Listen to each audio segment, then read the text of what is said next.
always just had JJ, like, even when I was at the magazine and everything, like, everywhere I go, pretty much JJ, like, my mum would look at the, like when I was working at Surfing Life, she'd go, what do you do? Like, I don't even see your name in there. It'd always like look like a little copy stuff that I just 2J. So look, mum, that's my name. I wrote that story,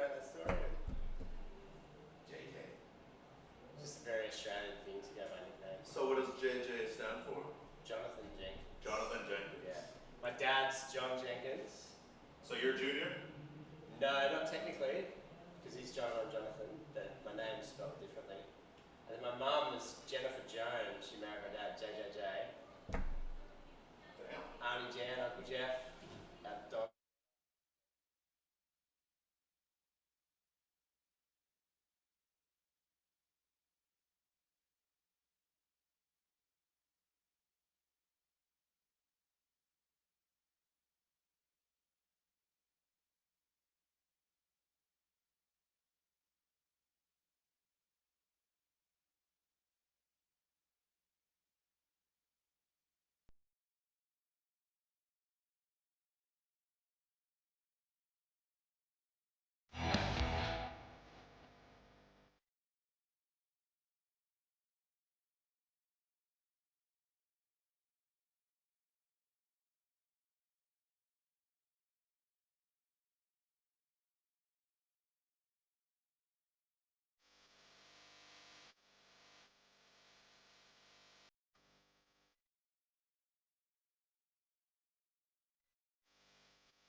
I don't.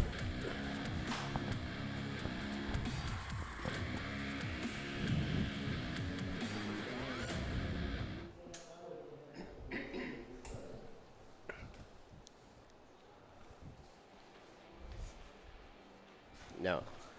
Good morning and welcome to the Surf City El Salvador ISA World Junior Surfing Championships here in beautiful La Bacana Beach. Waves are pumping. Early morning, 7:30 a.m. start for the boys U18 here at the main podium. Mitchell Salazar with JJ Jenkins, surfer extraordinaire and all-around traveler. JJ, good morning. Yes, thank you very much, Mitchell. What a pleasure to be here on such a beautiful day, and what a massive 9 or 10 days of surfing we have here at the ISA. I'm really looking forward to it. So 4 new nations also at the event too. That includes Greece, Finland, Thailand, and Senegal. We've seen Senegal before in the open competition, but not here at the ISA Juniors before. Yeah, that's right. And those guys represented their countries proudly yesterday at the Parade of Nations down at the main podium down there. That was an exceptional sort of opening ceremony and really unique to this event, and kicked off the event in style. And the Senegal guys, they're my favourite. They're best dressed already. Yeah. That's such a cool spirit, and that whole afternoon yesterday was fantastic, and what a way to kick off. Great outfits as always, but I have to say that the crowd for the local support, El Salvador, was tremendous, and we're going to see them compete later on today in the Water Boys U18 competition at La Bacana. It does seem a bit smaller than yesterday. We saw the forecast on screen, 4 to 6 feet. But yesterday when we were here checking out the conditions, it was pumping. Yeah, it sure was. And there are waves coming through this morning. Surfline, our official forecaster, providing a pretty good outlook for the event. It is well overhead out there, left, right, and some of the warm-up competitors this morning were getting some great waves, and I think for sure we're in for a good show there. Just the last couple of days, all the surfers from over 45 countries have just been looking incredible out there. The standard just keeps going up year after year. And the tide is still quite low. We do have a high tide at around 12:30 p.m. this afternoon. Heat number 1 about to get underway. That's Kai Yang from Encinitas, California, representing the USA, Wang Song Ma from China, and Nicholas Seps from Puerto Rico. So a slow start to the first heat of the morning, first heat of the event, really, but when we're seeing names like the USA out there in the water, you know something's about to go down too. Oh, for sure, yeah. I mean, there's so many crew down here. It's when I saw the entry list, I was thinking, you know, it gets bigger every year, but to have over 400 competitors is just mind-blowing, and the level of talent is just extraordinary. And, you know, these guys are the future of the sport, you know, future medalists. They've got Olympic dreams, these fellas. And the teams in the sport, they've got the sort of the second and third tier generation professional surfers stepping back to coach these guys. Right. And it's just such, you know, so many layers of talent, and it's just so many good surfers here. It's just going to be so cool. And I think we might have a paddle now, Mitchell. We do. This is White, Nicholas Seps from Puerto Rico. And Puerto Rico, you know, we call it the Island of Enchantment, La Isla del Encanto. Some great surfers from there, former competitors. Gabriel Escudero, Havana Cabrero's dad, who is a former competitor out here too, Carlos. And then obviously we can't forget about Alejandro Moreda either. Brian Toth, one of the great representatives of Puerto Rico too in the past. So Nicholas on board. But speaking of one of the new nations in the water, China, with a lot more representatives at this event too, JJ. Yeah, they're looking to impress. I mean, they had sort of their talent, and guys started getting blooded sort of in the late 80s there. A couple of the US coaches went up into the China region and started developing these kids. And of course, you know, a lot of eyes in that nation, a lot of development, a lot of funds, foundation money, government assistance for the Chinese surfers. So they're the guys like coming from Australia and living in Australia. We don't get a lot of the Chinese guys down there, but we get pretty much every other nation represented.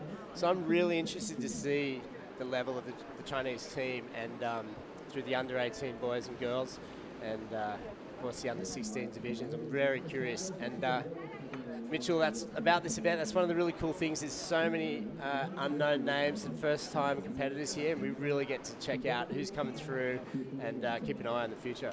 Here goes Kai Yang in red, just a quick one for him. And, you know, you talk about the USA and how diverse they are as a nation, too. Kai Yang is actually Korean-American, so very proud to represent the United States of America, especially Encinitas, California, which is a great surf town, by the way.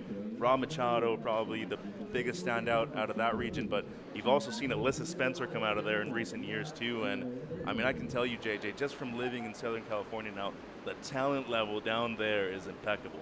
Yeah, it's crazy how good the kids are these days, the under 18s, and it's so exciting to see. And thanks to the ISA and the depth of the sort of the reach of the ISA and the number of years it's been around. Of course, started in 1964, and you know, all these surfers have such a great chance to represent their countries. And with the Olympics, of course, it's not unusual to see surfers returning to their kind of roots, their country of birth, or obtaining that citizenship to go for gold and go for glory. So this is the replay of the opening wave. I apologize. This was actually Wensong Ma from China. Comes in at a 4.67, so not a bad start for him in the first 3 minutes.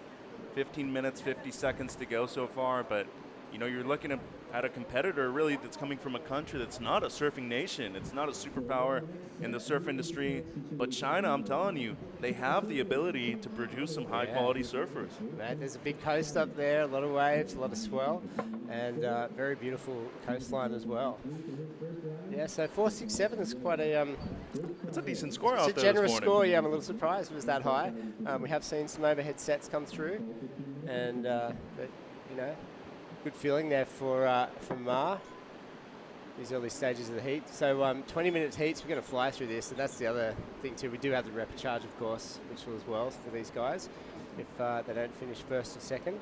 But just so much surfing to get through. We can see at the top of the screen there in the distance the secondary site. There's 2 podiums running simultaneously at this event, and there we are. Mitchell yeah. Salazar, JJ There we go, Jenkins, yeah. JJ. And we got a nice view out the back of the window here too. So we got the TV, the replays, and the live action out the window. So, the other site's running simultaneously. We're going to focus solely on this at the moment, the commentary, and we'll be bringing highlights and wrap-ups and special news from the other heats running down there in the distance.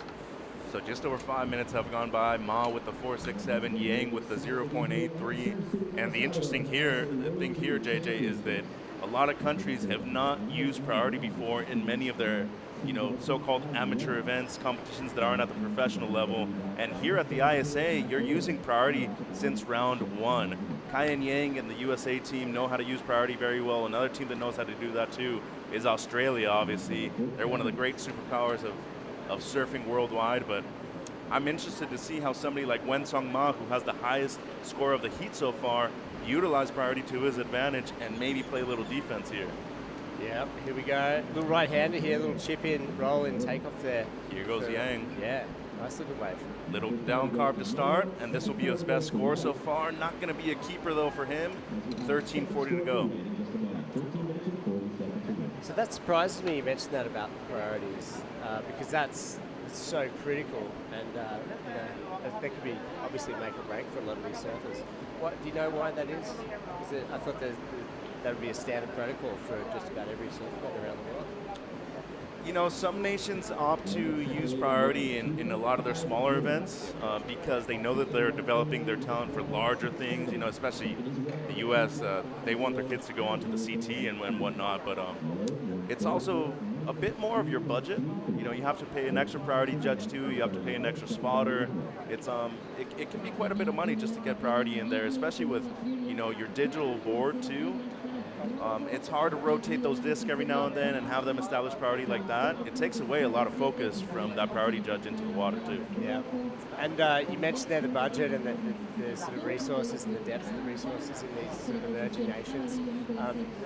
Even I was chatting to some of the crew from the New Zealand team yesterday, and they've been doing a lot of fundraisers. These are kids who've got a lot of sponsors, a lot of support, a lot of backing. They've been competing for a number of years, so they've come a long way to a place like El Salvador after a couple of years, what we've been through with the lockdowns and restrictions. Things aren't as rosy and as easy as they were sort of 5 or 10 years ago. So, and that's what makes so many great stories in this event. All those background stories, people raising money, getting GoFundMes, and doing their best to get over here. Yep.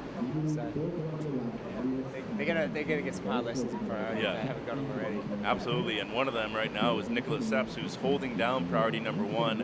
Hasn't caught a wave yet. Yang with just a 2.5 as his second, and Wensong Ma with priority number 2 has the highest score of the heat so far, 4.67.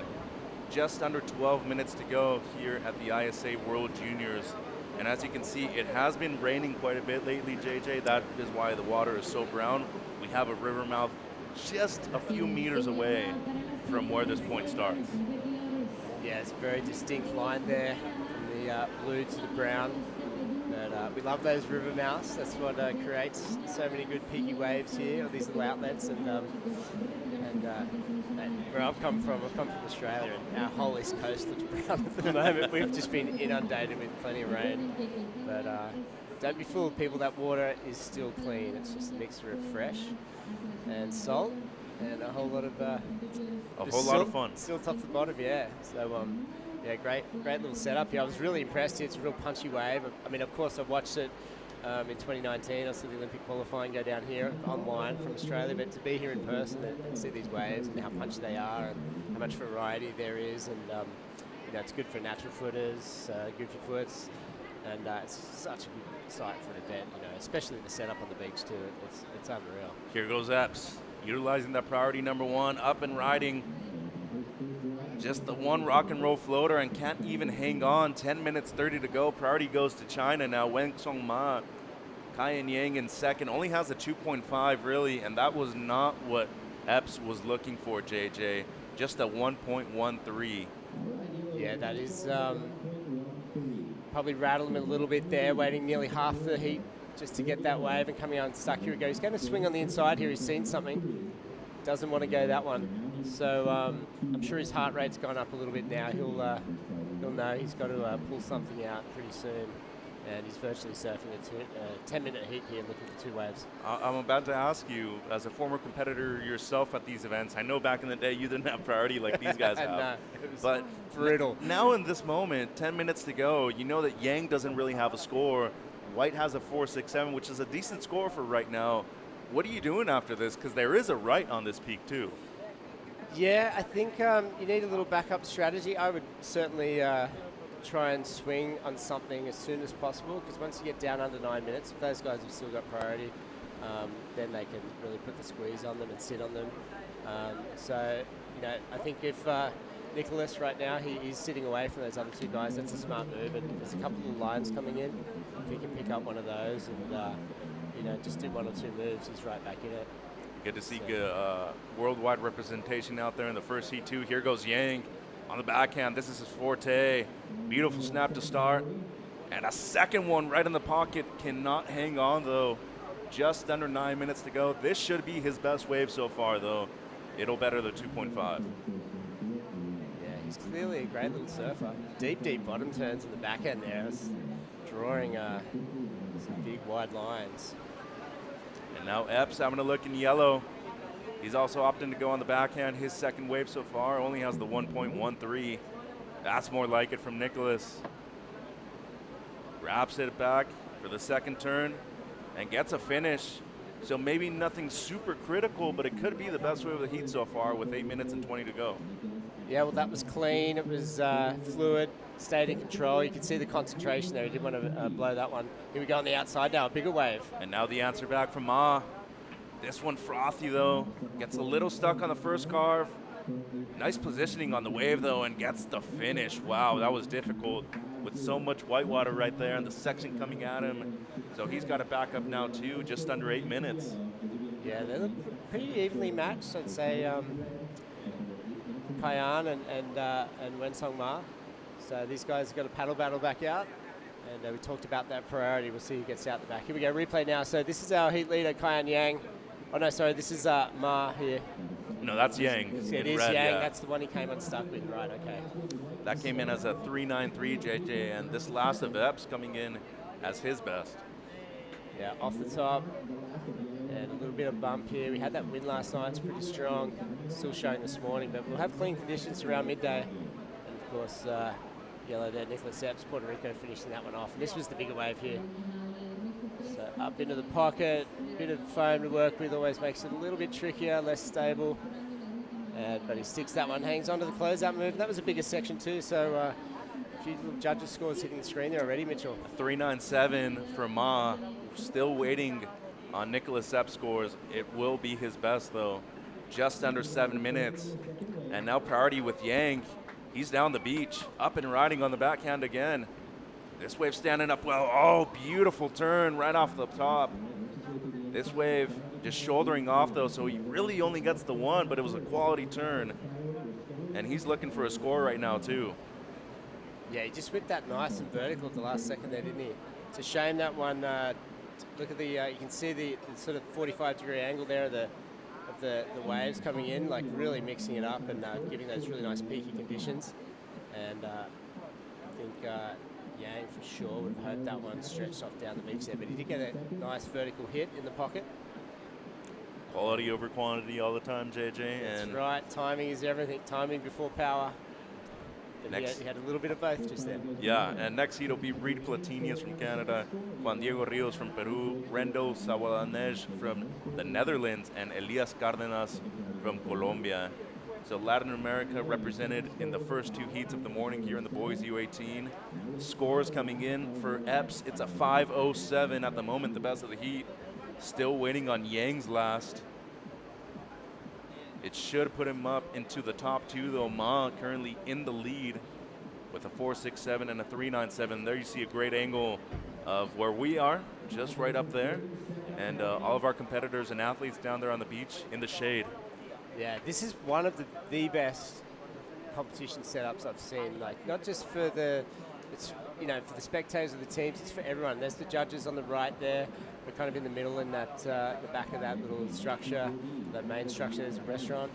But it's just so fair and accessible for everyone. Like every spot's a good spot down here at the setup here of the contest, and all the flags too look so cool. It really is a unique event, but to have so many people here and so many competitors and just have it set up so well, it's just awesome. It's really cool. We've got the restaurants and the cafes, and everyone can see the break from the every vantage point here on the beach, and the vibe is just epic. Like walking down yesterday, getting a feel for it before the ceremony, it was just so cool, and just so many great surfers with smiles on their faces, so we love it. Here goes Epps from Puerto Rico. He's needing a score at the moment. At least looking to better a 1-1-3. We can say he's done that so far. A combo of wraps, but this wave not offering up a ton of scoring potential. That's much better from Epps. And gets a little floater to finish. Still waiting on Yang's score, which is an important one right now, because depending on what Cayenne gets, Epps will need a larger amount. 4 minutes to go, JJ. Yeah, this is pretty critical, this upcoming scores. The overview there. We talked about the second podium right there with that peaky waves breaking in the distance.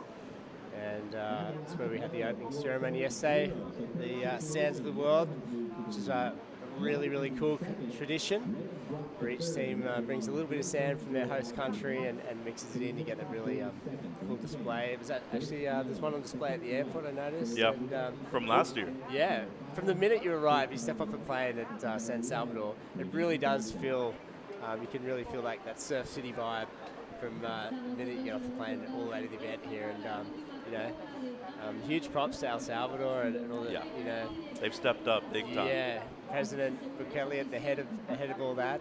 And, Morena Valdez, the Minister of Tourism too, who was with us yesterday afternoon. Yeah, and you really do feel it. I mean, Australia's a surfing nation, of course, but here you just get slapped in the face with it in every aspect. And in addition to just having the competition here, but they've really sort of imbued it into the culture and kind of making it a way of life, which is fantastic. Yeah, that is no doubt. 3 minutes to go.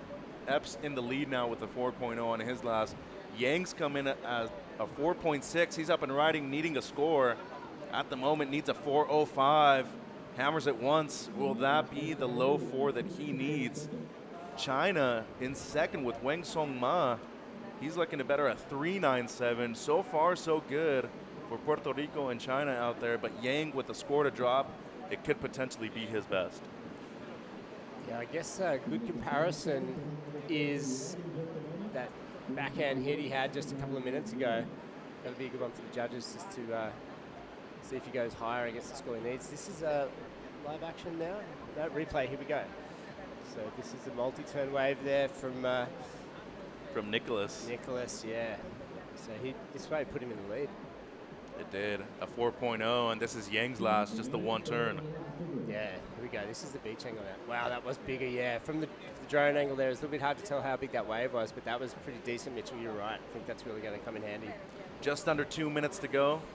Yang having a sniff on the inside again. And another thing that I guess is super important to bring up too, how cool was the haka yesterday from the New Zealand team? I know. I always get chills when I see that. Yeah, it's a war dance, man. It's serious, man.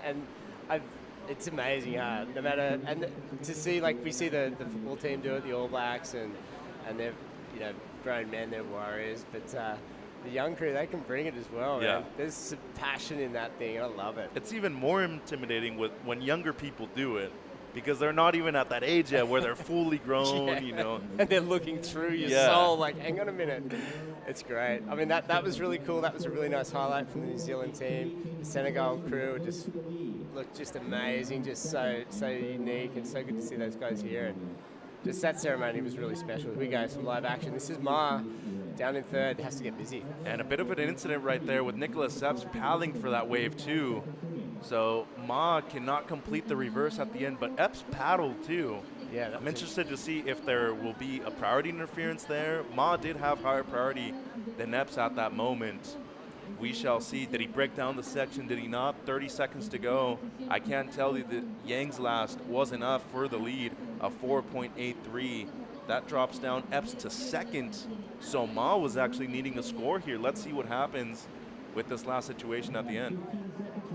Yeah, well, he also didn't have anything to lose. So he knew the clock was ticking. He thought maybe just pull the trigger and go.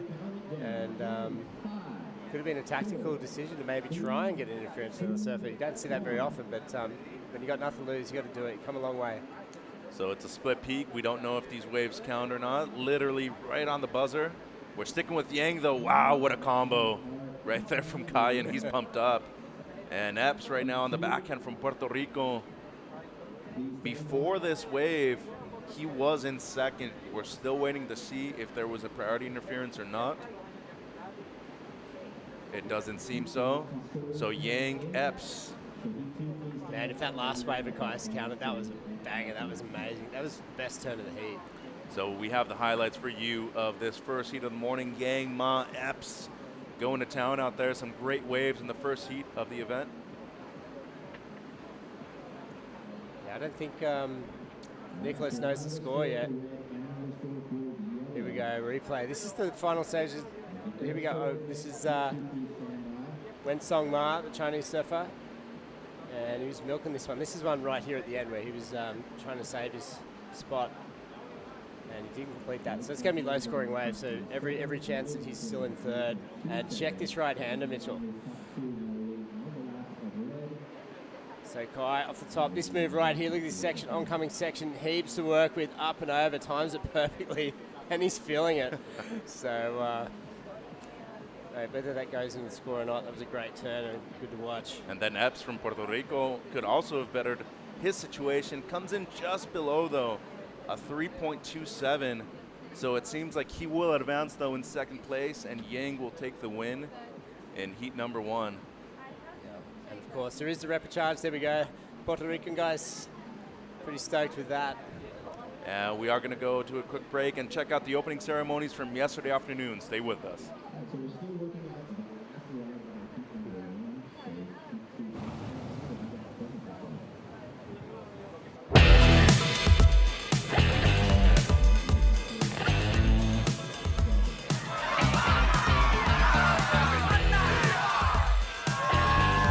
It's the largest World Junior Championship in history, and it's the first one in 3 years.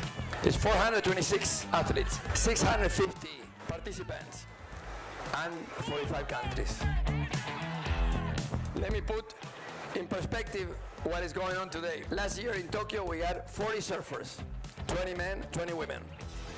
33 of them were participants in the juniors of the essa, and 16 of them were medalists. So this could be the day where you start surfing towards your Olympic participation. My only hope is that you work less and surf more. And I know this is on the way. Thank you for all your hard effort towards surfing and towards El Salvador. Surf City, El Salvador. Now I officially declare open the competition. Woo!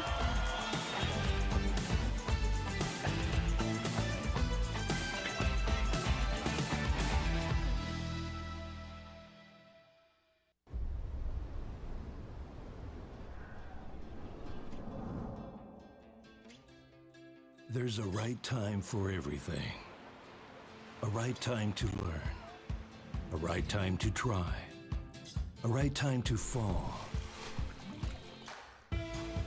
There's a right time to face yourself. A right time to enjoy pleasures, to make friends. There's a right time to listen. And a right time to make decisions.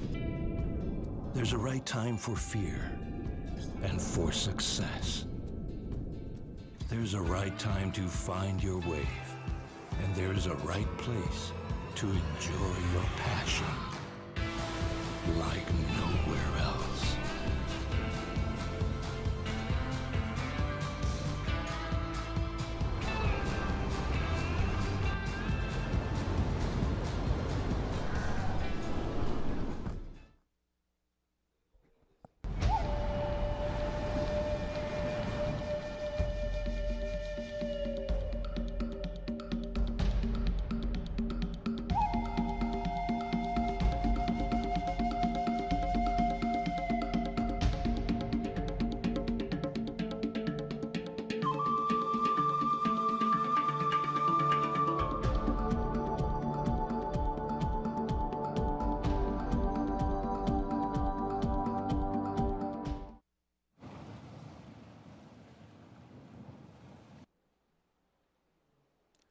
It's good to be back in beautiful El Salvador for the ISA World Juniors. Mitchell Salazar with JJ. And JJ, Elias Cárdenas, Rendell Sabolanesh, Juan Diego Rios, and Reed Platinius is our second heat of the morning in the boys U18 here at the main podium of La Bacana. We've seen a couple rights that have been great from Kai and Yang in the last heat, and a couple decent lefts too. It did drop off a little bit from yesterday, but still a lot of potential for great scoring waves out there, and these are our first waves of the heat. Yes, we do have some good conditions on offer in south-southwest swell with the storm brewing as well to keep us very busy this week. That wave there from Elias, the Colombian, just an opening score coming through, just a short wave for him, 2.67. And yeah, the lefts are pretty much the more popular choice. You sort of get that punchier wall. Some of the rights really sort of sweep away from you. So the left is a bit more bowly, kind of comes straight out the judging tower as well, straight into our cameras, which we love. But good opportunities there for rights and lefts. We saw the last wave of Cayenne Yang in that last heat was a belter. Yeah. We got a great oncoming section. So plenty of scoring opportunities for everyone out there, and that's what makes for a good event, and consistent too, which is makes it really cool. And here goes the Canadian Platinius, Uh-oh. who's a great surfer, by the way, one of the tallest surfers in the event too, has to be at least 6'3", and the Canadian from the western part of Canada, around British Columbia, Tofino. Yep. So outstanding surfers from that area. You talk about the Brewiller brothers, Pete DeVries, also one of the great surfers to ever come out of Canada. And Kevin Schultz been going out to Canada quite a bit recently too. But Platinius just comes undone on that first attempt on his first wave of the morning so far. Priority is blue, white, then yellow. Interested to see how the two nations from Colombia and the Netherlands also establish priority here, JJ. Yeah, exactly. You know, Netherlands, that's an exotic place for sure. Colombia. And plenty of waves down there. Oh, yeah. I was at the ISA in Panama a few years ago, and we were very lucky. We got to fly over the coastline of Colombia from the event in the helicopter from the Minister of Tourism and check it out. And it was just river mouths, beaches, but a lot of it inaccessible because there's not a lot of roads through there. But, man, there's a lot of surf down that coast. No, and the cuisine, Yeah. everything. You go and travel. It's very like El Salvador. Like you go from the southern part of Mexico all the way to Colombia and the northern part of Peru too. It's very tropical, very exotic, and the food is so good in many of these places. Panama had great cuisine. Yep. Here in El Salvador, have you tried the pupusas yet? I haven't. I've got to get onto that. I hear some of the best pupusas are just outside at the entrance to the event site here. So got to walk a few meters, and that's it. Yeah, take me there. I'm going to try that stuff. You always got to try all the local stuff, I reckon. As soon as you ingrain yourself and get in on the local level, that's when you really start to experience a place.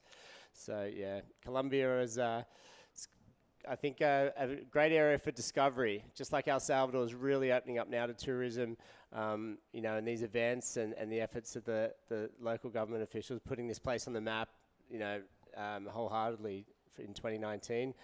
And the SUP events as well. We have the surfing games, the Olympic qualifier.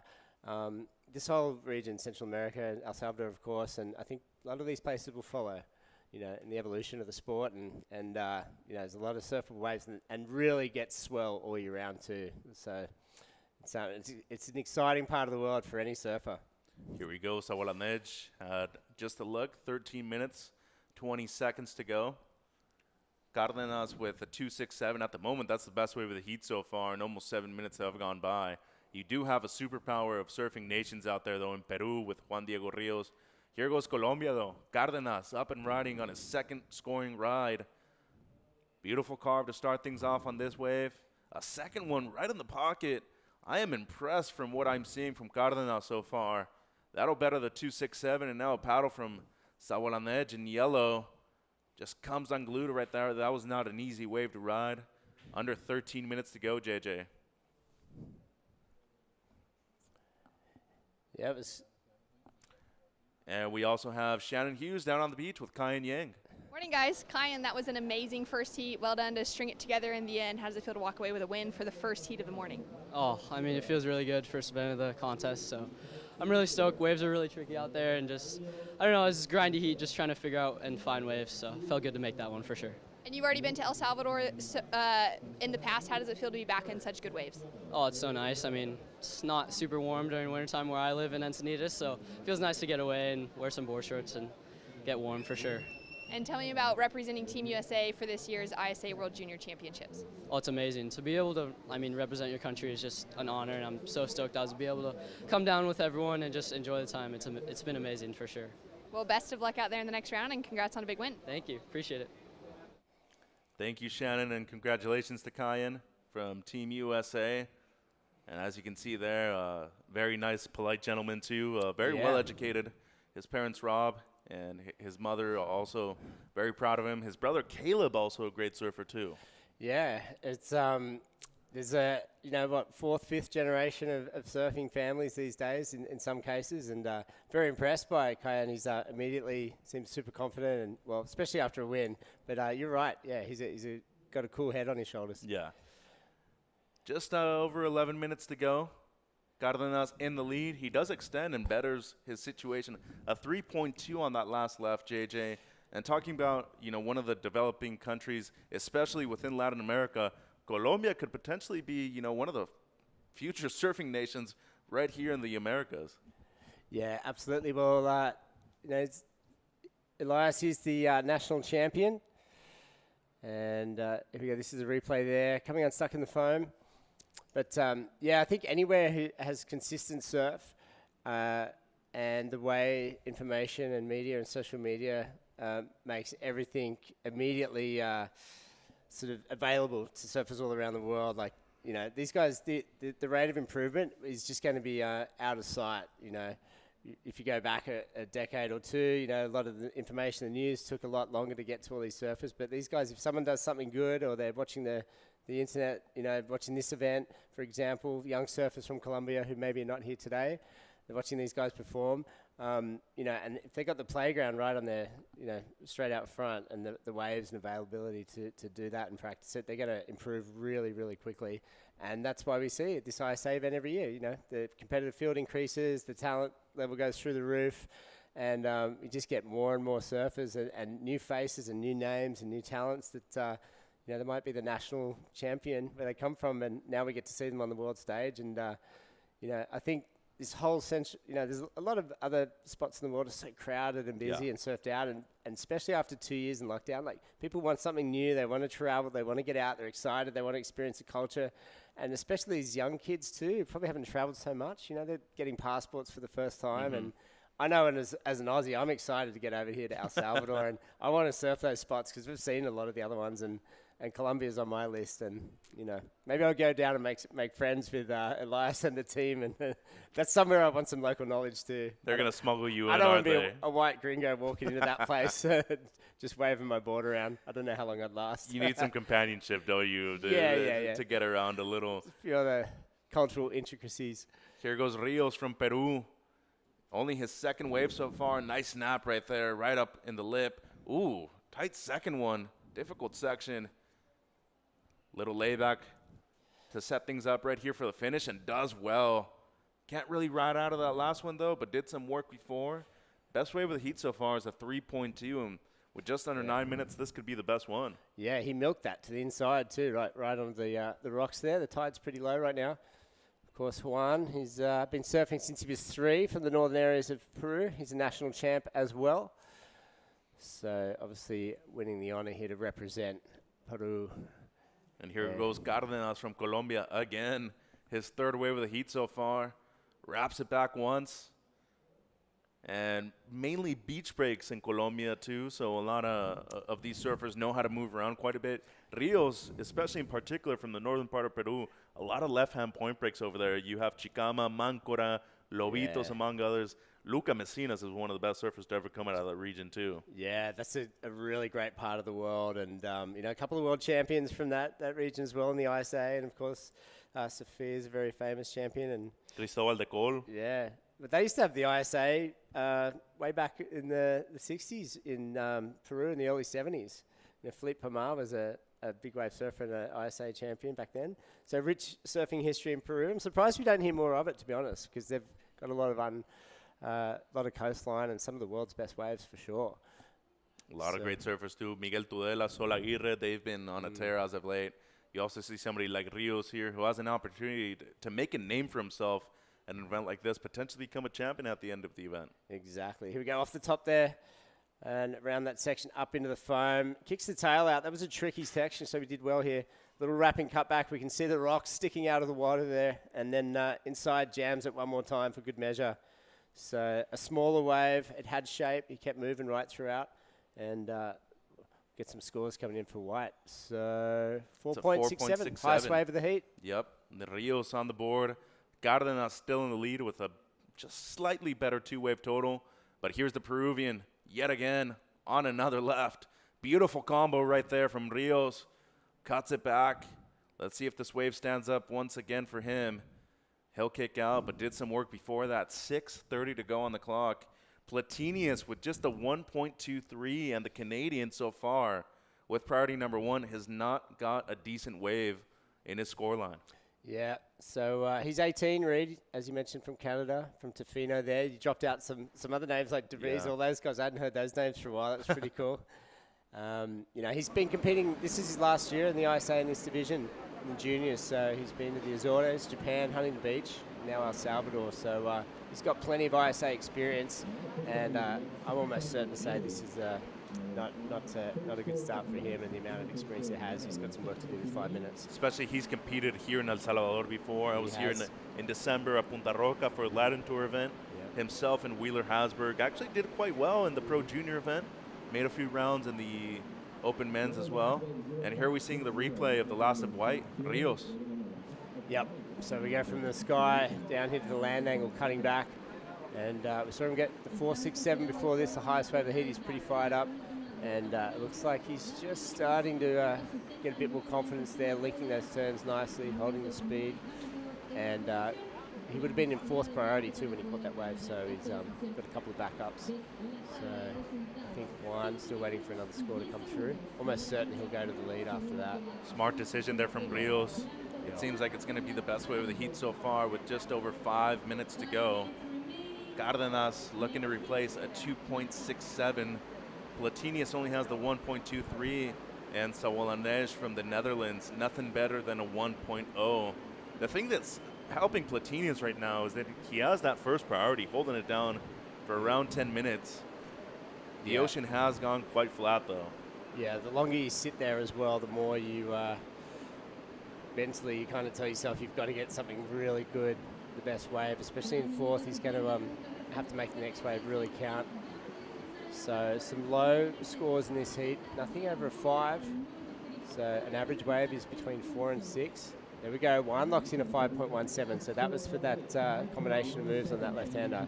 So he's in a commanding position now, and you know, with 4 minutes on the clock, you got to start thinking that the battle is for second.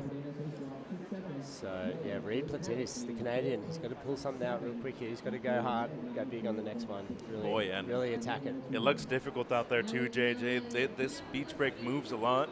It's really a combination of sand and cobblestone rocks too. Yes. Yep. So whenever the river mouth goes out too, you're getting a shift in that lineup as well. Here goes Platinius.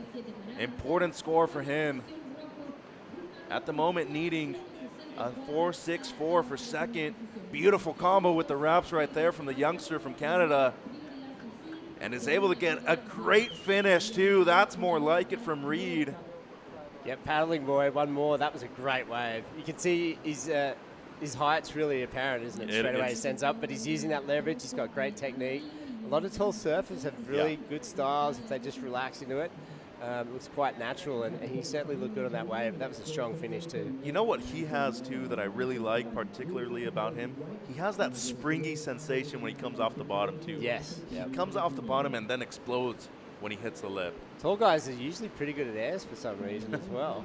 Huck those knees up, fellas. Yeah, nice wrapping cut back, a bit of spray off there. Another good cut back there. So this wave didn't look like much, but he timed everything really well. This finishing turn, that really helped him. The judges love that. I call it a good first turn, a nice finishing turn. It's the halo effect. And it's psychologically, it just makes a good impression. It gets those endorphins going for sure. Gets the scores up too. That is no doubt. Rios also with another wave. Scores coming in for Platinius. They look positive. And Rios could potentially better his situation too.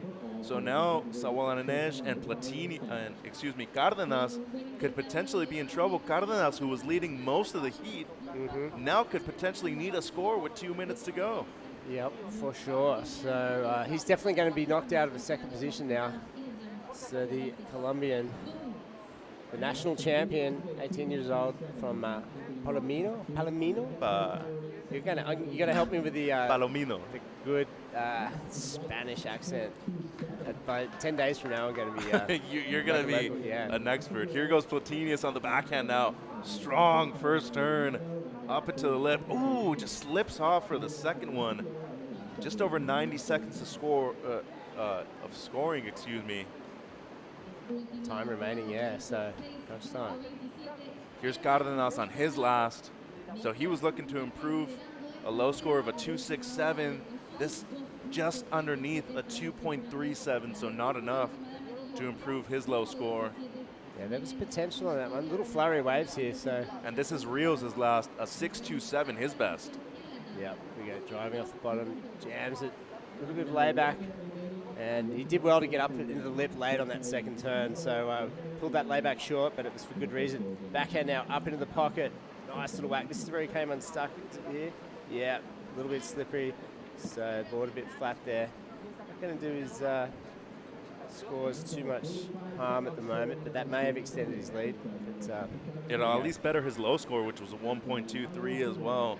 Yep. 35 seconds to go, still waiting on scores. Sawalanej gets his best, a 3.17. Here's Cárdenas, who knows that he might need a score right now. Bangs the lip once.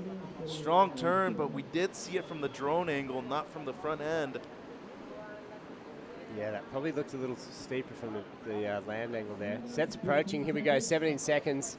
Ooh. And scratching it, couldn't get it. Didn't stand up. That was yellow, Rendell. And we're counting this one down.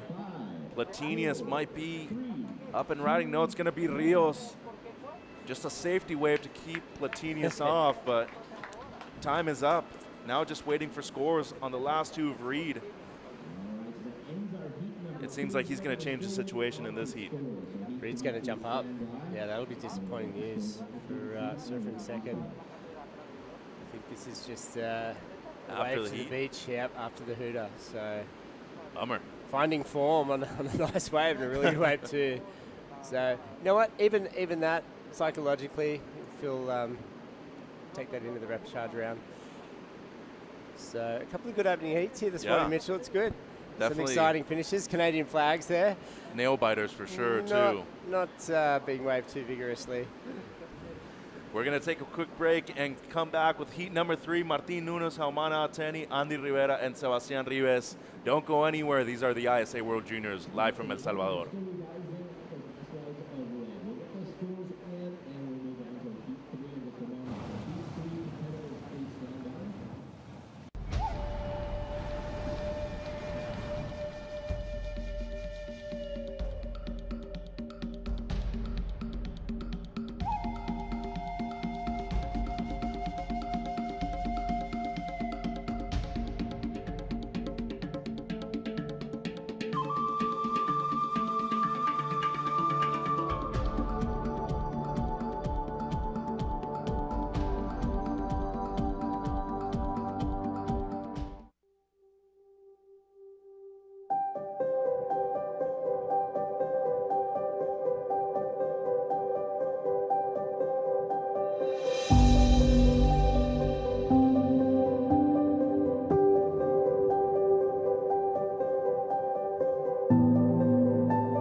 There's a right time for everything. A right time to learn. A right time to try. A right time to fall. There's a right time to face yourself. A right time to enjoy pleasures, to make friends. There's a right time to listen. And a right time to make decisions. There's a right time for fear and for success. There's a right time to find your wave, and there's a right place to enjoy your passion like nowhere else.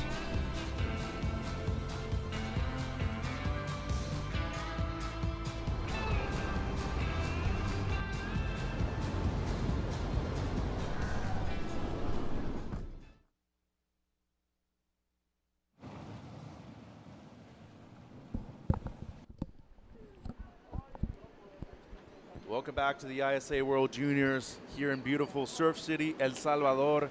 Mitchell Salazar now joined by Jeffrey Baldwin, aka Baldy. Baldy, thanks for joining us here in the booth, and I know you're excited to be down here in El Salvador. Your first time? It's my first time. I've been in every other country along the coast, but never got to make it here, and it is spectacular. I mean, what a region, and how it's grown, and to have this 18th ISA event, you know, the second one since, well, 2019 was the first juniors event, which some of the kids are repeat surfing here, so there's some comfort zone. And I mean, sitting here in the beautiful Papaya Surf Hotel that's honoring us, what a space we're in. You're just having a blast, aren't you, Baldy? Why not? Where we're staying is beautiful. The Gartine, I mean, the culture here, the ceremonies yesterday, and the waves. And now the surfing, too. This is yellow Andy Rivera from Ecuador. Oh, beautiful combo right there from Rivera. Nice snappy turns, and is able to get a finish, too. So the surfer in yellow on the board. In the water right now in red, Martín Núñez from Portugal, Jaumaná Ateni from Tahiti, Andy Rivera in yellow from Ecuador, and Sebastián Ribes from the Dominican Republic, the DR. Yeah, there's some, you know, surf seeped cultures in this heat, some old surfing countries, you know, and we see the new nations coming where surfing is just fostering itself, which is the great, you know, feeding system of the ISA. And then you've got these very established, long-time surfing history countries with, you know, just ranks of youth that have come through the systems and competed in these and on in different events globally. And this is one of those. I mean, you know, you look at Etienne, and does it get any more seeped in surf culture than, you know, oh, my favorite spot is Chiopu. And I foil and I fish and I look at all these other superstars all day long in the heaviest waves around, you know, and here he is. And the kind of potential that they have to produce world champions as well. You see Vagina Fierro. Yeah. You see Michelle Perez. How about somebody from your generation, Vetea David, also Poto. And now you're seeing people like Andy Rivera from Ecuador that wasn't really a country of surfing either. And now in the last few years, Dominique Barona, Olympic surfer. Yeah. Her brother Israel, Gato Chila, also Jonathan. And now you're seeing all these smaller countries that their population is not big either, turning into Olympic athletes through the sport of surfing. Absolutely. As before, while you guys were talking, I got to walk the boardwalk, which is amazing. And everybody watching it live, there will be, beautiful video views of how the surf teams are set up along the boardwalk down to where the judges are in front of the surfers. And I got to chat with Team Senegal, the whole team. Amazing. Such beautiful people. And there they are, just loving being here. Yeah, so Team Senegal, although they're not in the heat, one of their surfers is in the U18s coming up later in the round. I don't know, Heat 18 or something like that. But hey, there we are. Good morning, everybody, from beautiful El Salvador. Mitchell Salazar. So nice to be here with you. Yeah, thanks. We got 10 days of incredible surfing. 2 surf sites, La Bocana, which we are looking at right behind us, and El Censal up the point, the Blue Water right-hand point, which right now has the U16s going on, the women's all day. And we'll mix it up, but right now U18s, men's all day right here. Yeah, and it's going to be a long day too, at least for the first 4 or 5 days. But this is what these surfers were expecting. This is what they train for. This is what their expectations are. And you see somebody like Hamana Ateni from Tahiti, as you were saying, they're watermen over there. They're training in the water all day long. But there was Nunes real quick from Portugal, another country which I feel has produced a great amount of professional surfers in the last 10 years. Vasco Ribeiro, one of my favorites. Teresa Bombolo, an Olympian last year too. Yolanda Hopkins, also from Portugal. And you're seeing these smaller countries that maybe didn't have, the same amount of competitors as they did in past years, really develop into having those 2 or 3 key surfers out there. Now here's the Tahitian, Ateni, on a right-hander, nice first carve, goes up into the lip, floats the boat. Whoa. That'll be his best wave so far, Jeff. Yeah, and so we were talking, you were saying in the past the judges were positioned in a different area. Now they're right down, sort of over the river mouth, so that right comes into play. They're always going to be in view, so it's a real even split peak scenario, although more of the athletes so far, and in the free surfs we saw yesterday, opting for the left. It was a little bit bigger yesterday by quite a few feet. Yeah. And that's going to pulse in and out. There's a nice replay. And this runs down in towards that river mouth that, creates this peak. Nice wave for him. Not a bad combo there from Ateni. This is the drone angle. This is what they were seeing mostly last year when we were here for the World Games. And I think they realized that the right has so much scoring potential as much as the left does. Why not opt for a better positioning for the judges so they can actually score both of them equally as well? Yeah, and I mean, it's always important. We're going to go to an interview with Shannon Hughes. She's down there with Juan Diego Rios from Peru. Thanks so much, Mitch. Juan, congratulations on a big heat. I'm going to ask him the questions in English and he'll answer in Spanish. So Mitch, you can translate on your end at the end. Juan, congratulations on a big heat out there. How did it feel to take away a big win? Un hit súper lento, no hubieron muchas olas. Empecé mi hit faltando 10 minutos. Nada, contento de pasar primero y a darle con todo. And Juan is a 5-time national champion, the South American champion. How does it feel now to represent your country here for the ISA World Juniors for your 3rd time? Súper feliz de representar a mi país. Vengo con todo, con todos los campeonatos que hemos estado haciendo con todo el Team Perú.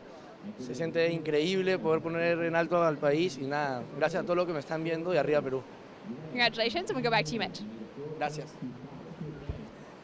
Thank you, Shannon, and congratulations to Juan Diego Rios. He was saying he's super excited to represent Peru and his northern part of the country as well. Slow heat out there, but he was able to find the 2 waves that he needed to advance. Here's Nunes from Portugal. Nice first carve in the pocket, a second one. Great style there from Nunes as well. And Martin, he's just going to kick out after that 3rd one. A little repetitive right at the end, but when the wave actually stood up, he was attacking the sections when he needed to. Yeah, and the waves were offering so much variety. And what I was getting to before the interview with Shannon is it's great because, it's always a comforting feeling in a heat to have the ability to show the judges your backhand and forehand. So with a peak scenario, you know, you can't get repetitive because you might take 2 lefts, 2 rights. The judges see your whole portfolio, so to speak. You come from a great generation too. You're part of that momentum generation kind of crew, and talk to us about now potentially having another one of those generations out there right now, not only with Team USA, but also developing countries like Portugal, Ecuador, Colombia as well. And it's just phenomenal to see. And, you know, you talk about developing countries, you know, so Peru's been developing for quite a while, you know, with Sofia Milanovic going back. And then you talked about Portugal, which, like Ecuador, although Ecuador's a little behind, has been infused with sort of surf culture and the economy growing and embracing surf as a focal point for the world to come and visit, and the cuisine and the real estate and just the youth pushing through, you know, and so that's happening all over, and the ISA has a huge part to do with especially the smaller developing nations that, you know, they get the opportunity to come here, have a dream, potentially make Olympic teams, you know, when it's the Summer Olympics, and yeah, France coming up, who can get there? You know, because you know that the Australian, the U.S., the France, there's some established teams that they're going to bring in their top dogs, the top world champions, elites. The elites. Well, Senegal doesn't have that. You know, some of the other countries, the majority of 45 countries competing don't have that. There's probably 10 that do. But the best part about this event is that it's a leveled playing field, isn't it? Everybody gets the same chance. You have to start from the first round all the way to the finals. And if you lose out, you still have the repecharge too. And we've seen people make it all the way to the final from the first round of repecharge too. And that's the thing, yeah, winning in the repecharge. So you come into the semifinal and you've lost all these heats, but you've won your repecharge. It's a lot of work, man. And the flag ceremony, the sand pouring, mixing ceremony yesterday just represented how much work it is for these teams when they're on the beach. You know, for people that sort of the inside is the whole team has to be at the beach cheering on their teammate in the water. There's no going home and hanging out by yourself and then coming down for your heat and bailing again. You're here all day long in the sun, waving your flags, beating your drums, whatever the culture brings that your team has. It's exhausting. Yeah. You know, it's a lot of work to be a member of the national team at these events. Jeff, take a breath. It's day one. We got this. Come on, Mitchell. 9 minutes, 30 to go. Ateni in the lead with a 4.67 and just the backup of a 1.07. Rivera from Ecuador has the 4.67, the best wave of the heat, tied with Ateni's 4.67 as well. Nunes in third with a 4.1, just a small backup, and Ribas, from the Dominican Republic with just a small score, a 0.4. He does have first priority. Here's the Portuguese surfer, Nunes, on the backhand. This wave quite flat, does well there to get back into the pocket. And you can see kind of more of that point break style as most Portuguese surfers have, and what a finish there from the surfer in red, Jeff. Man, big exclamation point. It was sort of a slower wave to start. He had to do sort of that fluid, busy work, and then that was the money turn for him. And that, so he needed just a fraction, a half a point score to get himself into second advancing position, and you know, safe to say that's going to happen. So he'll take the lead with this wave, and looking at the replay, Jeff, from the drone angle, you can't perceive the same amount of spray that he was throwing from the front angle, but what you can see is the difficulty of getting over those hard sections. Yeah, he had to be patient, and he had to just carry his board speed and, you know, be cautious not to bury a rail on that funny little lump that was across the face, and did well. So Team Portugal is going to be happy. Federico Moraes somewhere in the world is watching on proudly. Boy, they have had some great surfers in the last few years. Vasco, Thiago Pires, Federico, and here's the surfer from the DR, Sebastian Rives, and one of the youngsters in the U18s as well. Look at the size of this kid. He is, no doubt, I would have to say, the youngest kid in this U18 division, and he finishes off his second ride. Cool to see this youngster from the Caribbean, the Dominican Republic, who, by the way, Manuel Selman, who represents Chile, but has been a great ambassador for the DR, a resident of the Dominican Republic for most of his life, won a qualifying series event a few months ago, and I feel like the DR has potential for great waves, potential for great surfers. I think they're going to be a threat, especially in the Caribbean in the years to come.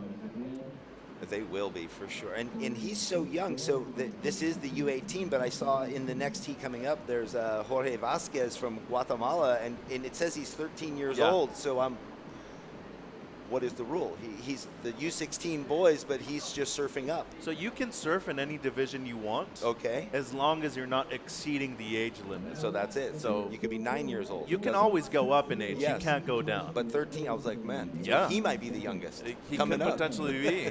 Here's White. Ooh, What? little barrel. Gets kicked off by the whitewash, though. And now Nunez on the left. 6 minutes, 30 to go. Boy, this has been kind of one of those exotic heats, Jeff, where we've had a little bit of everything. A couple lefts, a couple rights, some wipeouts. And now you saw Ribez's wave, which came in at a 2.6. And some cool moments so far in the first 3 heats of the morning here at the ISA World Juniors. So far, kicking off well, and I mean, you know, it's this bay of plenty. El Salvador just seems to always have waves. I had a friend who was here for weeks before, and every day he's like, yeah, it's a little smaller. It's still double overhead. I mean, it's just a wave region, and here is, you know, whatever, 4 foot, 5 foot. Up at the right-hand point, it's a little bigger, and even though it's a decrease in this southwest swell, it's going to be like this and then tick up all next week. I mean, does it ever go flat here? Not really. No. And that's the beauty. And the best thing about El Salvador, too, is that it's so small, you can get from one point to the other in less than 3 hours. Yeah. So you can go from Las Flores all the way to somewhere like Punta Mango or Punta Roca even in, I would say, 2 hours, 30 minutes. And there's waves for different regions of the country, too, different parts of the year. So somewhere La Bocana, it's breaking year-long. You need a west year, you're getting it year-round. Somewhere like El Sunsal, same thing. You go to Punta Roca, it's more of a south swell magnet, so that's more of a summertime spot. Gotcha. But with 5 minutes to go, these kids are enjoying La Bocana a lot. Nunez with a 4.6 and a 4.1 in the lead. Ateni gets just a 1.43 on his last, that little barrel attempt. Rivera from Ecuador, only the one wave. He has priority 1. Needs only a 1.43, not much. And Ribes from the DR needing a 3.51 in fourth. Just under 5 minutes to go, Jeff. Small scores, quick heats, 20 minutes. It was interesting yesterday because of the inaugural ceremony up the way. The waves looked so fun in the late afternoon at high tide, and the judges all went out. I saw them having a surf, and there was maybe 5 people in the water. Yeah. And here you have 45 nations competing, over 400 competitors here, and there was no one in the water because they all had to be up there with their flags. I know. Cheering on. I was going crazy just looking at the waves. Yeah. And seeing that it was empty, especially with no kids around, I was like, oh, man, this would have been the best time, but we did our job, Jeff. We were at the opening ceremony. Which is incredible to witness and be a part of that live, loving energy, you know, everyone laughing and smiling. And then the backdrop of El Cinsal, just right-hand point firing in the background. Here we go. Yellow, Rivera from Ecuador. Only needs a mid-1. We can say he's gotten that already.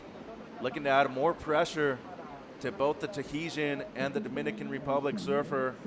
This will help out. Nice little layback carve right there from the Ecuadorian surfer. He'll kick out. 3 minutes, 30 seconds to go. Only needed a 1.43. And now Nunez having a look on the backhand. The Portuguese surfer up and riding. Good angle right there. Nice snap up into the lip. This wave definitely offering up a lot of scoring potential. Beautiful turn right there. And he's able to also get a finish. This should help his scoreline, Jeff. Well, that was different than the first wave. He had to sort of fight over the lumps and bumps to get the finishing turn. That was the, you know, atypical start with a banger, back it up with another big turn. I mean, that'll probably be his best wave in his scoreline. Look at this youngster. Ribes from the Dominican Republic, competing in the U18s when he could easily be in the U16 still. And gets a little closeout finish too. Stay on it. Well, I was going to say, Mitch, some teams don't have the full roster. You can have 12 athletes on your squad. Some teams don't. I know, Senegal I was talking about, they have 3 surfers here. Some teams don't have full rosters, and that must be the situation here. And just think, his future, he gets to compete in the ISAs. When he's 18 and moving on, he'll have however many, 5 years of, I was in the juniors, I was in the worlds. Yeah. It's cool. Bright future. And you can surf in both divisions, too, if you want. It's a lot of work, but you can. Could you imagine making the finals day and being in both divisions and then winning and losing? I think You'd eventually surf 8 heats. your heats would probably have to coincide. Yeah. Eventually, but you know, at that point you'll have to make a decision on which one's more important to me, the U18s or the U16s.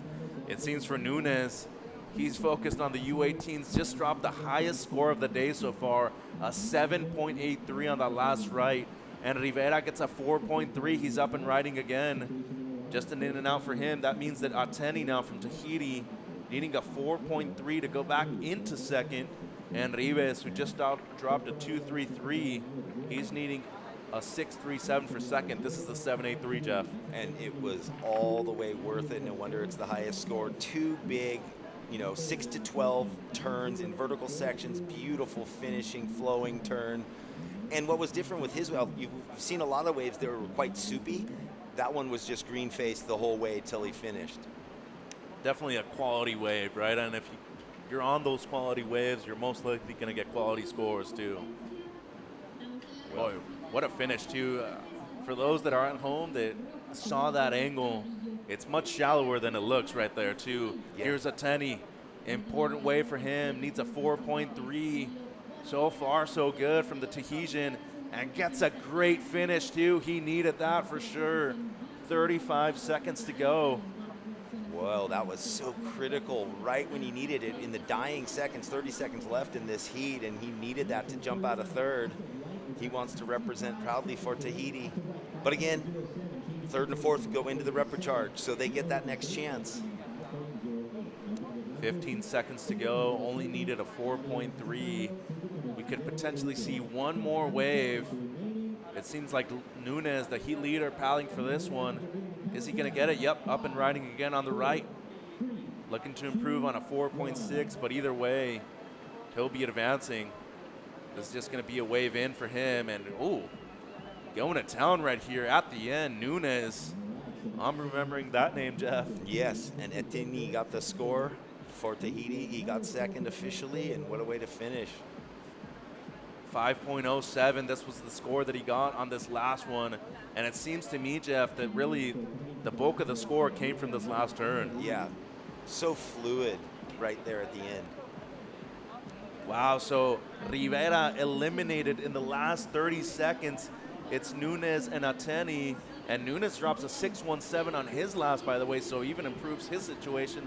The highest total of the event so far from the Portuguese surfer. Nunes, Ateni advancing. Don't go anywhere. This is the Surf City El Salvador ISA World Junior Surfing Championships. We'll be right back.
We're going to Ground Zero Chops in Tahiti. Who would have thought? Nobody. The setup in Teahupo is magic, you know? It's amazing, like the nature is there and the locals are amazing, like the vibe is crazy over there. Chopu is one of the most incredible waves, probably a wonder of the world. You go to that end of the road and it's sort of like a whole nother world out there. It's godlike, it's quiet, serene, beautiful, tropical. The colors of the sun hitting that hill, lighting up the palm trees and the mountains and the different hues of all different color spectrum as the day moves on and changes. Then you have this glorious wave that comes off a reef, and it's so powerful and so beautiful. I think it's gonna be very good.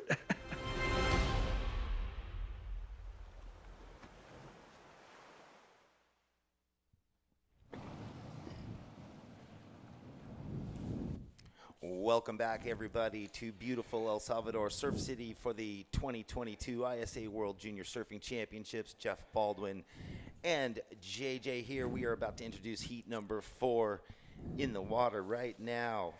We have got Noah Dupuy from France and Kieran Smith from England, Ocean Gittins from Barbados, and Jorge Vasquez from Guatemala, the youngest possible surfer, JJ, in this, under 16, or U18. He's 13 years of age, surfing up.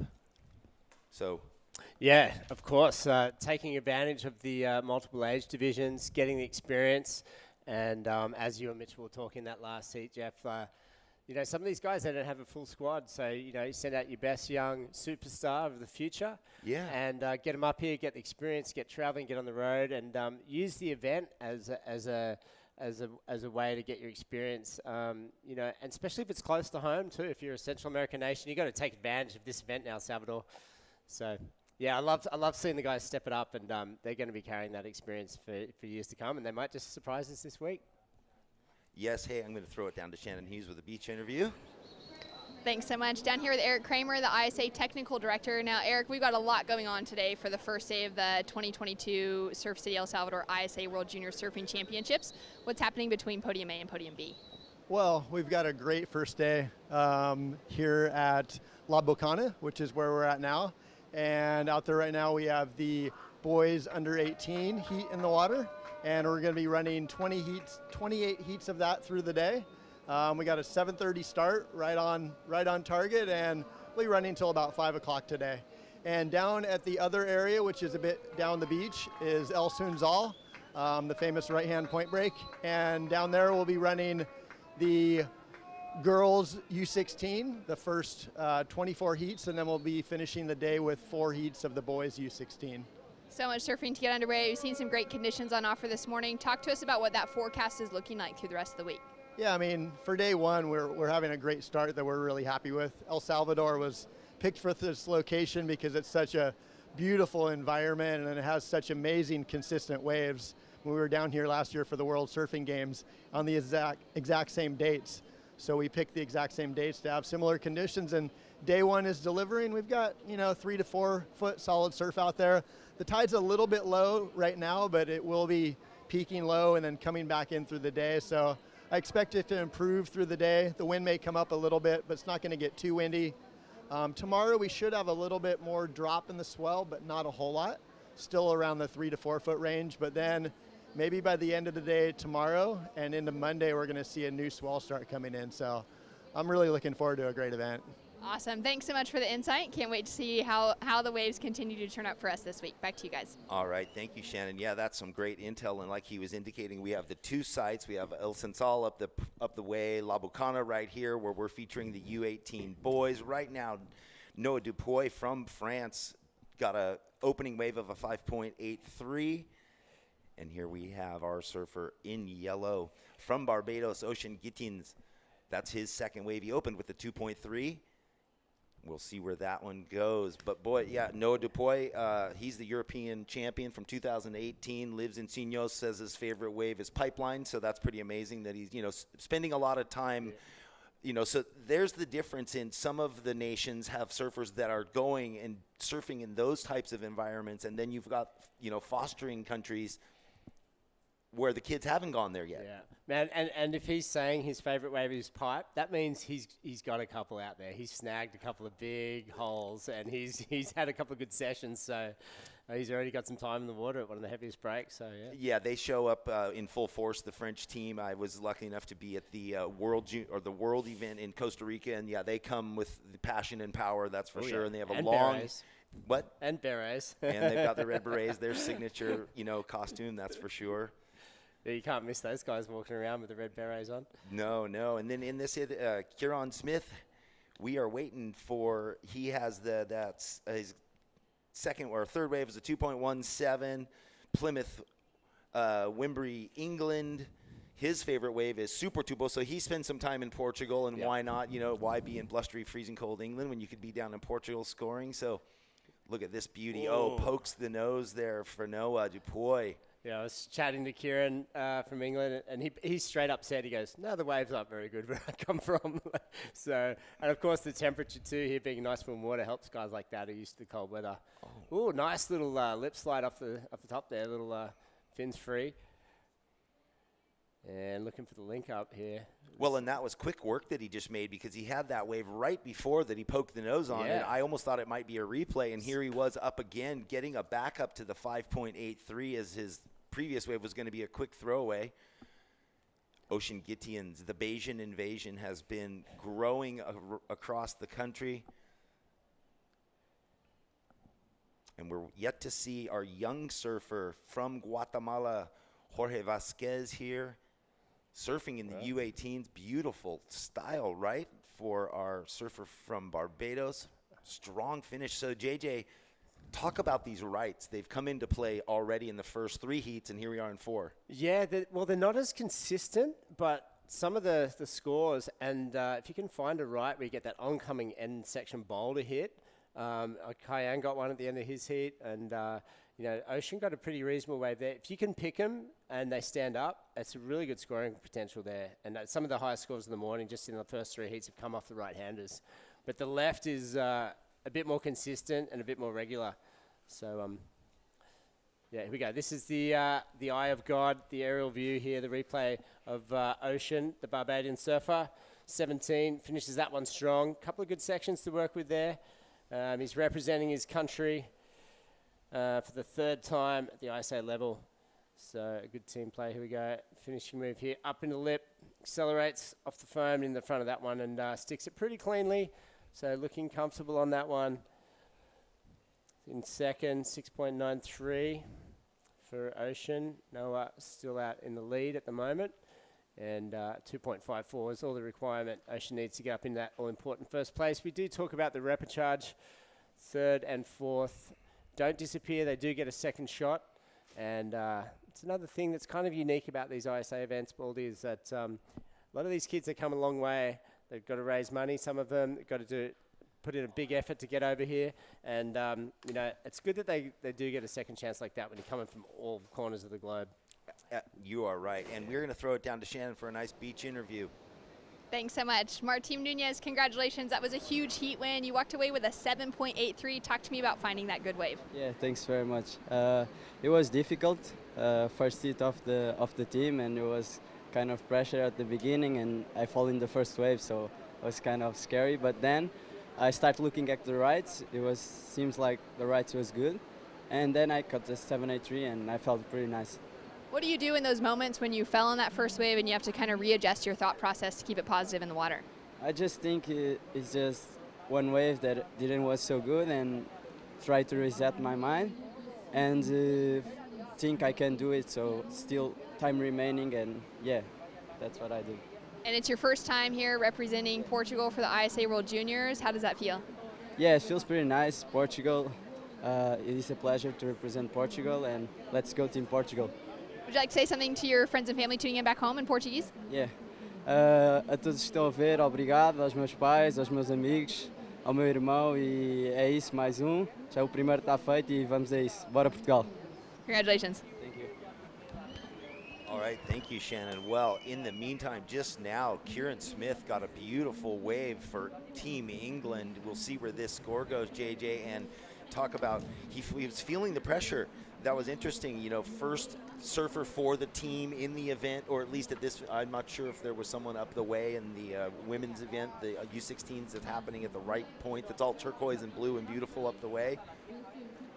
Yeah, that was a good combination of moves there. He's looking strong, finished that strong with a bit of speed, came out of that. We heard a few whistles as well, some cheering from the English team, and that's one aspect, Baldy, of this event that is going to really play a big part of it. We're going to feel that enthusiasm, the support. As we get deeper into the draw, these guys, their team members are going to be going crazy. And we've got a lot of days ahead of us, but I dare say, like, when we get to that finals day, we're going to be hearing some screams and some cheers when it comes down to medal time. And even us. That gives you goosebumps, that stuff. You going to be cheering? No, well, even us. Mitchell was telling me to settle down. He's like, Baldy, it's only day one. Come on. You can't play favourites here. If you had a team, you're going, like, Oh, no. hometown USA? Is that what you're saying? No. I was saying he was telling me in the booth to calm down. He's like, it's day one, heat 3. Really? Relax, you've got time. No, man. And all I was saying Feel is, it. you know what? Fernando, the president of the ISA, who has Bring been it. involved from 1996, bringing this thing all along in the last 2 decades plus into the Olympics.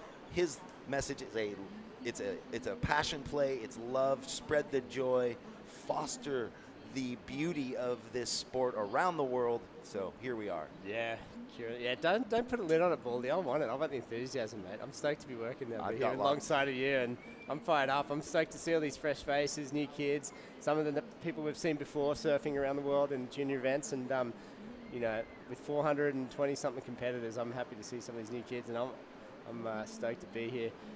Kieran, that was a great wave of him. We see White paddling back out, the English surfer.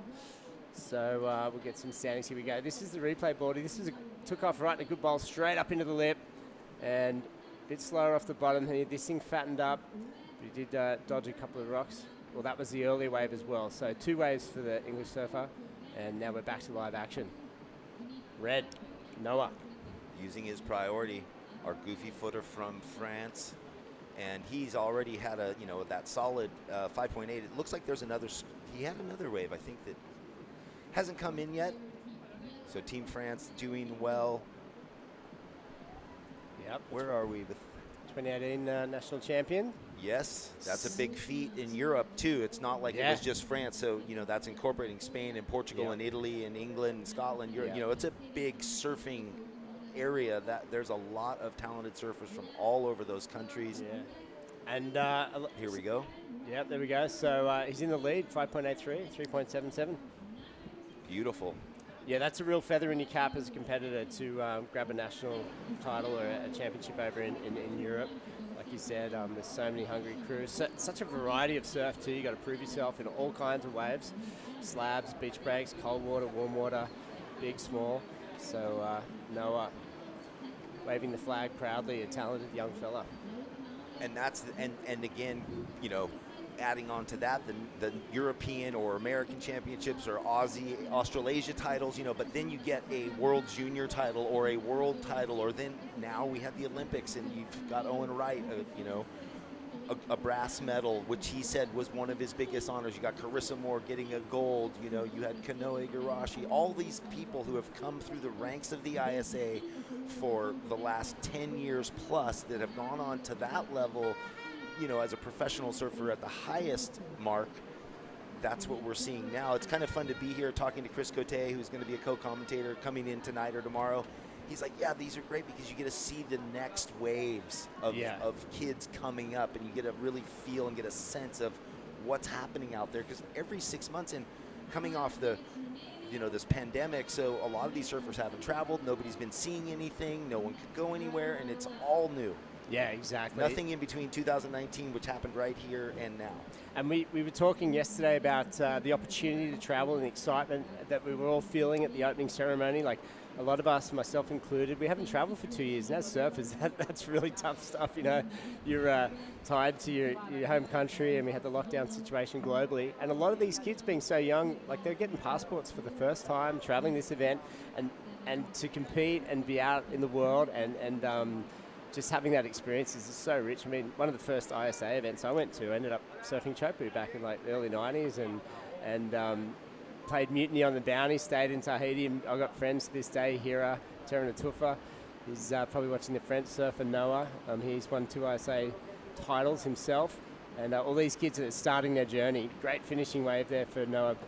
But yeah, you're right, Baldy. There's some rich legacies starting right here this week in El Salvador, I'm sure of it. Well, yeah, absolutely. I mean, and we're just going to go on and on as it is day one, the stories and the history. But what a 2-wave combo there we've got with Noah and Kieran. I mean, so that's going to factor in for Curon because he had to get rid of a 2.97. Those are the two heat leaders, and this score coming in for Noah. So Ocean Gittians with the 4.5 now is looking for, well, we'll see that requirement might change with 3.5 minutes left. I mean, there's a great overview for those watching the webcast. Thank you for joining us here. La Bocana, where the surfers are competing, you see that the brown water or the orange water from the river that's washed out, and there was no rain or anything. It's just a flowing river from the mountains, you know. Maybe there was rain in the mountains that we weren't aware of here on the coast last night. You were saying it was quite breezy last night. Yeah. So the central pit of the country could have, flood that out, but El Sinsala, the beach, is just pristine and green and perfect, and the water temperature is just so nice too, and even the sand is really like velvety and silty, and you can see the flecks of the iron ore in there, the silver sparkles, and it's a pretty exotic place. Replay now up over the foam, the nice little section wrapping the cutback here. So this is Noah, heat leader, finishes that one strong, and kind of smooth, easy flowing wave there for him, timed it really well. This wave here, this is Kieran Smith sitting in second. So Kieran from England, from Plymouth, and he's in second. Ocean, we're still waiting for a score for Ocean to come through. We saw him sitting out the back there in the yellow.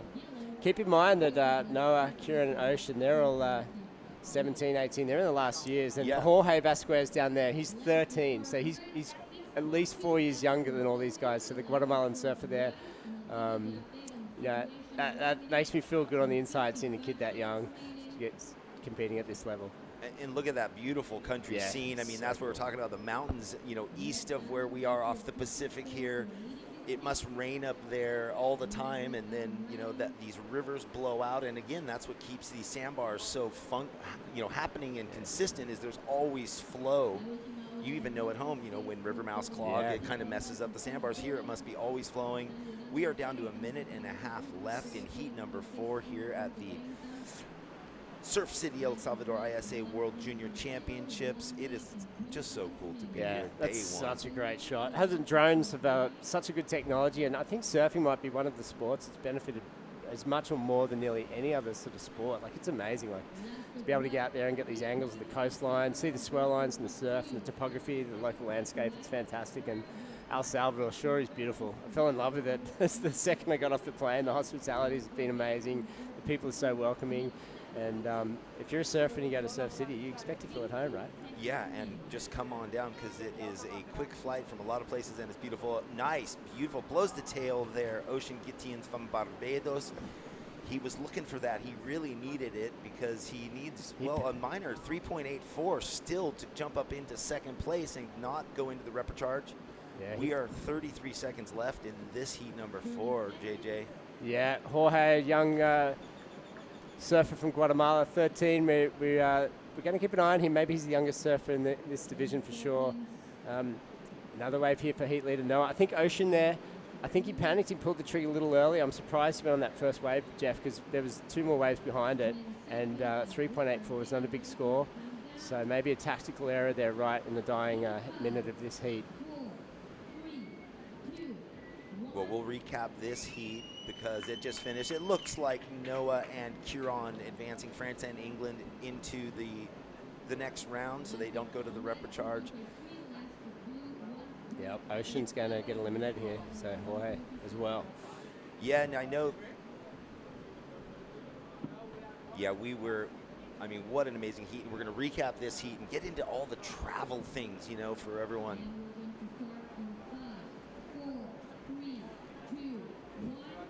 All right, we're going to take a break here at the ISA World Surfing Championships. Back in just a moment.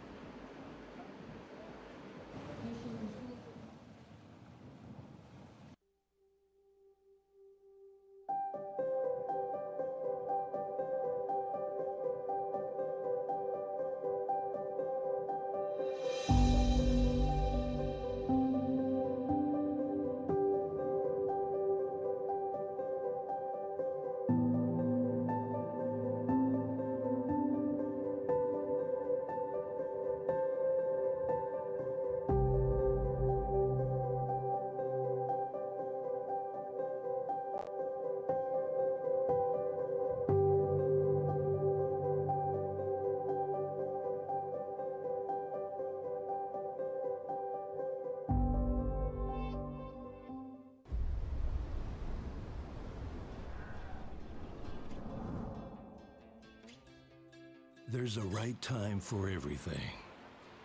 A right time to learn. A right time to try. A right time to fall. There's a right time to face yourself. A right time to enjoy pleasures, to make friends. There's a right time to listen. And a right time to make decisions. There's a right time for fear and for success. There's a right time to find your wave, and there's a right place to enjoy your passion like nowhere else.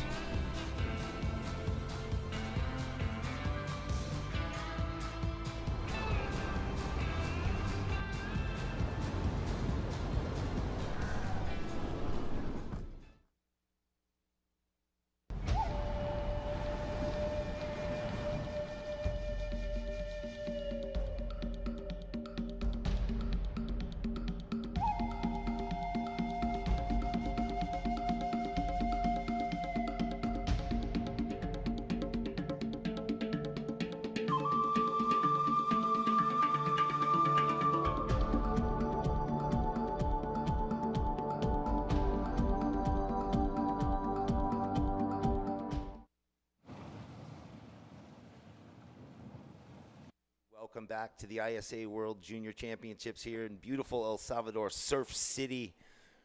Jeff Baldwin and JJ here calling the action. This is heat number 5 with Luke Swanson from Hawaii, Giovanni Cadenas from Nicaragua, and Elliot Vara from Panama. This is a 3-man heat in the U18s. We have a few of those. I mean, 45 countries represented, over 400 surfers between the men's, the women's, and the multiple divisions. It's always a good feeling when you get a 3-person heat, I think. If you're a competitor, because that really does change the dynamic, and you think, all I got to do is get second or first. You're not. Who's the weak link in the chain here? I got to get out there and make sure I get a better wave than that guy.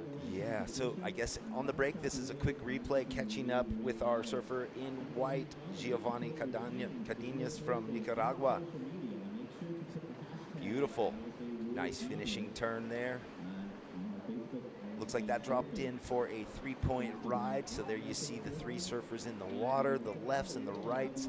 So consistent, JJ. I was saying some of the waves, and we had a good example 2 heats ago where one of the surfers got the highest score of the day, and the wave was just glassy green, no foam, no soup. There's a lot, that's so consistent that a lot of the waves get that soupy face, which makes it a little challenging.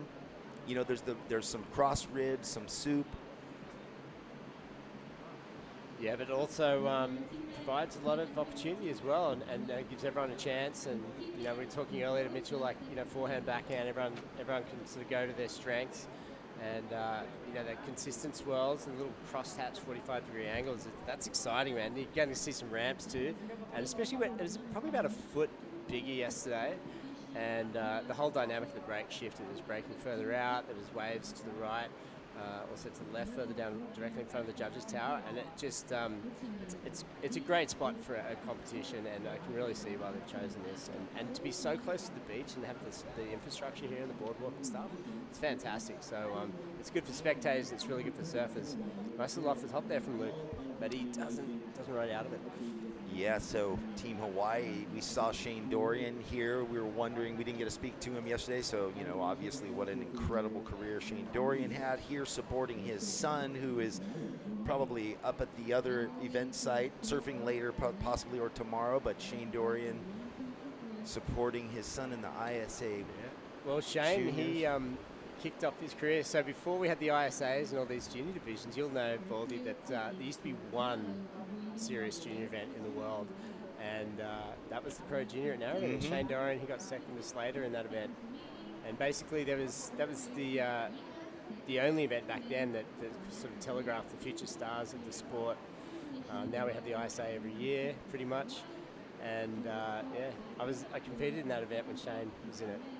So now he is. We talked about the breadth and the depth of the coaching and the earlier generations coming back to help these young crew do well and give them guidance and support. And Shane's one of those guys. We saw Adriano de Souza was down there. He's helping some of the Brazilian crew and also Team Italy as well, which is interesting, coaching some of those kids. And a couple of your buddies from the US are deeply ingrained into the US coaching. Yeah, Ryan Simmons. I saw Magu de la Rosa, famous Peruvian surfer. I mean, they're from all over the world, and I don't know if like Mickey Pichon is here for France. I haven't seen him, but I've seen he's been involved in the past. And you have the elite surfers coming back in and giving back, and that's what's so beautiful about this ISA and the way it leads and fosters these young athletes, although these are the 18-year-olds or in that division. Yep. Yeah. A lot of them, like you said, this is their last chance to go for that title. Yep. A lot of surnames you recognize when you look through the list of the junior surfers here. You go, okay, I know that surfer. I wonder if their mum or dad's here or whatever, So we saw a split peak situation there. Both surfers getting away. Luke came unstuck again. And also Elliot, Panamanian surfer, getting a left there as well. Luke making his way back out into the lineup. Small score so far. This thing's wide open. But these 20-minute heats, they go quick. Here we go. They go really quick. Look at this beauty of a left. Oh, nice. Oh, a little slip there. It looks like his back foot came off. JJ will get into it, but he recovered nicely and then sort of, so he gave himself a little finger snap in encouragement. This was the right from Luke Swanson, the Hawaiian surfer, 18 from the North Shore. And he's come unstuck too. This is unusual. Sometimes when you arrive at a new spot and the temperature change is really different, you can have some slippery wax and all that.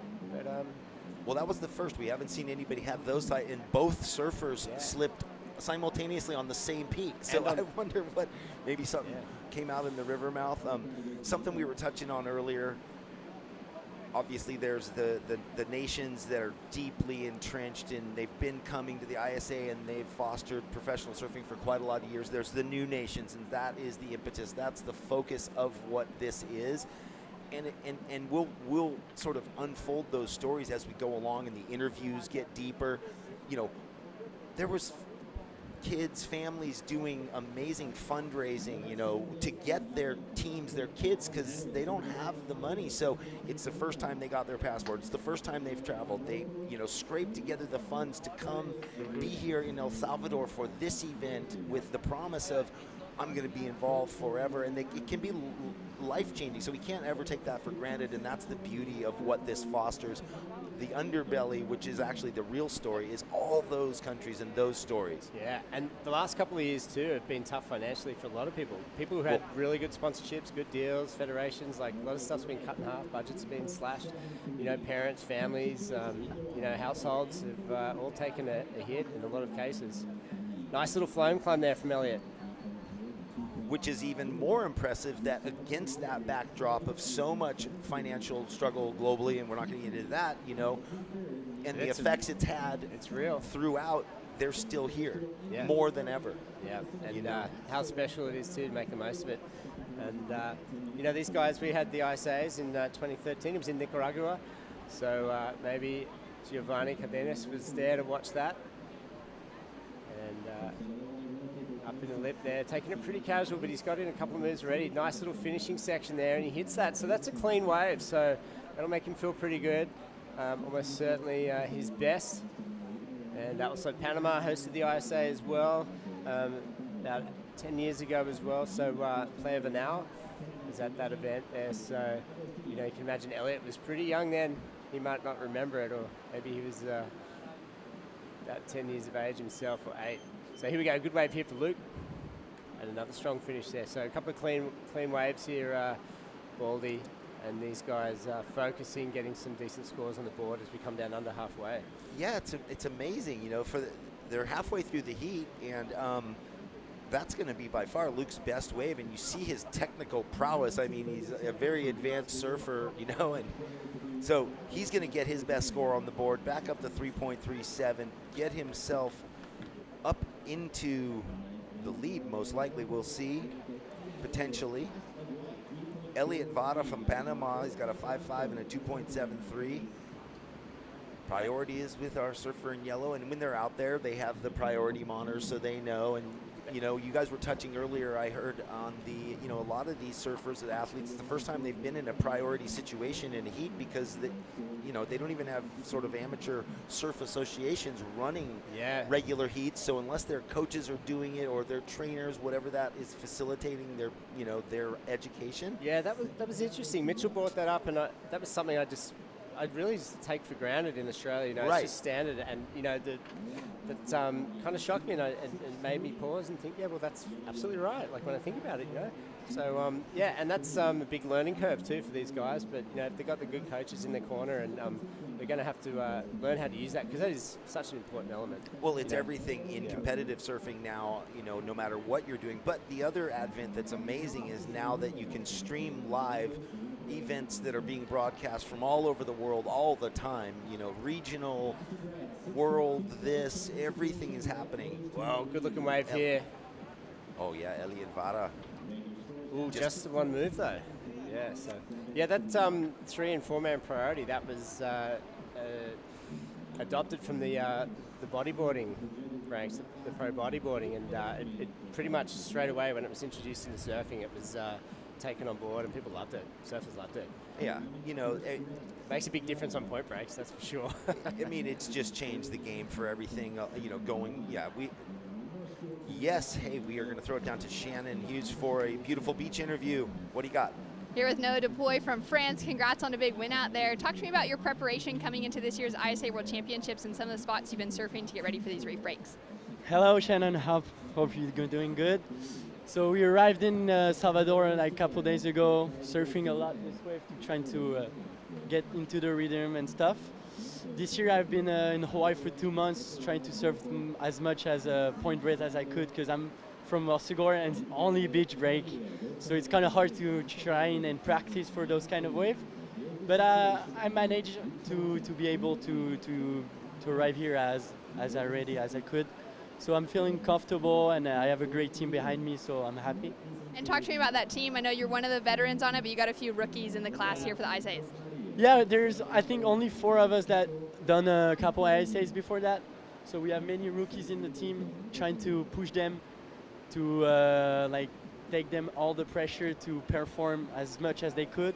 And they're doing good, they're happy, everyone has the smile, so everyone has a good vibe. So yeah, it's good. We have a team. And what will your day look like now that you finished surfing and competing, and supporting your teams? Like, I think like all the team cheering up all the other teams and even my team, because we have like, I think 4 guys surfing more and girls on the other spots. So trying to move as quick as possible to cheer everyone up and looking to go as far as possible. Huge. Well, congratulations. Would you like to say anything in French back to your friends and family? À tous, à ceux qui regardent, des gros bisous à tous et je vous aime fort. Bisous. Thanks so much. Nice work, Shannon. That is great to hear from the last heat winner, Noah Dupuy. He had a great heat, and like he was saying, JJ, he's spending time. It was kind of funny. He's spending time in Hawaii, the North Shore, to ride point breaks. So maybe he's just surfing rocky rides or backyards, or I'm not quite sure. But yeah, I was analyzing that comment. Anyway, that's like, okay. Yeah. Well, it's working so far. Yeah, it worked for him there. Only 5 or 6 more rounds to go, Noah. And I like that you know, they're fostering the rookies. So he's the 18-year-old. He's not the rookie. He's been in events before. Here we go, a little peak motoring through. And it's going to be Elliot looking at the left. No, but Giovanni Cardenas from Nicaragua gets this right. And this is one of the nicest shaped waves. Nice little corner on it. If you get a finish move here on the inside, that'll help his cause. Couple of lows, sort of rounded cutbacks here, and he kicks out. Well, it looks like even though the left's sort of more the consistent or dominant wave, you know, and I don't know the break well enough. The tides yesterday in the afternoon when the tide looked like it filled in, the left was really bending and cornering in at the surfers, giving it a lot of pushback from midday on. The right almost looks like it's kind of giving them that opportunity. It's bending back into them on each turn. The left kind of runs away and pushes a bit. So different strategies, but it's great that they can show both their forehand and backhand. Another spicy wave for our Hawaiian surfing, Luke Swanson. So he's looking to get rid of the 3.73. another, amazing fact, and it's global in surfing, but at the ISA you see it kind of more, is not only is it their first time they're traveling, they had to raise money to get there. It's fostering grounds for surfing, small country. Most of them speak perfect English, and you saw Noah there choosing. He could have spoken in French, but he's honoring, Shannon in that moment to say, hey, I'm going to practice. I'm going to speak in French. I know if I go on to make it, everywhere I go, we're going to be speaking English. And we do have a Latin webcast happening in the booth next to us, which is great. Mito Salazar and everyone here perfectly bilingual. Sorry for letting the team down. Yes, I know. That's why they put us together. Thank you, Noah. We get the dunce caps. Yep. Ooh, nice little wave here too for Elliot. Needs a mid-range score to get up into first. So nothing happened for Giovanni on that last one. Outside heat leader Luke Swanson from Hawaii now. This section looks bigger, Baldy. Bam. Ooh, well, and that was it. I liked his sort of laissez-faire timing in that one. He just sort of was liquid into the top, but right when he got there, pushed the fins over. Yeah. So there's a lot of really nice surfing happening here in heat number 5. We are down to just under 3 minutes. Right when you talk about being bilingual, what's laissez-faire? Well, those are just little one-worders. I got those somewhere along in the 2 or 3. What does that mean? Help me out here. Help us out. The sort of ease, the laziness, the casualness. Very good. Okay. The lack of effort. Yeah, right. Well, that's a cool word. I'm going to take that one home to Australia after this event.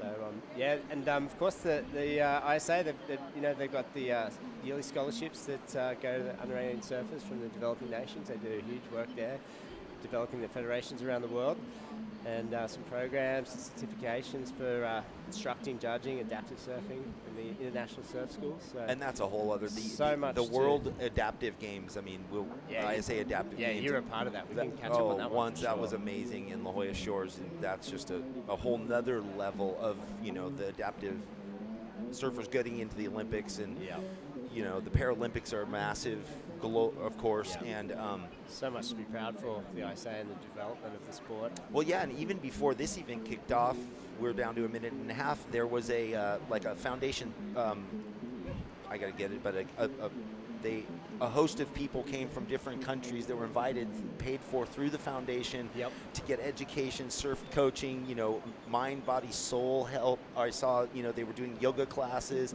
talking about nutrition, talking about physical training, talking about water safety. It was very comprehensive, more than just surf education. It was lifestyle betterment education, and that's another component that the ISA is always, fostering.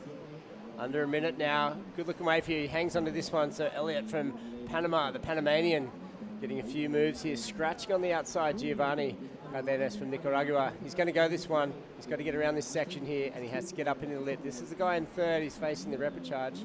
This oncoming section, belts it. Needs a 4.71. So a solid move there on a better looking wave. And with 40 seconds remaining, don't know if Giovanni can get back outside, so that wave really has to count. He's going to have to pray that he gets the score there.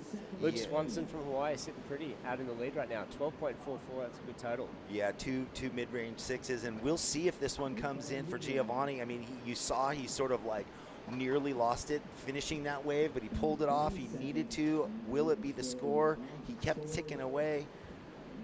13 seconds left. And, if he loses, he gets the surfing end in the repechage. Yep. So 3 seconds left, 2-1. So I think Giovanni is going to be relegated to third place and that repechage round. The Nicaraguan surfer. We say by at the moment, the national champ. He's got another shot at it. So well done to Luke and Elliot, the Panamanian and Hawaiian surfers. So I know they're flying. A little slow with that heat, a little smaller. I think, like you said, the tide's coming in, Baldy. So but plenty of action to come. Cool. Well, yeah, flying right through 20-minute heats, and that was the conclusion of 5. I know we're going to be jumping into 6 here shortly. You see the next heat sort of has already made its way into the water. They have about a 20-second turnaround between the heats, although we have the minute commercial break. Yep, the red's already looking.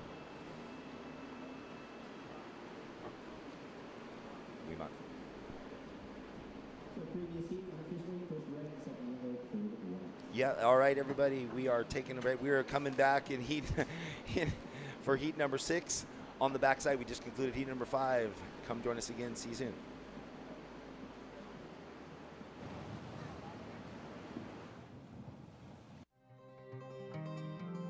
There's something profoundly spiritual about riding waves. What is transformative? Healing. All distractions on land disappear. You're at the mercy of Mother Nature, the ever-changing movement of water. Swells travel across the ocean, taking days or weeks to arrive, where surfers wait to ride their final destination. The pursuit of these fleeting walls transcends sport. It's a way of life. Surfing has the power to change the world. This is the International Surfing Association. This is a better world through surfing.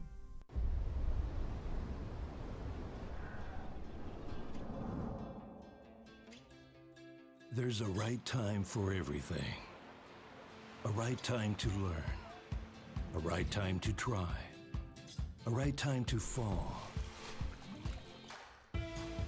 There's a right time to face yourself. A right time to enjoy pleasures, to make friends.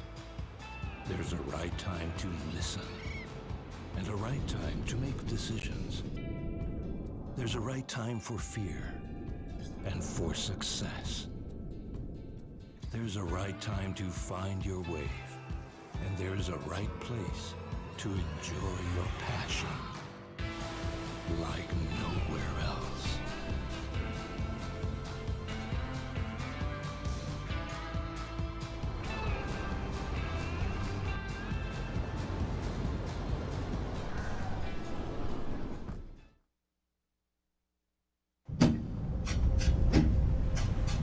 We're going to Ground Zero Chops in Tahiti. Who would have thought? Nobody. The setup in Teahupo'o is magic, you know? It's amazing, like the nature is there and the locals are amazing, like the vibe is crazy over there. Chopu is one of the most incredible waves, probably a wonder of the world. You go to that end of the road and it's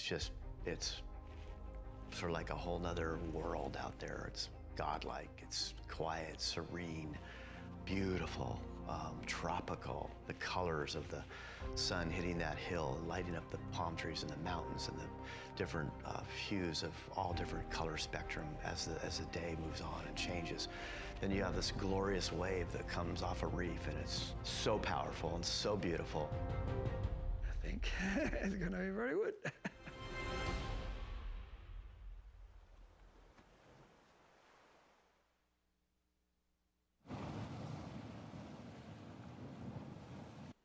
Guess where surfing's going to be for the 2024 Paris Olympics? Tahiti, yes, at Chopu. There you saw Fernando Aguirre and his vision to bring surfing to the Olympic Games. We already had Tokyo 2020. Great waves at that beach break. And now we're going to Tahiti. Mitchell Salazar with JJ Jenkins. JJ, I know I'm excited as you are to see the men and women go down at Chopes. Yeah, I think the world's really going to wake up and take notice once that happens. And there's going to be a lot of viewers seeing something that they've never seen before. And they'll be like, oh my God, is this surfing? Oh, well, that was surfing right there on your screen from the Republic of South Africa. Luke Thompson, one of the best turns we've seen on the right-hander so far. This is heat number 6. Thompson in red, Jesus Perez from Costa Rica in white, Mario Camp from Belgium in yellow, and Keone Lassa from Venezuela is in blue. There you see the 4 names. 4 different countries, 2 surfers from Latin America, 1 from Europe, and 1 from the continental Africa part 2. And South Africa, I want to let you know, JJ, they've had some great surfers in the ISA in the past, Jordy Smith being one of them. And now here's a surfer from Venezuela, Keone Lassa. This is a replay. Yeah, hasn't level gone up in this heat already? Big overhead sets, Keone getting a good wave here. We saw that wave from Luke Thompson, that was good. Out the back, so hi-fi surfing at the moment in stereo. You know, so Here we go. This is red. This is Luke. And this was the finishing move here. Up in the lip. Great section. Boy. Times it well. And we talked about those right-handers. I think if you're going to go right, you got to make sure you're seeing a full wall in front of you and another peak down the beach. And then you get the really good scores. Those finishing moves have been some of the highlights of the morning, Mitch. And they're crucial, too, to the actual development of a good score. This was Jesus Perez from Costa Rica. His second wave so far, JJ, has a couple mid-range scores, a 3.5 and a 4.1 in a score line. We might see him again here. Yeah. Here goes the Costa Rican Perez on the backhand, going left again. Nice technique, great bottom turn. Second turn right there in the pocket, and fits a finish in too in a hard section. But the real standout of the scores right now so far is the 7.0 of the young surfer from Venezuela, Keoni Laza. And for most people, Venezuela, not a huge surfing country. They have had some great competitors in the past, though. Laza, one of them now. On the backhand, second turn, spicy, and fits one more in. Wow. That's his second score? Yeah. Come through. Wow, he's got off to a great start. 6 minutes, and he's smashing it. Yeah. So very composed, good surfing, strong, good timing, and yeah, he's sending it so far. He looks like he's in the right gear. Boy, and you know what, JJ? He's dropping a massive score right now, potentially the best wave of the event so far. This is the replay. Yeah, straight right in the middle of the peak there. Comes around that section, times well under the lip too. And look at this bowl he's got to work with, and a little capping section. So that thing delivered, and he gave it right back. So the timing was good. The section's no loss of speed, and that was a gift, that wave. And he all he had to do was really just surf it at 80-85% there and connect the dots, and that's exactly what he did. So that guy is a good surfer with a lot of potential. That wave was fantastic, and he's rocketed into first place. Still the score to come through. That 7's for his first one. Yeah, so the 7 was the left. Yep. It's a beautiful carves right there too with the combo. 6.5 for Thompson. There we go. A 9.33 for the Venezuelan surfer. Highest score of the event. Highest heat total of the event so far. And he's done it in the first 7.5 minutes of the heat. Thompson in second. Perez now needing a 5.24 for second place. And Comp from Belgium in fourth, needing a 7.26. Here's Perez on the backhand. Just a quick one in and out. 12 minutes to go. Yeah, you're talking about developing stories. We got one on our hands right now. He's already told his story. That's going to feel great for Keoni. It's going to feel good for the Venezuelan team cheering him on. Here we go. This is another good right-hander. Thompson. Beautiful combo right there on a great right-hander. And like a good South African too, he prefers the rights.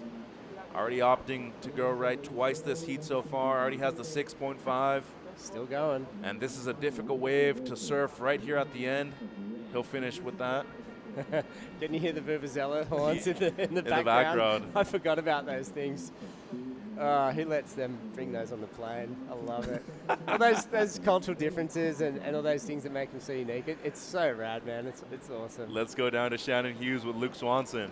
Luke, congrats. That was a good heat win at the end, but it looked like a bit of a challenge at the start. What was happening on those rights?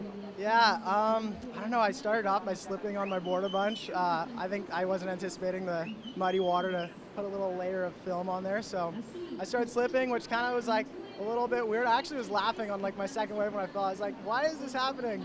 But yeah, my main mindset after that was just like finish a wave, and I got a kind of little insider double up, finished it, and then just kind of built my confidence from there, and then kept on getting those like kind of mid-range 5.6s and finished out on top. So super stoked. Definitely a good way to reset and come out with the win. Talk to me about your goals coming into this year's ISA World Junior Championships and what you've been doing to work towards achieving them. Yeah, well, this is my last year. I wasn't unfortunately able to make it the last couple years, but I want to win, you know, like I think that I have everything I need to win, and I'm feeling confident. My boards feel good, my surfing feels good, and just training at home, all the sorts of waves that look like this. I was just at Lowers about 2 weeks ago, so getting good reps in there, and yeah, I feel like I have everything I need. Amazing. And representing Team Hawaii, feeling good? Oh yeah, the team's on fire right now. We're all super pumped, and you know, we're here for each other, so win or lose, we're all stoked and we're all having fun. Love it. Thanks so much for the insights, and best of luck in the next round. Thank you very much. Thank you, Shannon, and congratulations to Luke Swanson from Team Hawaii. One of the best representatives there is on Oahu. Yeah, he's a smooth dude. Next time there's an interview with Luke, shut your eyes. That's John Florence. I swear to God, his voice is a dead ringer for John. It's amazing. They train together with Ross Williams too. It's Benny Sakura Johnson, Luke Swanson, and John Florence. And you know what Ross has told me in the past is that Sakura actually ends up winning 80% of the heats that they surf against each other, which is crazy, right? Yeah. Yeah, wow, that's cool. It's oh, what a team! I really enjoy Ross's input and his commentary. It's been so refreshing, and you know, I think he educates a lot of the surfing world. It's fantastic. So it's great having Ross there, and it's pretty clear that he's doing a good thing for the surfers. Man. He's got a very calculating mind. He simplifies things, and these surfers are benefiting. Like Luke's in the zone, man. No doubt about it. He's one of the favorites to win the U18s as well, and as he mentioned, his last year in this event too. So the biggest opportunity of his life to potentially become a world junior champion here in El Salvador. Just under 9 minutes to go, Lassa with a 16.33 heat total, the highest of the event so far.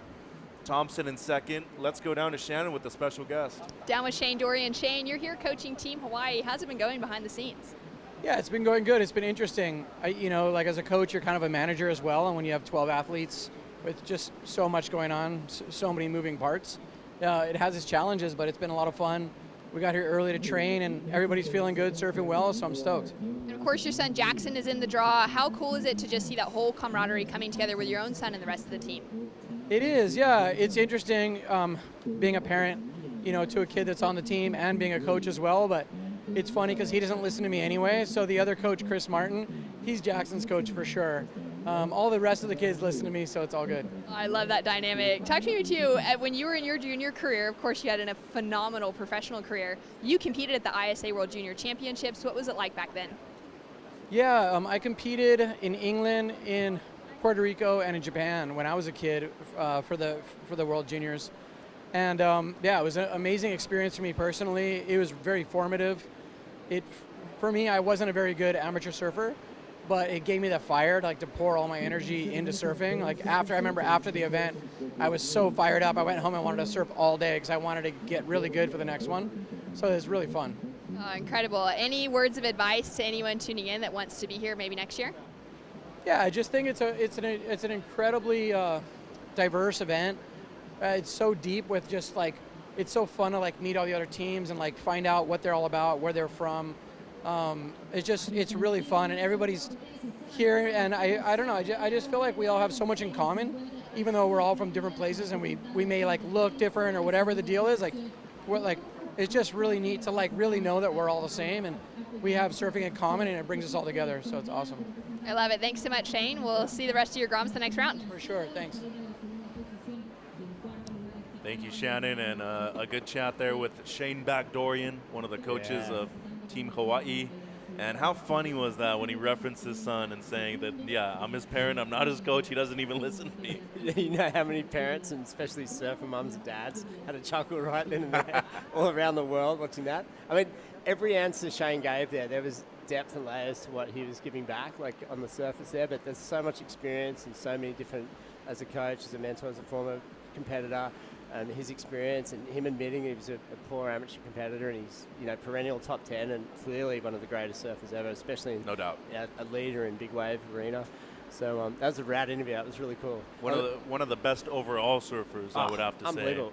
To think, you go back and watch some of those early videos and the airs he was doing, tweaking them out and stuff, and man, he's so steezy, he's amazing, and the stuff he's been doing at Jaws the last few years is just ridiculous. Yeah. It's crazy. So here we see go. Shane here. Yellow comp from Belgium only has a 2:07 at the moment, so that'll help his total out, but he is in fourth at the moment, needing 2 scores, a combination that gives him 14.33 or better, so a pair of 7s will get the job done. Just under 6 minutes, JJ. And how about Keone Lassa, who's been on fire? Speak of him, he's up and riding again. Going left, just a quick one. Priority mistake maybe? Clearly he's in the lead, but that was unusual. He didn't give that one a nudge. It didn't look like much of a quality wave either, did it? Yeah, no, he's like he can be selective. Yeah, he's gone down the priority rankings there, having a look on the inside, scratching a bit. It's man, he's had a great heat. Easily two of the best waves of the day, and that 9, that might be a while before that one gets beaten. We'll see. And how about his wave selection too? He's done it on 4 waves only. Yep, smashed it. So it doesn't seem too tricky out there to pick a spot, and for sure having a team environment and having coaches on the beach, they'll probably have their lineup points and stuff, and they'll be referencing that from the ocean looking back to the shore. But yeah, he's played the tactical game amazing, and he's made those waves count. And here he goes again, looking to better a 7.0. Lhasa, wow, that was beautiful. Can he hold on? No, he can't. But this kid is something to deal with. I'm telling you, once he faces off against those bigger superpowers, we're going to see potentially a final in the making right there. Yeah, he's clearly experienced. He's smashing it. And one thing that's really interesting, he's representing Venezuela, and he's up in Zarauz in the Basque Country, and there's already been a couple of surfers, you know, residing in certain countries like California, particularly representing, you know, Japan and China. That's not uncommon at all. So it's really, we're on the precipice of the new era where, you know, we're seeing so many nations represented. It's so cool, the development of the sport here, and these guys maximizing their chances to get those all-important medals. And here goes the South African Thompson, looking to better his low score of a 6.5. What a wave right there. Potentially the best right we've seen all day long. And now White, Perez, who at the moment also needs 2 scores to move up into second. This will help, but it just seems like his wave selection hasn't been on point yet. Yeah, that was in my mind there. I was saying, no, don't go when he paddled into that one. It was a smaller one. And, you know, that's probably an experience. Maybe some nerves getting in the way there too. Knowing where you are on the clock and watching it, and your position in the heat, knowing you maybe should play the waiting game. But, you know, if you're going to wait and pick one wave, you've really got to make it count. So there's no room for error. So he might just be building his scores there, Jesus. But many lefts in Costa Rica. I haven't traveled there. Yeah. There are lots of lefts. I know it's very peaky, but the rights are the dominant waves that everyone travels for. Mostly beach breaks. Okay. But there is one of the best lefts in the world in the most southern part of Costa Rica, close to Panama. Yeah. Pavones. Yeah, of course. That's where Normar McGonigal, former ISA champion, and Leilani are from. Yeah. This is Thompson's last JJ. Yeah. What's the finishing move on this one, everyone? Wax it up. The spray, you know, you get a big spray off a turn that indicates good timing, and always impressive. This is the land angle now. Nice little section, just holding his speed. Look, you can already see him looking at the left corner of his eye there, eyeing that end section. And they're the rights that get the scores, that good finishing end bowl, and he timed that well. I like that kid's style too, surf's great. Here's Perez from Costa Rica. He has 2 minutes to get 2 scores. Let's see if this will improve and at least break combo. A 4.33 will do it. And Perez just grinding away on this one, tapering off, and perhaps just a bit too small for the scores that he's requiring right now. Yeah, he's clearly, I mean, for me, that's the first time I've watched him in real life, and he's got technique, and he's got the flow. He's just making it a little too hard for himself, I think, catching those small waves. I mean, they're going to be difficult to surf for a lot of people, those little dribbly ones, so I'd like to see him, Perez, get on a bigger, better wave. 90 seconds to go. Lhasa from Venezuela in the lead, Thompson in second. He doesn't seem like he's going to improve his low score on his last, might be just under his 6.5. Perez in second, needing that combo. So is Comp from Belgium in fourth. And, you know, another thing that it's good to talk on too about those people residing in different countries, to those that they're representing. Keone Lhasa being one of them. He surfs in Zarauz, the Basque Country of Spain. How about a lot of the surfers that qualified last year for the Olympics? Leon Glatzer, he's actually from Costa Rica, but he has both German parents. He's from Pavones as well. Manuel Selman surfs for Chile. He lives in the Dominican Republic. Yeah. Well, yeah, I mean, any road you can take to get there, I mean, why wouldn't you? And it just speaks volumes for the sport and the work that the ISA have done to open up these pathways and the development in all these countries. And then these surfers, you know, they're making this change now. We've only had one Olympics, and in 2 or 3 generations from now, 3 more Olympics, they're going to be inspiring other surfers from the nations they're representing. And then you get the funding and the sponsorships, and you know the legacy comes through, and then you get the support and the governments and stuff. It stands for so much more than you see on the surface in these early days. Especially when it comes to opportunity too. Exactly. Thompson in and out real quick. We're going to count this heat down. It's going to be Lassa and Thompson advancing into round number 2. You hear the buzzer right there. The heat is over. Perez and Camp will be relegated to the repecharge round. We're going to take a quick commercial break and be right back with heat number 7 here at the ISA World Juniors. Don't go anywhere.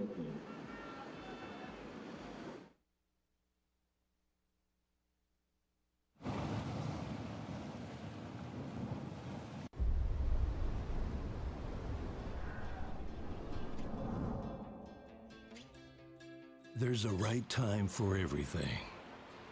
A right time to learn. A right time to try. A right time to fall. There's a right time to face yourself.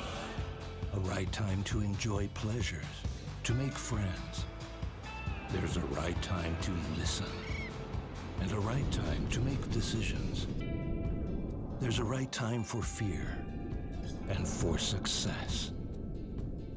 There's a right time to find your wave, and there's a right place to enjoy your passion like nowhere else.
There's something profoundly spiritual about riding waves.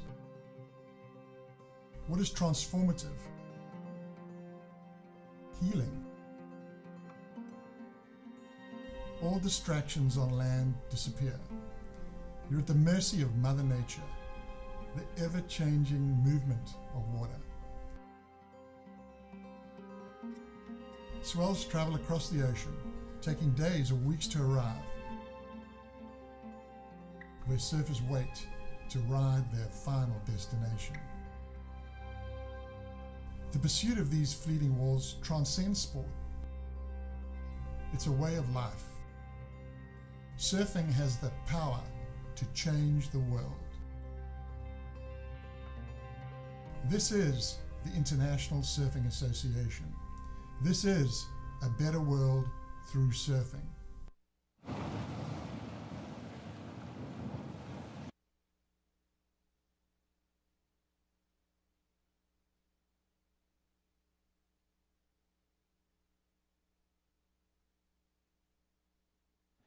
Back at the ISA World Juniors here in beautiful El Salvador. Mitchell Salazar with JJ Jenkins here for heat number 7 in the water. Hugo Hermering from Germany in the red. Teo Rodriguez from Argentina in white. Jie Yahao from Chinese Taipei in yellow. And Eli Temperi representing Finland is in blue. So a diverse heat in the water again, JJ. Temperi from Finland resides in Southern California, I believe in Encinitas. And he is a great surfer. Just came off of a win at NSSA Westerns last weekend too. And he's here looking for a solid finish at the ISA World Juniors as well. Yeah, he's made a couple of national finals, the Grom Search runner-up back in his day, which was only a few years ago. And yeah, anyone from that little neck of the woods there, that's a competitive environment, and I'm sure he's got all the moves. And Argentina in the past has also medaled a few times at this event. Santiago Muniz has been a 2-time event champion at the Opel level. And Germany now, with the success of Leon Glatzer from last year, one of the higher seeds of the event. They're in red. Yeah, so yeah, very stacked heat here, and I'll go on record. I'll say I haven't watched any of these guys surf live before, and these are the heats that really get my attention because an event like this, there's going to be dozens and probably hundreds of competitors we get to see for the first time, and so this is one heat I'd keep an eye on, and they do have a lot of accolades, these guys, so should be a good battle. That last heat was a cracker too, so coming off that one, it's the levels lifted, and those guys, they would have been paying attention, seeing where those guys scored, and seeing them sort of bring the flashy moves in, and these guys will be ready and fired up. Here comes a little set too. Yeah, and Jay Yahao from Chinese Taipei. Great waves over there, by the way. They get some typhoons, and all of a sudden, waves are 6 feet. They have won World Pro Junior Championships over there, World Pro Longboard events too. So Chinese Taipei definitely accustomed to this kind of power, just here like La Bacana has. Is that Taiwan? Yes. Okay. It is. I was there for the last juniors event. Yeah. So, yeah, beautiful part of the world and really a wave-rich region. Probably underrated on the global scale. That is no doubt. Yeah. Here's Rodriguez with a 2-turn combo to open up. Let's go down to Shannon Hughes with last heat's winner, Keone Lassa. Keone, that was an incredible heat out there. There's so much action going down on the beach. How does it feel to be here for the ISA World Junior Championships? It feels good. It's been like a while since the last junior event, so obviously coming here, it feels a little nervous after a long time. When you go out, there's too much people to catch waves, but you see everyone ripping, so yeah, it's good. The level is really high, so it feels good to compete here. Well, you managed those nerves so well. You found a 9.33. How was that in the lineup? I got the first wave too deep, so I fell. But then I got a second one, which was a 7, I think. And that calmed me down a little bit. And then I got a big ride, which felt good. Did like 3 big turns, and yeah. Incredible. And you're from the Basque Country, but you're representing Venezuela. What does that mean to you? Means a lot, obviously representing both. I have my mom from Venezuela and all the family. Shout out to everyone who lives there. And yeah, obviously from the Basque Country, so I appreciate you guys watching. Yeah, let's keep it going. Well, congratulations. We'll see you in the next round. Thank you. Thank you, Shannon, and congratulations to Keone, the highest heat total of the event so far, 16.33 points. There's Theo Rodriguez on his second wave so far. His opener going to come in as a mid-range score, it seems, just under 14 minutes to go. And a good representation of what the ISA is all about. You're representing one nation on paper, but really you're coming from different backgrounds. It's cool to see him appreciate both of them. Yeah, it really is. And like he mentioned, like he's saying thank you to the people that care about him in both those spots. So you're bringing supporters with you. You're bringing attention from a couple of regions with you as well. And, surfing's about experience. And I think eventually, if you're going to have a winning career, like knowing all the different varieties and breaks around the world is key. So having that travel, that experience is vital. To be able to call a couple of places home is only going to help your career. And he's a confident little fella, man. He got the 9 and stuff, but you can tell, like he's been to enough events. You can watch the way these guys speak. If they're under 18, under 16, you can see who's confident and has some direction and some clarity about their goals and dreams. Boy, and there goes Tim Perry. I'm telling you, this kid can surf, JJ. Yeah, you're talking him up big time. I want to watch it. Oh, there was one wave last weekend at Huntington Beach, just one section, but he went up one big bottom turn, one big top turn, and he's not afraid to punch the lip when it's coming down on him. But you see him in person, and he's not very tall at all. His father's around 6'4", I want to say. Ellie's probably got to be around 5'5". Is he going to shoot up? Is he going to have that year or two where it's like, hey, whatever happened to Eli? Like you were looking down on him, and now you're like looking up. As long as he doesn't get like the physical complications that sometimes come with that, you have those radical growth spurts.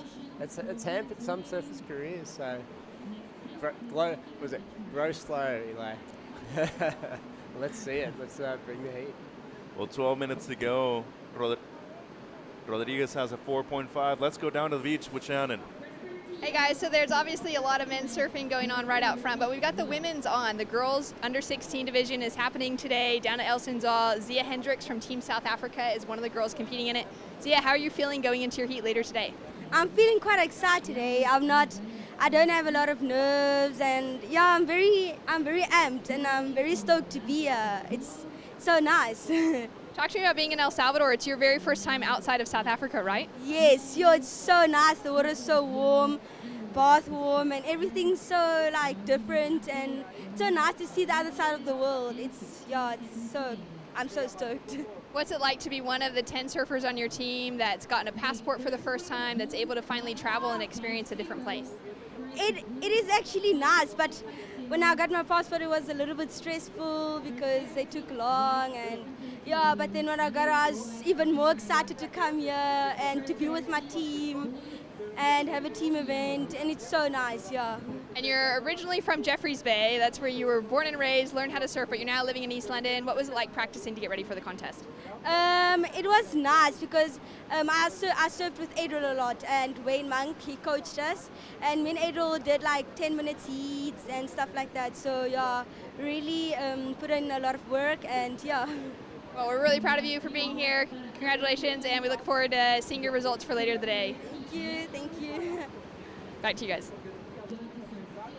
Thank you, Shannon, and those are really the stories that we're looking to not only expose, but I think come to terms with how beautiful the sport of surfing has impacted different parts of the globe, JJ.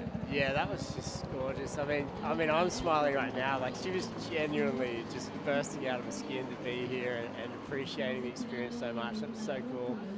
And yeah, that's what that's the stories and the layers behind all these teams, all these competitors here. There's some really cool stuff, and this guy's getting life experiences, which is just fantastic. She was just amazing. I love her. She was smiling since before the interview actually started. I know. And that's infectious. It's good. So this is Rodriguez, his 4.5 JJ, his best wave of the. Oh, excuse me, that was just the one attempt on the left. He does have a 4.5 and a 2.33. And this was Hugo's opener, a 5.27, his best wave so far. That was a nifty little layback there to finish. I didn't think he was going to ride out as smoothly as he did. This overhead wave now, and a bit of whitewash to hit. Pulls it down in the pocket, up again. Another open face carve there on the backhand. Connects with that foam, and he just pokes the nose under. So he was on his way to a good score, but that was still, in the context of this heat, that was a pretty good wave. So that was his second wave for Tim Perry, a 4.6. His opener was a 5.5. That has him in the lead. Just under 9 minutes to go. Rodriguez in second, looking to improve on a 2.33. The surfer in red, the German, gets a 3.67 on his second ride, so that actually pushes him up into second. Rodriguez now needing a mid-4, and the surfer from Chinese Taipei still very patient out the back, only has a 1.13. Here goes Tim Perry in blue, the Finnish surfer. Beautiful strong carve to start things off. A second wrap just in the pocket. This wave shouldering off. Wow, how was that third one? Quick and deadly. That's your boy right there. I'm telling you, he's got something about him where I just see a superstar in the making. And you see these surfers coming out of that Encinitas area, Kyan Yang, Ellie Tim Perry, they all have that same low style. Guess where they got it from? Oh, Rob. Yep. Yep. Slouch master himself, the flow master. Never loses speed, that guy. Not at all. What the hell? He's such a great surfer and a good mentor for these guys to look up to in that area. And this is, would it be fair to say, this is a pretty kind of similar conditions like a seaside day out of Cardiff almost, there? yeah. Yeah, I reckon. Just the way the waves kind of die out, and then you get little cross-hatch sections on the inside. And this is Rodriguez's 4.5, his best wave so far. It was his opener. He's currently in third, and this is Ellie's last. It seems like it's going to come in as a mid-range score too. Yeah, wraps that one down, staying just behind the foam ball before he starts his next move. This wave coming in a little straighter. Good finishing cut back there, gives it a bit of a jam. And probably didn't wall up as much as he'd hoped or he thought it might have when he took off, but not a bad wave nevertheless. He's little too, he makes it look bigger than it really is. So. He definitely does. Little 1.5 there from the parallax error. 7 minutes to go. Still, the situation's still the same. Blue leads, red in second, white needs a 4.45. And Jay Yahao from Chinese Taipei needing the best score of the heat so far, a 7.81. Let me ask you this, JJ, as a former competitor of these events yourself, did you ever have a feeling that some of the surfers that you competed against that you saw, we're going to see live action first as we do have two surfers up and riding. We're going to stay with Jay Yahao. This is going to be his best wave so far. Chinese Taipei on the board, looking for a 7.81. Let's see if you can get a finish. So does well just to fit in a couple turns right there at the end. That'll be his best wave. 6 minutes to go. We also saw the German surfer in red Hugo split the peak with him. I was going to tell you, though, and ask you, if a lot of the surfers that you saw in those past events or you competed against, did you ever think that they were going to become the superstars that they eventually became? Oh, for sure. Yeah, absolutely. I mean, the glaringly obvious one was when there was really only one pro junior. And one of the first years I ever competed was at Narrabeen. That was the year that Dorian got second to Kelly in the final. And, 4 or 5 of those guys went on to CT stuff and world titles. But when I was doing the ISAs, I had surfers like Darren Arafty, Lee Winkler, who went on to qualify for the World Tour and make, do 4 or 5 years up there. Toby Martin was another guy. There was Sydney, New South Wales guys. So obviously I was traveling with the Australian team. And it was really obvious those guys were going to make it. They were so good. Shane Werner was another surfer from the South Coast, Sydney. He got second in the Pipe Masters and top 16 a couple of times. So, yeah, it was really obvious. And, I surfed against Terran Tulfer, and he's big standout Tahiti lifelong friend of mine. He was 16 when I was competing there. And Hira won 2 ISA world titles. Yes, he has. So, if you give me a bit more time to think, there's a lot of the female competitors. Chelsea Georgeson was ISA representative too, and she was from her hometown. She won a couple of world titles, WSL and ISA. So, yeah, it was pretty obvious. I mean, but they weren't as young as these guys. It's noticeable, isn't it? All of a sudden, you're just seeing people that are levels ahead.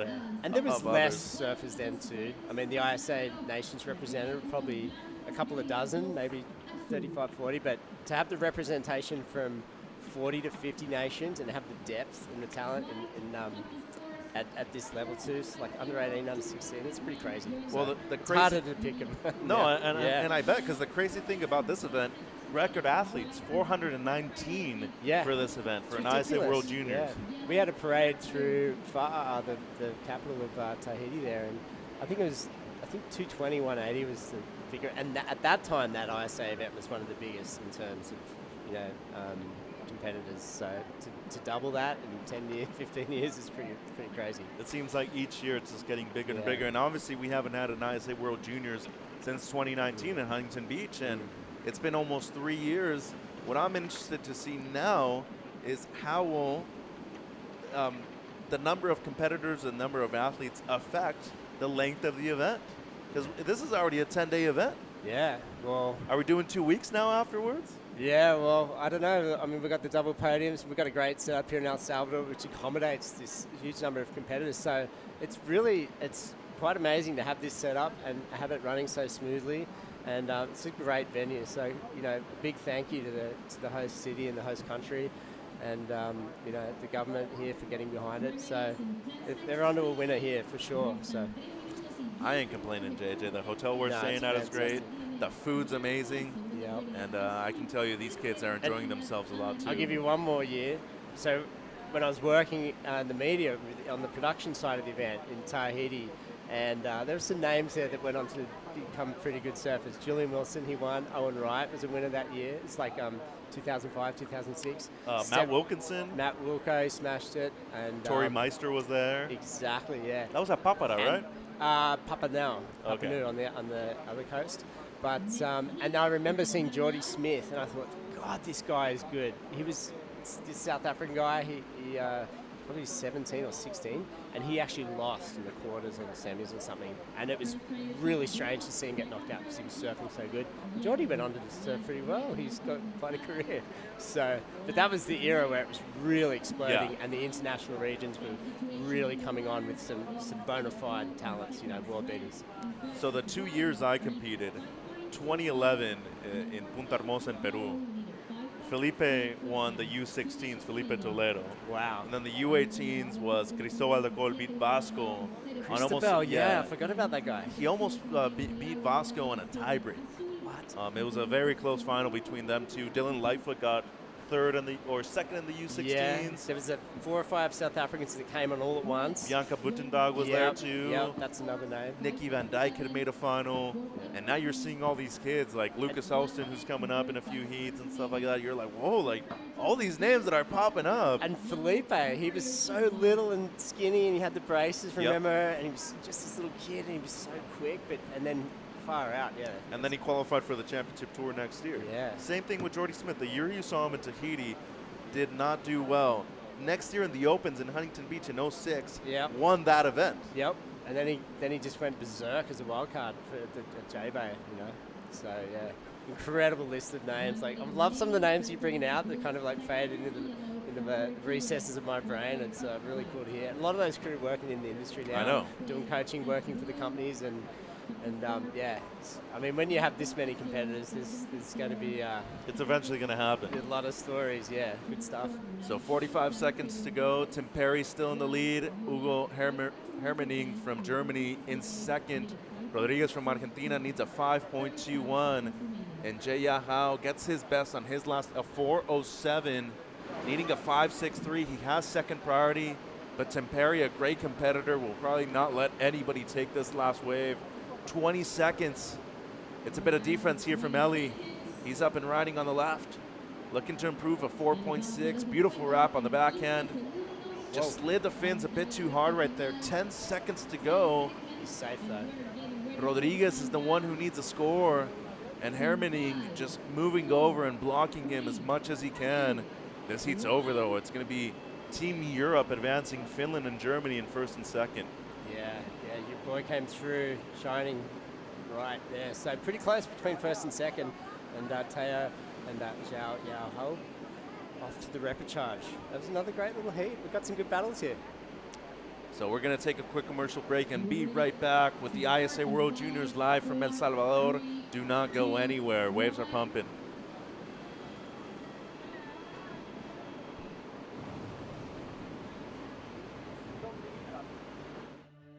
My name is Fernando Aguirre. I am the president of the International Surfing Association, and I like to surf every day. The ocean is the greatest equalizer. There is no really admission fees, no membership fees. You don't need to belong to a certain race, religion, gender, weight size, or anything to surf. The ocean has not been privatized, sold, rented. So we all have a chance to enjoy it. And maybe like a year ago, something like that, one day I woke up and I realized that the dream that I was having when I woke up, it was the reality. From having for the first time all the dream surfing teams of the world together, all the top stars, the guys that I met when they were 15 or 16 as juniors, and I saw them winning medals or gold medals. And they're all together now. Next to, the full team of Senegal. It's like a team from Thailand, Indonesia, American Samoa. I think it's probably, this is a sensitive point, because I carry on my heart my parents, my grandparents, so the people that really made me who I am. And my grandparents on my mom's side were very, limited income. He was a taxi driver and she was a housewife that used to work as a maid on a hotel.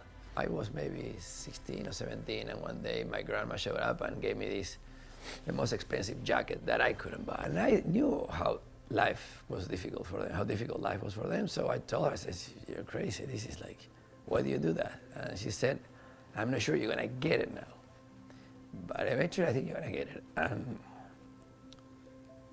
giving is much better than receiving, because by receiving, nobody has ever become a better human being. But if you give, you might get a chance.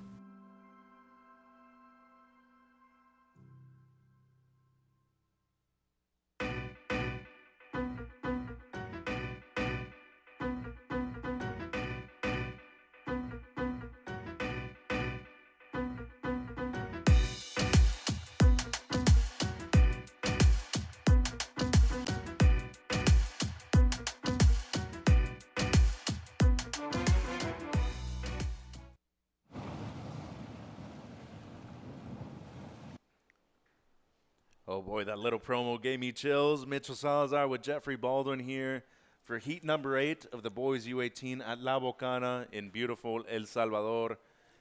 In the water, Jacobo Trigo from Spain, up and riding in red. A frothy one for him. Gets a 2-turn combo right there on a difficult wave to ride. That'll help him out in his score line. In the water, Jacobo Trigo from Spain in red. In white, Eli Boshan from Israel. In yellow, Rivan Roskop from Switzerland. And in blue, Freeman Breivik from Norway. 3 Europeans against 1 surfer from Israel, Jeff. I know. I was looking at Rivon's name. I'm like, man, that's a tough name. He's got stars written all over it. Rivon Rock. Right? I just saw The Northman, too, by the way. It's a Viking story. Yeah. Those kind of names were in the movie all the time. And it kind of reminds me of those older eras, too, where, like, you're seeing all these names. And I'm a huge fan of, like, Nordic culture and then mythology. Mm-hmm. I think it's cool to see these names mixed in, you know, with the more common names out there worldwide. That has been shattered over the last decade of the ISA populating the world of surfing, right? When we get the competitor list, you're like, oh boy, I got to have my A game on because there's names from all over the world that, you know, you're not just, it's not Spanish, it's not Latin, you're not just rolling tongues to like fake it. You know, you have all of Australasia, you've got the whole of South Central America, all of Europe. Yeah, we got Russian surfers, although I don't know how many are from Russia. And that's another story that's always happening. There's a lot of athletes that live in certain countries that surf for a different flag, you know. Yesterday I was talking to the Swedish kids. One lives in Manly, Australia. One lives in Leucadia, born and raised in Southern California. Yeah, Grayson Grant, yeah. Grayson Grant, but his mom is from Sweden, and, you know, they go back and forth. But, yeah, and that's the case in a lot of the teams, but then there are the ones, like I mentioned Senegal earlier.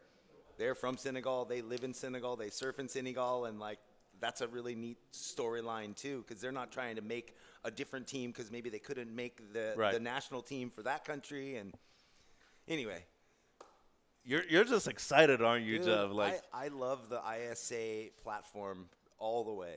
Here we go, I'm a Jacobo big Trigo. supporter. I know. I saw you down there with Team Senegal. You were taking millions of photos. They taught me a dance or two. Like I've They already did? got a robe in my room. I'm ready. Where's my robe, Jeff? Dude. Did you not ask them for me too? So this is a global thing, right? This is a global sport. Football is a global sport. Yeah. Today, Liverpool versus Real Madrid For the Champions League. the Champions League final, and Sadio Mane, who's the main forward, one of them for Liverpool. So that's what we were He was talking. from Senegal, yeah. Yeah. Isn't it funny how things connect every now and then? Too? Yeah. You're like, hey, do you like this football team? And they might like a particular team because of a player. They do, man. He's a star. And then Senegal went on to win the African Cup of Nations. And they're qualified for the World Cup And they later this year, qualified. too. So there's all that. Look at that. So let's go to the winner of the last heat with Shannon Hughes, Ellington Perry. Ellie, congratulations on a big heat win. Talk to me about the conditions out there. Conditions are fun. It's a little wonky, a little bit choppy, but there's some fun waves coming through right now. And you're representing Team Finland. You've only got one other teammate. What's it like for the two of you competing here together? It's really fun representing Finland, and like first time being here. It's great, yeah. Competing between the two divisions. You don't have another heat today, but you're going to be maybe bouncing back and forth quite a lot this week. Yeah, hopefully I'll make some heats this week, and hopefully I'll make it far, yeah.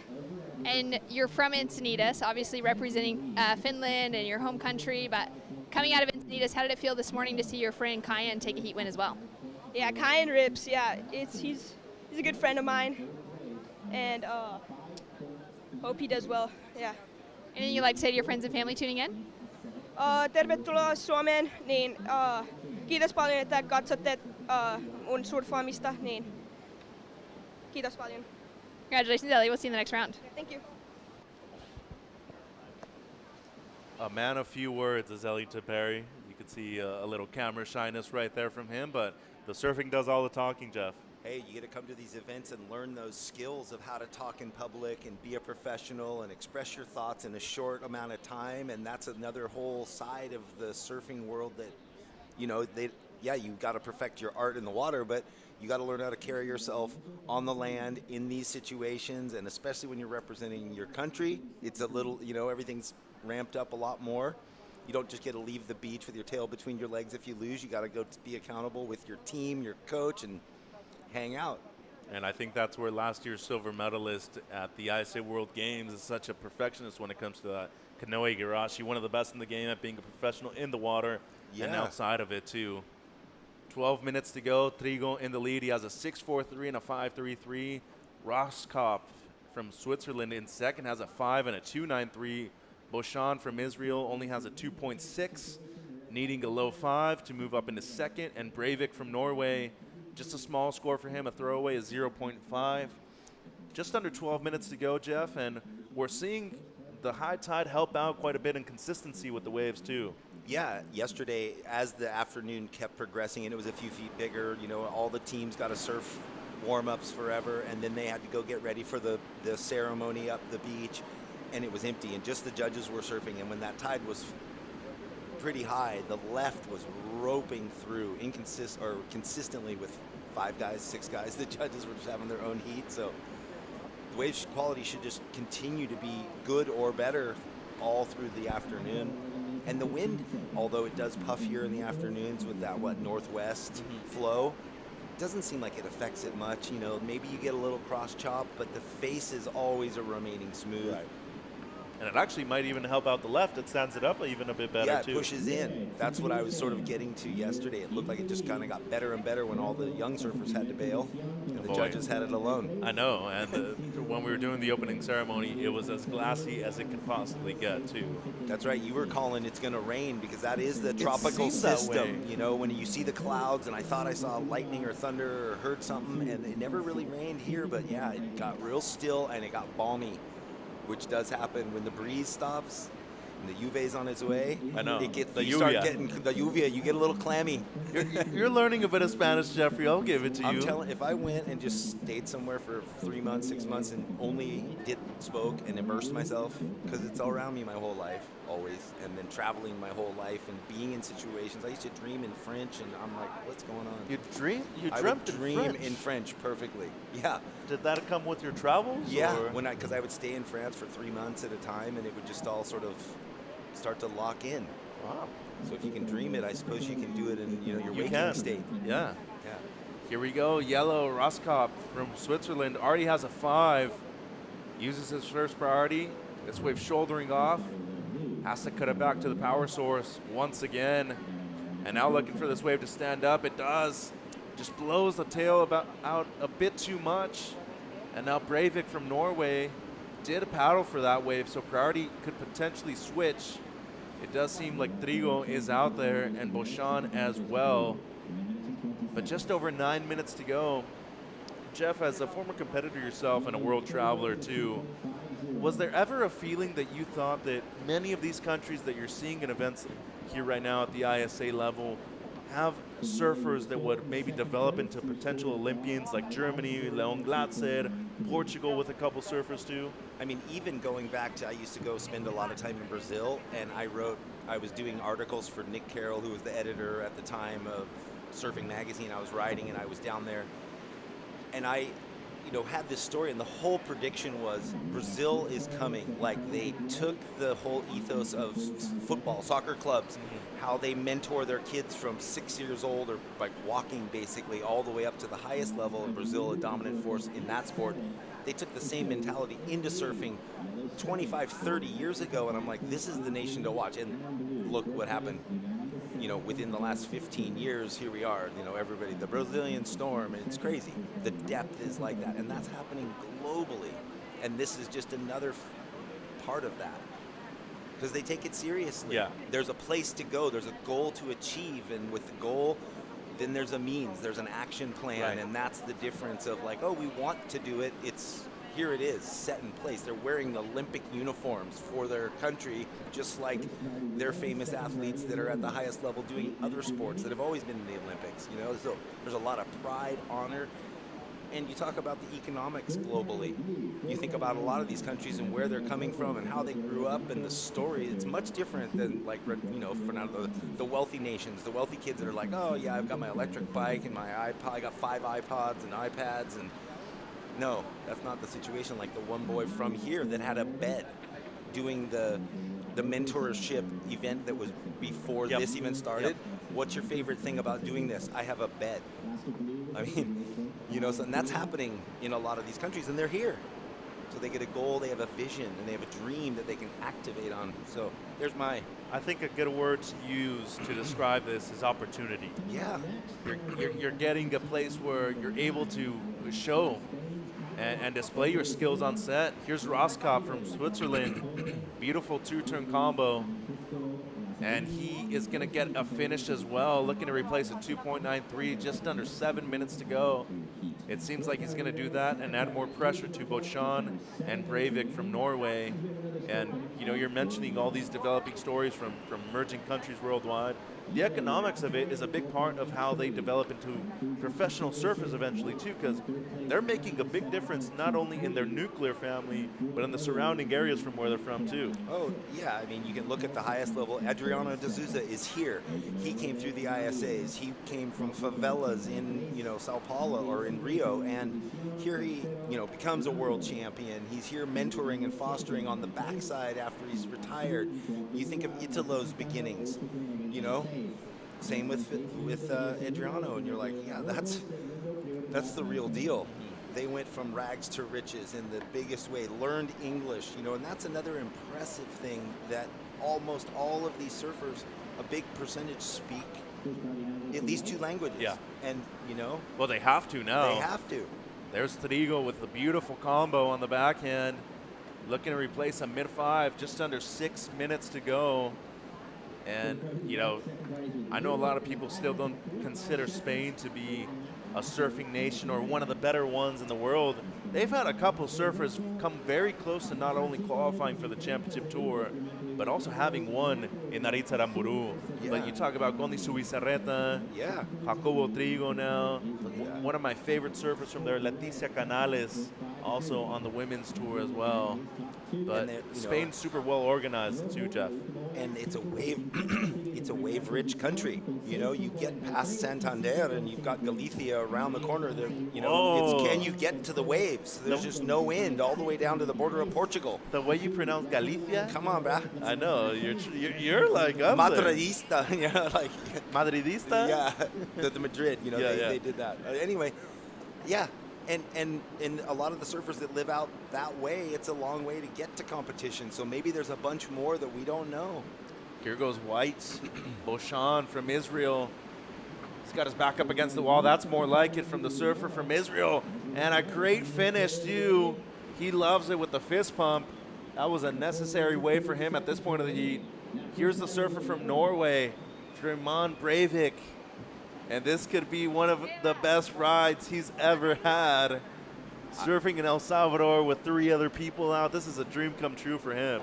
As I was walking between heats, I just saw him before this heat getting out of the jacuzzi. He was having a little jacuzzi action pre-heat. Yeah. Just warming up those muscles. Yeah, that's it. Like it's not warm enough out already. Because in Norway, I would think you got to wear at least a 6'5" with boots, gloves, and a hood. You got to give it up. Yeah, that's like surfing the East Coast in the winter of America. Snow on the beach up to your knees. They all change in their vans, or Nova Scotia and Maine. And hello, I don't know if I'm in. I love the cold, but that seems like a lot of work. The cold outside of the water is fine. The cold in the water is a different thing. That's okay. 3. I was thinking, so Eli, we were talking about Grayson, who's for Sweden, Eli for Finland, another, and they all surf for Katie, our Encinitas board riders. It's funny. But hey, that's great. They've got 2. Sweden's got 2. What? Switzerland? I wonder how many surfers. I know it's in there. How many they have on the team? Well, Finland only has 2. 2, yeah, and Sweden has 2. Sweden has 2. Yeah. So I guess in a way you're still going to have to represent the board riders club that you represent at home too. Trigo on the backhand, 3 minutes to go. Wow, great style from the surfer from Spain. Oh, and a massive finish from the surfer in red. That'll score well. He's looking to better a 5.5. And Jeff, this kid is the real deal. The real deal. And you know what I'm getting a sense of too, and when you walk up and down, the equipment, you've got some surfers that have access to the best shapers, the best material, all that, and then you have others that, don't, and the craft you ride makes a huge difference. I mean, you've even seen it at the top level of surfers when someone shifts to a different shaper, and you're like, oh my gosh, that shaper, their surfing is excelling like it never had before, and that's at the top level when they had access to beautiful boards for their whole surfing career. At this level, there's some surfers from countries that don't have that equipment, or they just don't have the education yet. Or access to. And that's a whole other level that these guys get to come here, men and women, girls and boys, and look at everybody else as just like absorbing it all, right? They can look at magazines and look at on their pads and go, oh, I want these shapers and that, but if they don't have access to a distributor, how do they get it? It's not like you just call, oh, ship me one. Yeah. It's expensive. Well, and even if you could ship it to that part of the world, will they make it?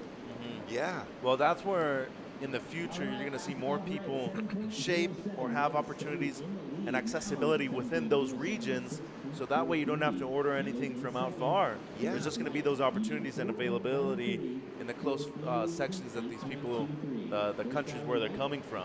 Yeah, and that's, there's the team Ferraris and there's the team Hyundais, so you gotta, if everyone can be on Ferraris, it's kind of a level playing field, Yeah. but that's not the case because it just is what it is right now. But they get to come here to these events all around the world when they happen, the ISAs, Juniors and Worlds, and do a lot of recon, maybe pick up equipment, buy boards. So that was Trigo's last wave, came in at his best, a 7:07. This was one of the best waves of the morning so far, Jeff. Yeah, boy, what we saw, the 1 9-point ride earlier, that set the scale for the day, and that was just such a solid finish. Straight up, 12 o'clock, bangs the tail, comes out with speed. Bang, bang, niner gang right bang, there. Niner. 35 seconds to go. It'll be Trigo and Roskopf from Switzerland advancing, unless Beauchamp with priority number 1 can get the 4:13 that he needs in these last 30 seconds. Breivik not out of it either. He needs a massive score, though, of an 8.23 to move up into second place. And these waves offering up this whole morning so far, Jeff. Yeah, what a day. I'm looking at Israel and I'm thinking the Paskowitz story, their history, in Israel, getting surfing started there, and that was 2 decades ago. And they had an Olympian last year, Yeah. and not Lior. Mhm. So the heat comes to an end. Trigo, Roskopf advancing into the main round, into the second round of the main round. And then the other two surfers, Beauchamp and Breivik, relegated to the repechage. We're going to go to a quick commercial break and be right back with the ISA World Juniors live from El Salvador.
There's a right time for everything.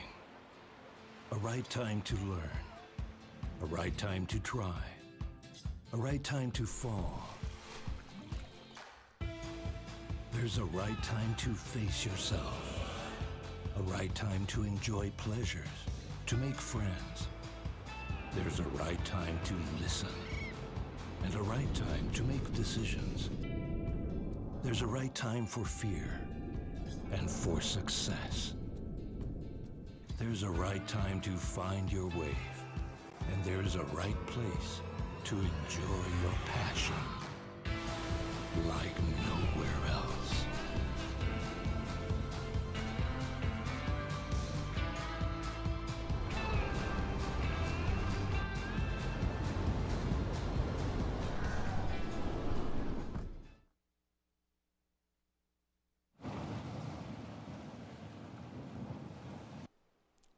Three years since the last ISA World Juniors has happened, and we're back in beautiful El Salvador for the ISA World Juniors here at La Bocana and El Sunsal. Mitchell Salazar with Jeffrey Baldwin in the booth for you. We got another great heat in the water. Heat number 9, Noel de la Torre from Chile, Kai Odriozola from Spain, and Francesco Lazzarini from Italy in yellow. Oh man, we got to roll our R's and roll our vowels Yes. in this one, don't we? This is a beautiful heat. You want to do play-by-play in this heat and see how you do, Jeff? No, whatever. I was doing it before. But Chile, Noel de la Torre in the water, already dropping a 5.33. And these are the heats where it's really make or break since there's only 3 people out there. Easier opportunity to advance or less difficult maybe. Does it make you feel better or worse when you get third? If there's only 3, you know? I would have to say worse. It's just one less person, and it does play, especially with priority. One less, you have more opportunity to be in first priority because with 4, if someone's sitting with first for 5 minutes in a 20-minute heat, you're beholden to them. With the 3, you get that first priority. Less rotation, yeah. Oh, look at that. This is Chile's first wave. Noel de la Torre, a 5.33, Jeff. Beautifully done. And again, that foamy finish just couldn't quite ride through it. It kind of clamshelled on him there. Got to finish, and that's the thing, in these short heats, maximizing that opportunity. We saw in the very first heat, Cayenne Yang, who ended up winning for the USA, fell on 2 waves that would have in the first 7 minutes put him out in the lead, and he could have just relaxed. Well, he was stressing because it took him to the end of the heat to kind of like get those next 2 waves that he completed and put him in a comfort zone.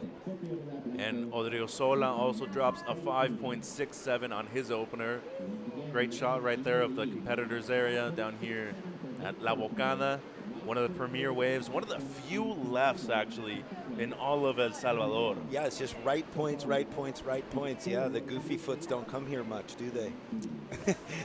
This is a spot when it's crowded with a lot of the locals, you're not really catching many waves. Oh, I can imagine.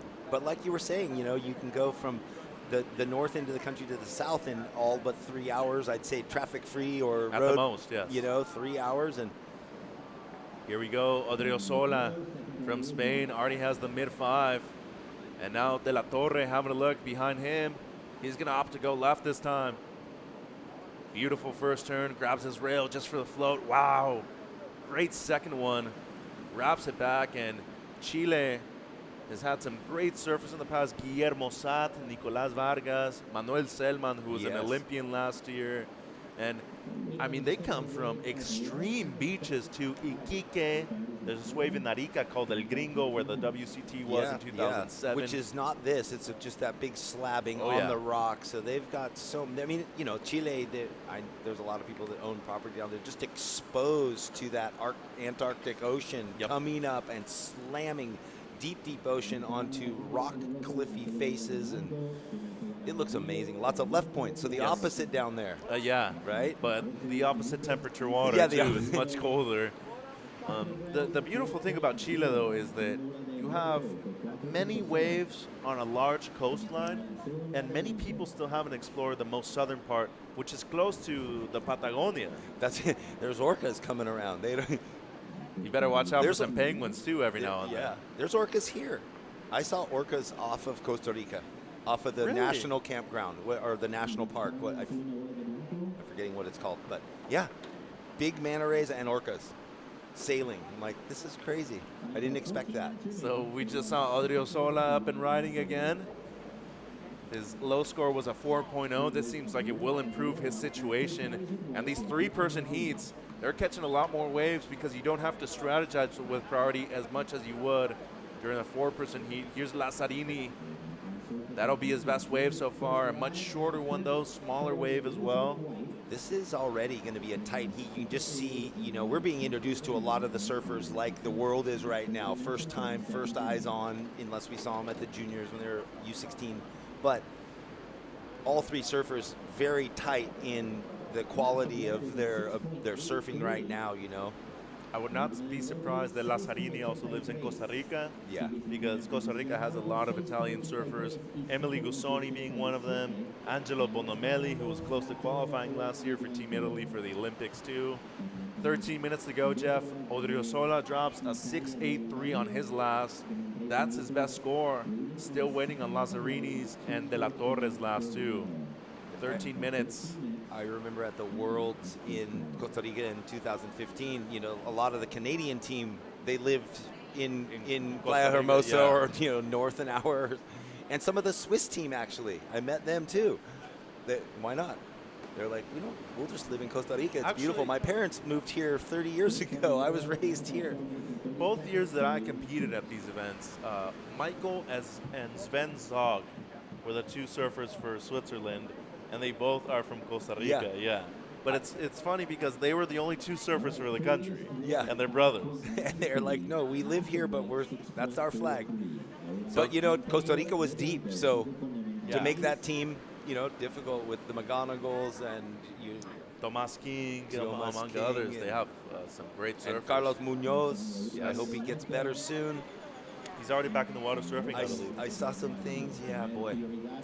So De La Torre drops a 5.33, and it seems like his last wave might even be his best, a 6.43. And this is it, Jeff.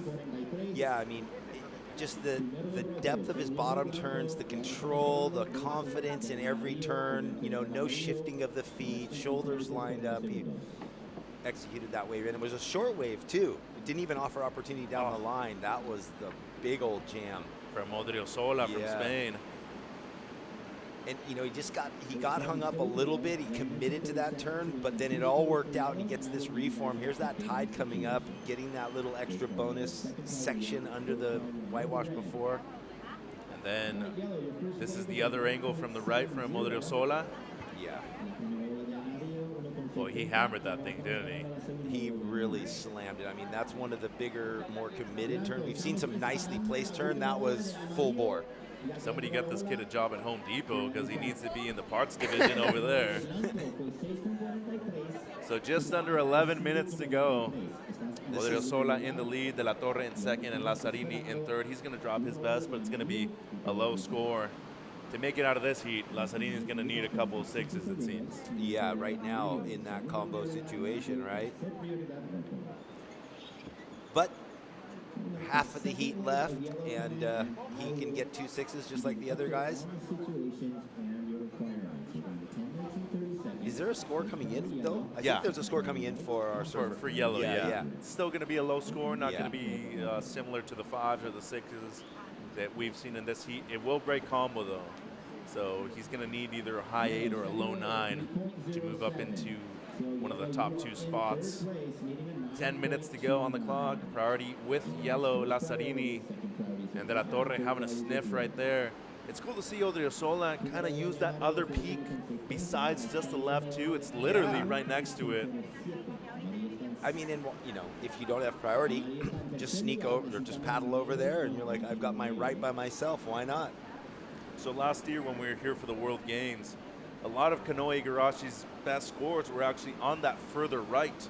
He ended up getting second in the event too. So I feel like that has a lot of potential for not only high scores, but also getting away from the pack too. Yeah, and it's great. I think the judges now are right in front of the peak over there. The beach announcers on the setup just to the south of us, and look at this beauty there. Here goes Odriozola, wraps it back, a frothier wave, but great technique, and is able to get a nice finish too. Surfing with a lot of confidence. And now Lazzarini, this is an important wave, just dropped a 307. Great turn right there, right in the pocket. A tough section too. That should help out his situation. Well, smart use of, well, the priority switch, but he got that wave, and he gets 2 big turns. It didn't run down the line, but it was a set wave, 2 vertical turns, or a nice setup and a finishing turn. He's just climbing himself back into the heat now. He'll get out of combination situation. And it's such a short paddle out. I mean, with this peak situation, it's a 30-second paddle back out and straight into another one. It is a short paddle back out, unless you're getting a set on the head. Yeah, unless it gets bigger again. Which it will. Yeah. Tomorrow's supposed to be around double the size. As we're seeing Odriozola's last wave, doesn't seem like it's going to come into his top 2. Still, not a bad wave. And here's Lazzarini's. This is an important one, Jeff.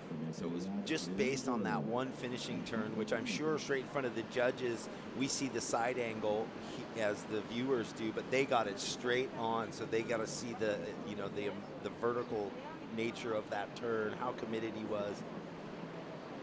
But still, he has the 4.7. The 307, you mean? Oh, the 307, right. And now we're total. So recovers second priority, 7 minutes, 30 seconds to go. Let me ask you a question while there's a little lull too. Back in your days when you had these events, I know there was a lot of hassling going on too. So much. When did you ever feel that priority was necessary at certain parts of the event too? It wasn't even in our consciousness because it didn't exist until certain events. They had the buoy outside, and then you had to work. So you're spending enough energy. There's no skis. You're paddling in and out. It was 3 waves. Short heats, and then there's a buoy outside, like at the OP Pro back when it was there. The classic priority battles. No head judge was like, okay, you passed the line, you get priority. You had to fight. So you're spending more energy. But it wasn't even a consciousness until someone said, why don't we have priority? And you're like, that makes so much sense. You're exerting yourself, basically. Yeah, you're like, there's too. a buoy 50 yards further out, and you got to sprint around the thing to then come and sit and have priority. So you just wasted 3 more minutes of the heat and a bunch of energy. So again, all the little changes have made surfing so much better. It's about the surfers surfing good waves, right? Not about all this other stuff, although we love a paddle battle because it's fun. And they still do happen when you see 2 surfers ride to the beach at the same time in a critical moment in the heat, and they've got to get back outside to that sort of, whatever that line is for priority, and you do see paddle battles. But Big it's difference. just so much better. Yeah.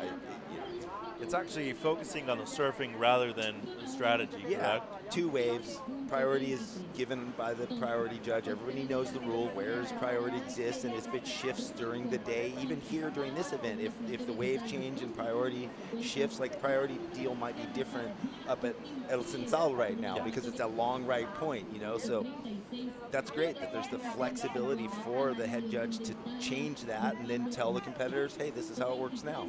Isn't that crazy too that they also used to count your 3 best waves, and somebody with 3 threes could have beaten somebody that had a 6 and a 2 that should have been advancing? It always happened. And when it went to 3 waves, you were stoked because all the amateur ranks was 4 waves to the B, so you're like, 1 less wave. Good luck judging those events. Anyway, that's all done. That's done. We've moved on from those cavemanish ways long ago. We're in the happy days now. Yeah, the golden era of surfing has begun. 5 minutes to go. Odriozola still in the lead. De la Torre in second. And Lazzarini, who drops a 5.13, now needs a 7.23 for second place. And as you see, red and white very close to each other. De la Torre playing a little defense right now, especially because he has higher priority than the surfer that's needing a score. Yeah, so all these young athletes getting ushered into the best possible situation to learn the game of competitive surfing, then professional surfing, and even to get up to the upper echelon where skis are involved, and it's just great. It's about surfing now. 2 waves, get them out in the lineup, give them the best chance to ride the best waves. An opportunity. An opportunity, yeah. That was another one, pre-skis. And you watch Sunset or some of those events where the waves are big, or even J-Bay where they ride so far, or to have a ski assist, they can ride different equipment because they don't need their equipment just to paddle against currents. So Lazzarini on screen needs a 7.23, breaks away from the pack, surprised that De la Torre let him have this wave, carves it back. It's shouldering off though, does well right there. Nice section, stands up. Is this enough for a 7.23 though? Is the quality there with the wave for him to get the score needed? Man, he couldn't have done much more with that wave, and it was dreamy how it bent in for him, so he just got to sizzle the fins and the tail into consistent, top to bottom, kind of one fluid motion. If I would have to say critically, if the first section gave him a real vertical opportunity, which it didn't, the money turns kind of happened when it got smaller in the end.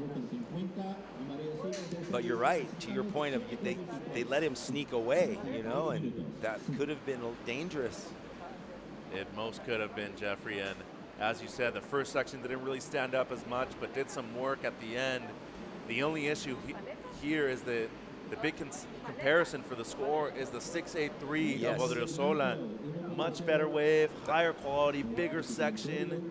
It doesn't seem like he's going to get the score necessary. A 4.5 from Lazzarini, 2 minutes 30 to go. And wow, De La Torre was miles away from him in that situation too. Very surprised to even let him go. Second white, third yellow number 7.23. We got 2 minutes and 15 seconds remaining. First priority red, second priority red. And so far this morning, the majority of the high scores have been on the right-hander as well. We saw the 7.83 earlier, the 9.33 of Keoni Lassa, both on a right. The surfer from South Africa, Thompson, also had his 2 best scores on a right. And now Odriozola, the 6.83 in this heat. That's been his highest score too. Just under 2 minutes. Here goes the surfer from Spain. Odriozola on the backhand, looking to better a 5.67. Great first turn. Attacks the lip this way, frothy though. Doesn't seem like he's going to improve his low score. 90 seconds. Ooh, could that have been a block? Yeah, you wonder, Bud. We'll be told what that was. It seemed like Lazzarini was interested in it. He didn't make a huge committed effort. did. Priority did switch though. So yellow. So, all right. Lazzarini with priority number 1 needing a 7.23. And this is a committed power from him. He's up and riding.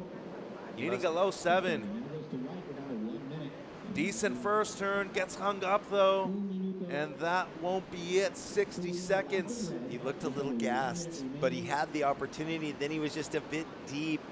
Didn't get the speed projection he needed off that first section, but funny how that works out. White didn't take it. De La Torre didn't go, and then, you know, it switched real quick, gave him that quick opportunity, but... and here's De La Torre now, the Chilean, up and riding, goes to the air. Oh, you knew that was coming. You saw him put the foot back. Your stance changes, Oh, doesn't it, immediately? You can already see it. It's their foot and where they're looking up the line. And here's Odriozola. Oh, takes to the air. So... Are those are the first 2 sort of above the lip attempts so I far? would have to say yes. That I've seen. So there we go. The sun is coming up and the surfers are getting active.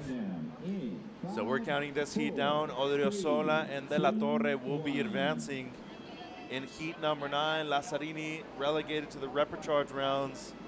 And that was one of the more entertaining heats of the morning, Jeff. Only 3 people out, too. Yeah, and solid. I mean, all of them very even in their surfing ability, and just didn't work out from our surfer in Italy. It was a great heat.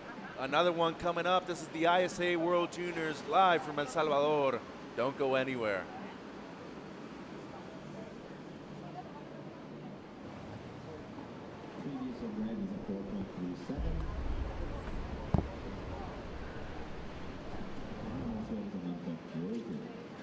There's a right time for everything. A right time to learn. A right time to try. A right time to fall. There's a right time to face yourself. A right time to enjoy pleasures, to make friends. There's a right time to listen. And a right time to make decisions. There's a right time for fear and for success. There's a right time to find your wave, and there's a right place to enjoy your passion like nowhere else.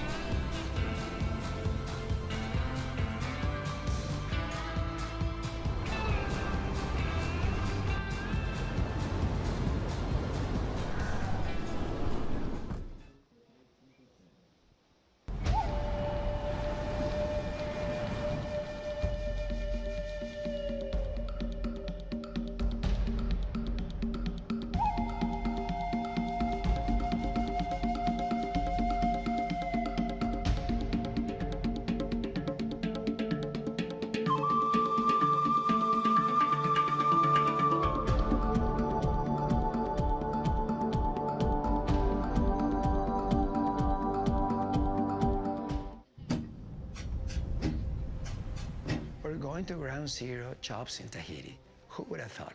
Nobody. The setup in Teahupo is magic, you know?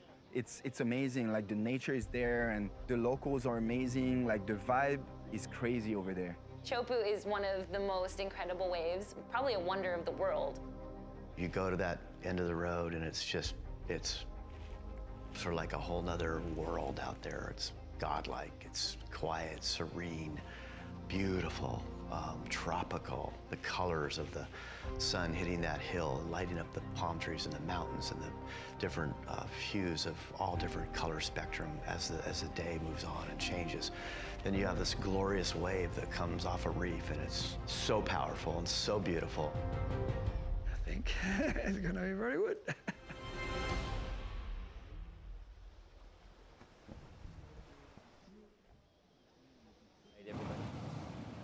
Beautiful Surf City, El Salvador.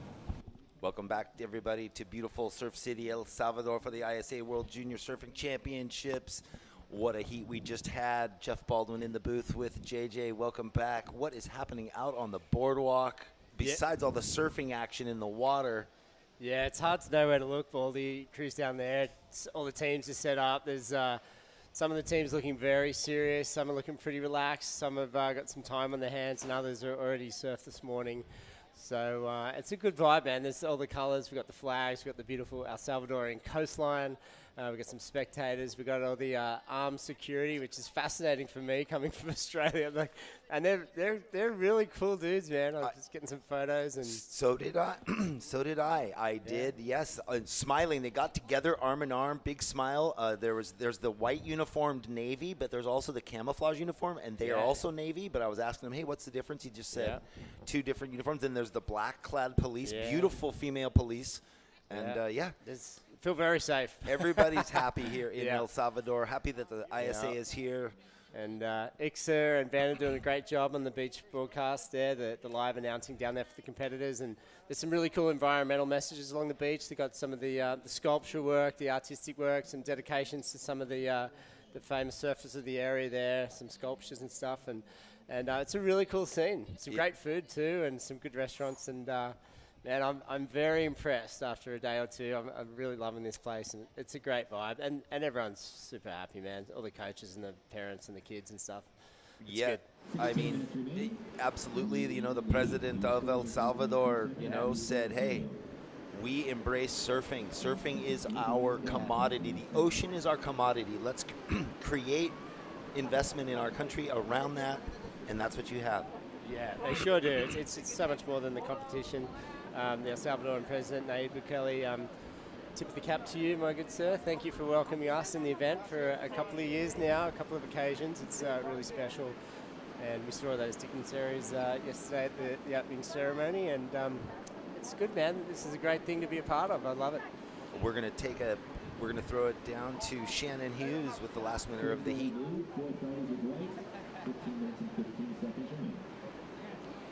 We're here on the beach with Team Spain. Both go first on their heats.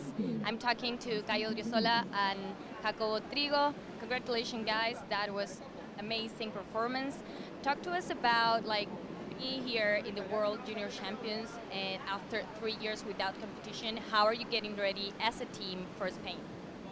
Pues después de este parón de estos campeonatos por el COVID, es muy importante estar aquí representando en la selección, porque ha habido mucho parón y, o sea, después de todo estar aquí otra vez es increíble.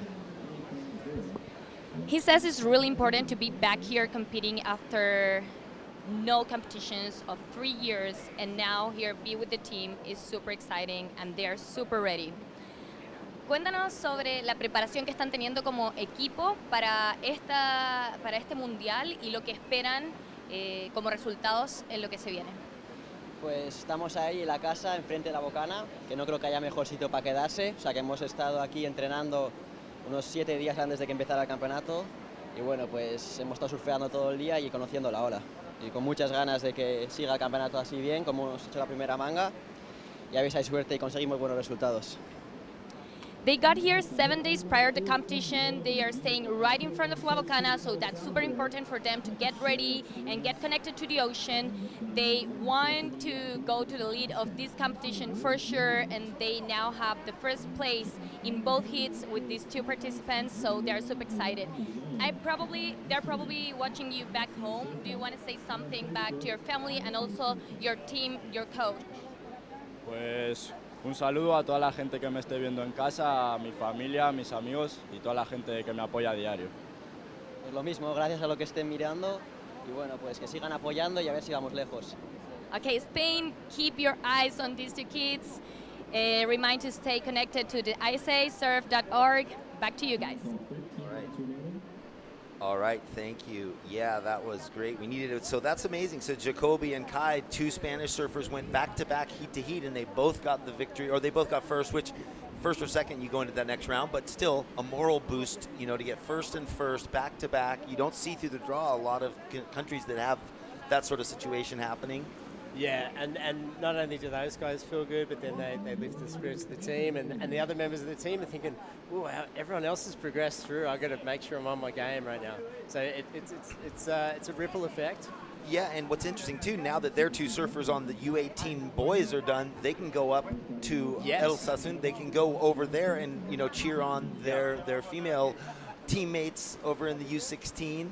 Good point. Yeah. Yeah. Good point, and you know what? If they don't do any good in this event, I think they could probably find a job as being one of those armed guards down on the beach. They're serious dudes, and they look pretty big for under 18s. They had that look about them, didn't they? They did. They were very they mean serious. Business. Yeah. The Spanish surfers very serious. I wonder if they'll be watching Real Madrid later today. Thank you to Exa too for doing the translation then. Yeah. Here we Yeah, go, that's Baldy. nice. We got Juan from Uruguay up and riding. That's right. Oh, nice. That looks like it sort of surprised him. Got the fins and it released sort of quickly, our surfer from Uruguay. Deep on the peak there, Kalani, too deep to get around. Kalani Lewis from NZ, just down there with the NZ crew, having a bit of a chat to Calgary Butler's dad, who's down there as well. And those team pretty focused. They got a good spot there up at the end of the boardwalk, nice and close to the break. Keep an eye on Kalani here, and a fella from New Plymouth. And in this heat, Lucas McMahon from Finland also. So that's the other that we got an interview with Eli earlier. So that's the two-man team of complete for Finland. Yeah, the classic example in this heat, and talking to those guys from Spain then as well. All the surfers, it might be growing up surfing in certain regions, but opting to represent the other countries and give the ISA the truly global recognition and find those pathways to eventual Olympic glory. And that's a pretty cool shot there. Is that the Spaniards? No, that's... Who we got there, the blue and the white? Is that El Salvador? Yes, the local crew, of course. They were vocal yesterday. So for everyone at home watching, and thank you, that's sort of the scene for every heat. There's the whole team basically on the beach with their flags. I haven't seen any instruments yet. Maybe as we get closer to finals day, they'll bring out their guicas and drums and horns. Vuvuzelas have been going, man. The South Africans have got the vuvuzelas. Yeah. You haven't heard that yet. You'll hear them. Oh, I know them. Yeah, so those guys getting down there, very vocal. Like we say, some of the crew, the teams are very serious at the moment, focusing. But great setup down there. Everyone's got a little spot there right on the water's edge, and they got some shade. They got some pretty good setups. Yeah, the hotel's done an amazing job that we're staged at, and in front of it on the boardwalk, all just the bean bags and the rattan sort of woven bamboo or palm chairs that are so casual and it's just so modern and beautiful. The food is delicious. What can't we say? And we've only been here for 2 days, but I think, as you were saying, JJ, you have a one-way ticket to never go home. So you're going to continue your journey and just stay here for a bit. Yeah. And why not? Our surfer in red, Kaiser Aberlin from Germany. Oh man, tacked that one, and unfortunately did the work up top, couldn't ride out, and completing each wave. And we know that the judges were sort of, the rights were the consistent higher scoring waves of all these heats so far. It stands up on the inside there, it doesn't get smaller where the left tapers and tapers. Some of the rights do, but Got to make that finishing turn. Kai is a great surfer. Of course, we talk about he's lived his whole life on the North Shore. His parents immigrated out, but of course he's got the representation there for Germany, and they've got a good act there. Yannick Durr, the team sports director for Germany, he's got the whole team up early in the morning. They're up early, they're doing the breathing exercise, the yoga. They've got a good chef at the house, and a lot of those surfers on the team, like there's only there's 2 girls and 6 boys, so there's a total of 8, and some of them they've never met each other before, so they're all in the same house. They've got a really good routine going, and Kai is one of the big hopes here this week. Of course, living on the North Shore, so he's obviously knows his stuff, surfing around Rockies and stuff all the time. It's always a question: is it a detriment, or an additive living on the North Shore? So you're used to just incredibly powerful, perfect waves, and you've got to sort of dummy down your equipment. And although the waves here do have a lot of push, but I'm sure he's traveling a bunch. Like you said, he grew up there, so he's been over. Yeah. He's been everywhere. He rips, man. I think it's everyone from the North Shore, they can handle themselves no matter where they go in the world, Yeah. It's, just surfing. It's the Mecca still the proving ground, isn't it? So, scores for Kai. Yes. He's got 5 and a 3.53, so that 3.53 must have been that last right-hander there. So yeah, that was. Front. So we're still, so Kalani, Louise from New Zealand, just really, he's had 4 1s. He just hasn't quite found what he's looking for, or they've shut down or shifted. There he is, sort of on the inside with, sitting in 3rd priority. Maybe looking over towards the right, thinking maybe I'm going to get the right towards the river mouth here at La Bocana. I love the graffiti on the wall where we enter into this beautiful estate, the Papaya Surf Resort. With the surf shop full, you were worried you might not be able to find a fin key, and you walk into Surf City. It's called Surf City, by the way, JJ. And you're like, oh, look, there's everything I need. What a beautiful finishing turn there. 1-turn wave for Lucas from Finland. So he should be getting rid of, well, we'll see. He's got 2 3s in his score line, looking to replace the 3, further his 2nd place position. Yeah, I know when traveling to Nicaragua and Chile, it was important to have all your equipment, because if you needed something, you couldn't just pop down the surf shop and get it. But Surf City, El Salvador as well, there's nothing missing from here. Not so far. You need an iPhone charger, you need a brand new set of fins, you need a brand new board. You're completely sorted here. Well, there we go, a 5.20 for Lucas. That jumped him up into the lead. With just under 6 minutes left here this is Heat 10, yes, Heat 10. So we are flying through. I think we've got 28 heats today. We are moving through this entire round of U18s. And while up the beach at El Censal, the whole first round, 24 heats of the women's U16, and then 4 men's U16 heats. Yeah. 2 event sites working, an army of not so much taxi drivers, but van drivers taking all the teams and the different, production crew, the commentators, the caterers, whatever is needing to be done. It's an incredible feat to pull this all off. The org chart is big. Yeah, it is. There's a few things. There's a lot of logistics to take into consideration, and all these guys, they're trying to win heats and trying to win medals here and represent their countries. So it's important. You got to have your days planned, days organised. You got the weather, the acclimatization, jet lag, things like that to factor in as well. And we saw the replay there for Lucas. So sitting in second now, Kai out in front. So cool little heat unfolding here as we get under 5 minutes, Baldy. And then I was going to say, even adapting to a 20-minute heat is a change for a lot of these competitors too, So slight shift in urgency and strategy for these events, and there's a lot to consider. And it's over 8 or 9 days. It's going to be extremely satisfying for some of these surfers to get all the way to the podium. But along the way, we're going to have personal goals and yardsticks met, and people having their personal best experiences too. Whoa, coming undone there. That was one, Uruguay. Yeah, and we were so having the drivers, having the buses as we were going back and forth. You see the buses with the German flag, the Swiss flag. Whatever country, every team has their own bus basically. Yep. And so they've taken everything off the plate for these teams that they can't. Or the ISA has taken everything off their plate.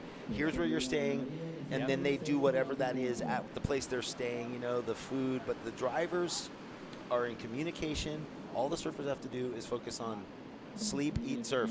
We hope so. Train. Well, yeah. Although yesterday, and we will get back to.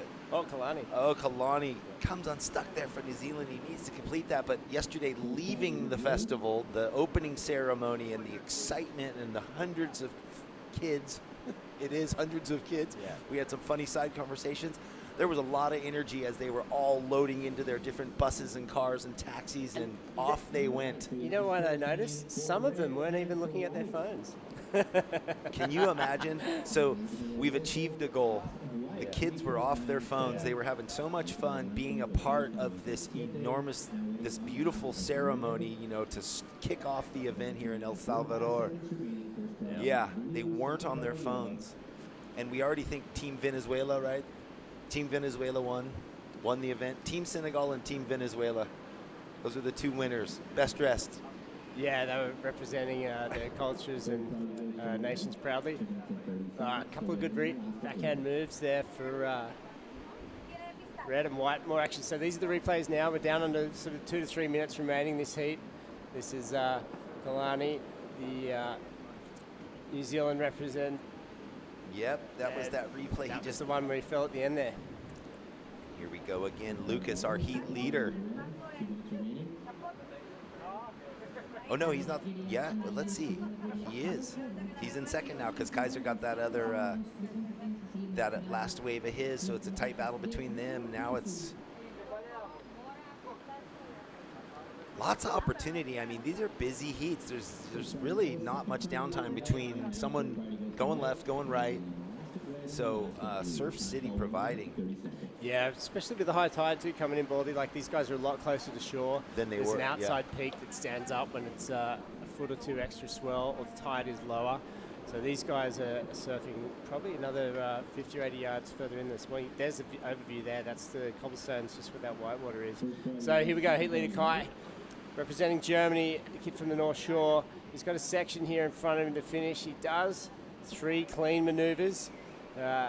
Nothing too flash, but that is certainly going to help his total. So he's in a commanding position right now, really tight between first and second. This guy, Juan, the Uruguayan surfer, on the backhand here. Couple of moves, swings the cut back around into the foam, and this is a good wave for him. Easily the best wave of the heat so far. Is it a 6?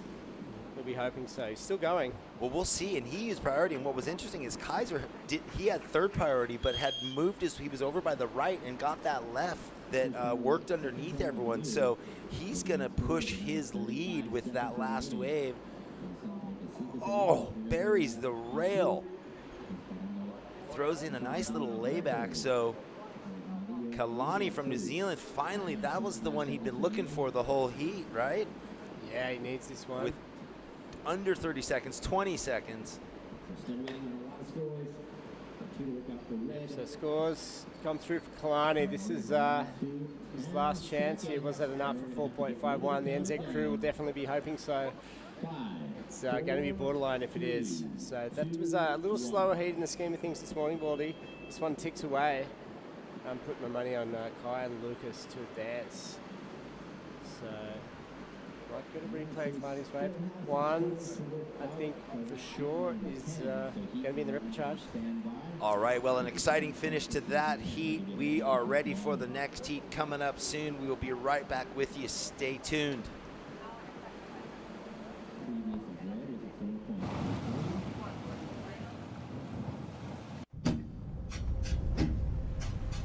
We're going to ground zero chops in Tahiti.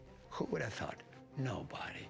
The setup in Teahupo'o is magic, It's amazing, like the nature is there and the locals are amazing, like the vibe is crazy over there. Chopu is one of the most incredible waves, probably a wonder of the world. You go to that end of the road and it's sort of like a whole nother world out there. It's godlike, it's quiet, serene, beautiful. tropical. The colors of the sun hitting that hill, lighting up the palm trees and the mountains and the different hues of all different color spectrum as the day moves on and changes. Then you have this glorious wave that comes off a reef, and it's so powerful and so beautiful. I think it's gonna be very good.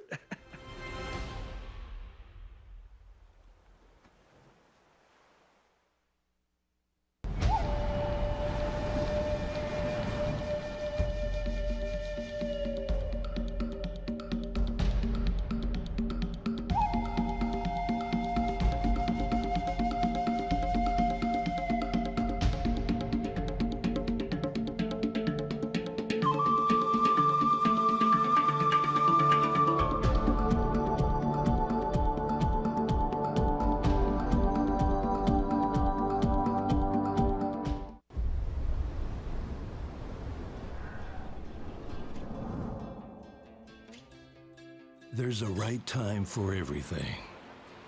A right time to learn. A right time to try. A right time to fall. There's a right time to face yourself. A right time to enjoy pleasures, to make friends. There's a right time to listen. And a right time to make decisions. There's a right time for fear and for success. There's a right time to find your wave, and there's a right place to enjoy your passion like nowhere else.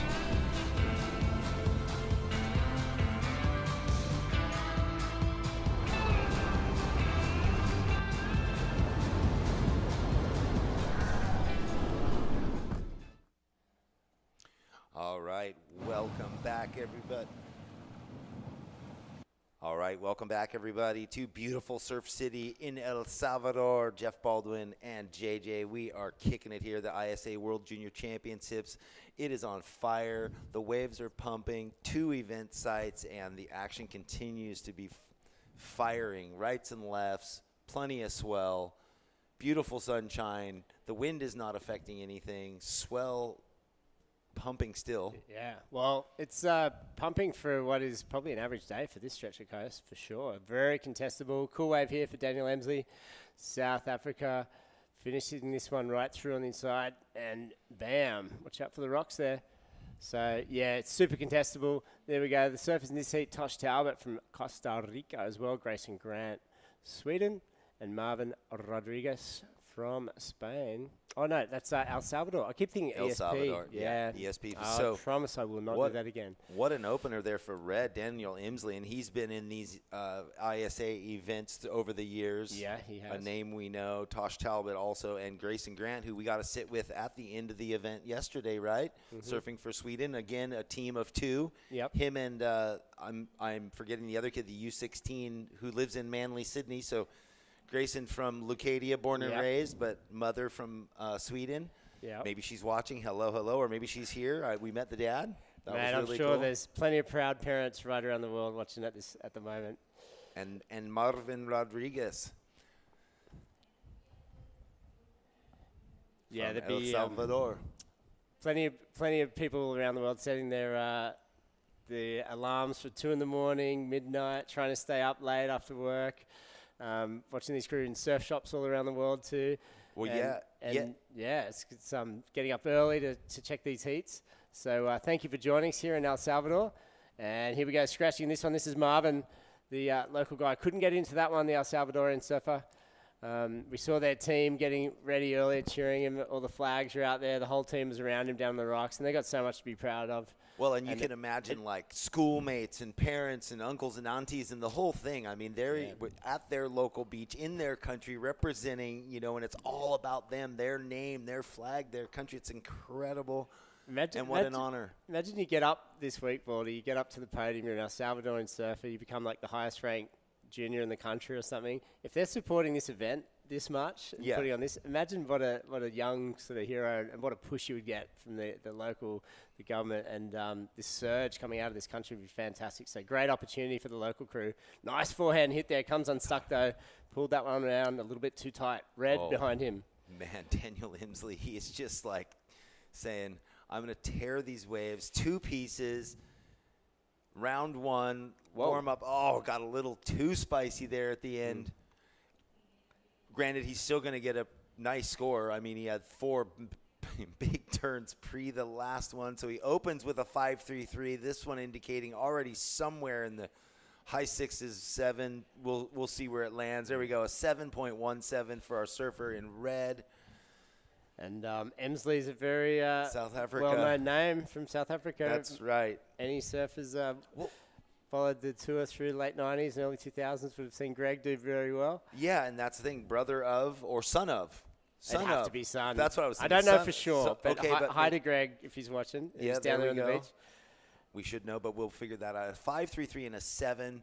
So we were laughing yesterday, you know, all the countries at the event, the ceremony yesterday have their different outfits. We are going to get back to those because we're going to throw it down to Shannon with the last heat winner. Kaiser, that was a huge win at the finish. It came down to that last score on the count back. You were tied with Lucas, and you walked away with a win because you had that high score of a 5.9. What does it feel like to be in heats like that where it's just so tight? Oh, I didn't even know. It's incredible. I feel so stoked to come out with the win. I mean, I was sitting deep on the rights in the beginning of the heat, and I couldn't even really hear the scores. I wove in the beginning, but I didn't really know. So when it came to that last, I didn't even know that left was going to matter so much in the end. So I'm just stoked. Switch it up with some variety, I guess, and I'm stoked to come away with the top score. And share with us what your coach Martin was just talking to you about. Oh, we just talking about mindset and, you know, my progression over the week. We came here, you know, super focused, trying to perform. Germany managed to place 7th in the world last time in 2019, so all we're trying to do is improve. My mindset has always been, I guess, kind of a struggle for me, so Martin is the best guy for that ever. We're doing a bunch of different mindset drills and everything, so I think that played a big role in me staying calm in that heat. Amazing, and coming out of the North Shore of Oahu, obviously representing Germany, but you got some waves similar enough at home to prepare for this. Oh yeah, I was, the first day I got here, teammate Lisa, we were talking, she spent a lot of time in Oahu this year. This wave is kind of like Haleiwa when it's bigger, if it was a left. You know, a lot of current, it's always moving, so you got to be on top of it. It's really tricky. Well, impressive performance, and we can't wait to see what the rest of Team Germany brings through. Yeah, Dad. Wow, what an amazing interview. Getting that insight from Kaiser, and you were touching on it too earlier, the German team, you know, the coach, the mind, there we go, mental training, that's the first thing he's talking about there, you know, and he goes, and I needed it, so that's amazing. Yeah, so each team approaching it maybe differently, you know, but Germany very serious, and like you said, they were 9th, you know, 7th overall. Yeah, 2019. Yeah, and I guess that's the job of a good coach, right? You got to work out where the strengths and the weaknesses lie in your competitors, and they can be so vastly different. 2 surfers who surf really good might be popping up, like psychologically, maybe there's anxiety or nerves, and how do you play that, and how do you make it work for them? And I mean, the German crew, they got Didier Pater down there, who's a former competitor, and Martin Waltz as well, coaching. So, you know, they've done their job in this heat. He was in a really great mood there. So if absolutely, if Kai can keep that positivity and that kind of rush that he's feeling right now, and take that into the next round, those guys are looking pretty good. Yeah, they had it was Noah Clapp at Huntington. She was got the gold medal in 2019. Very good. And Rachel Presty as well. So, yeah, good job to those guys. Well done. 12-17, these 20-minute heats. They do fly I don't by. understand. You add an extra 5 minutes, making 25. You take away 5 minutes, it feels like you take away 10, 15. It They does. just fly through. So.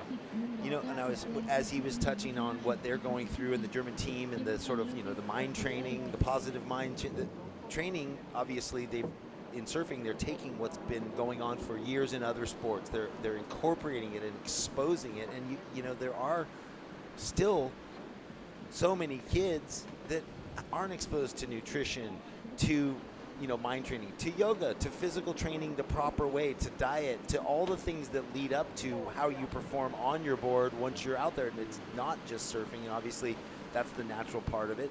Yeah, you surf more, you just feel it in your body, but all that other stuff is massive. Yeah, but yeah, you get a shot there of the judging tower from the drone. The drone angle's doing a good job out there today. I hope it doesn't get too windy. We'll test the skills of our pilot. That was a great shot. Looking back to the contest site. So there we go. Grayson Grant, now Sweden, finishing there. A couple of good moves. A little bit flashy. on edge, on rail too, so that's good for him. Loving the purple board. He's got a bit of his Rob Machado icon at Seaside flavor happening in his style there. Wow. Daniel Inslee just said, I'm not going left, I'm going to sit on the right. That was just Nick Fanning-ish. It was, yeah. This is one of the best waves of the day right now, I think. So we'll see. What was it in Heat 3, was it? Or was it no? Oh, which, was it Luke Swanson that had the 9? Anyway, we had a 9. Luke had a Heat win. Or was it Martin Nunez? I forget, but there was a 9-point ride which set the standard. And we'll see where this goes. Currently, though, Daniel out in the lead with the 7.17. This wave will definitely replace the 5.3. Grayson got a 5.83 on his last wave. This is it on the screen right now. Very nice style, flavorful little tail drift there at the end. Yeah, super, super steezy. This drone angle is, they're just beautiful. This was it. Oh, wow. We missed the little drop ball in the replay. That was the Mick turn right there, and that's okay to say. I mean, he'd be chuffed. People were saying my turns look like Mick. I'd be stoked too. Yeah, that's you can compare anyone to a 3-time champ, one of the most successful guys ever. But no, the actual technique, his posture, everything about it looked like it. If you freeze framed it for a second. Well, you talked about, you touched on earlier, the coaching and the sort of blooding these young crew and teaching them, bring them through, and the diet and all the technique and all that. I mean, the way the information is shared so quickly and instantly at the moment, like the acceleration and the development of all the countries and the regions that are not so strongly represented, they're going to catch up way, way quicker than it would have happened, in the 80s and the 90s, early 2000s. Like now, in the next 4 years, the level is going to be even tighter. Right. And they're all benefiting and they're all watching each other and seeing what they're doing. So. And that's the big thing. Yeah. They can walk up and down this boardwalk and introduce themselves, coach to coach, and have little, maybe they're not going to share, but they can go, yeah, let's exchange information. To then afterwards, they have this network, this access pool to go, I met all these people, and some of these coaches might be the coaches moving forward all the way up and on into the Olympics. That way they really settle in with the team. I was thinking more like if you do something and it's on social media, then every kid's copying it around the world within hours. Well, there's that, but they all get to share information from the top down in how to operate a team, how to structure, their day plan or whatever it might be. I think how to keep the kids in check, because there's a lot of excitement and enthusiasm, young Groms out in the world. And a couple of things I think too are being copied to obvious benefit is like the HBC Centre in Australia, the government funding that this, the Marasea is set up, Gabrielle and those guys putting their own money into that sort of thing. Those structures and that full-time annual year-round camps are accessible and train off-season, on-season. That's a big part of it. And then you see things like the tag team style format, which is popular in Australia. In the US, it's got a super strong network now. It's been going for a long time. We're talking about bringing that on as like international head-to-head. So all those formats, all that experience and stuff, it's just spreading rapidly. And the tentacles of the ISA go far and wide. Well, yeah. I mean, the Aloha Cup, which has been in many of the ISA games, World Games or Junior Games. This one we won't because we can't, because it's Rock Beach, so nobody can run up and tag their teammate. But here we go. Tosh Talbot, Costa Rica. He is in fourth. He needs to get busy. He needs that 8.83. That's a good way. So yeah, he's gonna jump up. He's gonna get rid of the 1.23 in his score line. You were saying, the center in Australia, not only does it have the coaching and the training and all the other things you can access, but it has equipment. It has boards from all the top shapers in the place and all different sizes that are set. And they can go, I'm going to go ride DHD or JS or Simon Anderson or whoever they want, Weber, And jet skis to practice airs, all that. And that's a huge part of it. And they've got the foam pit and the skateboarding and all the recovery equipment, all the exercise equipment, and then the professionals to help guide people through that and help them. It's an amazing setup, and it's being replicated to great effect. I got to watch. I wasn't commentating in the very first two heats. Then the surfer from China surfs really well, and I'm not sure where he's from because the bio didn't let me know. But I know Pete Townsend spent a lot of time there leading up to the Olympics, and so you can imagine a country like that getting behind it and already having a center for success, and where all the snowboarders, skaters, surfers are all coming. and they're hiring outside influence or sending their surfers far and wide. And it sounds like China has amazing waves. What PT said is that they just can't access it because it's military. A lot of the beaches are non-usable, but waves. Hainan, it's a beautiful spot. It's a bit tropical and white sand, and yeah, it's a holiday destination for a lot of non-surfers as well. But that's had some good events over there. So flurry of waves here. We'll catch you up on the action. Grayson, we just saw there Sweden in the yellow, trying to get out in front. But some big scores for Emsley from South Africa. He's looking really good now. He's got 2 good waves.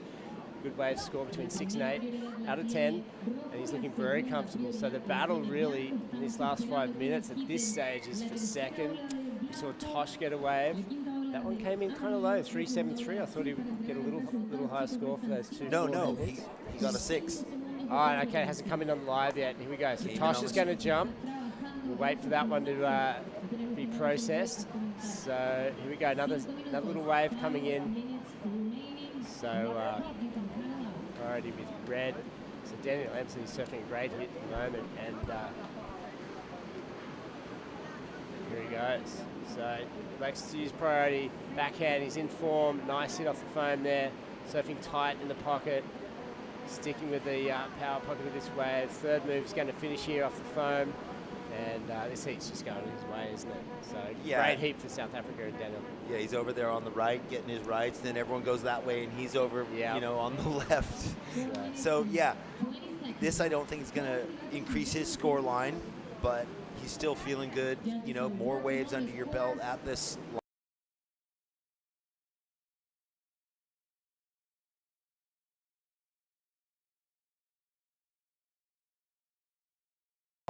So we get the benefit of seeing the early judges' decisions here when they lock them in. So is that Tosh from Costa Rica? He's got a 6 coming through? Yeah, no, it's already in.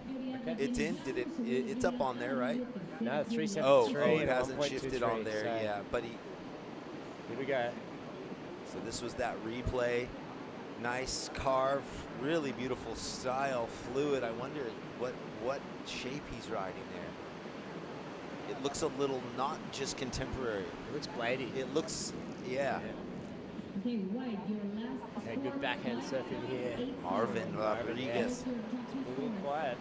Yeah, well, I mean, and he's in a great position because, so Tosh did go up into third, but Marvin with the opening 5.27, this is a beauty for our surfer from right here in El Salvador. The beach must be going berserk during that. There you see his compatriots, Team El Salvador. Yeah, that backhand hook was nice. It was critical. The drone angle didn't give away too much. It looks a little flat, but then as soon as we saw the land angle, he came right off the bottom, right in the bowl there and cracked it. Nice and vertical, good timing. Whipped it down, so that's a great wave there for Marvin. Another live action, here we go. Forehand now. Tosh. So Tosh. Costa Rica takes the air, spins around, back foot comes off. And he knew what he had to do. And that attempt, I'm pretty much guarantee he pulls off those pretty regularly in the free surfs. Yeah, so, but he needed that one then. 2 minutes to go, he's still got time. And everyone's kind of bunched right up together at this high tide at the moment, close into the shore. The waves are focused more on that peak. Marvin's trying to get some distance. And and he got a 5.37 on his last wave, so that put him into second. So the local from this beach or from near this beach, and up into second. Second priority. 2 minutes left, JJ. That is it's a great story, and the surfing deserves it. That's for sure. We saw that. Wow, he's really created some distance between him and the other guys. So and he has a no, that's the surface in the next heat. So there's 2 groups out there waiting. So he's got second priority. So I mean, this is This is pretty critical. Tosh on the inside. Saw him go for the air a second ago. This one, he's got some speed. Wraps that cut back around into the foam. Will he get a little finishing move? No, that one dies out in the channel there. So you can see the V channel in between the 2 peaks. So sets on the outside. Who's going to get this? Is Grayson in with a chance, perhaps? Well, the critical thing is second and third, and priorities with yellow. in Daniel third. in the spot again. Yeah, we're not even, so Daniel's just ripping things up, so he's just going to maybe push his lead if possible. Oh, big old layback hack under the lip, super contortion. We have 1 minute left. How will this play out between Grayson from Sweden in yellow and Marvin Rodriguez from right here in El Salvador? Well, he just got a good one on the outside there. 3 moves. If you were watching the top of the screen, there we go. He's got the claim there, Baldy. Oh, so that was a sick wave. So that's probably bigger than Daniel's wave. We saw Daniel drop the hammer on the inside, and he's called it a day. And I reckon Marvin might. We've got to see this from the good land angle here, but that was a great wave. It's Will Grayson representing Sweden get something in the dying 26 seconds with first priority, or priority. It's all. Yeah, wait till this wave of Marvin's comes in there. That score, it's going to be pretty solid. Grayson's got 17. He's swinging on the inside. Has to go big on this thing. He does. He doesn't need to know the score. He just needs to go big on his backhand. 1 turn. Oh, so this is not what he wanted. We are going to count this out. 5 seconds here.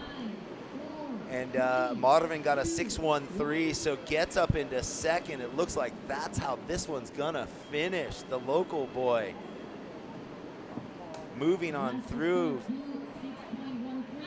Marvin Rodriguez from El Salvador. You see the teammates and coaches. I can't imagine what's going on in other places. And Daniel Imsley from South Africa just started with the lead and continued with the lead. What an exciting heat, JJ. Yeah, it's a good little exchanges there. It was really cool to watch. Yeah, so the losers do go into that repecharge round. Yep. And third and fourth get another shot, which is good to see.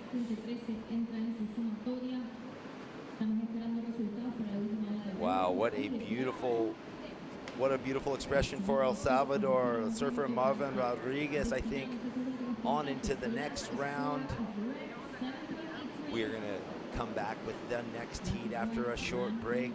Stay with us. Thank you.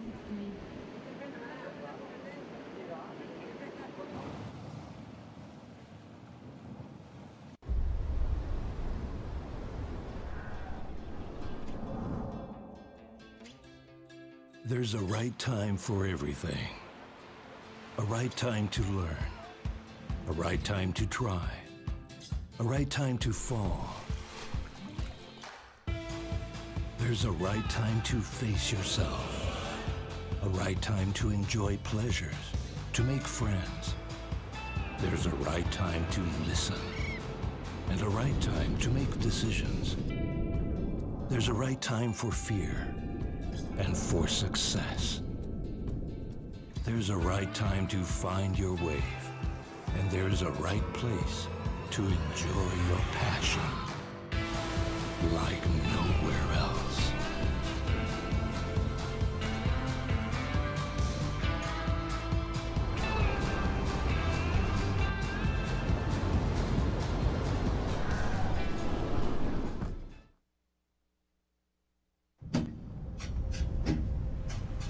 We're going to Ground Zero Chops in Tahiti. Who would have thought? Nobody. The setup in Teahupo'o is magic, you know? It's amazing, like the nature is there and the locals are amazing, like the vibe is crazy over there. Chopu is one of the most incredible waves, probably a wonder of the world. You go to that end of the road and it's sort of like a whole nother world out there. It's godlike, it's quiet, serene, beautiful, tropical. The colors of the sun hitting that hill, lighting up the palm trees and the mountains and the different hues of all different color spectrum as the day moves on and changes. Then you have this glorious wave that comes off a reef and it's so powerful and so beautiful. I think it's gonna be very good.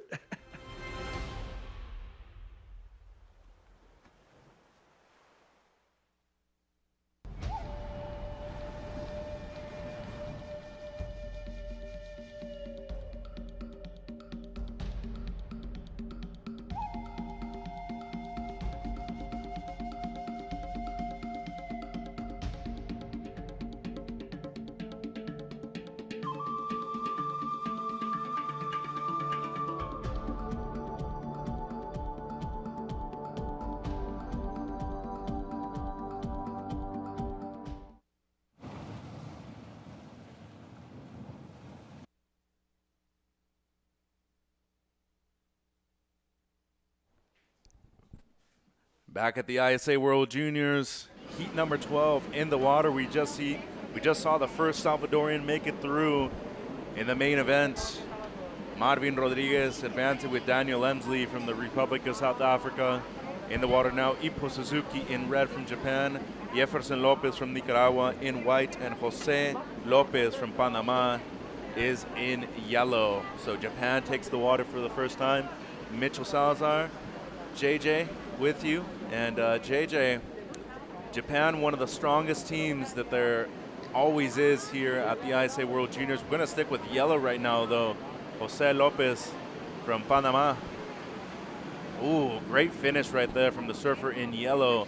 And I know you've been to Panama before, and both coastlines have great waves, the Caribbean side and the Pacific side. Yeah, very impressed there. Went to the ISA event there around 2015. And, similar kind of look and feel to here. The tides were significant, 7-meter tides, which was fantastic. And really, such a great experience, good event. And, they had the dual banks running. And, such a special part of the world too, and embracing surfing. And the ISA, again, bringing surfing to a region that is not really familiar with professional surfing like it is, and certainly on the mat now. It's a great spot. Let's go down to Shannon Hughes on the beach side. Just here catching up with Belle Betteridge. Belle, congratulations on making it through your heat for the under 16 women's. How did it feel in the lineup down at Elston's All today? Yeah, it's a bit tricky. The first few minutes kind of went flat, and then like halfway through I got a all right wave. I think it was like a 4, and then kind of just got my last wave with 30 seconds to go. So it was a bit slow, fat, but it's fun. And it's your first time representing Team England here for the ISA World Junior Championships. You've got the whole family behind you. How does it feel to have everyone here on the ground? It's so good having everyone here, and my brother's competing as well, so mum and dad are here, all the coaches. It's so good. It's such a good, the team is so cool, and it's so sick, like watching everyone and everyone compete. What's it been like for Team England preparing for this? Have you guys been surfing a lot together back at home? Yeah, we've done quite a few training sessions, and we've been surfing at the Wave a lot in Bristol and a couple down in Cornwall, and we just had the English Nationals, so kind of just getting together and doing heats and priority drills and stuff together. Amazing. And is your brother Bo coming up soon? Yeah, he's in the next heat, I think. Yeah. We'll let you go, catch up with it, and cheer him on. Well done, and we'll see you in the next round. Thank you. Thank you, Shannon. And boy, I could immediately tell the difference in the accents between the Aussies and the English. I thought they were more similar before that interview, and now I have a clear difference. Mate, what if I talk like this? Does it sound a little bit more similar? A little bit, right at the end right there. Doing Russell Brand. Here's Ippo Suzuki from Japan, and boy, have they had a couple of great years as far as competition goes lately. Amuro Suzuki, Shun Murakami, Hiroto Ohara. One of my personal favorites, somebody that I competed against, Reo Inaba, also a great powerhouse from Japan. And how about Kanoe Igarashi and all the success that he's had in recent years, too? Yeah, exactly. Those 4 or 5 names you just mentioned, they're doing the nation so proud and getting some great results at junior level. And, of course, Kanoa at the top of the pyramid there, representing Japan on the world stage, which is just fantastic. And, Hiroto and those guys are just blazing at QS level. And I'm often surprised they haven't had more success. They haven't broken through, really, yeah. I mean, they've had their moments, but just, it's so cool to let Kanoa go on tour. They haven't had that one real win besides Kanoa's success on the championship tour. Last year's silver medalist, by the way, here at the ISA Games. Yep. But, you're seeing all of this talent, and I think the best thing about their team is that they're well organized and they're disciplined too. Here goes Suzuki again, his second ride. This thing just bowling out real quick. He's gonna get a few carves in though. Still waiting for his opening score and gets a great finish right there, releases the fins. So Suzuki on the board with already 2 waves. And we're gonna go down Shannon Hughes with Daniel Emsley.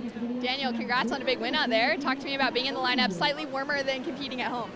Thanks, I know the star's really fun out there. Water's crazy warm, air's crazy warm, but happy to get the win. And you're back at the ISAs. Back in 2019, you missed out on that medals match just by a single heat, walking away with a 5th. How does it feel to return, and what are your goals? I'm happy to be back here. had quite good memories from last time back in 2019, so hopefully go a bit further this time. What have you been working on at home in preparation? I've been training with my uncle Greg quite a lot on his heat strategy and trying to throw more spray, and yeah, happy with where it's going. Talk to me about the boards that you're riding. Yeah, so I've been working with Graham Smith back in Durban, and he's making really good boards out of Smith shapes, yeah, so I'm loving them. So well done out there, and we'll see you in the next round. Thanks so much. So I'm not done. Thank you, Shannon, and congratulations to Daniel. A great surfing family, the Emsley family. His uncle Greg was on the championship tour for several years, a finalist actually at a CT event too, and you could immediately see the resemblance not only in the way they speak, I feel the way they carry themselves too, JJ. Yeah, exactly. Yes, it's Greg for a while, and certainly travelled to a lot of events when he was doing pretty well at. So yeah, I hadn't seen Daniel before, but you know, we were talking earlier, and with Morley as well. You see all these surnames through the draw, and you're like, okay, here they come. There's the next generation. It's either like son, daughter, or nephew, niece, anything. Yeah, it's just you know, so it's really cool to see, and he's put on a good show there. So I'm sure Greg's proud. He's on the G-Force model as well. So yep. Ticking all the boxes for South African surfing right there. You know what's interesting? Smith Shapes has actually been quite popular in California lately. Yeah, he's had good surfers for, yeah. Remember they did the surfboard test where... Stab in the dark, yeah. And they threw him one of G's boards, but they didn't tell him, Jordy. And he couldn't pick it because he just didn't think his dad's board would be there. I think that might have played a big role in it. It's the one that he loves the most now. Yeah, exactly. So, but shapers always have their kind of... purple patches, you know, like someone will get on them and ride it, and then for the next 6 months or a year, then half the tour jumps on it. Yeah, you know, that's what happened to Mark Suzuki and Sharp Eye. Yeah, exactly. Like that's a perfect example of what's happening right now. And all the other shapers, are, you know, half the tours riding the boards a year ago and 2 years ago, they're just going to wait for their rotation to come back around, you know. Here you go, live action. Jefferson Lopez already has a 617 to his name. A little under the lip snap right there and blows the tail out at the end. Can't finish it though. Just over 10 minutes to go. Suzuki with a 5.5 and a 4.5. Here's Jose Lopez from Panama. Has a 5.33. And JJ, I don't know if you've noticed this, but at least in every single heat, I want to say that almost every surfer has had a score above a 4.5, almost even a 5, which before, even in my days 10 years ago, that was a difficult number to obtain. Yeah, you're right, and judges are pretty critical with their scoring these days too. It's really tightened up, and I feel like they've really, every wave's really under the magnifying glass these days, like more so than 5 or 6 years ago. But I mean, that you know, is good for a representation of the standard we're going to see from 45 plus nations here. And yeah, you're right. There's some really tight heats. And yeah, it's incredible the standard. There's just, you know, we're talking about how that all the eyes are on these events year after year, and it just keeps increasing in the number of competitors, and the learning rate just goes through the roof too. It's exponential. Yeah. So, yeah. But here we go. Look at the shot from Japan there. That's cool, man. It's such a beautiful place. Look at the colours there, the stone, the cobblestone shoreline, the grass, the little haciendas up in the background there. Some amazing spots. I'm doing virtual real estate shopping every time I go to the beach. Go, oh wow, look at that house. Did you see the lot that's right next to our hotel, by the way? It's empty right there. You should maybe inquire about that. Mate, 7 figures is far too beyond my personal budget, especially in US dollars as well. Just under 9 minutes to go. Suzuki still leading. Lopez in second. He betters the situation. Gets a 2.67 as his low score. And the Panamanian surfer, Jose Lopez, needs a 3.52. Panama now coached under Javier Swain, former competitor from Peru, one of the best to ever come out of Latin America too. And Panama has had some great surfers in the past. Giancarlo Soli Gonzalez, I don't know if you remember him, but great surfer from Santa Catarina, actually, Santa Catalina, where you were at the last ISA there. Why am I forgetting? Agustin Cedeño, another great surfer that's come through the ISA junior ranks. He's competed at the open level too for them. And it's also an emerging nation. I want to say 11 and 12 in the 2010s. They had back-to-back ISA events there. Then you went in the one in 2015. They were investing a lot of money into Panama too when it came to surfing. Yeah. It's a fantastic place, and I mean, it's this whole Central American zone. I think like and Peru's been on the map for a while, and Chile, and I hate to say it, but it's just sitting there waiting to be discovered for surfers, and I've felt pretty fortunate to experience some of these places. I mean, this is your sort of backyard as well, and now it's opening up to the world, and it's just consistent swell, a lot of different variety of beaches and breaks and waves, and Panama, like, exceptional place for sport, so I'm sure we'll be back there at some point. Yeah. Yeah. I'm really interested to go. I haven't explored a ton of the most southern part of Central America and the first part of South America. I really want to go to Ecuador, though.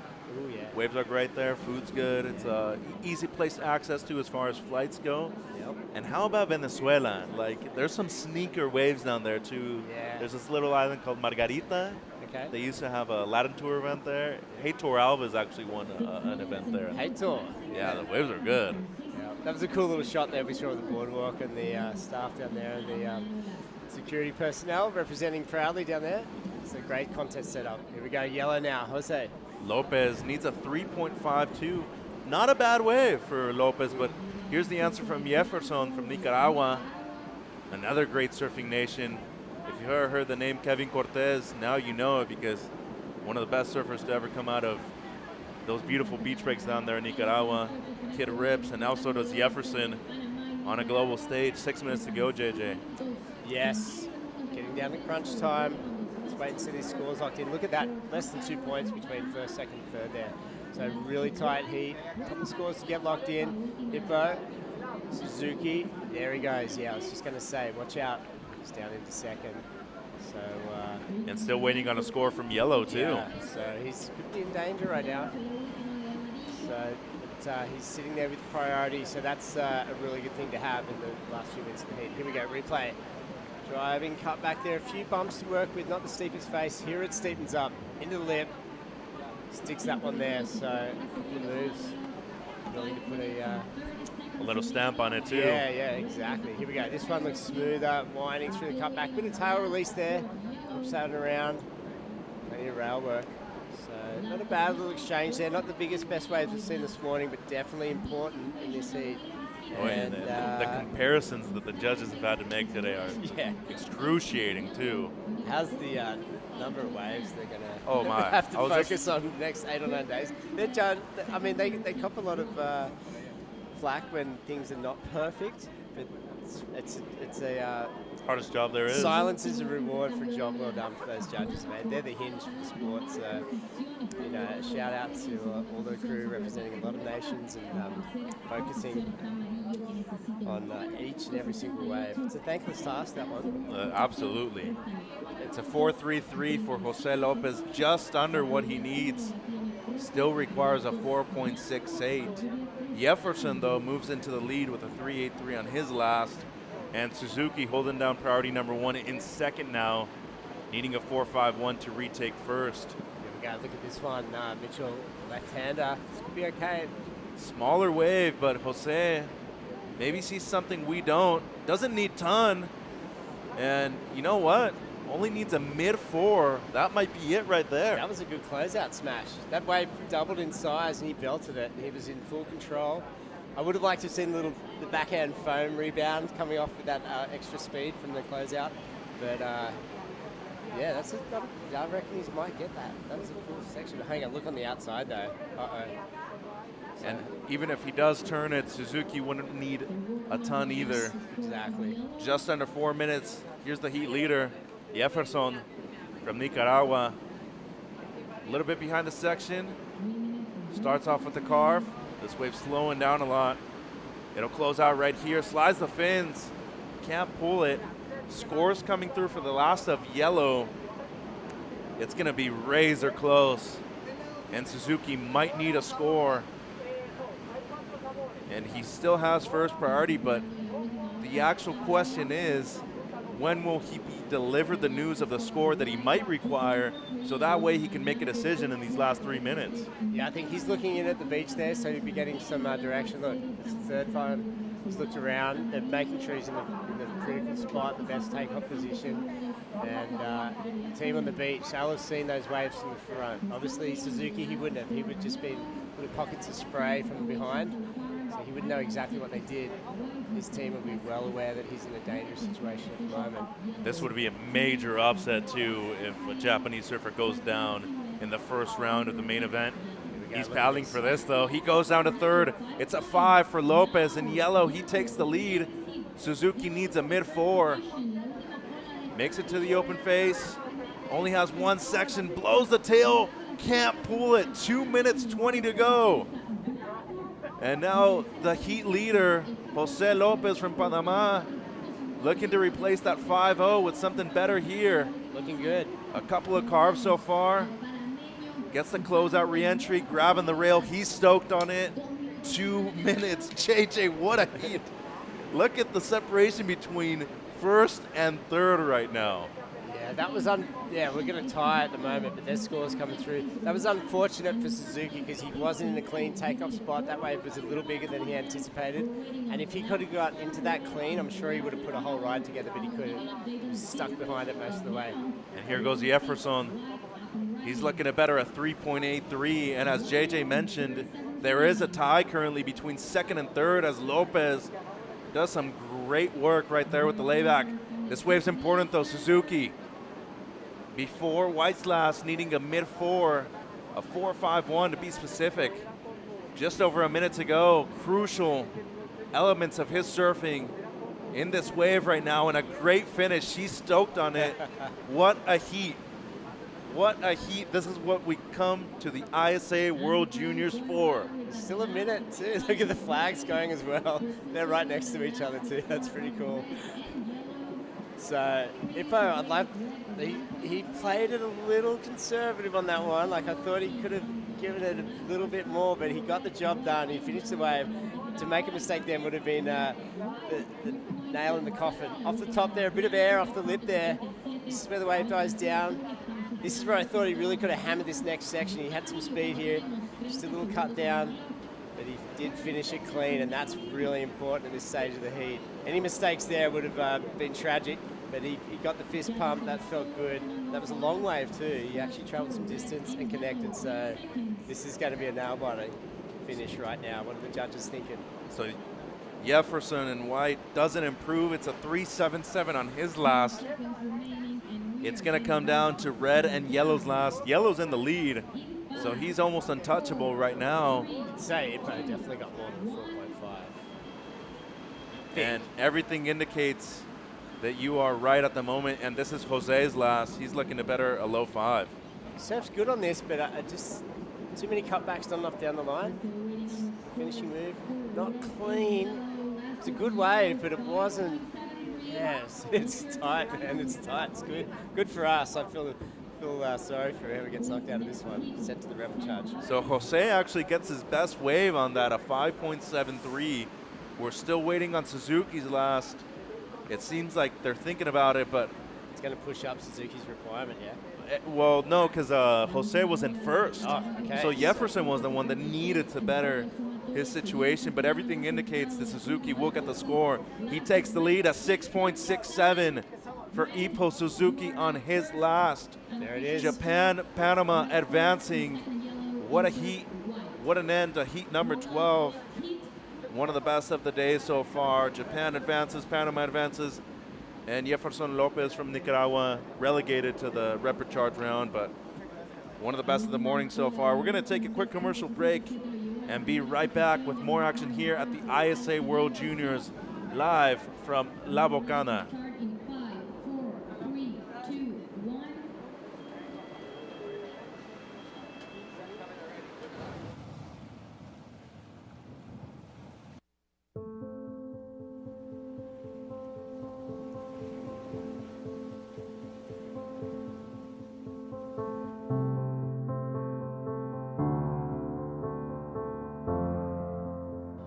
There's something profoundly spiritual about riding waves. Water is transformative, healing. You're at the mercy of Mother Nature, the ever-changing movement of water. The ocean is the great equalizer. You don't need to belong to a certain race, religion, or gender to surf.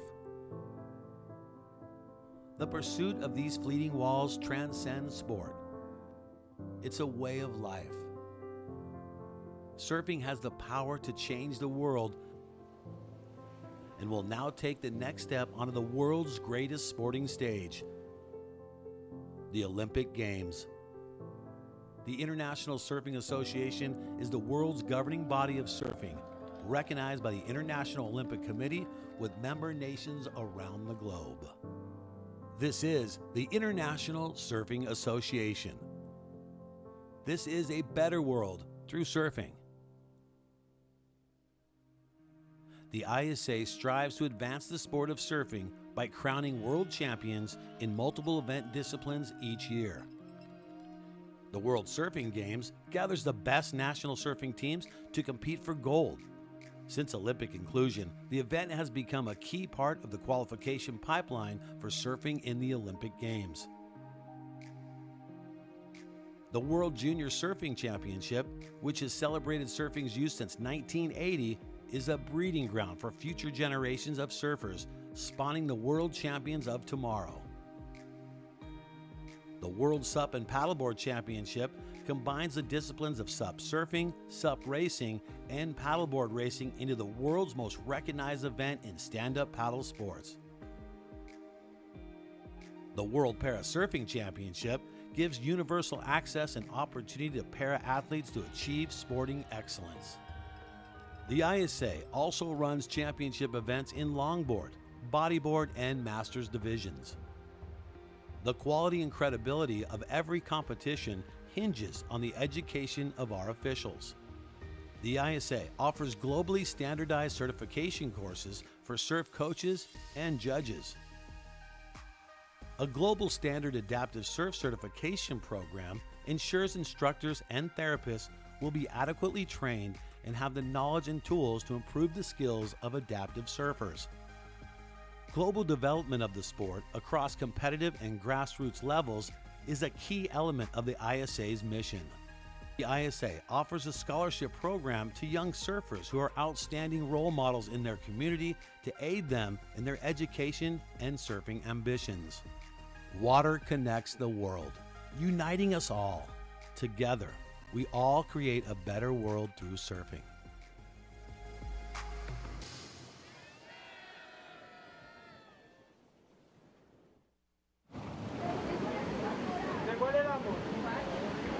Back at the ISA World Juniors, heat number 13 in the water of the boys U18. Mitchell Salazar with JJ Jenkins, former competitor at the ISA World Juniors many moons ago. Use that term, listening, don't say it to me.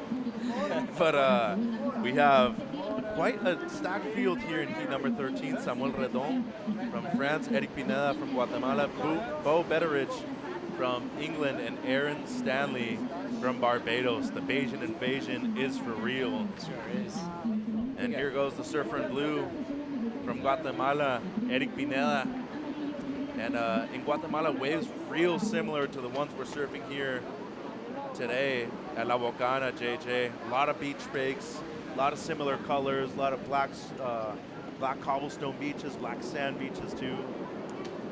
Very user-friendly, huh? I think you get the cobblestone shoreline. It holds the banks in place. Always, there's probably a few hidden rocks out there, so you get those peaky take-off zones, which are really defined. And then, the freedom of surfing in trunks and having a sand bottom beneath you is really cool. High performance situation. And here was the Frenchman, Samuel. He dropped a 6.33 on his opener. And this was the opener of white, Bo, from England. And then the last that we saw, Pineda from Guatemala, a 2.5 on his opener. So small scores to start off for both white and blue. And this is the opener of reds, the 6.33.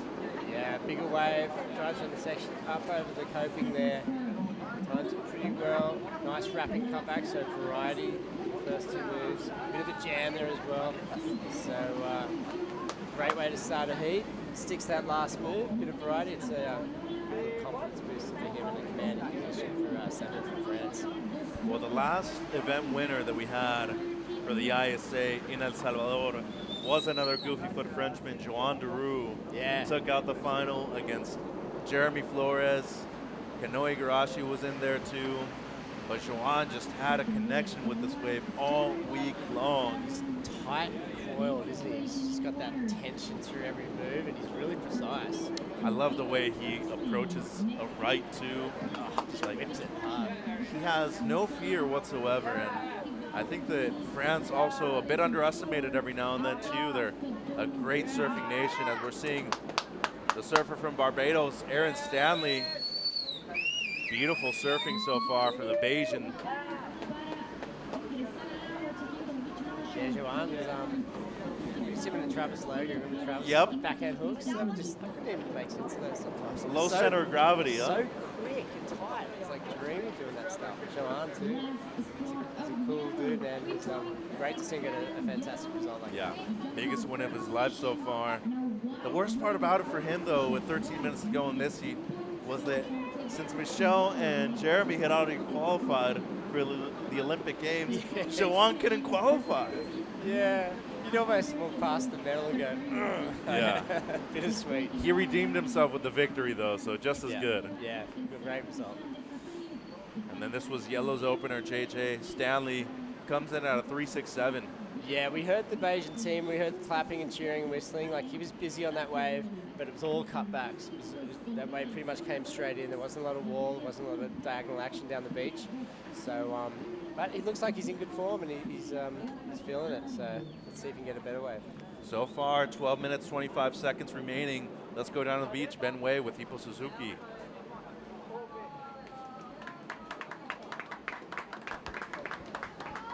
All right, guys, thank you very much. I'm here with the winner of that heat number 12, round 1 heat 12, Ippo Suzuki from Japan. まずおめでとうございます。ありがとうございます。まあ今日はもう最初の半分ぐらい、まあ第3ぐらいにいて、で最後の1分でその逆転になった時、緊張しましたか？超緊張しました。I was asking him. He was in third place up until about the last 2 minutes of the contest or the heat. And right there, his last wave score came in, and he popped up to first. 最近、静波のウェーブプールができて、波ないとき、あっちでいっぱい練習しましたか？いや、してないです。もうずっと地元の海でずっと練習しました。We have a wave pool in Shizuoka, Japan, and a lot of the guys have been training when we don't have any waves. He said he's just been doing it in the regular ocean. じゃあ、それでは、ありがとうございます。次の頑張ってください。ありがとうございます。Arigatou gozaimasu. I'm gonna learn Japanese as my next language, JJ. You got a lot of time on your hands. I feel like it's gonna be a process, but it's gonna be rewarding, you know. Next thing you know, have you ever seen that movie Fast and Furious, Tokyo Drift? Yeah, I've seen little snippets of it. It's one with the cars in it, and all the bald, muscly guys, right? So that's probably gonna be me in the next 10 years or so. Back to live action, Aaron Stanley from Barbados. Coffin ride right there. Do they score those? That was my next thought. I mean, if it's intentional, I mean, there's a lot of moves out there waiting to be incorporated. If you really think about it. It was a joke, by the way, for our audience, but it's good to keep things light every now and then, you know. Maybe when the ISA kicked off in the '60s, when there was longboarding and headstands. That would have been a 10. Yeah, you know. There's a coffin ride or the cockroach. You can wiggle your hands and your feet in the sky, and that's like a dying cockroach. Reminds me of Young Guns 2 with Jeremy Flores. I think he won the team challenge for that, as we're seeing the replay of Eric Pineda, Guatemala, and then Yellow's last, the coffin ride. Yeah, it's not the first time a surfer's had a little slip up. We suspected sometimes you get the siltiness in the sand, the black sand especially. It seems more prominent, maybe because it's associated with the central tropical climates. And a couple of the competitors said, yeah, it is a factor. So especially if you're traveling here and you got your original wax on from whatever country you came from, it's a good idea to start fresh, just to be totally sure. As we saw Blue Pineda from Guatemala, currently in third, needing a 3.77. The surfer from France in red still leading the heat with just one score, a 6.33. Stanley in second in yellow. looking to improve on a 2.6, and the surfer from England in white, Betteridge, needing a 4.37, had a look there, decides to keep priority. And yeah, it's interesting that you mentioned that, because nowadays everything has to be above the lip for it to be an excellent score most of the time. But so far today, we've only had one excellent score, and it wasn't even used with an air. It was all maneuvers up into the lip, and here's Betteridge needing a mid-4. Beautiful carve right there on the backhand. We saw his sister earlier. She surfed at El Sunsal. Got a great interview with Shannon, though. She was all excited, happy. And England tends to have some great surfers in the draw at this event, too. Yeah, the team's looking stronger and getting stronger every year. And here we go, replay now. A little bit sudsy. This is pretty similar to Aaron's opening wave. He does get the little finishing section. You're talking about sort of the more critical air moves. I think as soon as it's a little bigger, and then we can get the waves breaking to the left and to the right of this main peak, then they're going to have some serious oncoming sections, and I think we'll see some pretty big moves coming off that. Because the last couple of days during the free surfs, like, the kids have gone nuts out here. They go for them, don't they? And the shore break has that nice ramp too, you know, and some good little sections on the shore. So it's coming. These guys, they've got to pace themselves as well. Get the job done. 8 days to go. Don't pull all the rabbits out of the hat on the first day. Unless you need to, unless you're desperate. 25, 30 years ago, did you have the same amount of physiotherapists and all that stuff that they have here right now with your guys' events? No way. Like, was there even one around? When the Pro Junior, like the main one at Narrabeen, was the only real big international event of the year, there's just sitting on the sand in the sun. You go in and get your jersey. There was no live heat scores. You just had to kind of calculate in your head as you went. This is 1991, you know, when Kelly was in that final. And yeah, you just kind of, in your head, you got to kind of do the maths and, you know, the singlet's real stretched out, and you tie a knot in the back, you know, depending who'd been wearing it before you, and hope it didn't go over your head and drown you. So yeah, and you come in after the final and they'd sit there and tally up the sheets. And Kalani Robb made a final one year, and Bo Emmerton got first. Trent Munro was another winner down there. So you'd be sitting around for 20 minutes while they double checked all the scores. And then sometimes they'd find discrepancies, like the surfer would go over later and check it out. So things have changed in a lot of ways, like not just the physio and the masseuses and the preparation and all that, but the tech's changed, the performances have changed, the number of competitors has drastically changed. How are those names that you dropped, by the way? Kalani Robb. I love Kalani Robb, like one of my all-time favorite surfers. That's from Jeff's era, by the way, actually. They traveled together a lot. Jeff had a cover photo on Surfer Magazine from Aaron Chang. Stop it. And then Aaron Chang was also like one of the best photographers that work with Kalani Robb all the time, too. Yeah. As we're seeing Samuel Redon from France. Already has a 6.33. Here's Stanley from Barbados. Just a quick one there for the surfer in yellow. He'll go down in priority. Just under 6 minutes to go. One of my all-time favorite ISA World Junior champions, Ben Bourgeois from North Carolina. Yeah, Benny Bourgeois, he's a smooth dude. He's ripped, huh? Yeah. The most underrated surfer in the entire draw, I believe, was 1996. Nobody expected him to win the final, and guess what? Ends up winning in Huntington Beach, California, in home turf, too. Didn't he get like 45th and just missed the cut? Something real close. When they're back when they are 44 men for the CT, for the championship tour level. Yep. Yeah, a lot of good guys have come and gone in that period. I was trying to think, too, in that late 90s, early 2000s. Oh, here we go. We've got live action here. Aaron Stanley, the Asian, doesn't need much to get to the lead. He's already locked in at 267, I'd say, and this one's still peeling, Mitchell. So just a bit of work done right there. A smaller wave, as JJ was mentioning, just under 5 minutes, but Samuel drops a 4.5, so he extends his lead. Now Stanley needs a 7.16 for first. And Betteridge gonna need something much better if Stanley does improve his situation. He needs a 3.9 now. Pineda from Guatemala needs a 4.4. Here we go, split peak it seems. We're gonna stay with White. Betteridge, can he pull it?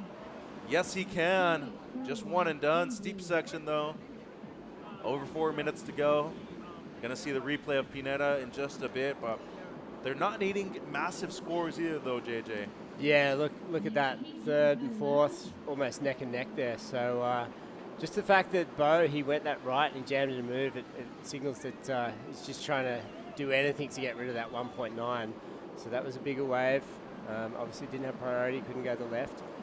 So yeah, some really tight situations out here. I guess the equivalent of this event, Mitchell, was the it used to be the Quicksilver grommets over in Bali. They used to hold it at Kuta year after year after year.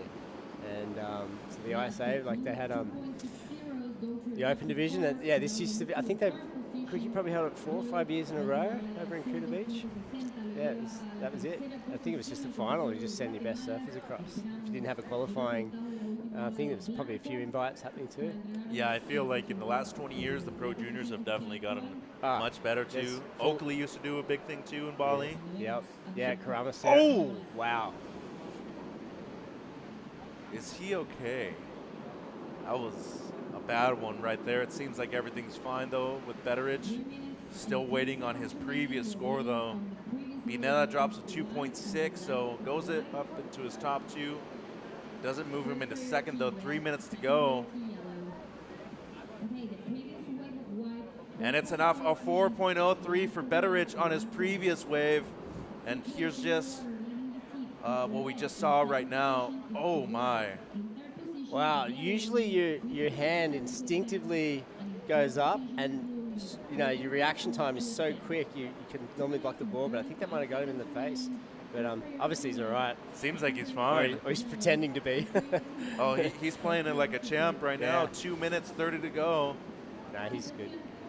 The Frenchman and the English surfer currently first and second.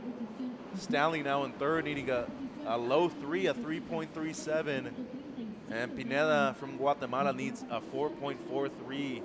The only bad thing here for Stanley and Pineda, they're lower down on priority. Exactly, yeah, and that's not the safest place. I mean, everyone plays this game pretty smart. These guys, you know, Samuel and Bo, they'll know exactly what's going on out there, so they'll be sitting in the right spot to prevent these guys from getting the wave they need. And I'm just seeing that there's a bit of ruffle on the water too, so that sea breeze has come up, which is pretty typical. You get to about anywhere after 10:30. It's midday here, local time El Salvador. So that wind will be around for most of the afternoon now. Here we go on the inside, Eric. Pineda doesn't need a huge score, a 4.43. This wave just shouldering off though, not offering up a lot of sections really to work with, especially when it comes to those steep turns. Stanley outside, used second priority right there. Didn't seem like he got a ton. And now Betteridge in second, just having a sniff right there for that wave. A little over a minute. You saw Stanley look back to the water's edge right there, maybe looking at his teammates, his coaches. Yeah, if I was Bo or Samuel, I'd be straight over onto Aaron right now. Be sitting on him as quick as possible, and he'll know that. He'll be trying to get the hell away from those guys and try and get a decent score. 3.37, that's a small score. It's going to be disappointing for him if he can't get it. Well, there you see Aaron on the inside. He might be turning for this wave right here. It won't break though. 30 seconds to go. There's a peak coming. Needs a 3.37 for second place. Pineda needs a 4.43. Just got a 2.53 on his last, didn't improve.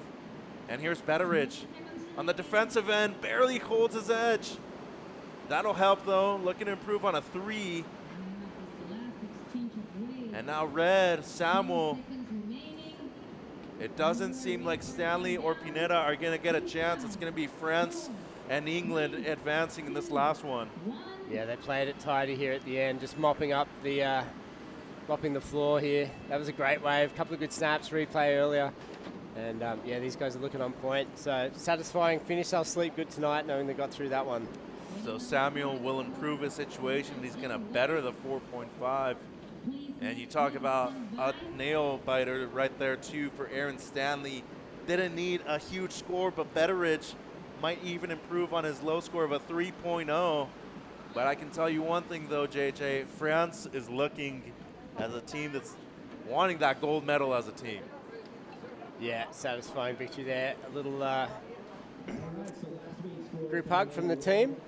Yeah, these guys are always a contender, so they've had some great results in the past, plenty of medals, experienced the taste of gold. And Joan Giroux, you mentioned him, we had a chat about him, he won the World Games, so good job to those guys, and I'm sure. Gold medals as a team last year, too, exactly. for France. Yep. In the Opens, now looking for it in the juniors. Here we go.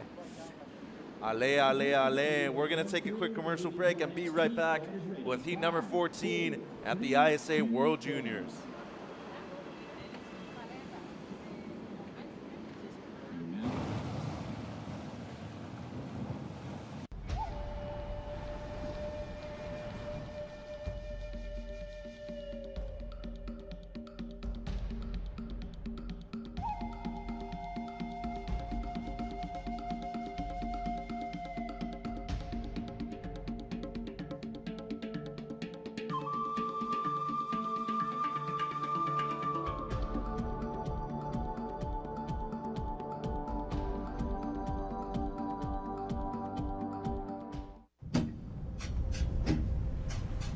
We're going to Ground Zero Chops in Tahiti. Who would have thought?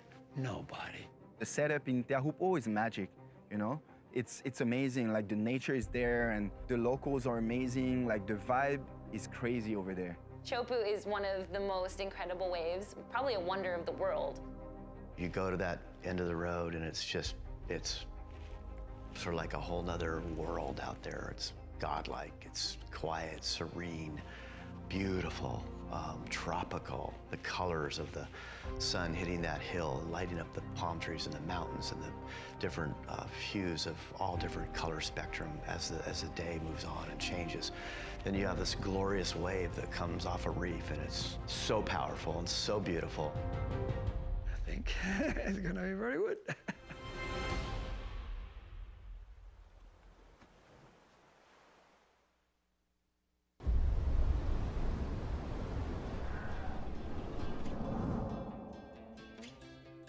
There's a right time for everything.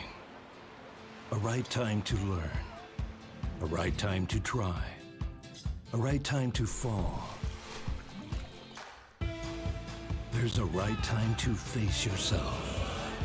A right time to enjoy pleasures, to make friends. There's a right time to listen. And a right time to make decisions. There's a right time for fear and for success. There's a right time to find your wave, and there's a right place to enjoy your passion like nowhere else.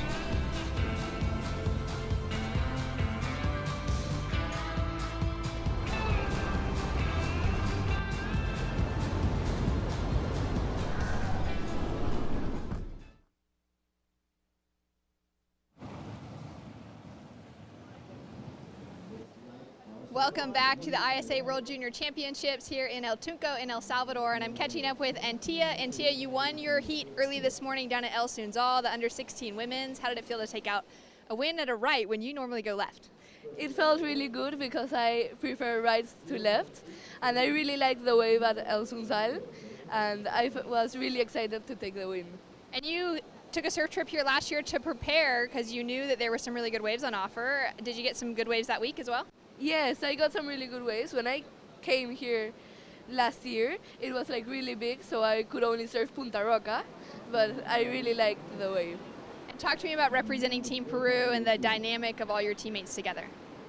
I feel honored to represent Team Peru, and I really like the dynamic of the team because we all know each other, because everyone is either from Lima or from Mancora, and everyone competes in the national circuit.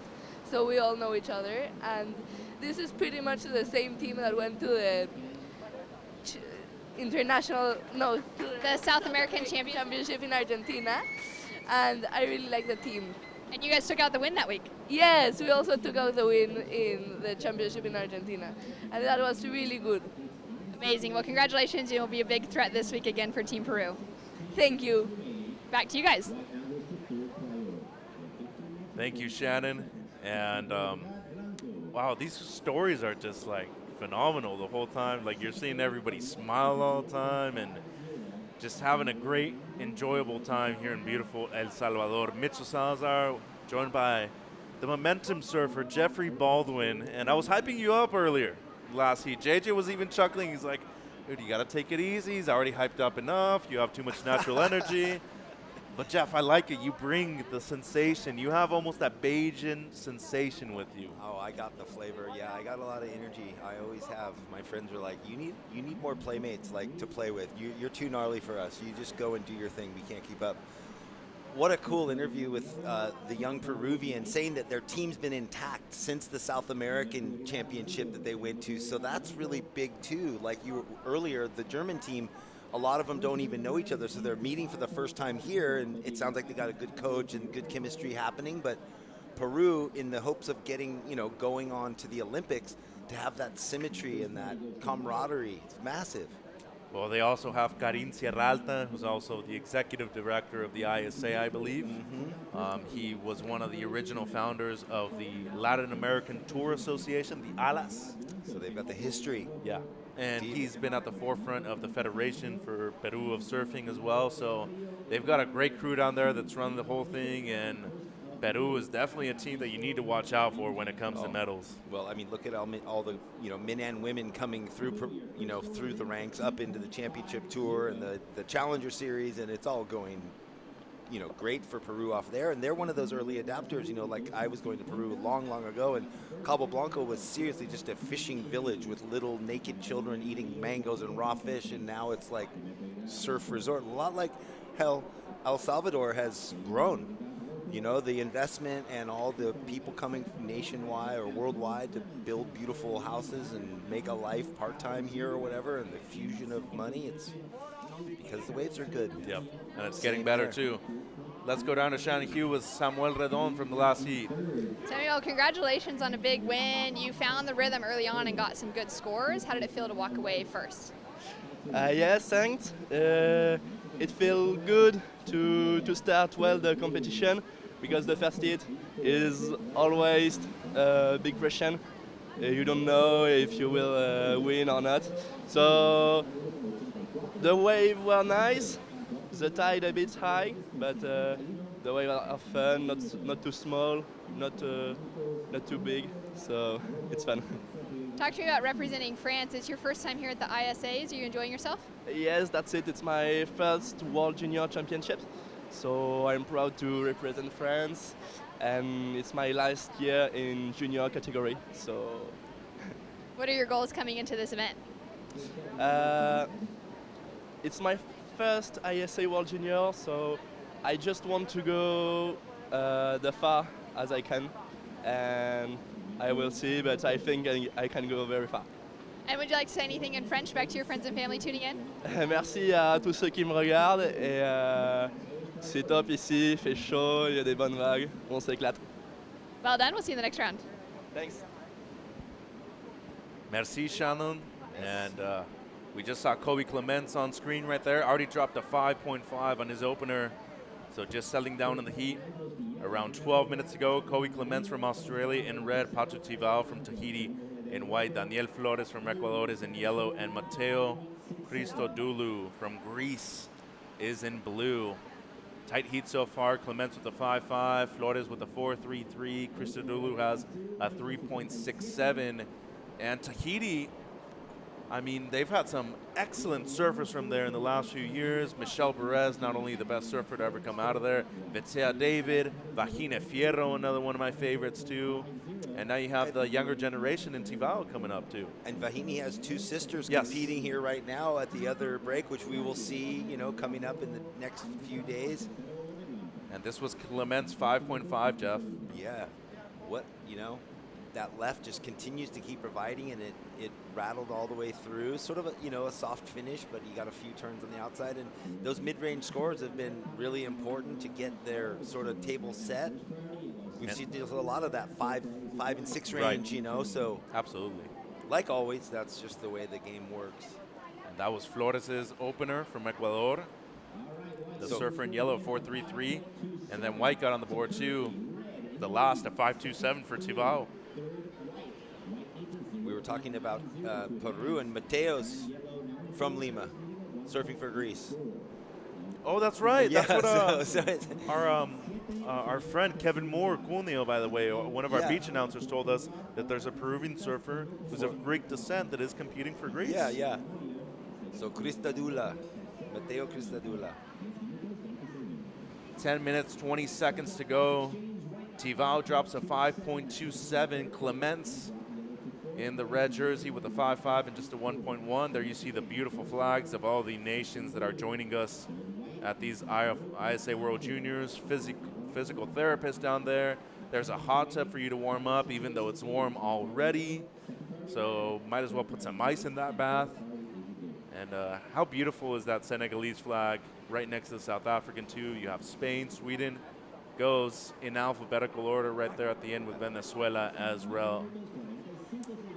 Yeah, I mean, how amazing. I saw Fernando Aguirre downstairs on my break in front. And Shane Doran here with his son, one of the coaches for Team Hawaii too. Josh Kerr, his daughter Sierra, competing at this event. Jay Thompson, also a coach for Team Australia, one of the great surfers to come out of the eastern part of Australia in recent years too. Jay Bottle Thompson. Yep, and that's great. I actually was texting or WhatsApping or something with Pete Durbridge before, wondering if he was coming over because he works and coaches, but I think he's saved for the biggies. He's the big dog, isn't he? He's the big dog, yeah. And here's Yellow Flores. Already has the 4.33. This should improve. And Clements just destroys that first section. Wow. Maybe the best turn we've seen all day. And this kid is not only the hype, but he can back it up to one of the most prominent surfers in the junior division right now in Australia. And there you saw why. Wow, just one turn that absolutely destroyed that thing right there.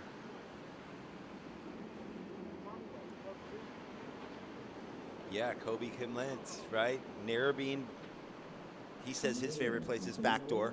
So another, one that's been being groomed since early teenage life, going to the North Shore, spending time. When you're saying backdoor's one of your favorite waves, it's not because you went out once. Especially at the Volcom House, too. Yeah, you got guys like Ty Van Dyke, Kaimana Henry taking care of you. Yeah, so he's got the right sponsorship, and that's the thing we're always talking about, The established nations have that, those kids that the Volcoms, the vans, and they're staying at those houses with the equipment, and they can say, oh, my favorite wave's backdoor. And then you have other countries, people haven't never even left their country. Yep. So a 6.0 for Clements on just the one turn. A little under 8 minutes to go. Flores in second with a couple of fours. Mateo in third, needing a 5.33. And Pato Tivao has the 5.27, the third best wave of the heat, but he's in fourth, only needing a high 3 at the moment. Interesting to see how certain, countries that are superpowers in the sport of surfing utilize priority and strategize in comparison to somebody from Ecuador and somebody from Greece. They just don't, Although I would have to say that our surfer from Greece, he's aware of that system. Yeah, he knows. But you're right. Unless they've been able to do South American Latin American regional events and really get that priority system ingrained, and you see it at the highest level, people blow it with priority. Still, priority, even though it's there and they can use it, and it's supposed to, there's the rules around it, people that have used it their whole lives still have a little bit of a brain difficulties. Yes. What happened? Here goes Clements on the backhand again. Spicy combo at the beginning. Great turn right there too, right in the pocket. And a deep bottom turn to finish well. The Aussie going to town on that one, Jeff. Team Australia was deep up on the boardwalk. They had all of their surfers sitting there on the amazing lounges.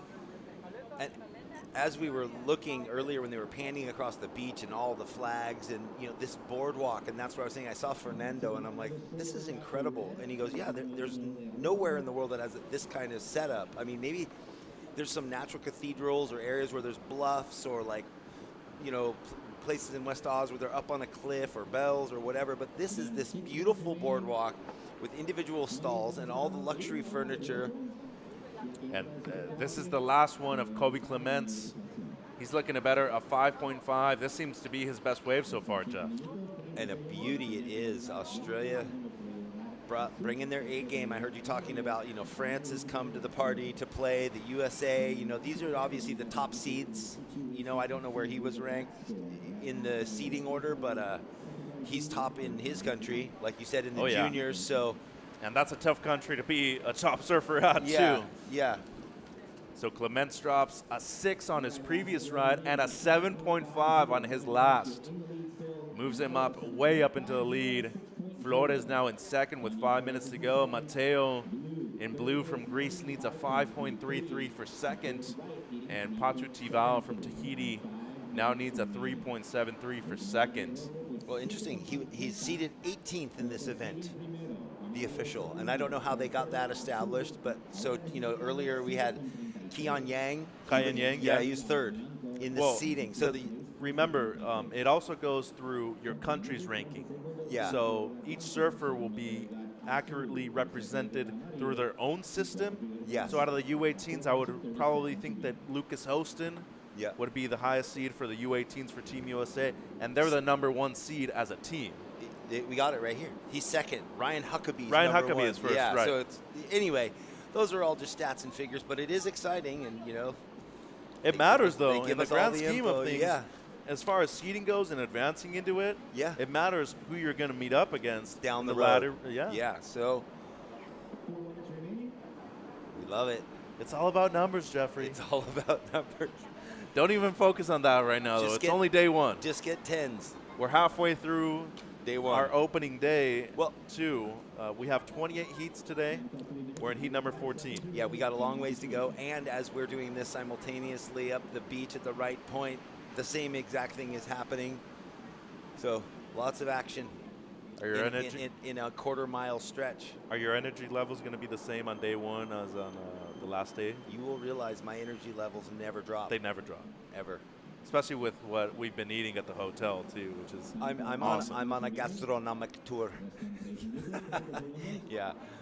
I never eat 3 meals a day. This is wild. I'm going to just gain 10 pounds. Ever.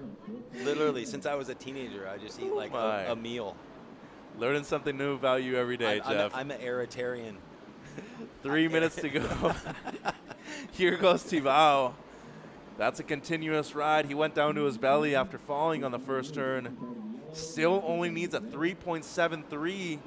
Even with the little slip up, could potentially get the score he requires. 2 minutes and 45 to go.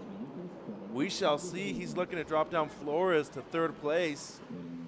And scores coming in, it does not seem like it will be enough. A 3.07, still needing the 3.73. Yeah, we've definitely established with the judges what they're looking for, and it was a softer wave. The wind has sort of puffed up a little. He just didn't get the speed, the spice. He went down to his belly or knees, that he wanted to complete the ride, but you already know once that happens, you're imprisoned to a 3-ish wave no matter what.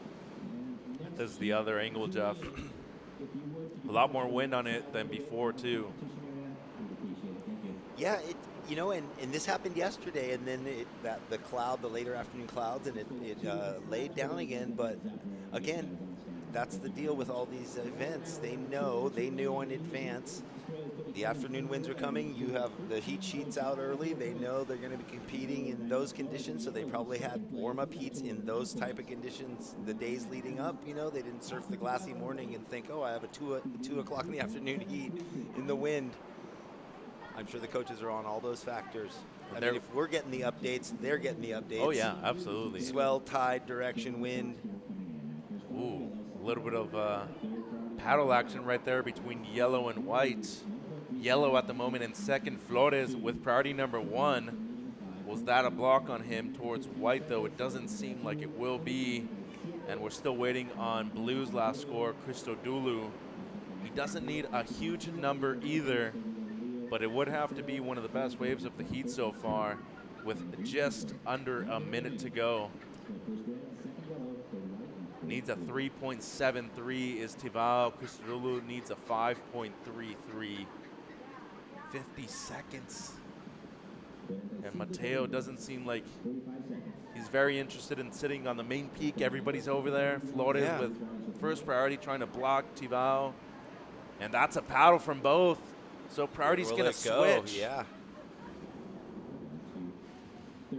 Let's see what happens right here and how they call it out, because that That matters. was first and second paddling, so will third go to first? No. Was it blue and yes? Yeah, it was yellow and white. Yeah, yellow and white. So Red is out there all by himself, but he's comfortably in first. Yeah, he's like, okay. Thank you very much. You guys do your own thing. I'm over Yeah. here by myself. Leave Yeah. me alone. 10 seconds to go. It seems like it's going to be Clements and Flores advancing on. Australia and Ecuador, Jeff. Well, and we don't know the schedules leading into tomorrow, but everyone will surf again. And at least once in these coming days, too. So that's the end of heat number 14. Kobe Clements, Daniel Flores advancing on in the main event. Tivao and Christodoulou relegated to the repechage. We'll be right back with more action here in El Salvador at the ISA World Juniors.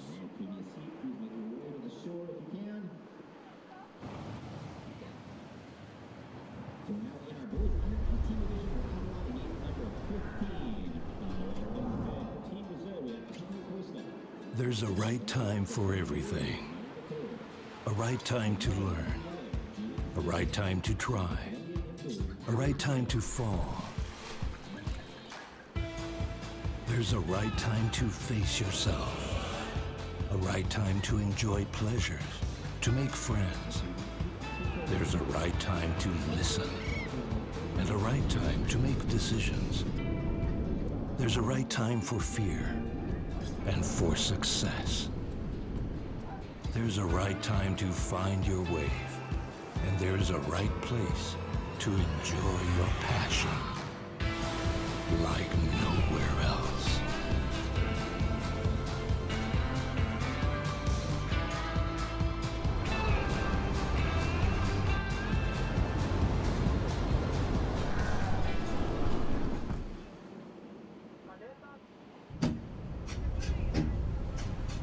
We're going to Ground Zero Chops in Tahiti. Who would have thought? Nobody. The setup in Teahupo'o is magic, you know? It's amazing, like the nature is there and the locals are amazing, like the vibe is crazy over there.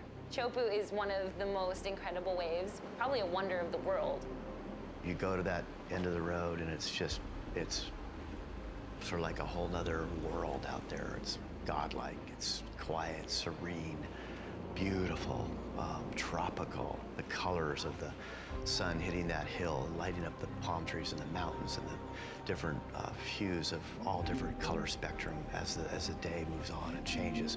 Then you have this glorious wave that comes off a reef, and it's so powerful and so beautiful. I think it's gonna be very good.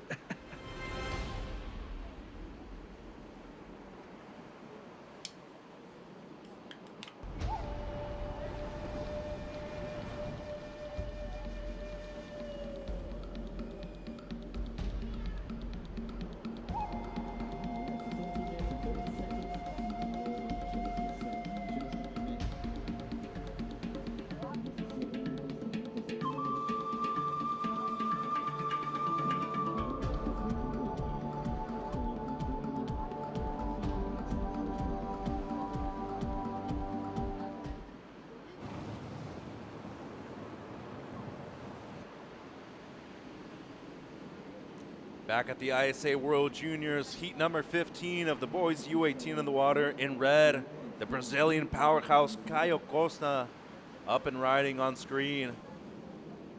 The surfer from the South American country.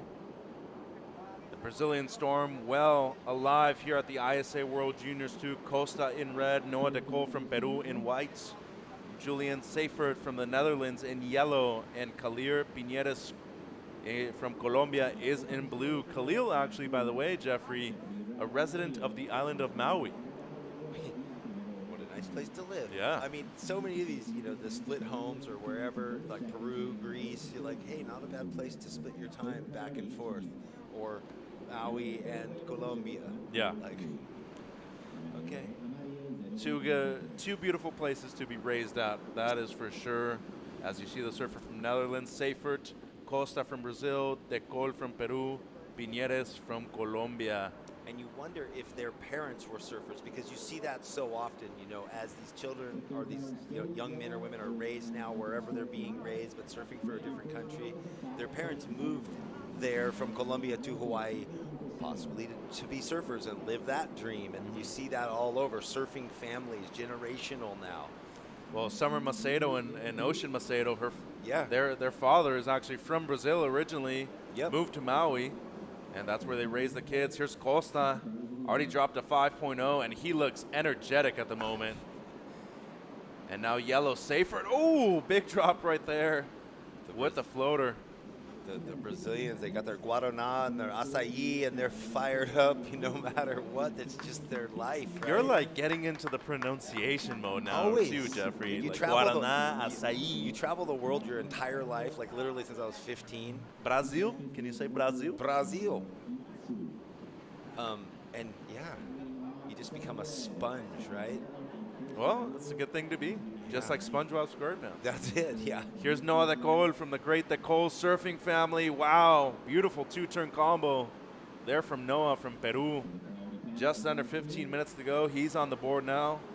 Costa's going to drop another decent score. Seyfert seems like he's going to get his best. And Khalil also on the board with the wave to come as well. So early stages of this heat, action-packed, Jeff. It never, I mean, yeah, here we are. We started at 7:30 a.m. We're somewhere around 1 p.m. and it's been action-packed ever since. It's already 1? I think. Oh, 12:30, sorry. Wow. But, and there's Sean Evans, one of our water photographers, one of the best in the business. How did I not see him I've been watching the monitor the entire time and I haven't seen his head swimming around out there. He's camouflaged. He's blending in with the foam, the soup on the peak. You mentioned that there's orcas in Costa Rica. I think people thought he was like a killer whale right here too. Well, yeah. I was saying down in Costa Rica, the crocodiles. I'll surf. I don't know. I don't vibe with that. I'm not into the crocodiles. So you're fine with sharks. But Sharks you're not good make with crocodiles. sense to me. Yeah, no, dinosaurs don't. Although a shark is, goes back the same, but Speaking of dinosaurs, the Just new not- Jurassic World comes out pretty Okay, soon. yeah, So you just should not into like it. go watch the movie, get over your fear of dinosaurs, and you'll be fine. Let's go down to Shannon Hughes. She's with Kobe Clements down on the beach. And talk to me about surfing here in El Salvador. Yeah, the waves are epic, the people are great, and the food's great. So, yeah, first time at ISA, and it's nothing like I've ever been before. It's all the teams and all the flags. It's really epic. Stoked to be a part of it. How special is it for you to be able to be part of a team now, as opposed to surfing generally being an individual sport? Yeah, it's epic to represent my country and to see everyone so passionate about this sport and this comp. It's epic, yeah. And back at home in Australia, you've had a very busy year. I think this is your 15th contest that you've entered since January between the qualifying series and the juniors. How's it been going so far? Oh, 15 comps. Yeah, I'm psyching. I just fell short for the challenger, but it's kind of fired me up still, and I love doing it, so and I'm going to keep doing it. Anything you'd like to say back to your friends and family in Oz tuning in? My mum and dad and all the team, long reef board riders, and yeah, stoked on to the next one. Well done. We'll see you in the next round. Thanks. Is that not the coolest kid you've ever heard from in your life, Jeff? Yeah, he's fired up and such a good attitude, and it's great, that he's here. Obviously, he's competing on all the, the Challenger Series events, or trying to get into the Challenger Series events, and and was just that close. But he's like, yeah, I'm surfing for Australia. I'm going there. Let's just keep competing. I don't care where I'm competing. It all adds up to the same goal. 15 events so far in just under 6 months of 2022. That's a big number of events for more than 2 a month. Young Kobe Clements. Here's Yeah. Caio Costa, dropped a 5.2 on his last, looking to improve a 5. Oh, blowtail, almost spun it around. So 11:30 to go, and we see his approach now. He's already got 2 decent scores. He's looking to better something exponentially right there, as Noah Decol drops a 6.07, Khalil drops a 4.6. Seifert with a 2.67. Cool to see the Netherlands in play too here. I know. Yeah, they've been involved for quite a few years now, the Netherlands. I didn't see Russia. Is Russia here? I believe that we do not have. That's right. I understand. Surfers from Russia. Yes, I gotcha. We did have some last year, though. I know. Well, I was trying to do the math. How do you surf 15 events? I mean, I guess the goal is you just have to make the final of every event, and then you can't leave early.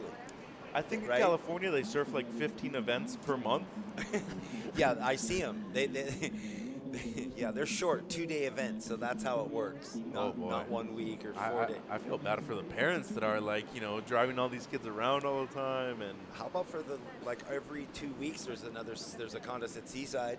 Yeah. Every 2 weeks. Oceanside has a ton all the time. Yeah, Huntington Beach. All those spots. Yeah. I mean. Hey, that's okay. It's good for the kids. You know I what? can tell you that. Yeah. I wonder how many of these kids from all over the world have electric bikes like the kids up in Cali. The parents just put their kids on the bike in Solana Beach and say, dude, you got a contest in Huntington. Get up there. I would have to say less than 5%. If that, yeah. So just under 10 minutes to go. Costa in the lead, De Col in second, Piñeres in third, and Seifert not needing a lot. Shannon, you're down there with Matteo Christodoulou. What do you have? Matteo, congratulations on making it into this event. It's amazing to have Greek represented on the juniors level. How proud are you to be here for Greek? Well, super happy and honored to represent Greece in this event, the first junior to be here, and super excited to compete with the best juniors in the world.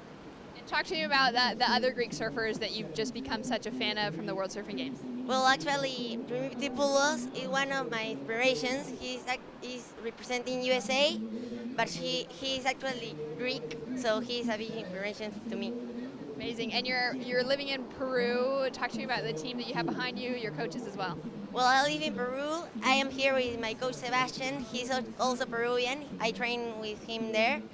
My grandparents are here with me, supporting me. My dad, my mom, and my sister.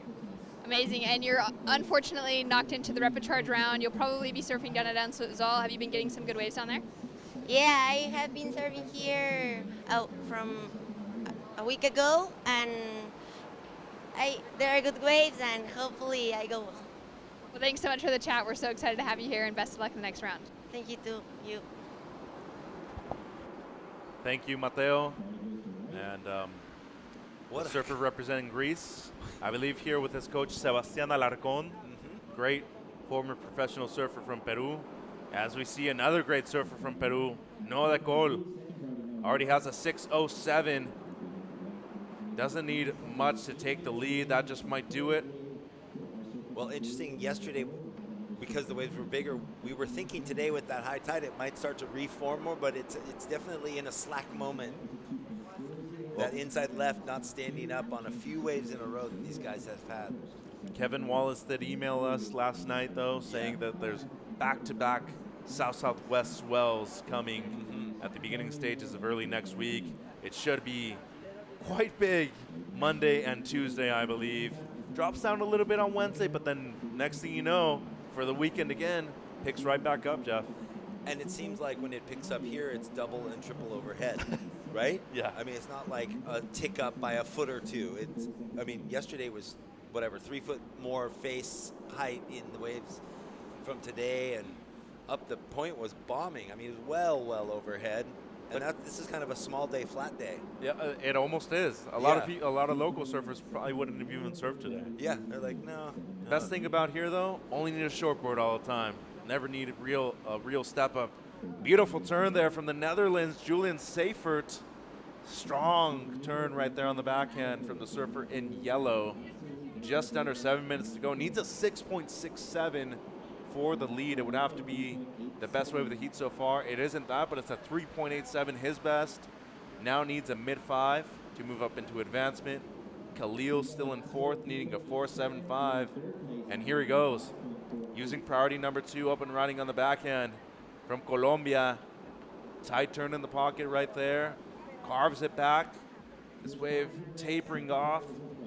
And this drone angle really shows how difficult it is to surf out there right now on these flatter sections.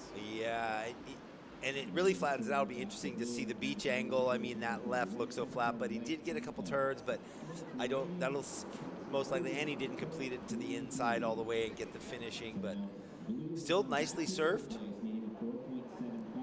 This is more the beach angle, so what the judges are looking at. I mean, the drone can make Chopu look flat. It's a trip how you have sunset when it's like 20 foot and you're like, that looks like I'd be out there. It's mushy. It looks fun. It's flat and mushy, and they're only riding 6.6s. What's the big deal? And then they come in and everybody's like, oh my gosh, I almost died. I almost drowned like 3 times in 20 minutes. That's fine. Yeah, I came out with my life. Yeah. Here's Noah Nicole. Oh. Currently in second, misses the section right there, dropped in just a tad bit too late. But he is advancing at the moment, looking to better at 3.27. Just over 5 minutes to go. Costa still in the lead, and that early and quick start for the surfer from Brazil in red has kept him in first the entirety of the heat. Yeah, and what a comfortable position to be in. First from the first minute or two. I mean, that's the ideal, heat strategy. Plus, he backed it up very quickly. He actually got his best wave on his second ride. Yeah, or that's it. And a pair of 5s has him in the lead. Piñeres needs a 4.75. Seifert now in 4th, needing a 5.48. And the best thing about Costa waiting for so long now, he's held on to priority number 1. Yeah, he's like, well, I've got those. I'll just sit here, let the other guys squabble, no rush. I'm in the lead. Healthily, he knows the scores. He can hear what the other surfers need, and he knows even second place gets him through. 4 minutes, just under 5 minutes, and he finally is utilizing that priority on his forehand. Going right is Costa. First time we've seen him on a right this heat. Beautiful layback right there. Can he pull it off? No, he can't. I wanted him to make it. Here's Seifert from the Netherlands in yellow. Strong turn to open things up. That wave difficult to surf, though, does well to manage a second turn. Well, that'll be interesting. I mean, it seems like he's going to lessen his requirement, better one of those 2 scores wherever they go, but it was a bigger wave, and he got up into the lip twice.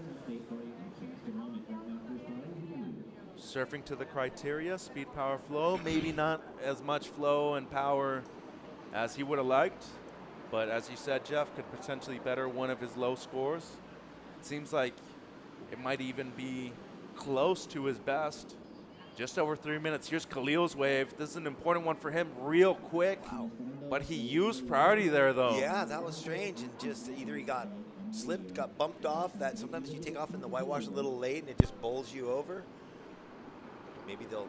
Who knows what happened, but boy, critical to use your priority in 3rd place in the dying minutes of the heat. Oh, and Khalil yet again slips, and he kind of got destroyed by that wave right there. Just under 3 minutes to go. Decol also dropping a score right now. It seems like he's going to improve his situation. Actually takes the lead, a 5.43 for Noah. Okay. And Seifert's coming in right now, a 4.57, so he does lessen the requirement. Yeah. Now needs a 5.63. Costa in second, and Khalil needs a 5.6 for second place, 2 minutes 30. So, Mitchell, you've been here before a few times. I wonder does the river mouth create a slippery aspect to the water? Yes, because it does. I've seen some guys slip that was really uncharacteristic. So what I've been telling people all silty, mud, that kind of clayey, sandy, whatever. And then you add on the natural layer that the rocks have on top of them too, and it makes it even slippier. That was Noah's wave where he improved his situation, a 5.43 on that. And this is Yellow's last, his best, a 4.57. If only he could have gotten into that section with a bit more speed, but he did well to get the first turn and finish like that. But yeah, so it is like we've seen some funny slips through the day so far. Yeah, well, you get those little, microbacterias and whatnot, and it gets onto on your wax. I wax the top of my feet. I do that all the time. I used to wax the top so I could, you can take your bottom of your foot. You see, lots of people do it. Why not? Don't underestimate the here either, Jeffrey, because next thing you know, if you don't put enough wax on and it starts melting off, you won't have any wax on or wax left on your board. Here's Seifert, important way for him. Needs a mid-5. has done well so far. If he gets the score and knocks out Costa, it would be a huge upset. Wow. Who gets the finish? Is this the score he needs? Oh man, he owed himself a fist pump for that. I'm giving him one. Body language wasn't the best right at the end. At the end, like, come on. At least stand Own up it. straight. Yeah. Here's the replay, Jeff. I mean, he got up high, carried his speed through a lot of spray, engaged a little late to that floater, and then, you know, it seemed like the wave was going to just die out on him. It kept giving him the next section. Obviously, he had to do a little hopping there, but still on the end of the heat, needing the score, gets the wave and maximized. So at the moment, it seems like it's going to be right around the score he needs. Here's the goal. Just a little victory lap for him. 25 seconds to go. A little defensive play right there. He's in first, though. Costa from Brazil is the person that's in danger of being relegated to the repechage round. Still waiting on Yellow's last Seifert from the Netherlands. No. And it seems like Piñeres from Colombia is going to run out of time. He'll stay in fourth. Well, what's going to happen, Mitchell, with that finish? We still haven't gotten Netherlands locked in yet. We're still waiting on it from Julian. Wow, that would be amazing. So if he did get it and Caio goes in to third. Yes. That would be He would wild. get dropped down. As we see Khalil right there just having a little bit of fun. Still waiting on the score. It's coming through. So the heat has ended. No other waves will count. So it's going to come down to this last wave of Julian Seifert from the Netherlands in yellow. And it's not enough. A 5.2. Oh, well, so good. Good effort. And he'll be in the repechage round. So that's a mental or a moral victory right there. Got the wave executed, came through, nearly got the score. Well, you know, couldn't have done much more. So Noah Deco, Caio Costa advancing in the main event. The other two surfers, Seifert, Piñeres, relegate to the repechage round. Lucas Osen, Sihao Wu, Sage Katz coming up in heat number 16. Don't go anywhere.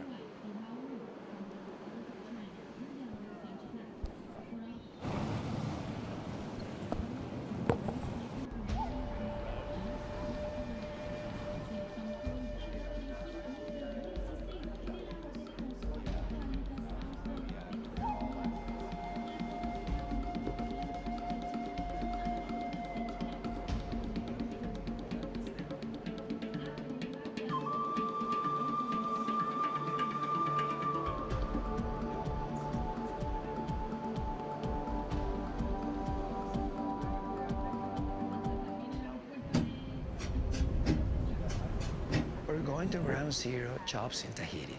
Who would have thought? Nobody. The setup in Teahupo'o is magic, you know? It's amazing, like the nature is there and the locals are amazing, like the vibe is crazy over there. Chopu is one of the most incredible waves, probably a wonder of the world. You go to that end of the road and it's sort of like a whole nother world out there. It's godlike, it's quiet, serene, beautiful, tropical. The colors of the sun hitting that hill, lighting up the palm trees and the mountains and the different hues of all different color spectrum as the day moves on and changes. Then you have this glorious wave that comes off a reef and it's so powerful and so beautiful. I think it's gonna be very good.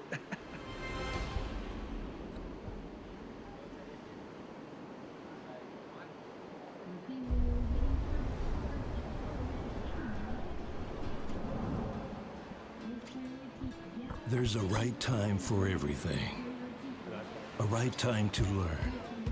A right time to try. They're empty. A right time to fall. Yeah. There's a right time to face yourself. A right time to enjoy pleasures, to make friends. There's a right time to listen. And a right time to make decisions. There's a right time for fear and for success. There's a right time to find your wave. And there's a right place to enjoy your passion like nowhere else. This is my go-to, man.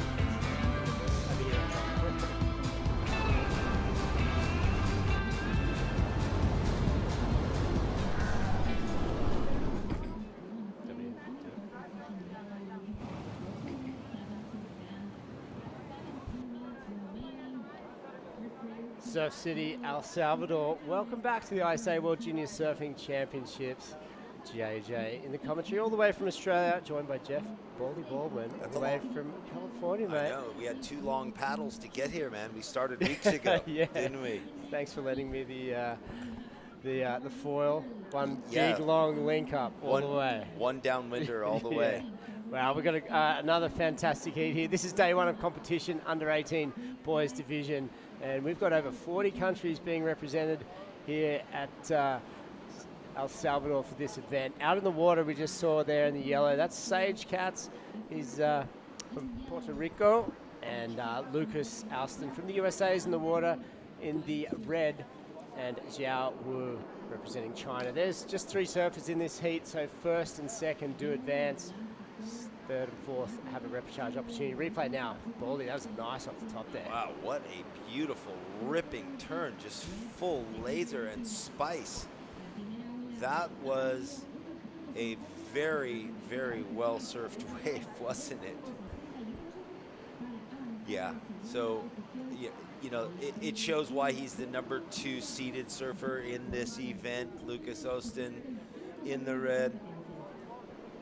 Yeah, he's you guys put big raps on Lucas, so yeah, starting off with a bang. We'll get some scores back to you in a minute. Shannon Hughes down on the beach. We got a heat winner from just fresh out of the water. Shannon. Noah Nicole, congratulations on a big heat win. It's your first time in the ISAs. You must feel pretty stoked to walk away winning your first heat. Yeah, I'm so happy. I get a couple of good ones, and I passed my heat. So stoked and good vibes. It's a little bit different than competing at home as well. Are you getting used to surfing in the hot water? Yeah, it's different, but I'm connected and that's it. And back in 2011, your brother Cristobal was the ISA World Junior Champion. He won the gold medal. How has that inspired you coming into this year's event? Well, my brother is a total inspiration. I love him, and let's do it. Would you like to say something in Spanish to your friends and family tuning in? Saludos a toda mi familia, a la gente que me apoya, y vamos Perú. Well done. We'll see you in the next round. Unreal. Thank you, guys. Thank you to the younger brother of the Cole family, Peru, representing strong there. And I love what he said there. Like the English was very matter of fact, but he goes, "I am connected." I am That was connected. cool, Yeah, man. yeah, Look why out. not? Simplicity. Don't become disconnected. Yeah. Oh, okay, It was wow. pretty sick. We have, it looks like Lucas Austin had is this his opening or this is another one? Yeah, second wave here for our heat leader, Lucas, from the USA. He's just surfing seaside. Yeah, just man. back home. He's like, okay. Or lowers lefts.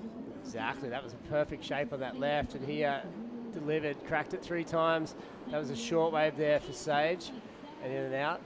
And get some scores coming through. So 6.83 for Lucas and an 8.57 for that wave descent. wow. So in the top 3 or 4. So he's rallying for I think we've had a 9 and a couple of mid-8s, so he's right up there in the party. Noah Del Cole and his brother Cristobal, who was a past champion. Yeah. I got to watch them. They came up for one of the smaller ranked regional events, you know, the qualifying series stuff. It was Morro Bay 2 or so years ago. So they were both younger, and my gosh, impressive. Even then, the coach for the USA team, Ryan Simmons, who's here, we were watching them going, who are these kids? Look at this. They look like, you know, they've already got the whole act. Mm-hmm. And here you go. Yeah, a exactly. champion, and, you know, he's here. Yeah, man. There's a few sets of brothers that have come through in the past 10 or 20 years and made some serious dents on the world stage, haven't they? So those 2 guys could be doing Peru pretty proud. It's always a fun conversation. But it's only day 1, so I know. good to start with a win. He'll sleep well tonight. Yeah. But that whole thing, the brothers connection, the father-son connections, fathers, daughters, mom, we love it. Yeah, it's awesome. As surfing grows, and, you know, that's what this is doing, the ISA helping growing surfing globally. All right, well, we've got our heat leader there. We're down just near 8 minutes elapsed. Lucas from the USA, Oceanside. He's, you guys said, keep an eye on this kid. He's come out, he's got an 8.57, so an excellent score. Real solid backup. That's him on screen there. looking pretty calm, cool, and composed.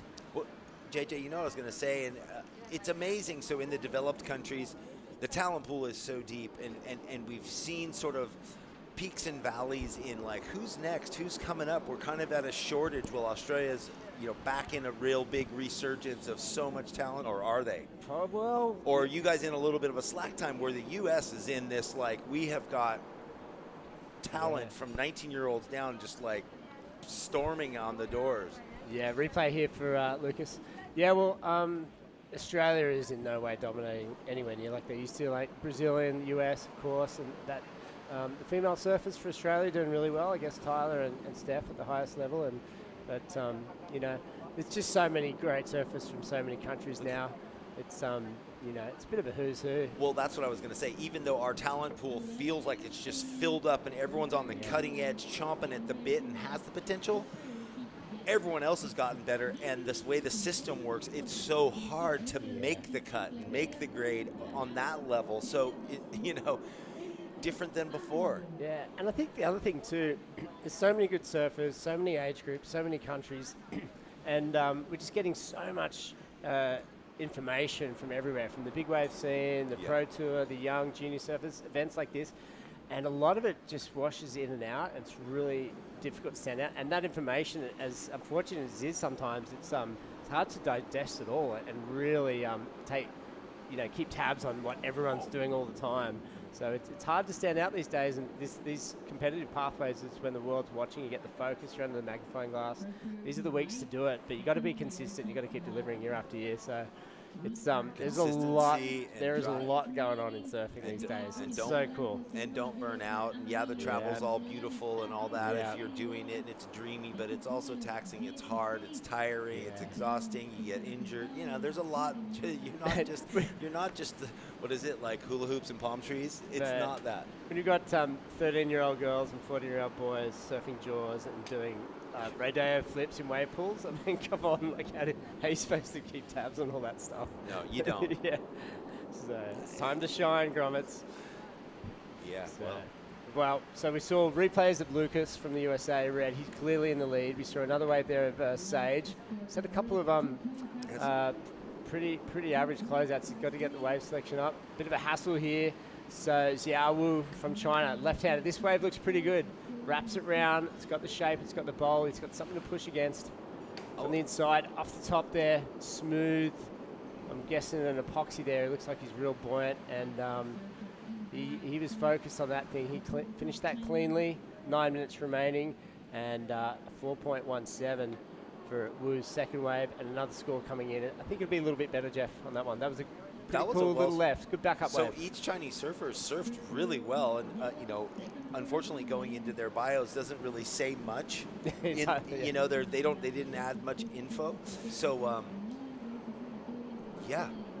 And you don't speak Chinese, do you? I don't speak Chinese. Yeah. Well, this is why we love these events, because there's so many fresh faces and so much opportunity to see a lot of people for the first time, and we've heard countless interviews already just from a handful of surfers, like they're traveling internationally for the first time in this event, and that's what's so great. It's just a discovery week. Oh, it's beautiful. We love this. But so I'm wondering, where are the Chinese? Are they going to Indonesia? Are they spending a lot of time? Where are they going? Like, where are they honing their craft? They have great waves in their own country. We get PT on the line? Yeah, PT's number? And he wouldn't know, but I guess. Oh, look at this beauty. Live action. Sage Cats from Peru. Yep, wrapping in the little hook there, a little bit of a bowl, and gathering some speed on the inside. He's eyeing off the closeout hit. He does. Kicks it up into the foam. Behind him on the outside, Lucas, heat leader, and gliding over the foam. They're accelerating down. That one closes out. So a better score to come in for Sage. Probably his best wave as well.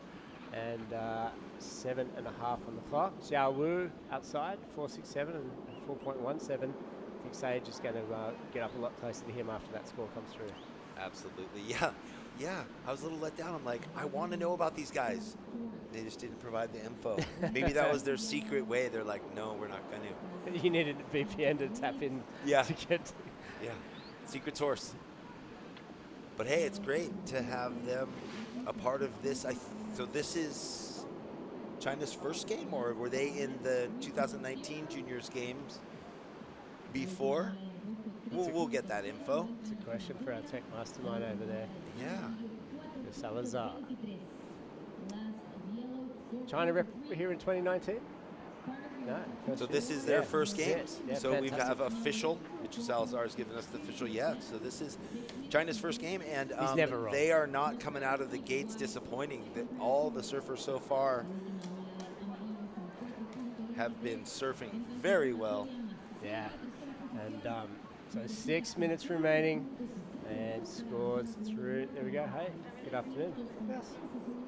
So Jeff Baldy Baldwin here from California, JJ all the way from Australia, and we've got one of the best offices right now. Good view out here behind us, and the action's been fast and thick all day. Day one of this nearly 2-week event, so pretty cool. We're going to have a look at some highlights, Jeff. Yeah, well, let's look at some highlights, and just the fact that we've had the beautiful conditions all day. The wind just barely puffing up, but I mean the performances from Kai Yang, from the French surfers so far, they've come with this game plan. You see USA, you see Australia, France. I mean, hard to pick one or the other. We've had a few, high excellent scores in the mid-8s and mid-9s. So some of those main teams, and then you've got the more fledgling, countries coming in, getting there first, and it's just great to see in this first round all this young action. And of course, no eliminations yet to the rapid charge round is on offer. A second chance for anyone who dips out today. So the under 18 boys taking place at the La Bacana site. And of course, up in the distance there, you can see that white building right in the center of the screen at the top. That's the second event site. So we've got heats running simultaneously all the way through to finals day, and that'll be around June the 5th. I love how there's the brown water mark, that rock, and then it's blue, and there's the right point. Again, going back to yesterday's opening ceremony, the Parade of Nations, although it wasn't the parade, but it was the mixing of the global sands ceremony, and then the Minister of Tourism coming down to host, and the words from the president, although he wasn't there in person. Honorary words. In the background, the right-hand point was pumping. We were both sitting there oogling, thinking, I want to fish. And then there were some waves that you needed a proper shortboard because it was well overhead. And there were some inside sections that were dreamy. Yeah, if you're ever going to get a surf this week, that was the time to do it. That was. Yeah, well, everybody was not out in the water. Yeah, exactly. And we had the Minister of Tourism yesterday, Marina Valdez. She came down. Yeah. She gave a nice little speech and presentation. And, some local traditional dancing performances, the Parade of Nations with the flags and all that stuff. And, of course, our president, Fernando Aguirre, he got up and he always brings the energy. And that was a really special time. There was a lot of colour there, and it's hard not to be swept up in the emotion. So we thank the Surf City for having us, and that was a really cool way to kick it off. Yeah, it's Ante. Cool. Yeah, I mean, you said color, a lot of color, literally like in emotion and in actual color, every nation dressed and all the flags, but that's why it's beautiful, and we've panned across the beachfront here where you have every country represented, 45 countries sitting here in El Salvador, in Surf City, all week long, and some of them have come longer. I wonder too, and I'm sure this will kind of come out through the interviews over the week, who's going to stay? I mean, geez, why? I'm not sure about visas or who has to go or why, but you're here. Why not stay away? You're not leaving. JJ's going to make residence. Yeah, why not stay a while and surf more and train more? And if the whole team's here. Yeah. Well, we saw a wave there for Zhao of no consequence. He's sitting on those 2-4s, comboed to try and catch up to Lucas. So Lucas is in one of the most commanding positions we've seen of any heat leader today. Sage did improve on his last wave. He got that 4-2-3. So if he can get something similar, Zhao could be in danger there. So here we go, a little set coming through. Is Lucas going to use his priority? And wow, okay, Sage. So come on, let's see a few moves here. Link it together, up into the lip a second time. And this one runs way down in front of him there. So he jumps out. It just got a little sleepy and a little fat on him, unfortunately. Yep, scores coming through already. Outside, a gouging turn in the pocket. That's from Zhao, turning up the intensity there. Well, you got to say Sage is kind of lucky in the sense that if Zhao's wave opened up down the line, that first turn would have set him into a good rhythm to get a much higher score and put more pressure on the third place surfer. I mean, nice technique and just wrapped and ripped it down, but the wave moved off on him. So, a few scores on the screen. So, last of Sage Cats from Puerto Rico, a 3.33. So it improves his position a little, but he'll still be down in third. So he's going to be looking for the same sort of score. Here we go, Lucas Alston moving back into position. More of a tactical play here, I think. We both saw Zhao and Sage get waves there. Here we go, Sage is on the inside again. Wrapping turn, he's got to get busy on this, up into the foam. Still just 2 turns, a little foam climb. So a larger wave. If you can get a wave with 3 turns, I think he's going to threaten Zhao, but not on that one, not on the inside. So still needing a 4.62. So will that be enough? I wonder. It's a small wave, just another couple of turns. Pretty similar to his last one, I say. Yeah. He's got a 3.33, so it'll be surprising if it goes much further north of that. Yeah, because it would be his highest score. So he's just like chipping away, just going, come on. And Zhao, what's going to be really interesting, once again, I mean, you know, Lucas is just having the blinder. He's like, I've got first priority, I've got these waves. But second with Zhao in the final closing 30 seconds, so that just makes it so tough. He can go now sit over there on Sage and effectively scrub him out. Here we go, Lucas. Last wave of the heat, 20 seconds to go. The heat leader's blazing off to the right here. He's got an inside section. Wouldn't be surprised if he tries to go to the air here. Look at the speed he's getting. Off the top, whips it round. Nice air rev there. He's got another section in front of him. Up into the hook and belts it. Man, he's in good form. And he had nothing to lose on that wave, and he knew it. So, bit of a free surfing approach to that one there. And he finished it. He's going to be feeling real good hitting the rocks. He probably just wanted to test the metal of his board on that right, see how the right moves. I mean, yeah, it's pretty amazing. Oceanside. All right. What a nice, I love this drone angle. I mean, he came out of that, he went into it with 1 speed, and he came out going twice as fast. And then to spin and land and hit that last section combo. Well surfed. There's the little pathway, the rock wall, because you've got the river that passes right through there. That's what is creating that brown water wash that we see. Yep, and there's another little estuary between here and the other event site as well. Yep. So, yeah, beautiful scenes here down in El Salvador. Lucas Alston, he's going to probably improve on his score, actually. He's smashed that last wave. Scores are coming in. We've got 8s and 7s across the board, so well done to Lucas and fans of Lucas and friends and family watching him. Your boy's done good. And behind him, Zhao Wu, and I think Sage Cats in third for sure. Deceiving JJ, you know, that's the first time they've panned up for us to see it from the ocean back to land of how far, when he took that right, he was well past the other side of the river mouth. Well, he had that second link up, didn't he? And that closing turn. So yes, he's finally not even back to Team USA on the beach with their flags. They're not coming over the river. No, they're not. Can't let Lucas come to them. Well, they can't really. You can't run across the river rock there, and that's what this whole beach is made up of. The whole way, north and south, it's all river rock. Yeah, good job, Team USA there. So.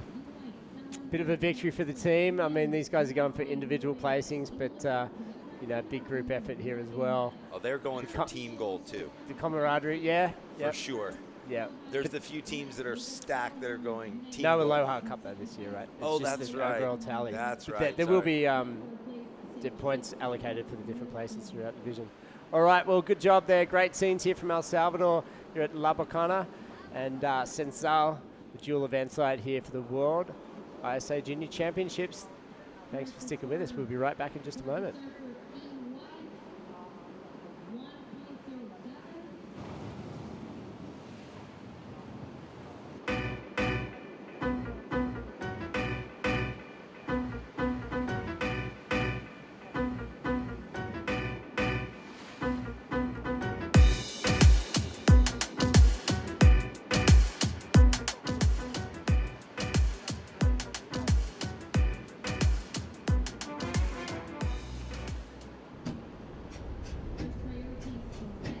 going to ground zero, chops in Tahiti.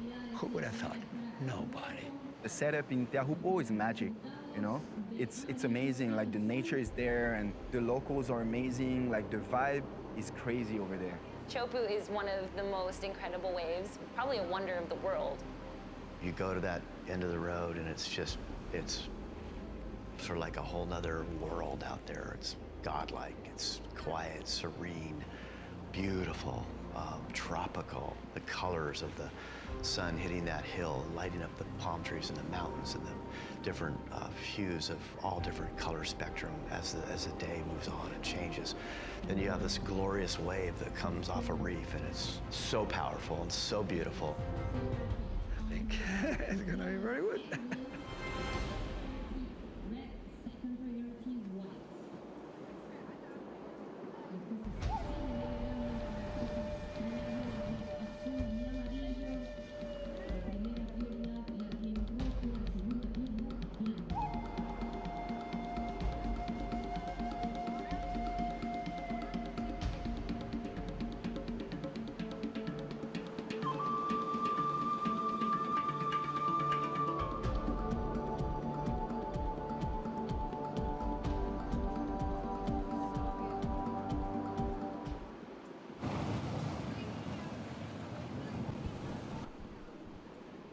Okay, welcome back everyone. You're joining us from wherever you are around the world. We're in El Salvador, we're at La Bacana, the beach break, the river mouth here, and we've got the under-18 boys in the water at the ISA World Junior Surfing Championships. The tide's come in, the wind has picked up a bit, but it's still very competitive. There it is, Heat 17, Jose Franklin Marroquin from Guatemala, Samuel Hearn from England, Jarvis Earl from Australia, and the Barbados surfer, Rafe Gooding. So a stacked heat, pretty familiar with 3 out of 4 of those guys. Baldy, Jeff Baldwin joining me all the way from California. And it's been action aplenty today, and this is going to be another cool heat for sure. It is. So this was a little quick action. We had our surfer in white. This is Samuel Hearn from England. You were saying that he's spending time in Portugal, or is that... Samuel Hearn? No, sorry, that was a different English surfer. Yeah, that's spending time in Portugal. It's an eclectic mix of dual citizenships and traveling grommets. Oh, beautiful. So there's Jose, replay of his. So these guys all getting away pretty quickly during that break. Jose coming a cropper on the inside there. It's just slipping off, but getting a few moves in before there. And this guy, Jarvis Earl, the goofy foot. This is live action now. So a little link up on the inside, busy eyeing that section. Clean turn, pokes the nose just a little, but he hangs onto it, so he kicks out. So a few waves coming through. Jarvis looking for a mid-range score, a 1.07 for Samuel from England. Rafe from Barbados, a 3.5 and a 4.67 for Jose from Guatemala. So one more score to drop for Jarvis. And we'll go down and talk to Shannon Hughes. She's got the heat winner from the last heat from the USA. That was an amazing performance, Shannon. Yeah, that was a great heat, Lucas. Congratulations. Talk to me about that 8.57 walking into the excellent range. Yeah, it was super fun. I had a good heat. I started off pretty well with the 6. And then, I was just lucky enough to paddle back out and, luck right into an 8, it was super fun. Talk to me about Team USA. Everyone that's paddled out today has taken a heat win. Yeah, totally. USA team's got a super good vibe right now.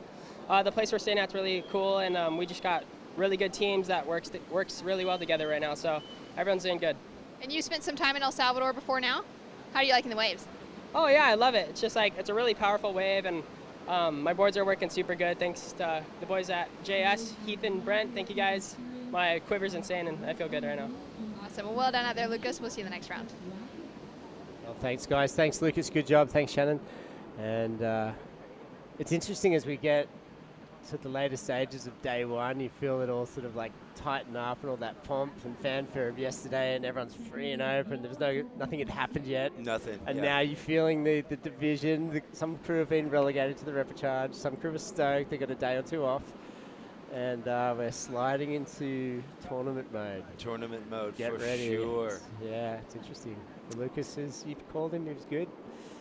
Oh, he rips.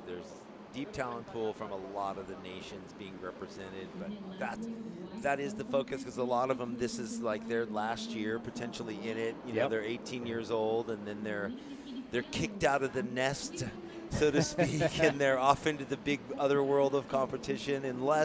But the World Games, you know, but the World Game usually will bring sort of some of the top pros that have already, you know, established themselves, so they sort of maybe get left out of the mix. Well, we'll see. Yeah, I was chatting to, we were talking about the German crew before, and Didier is down there, and Martin, the team coach and sports director, how it's important that they're here. It's they get only a tiny bit of funding from the sporting federation in Germany, but how important it is to have that discussion and back these guys, so when they turn 18, 19, 20, they grow out of this division, they possibly could be competing for gold in Australia, the LA's after exactly. Chopu, and then the Olympics is in Brisbane, Australia, and you know, we all know how good the Gold Coast is.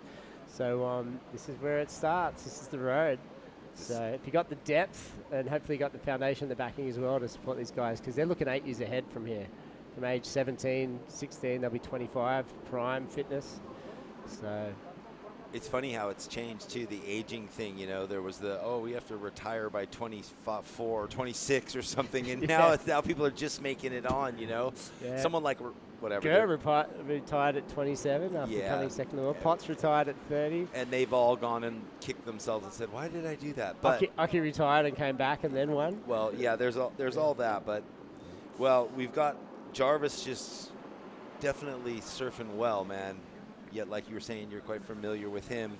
Samuel Hearn from England, Rafe Gooding from Barbados. I could say the Bayesian invasion 1,000 times and never get sick of it. I don't know why that's cool so creamy and cool. That's a beauty, isn't it? I love the Bayesian invasion.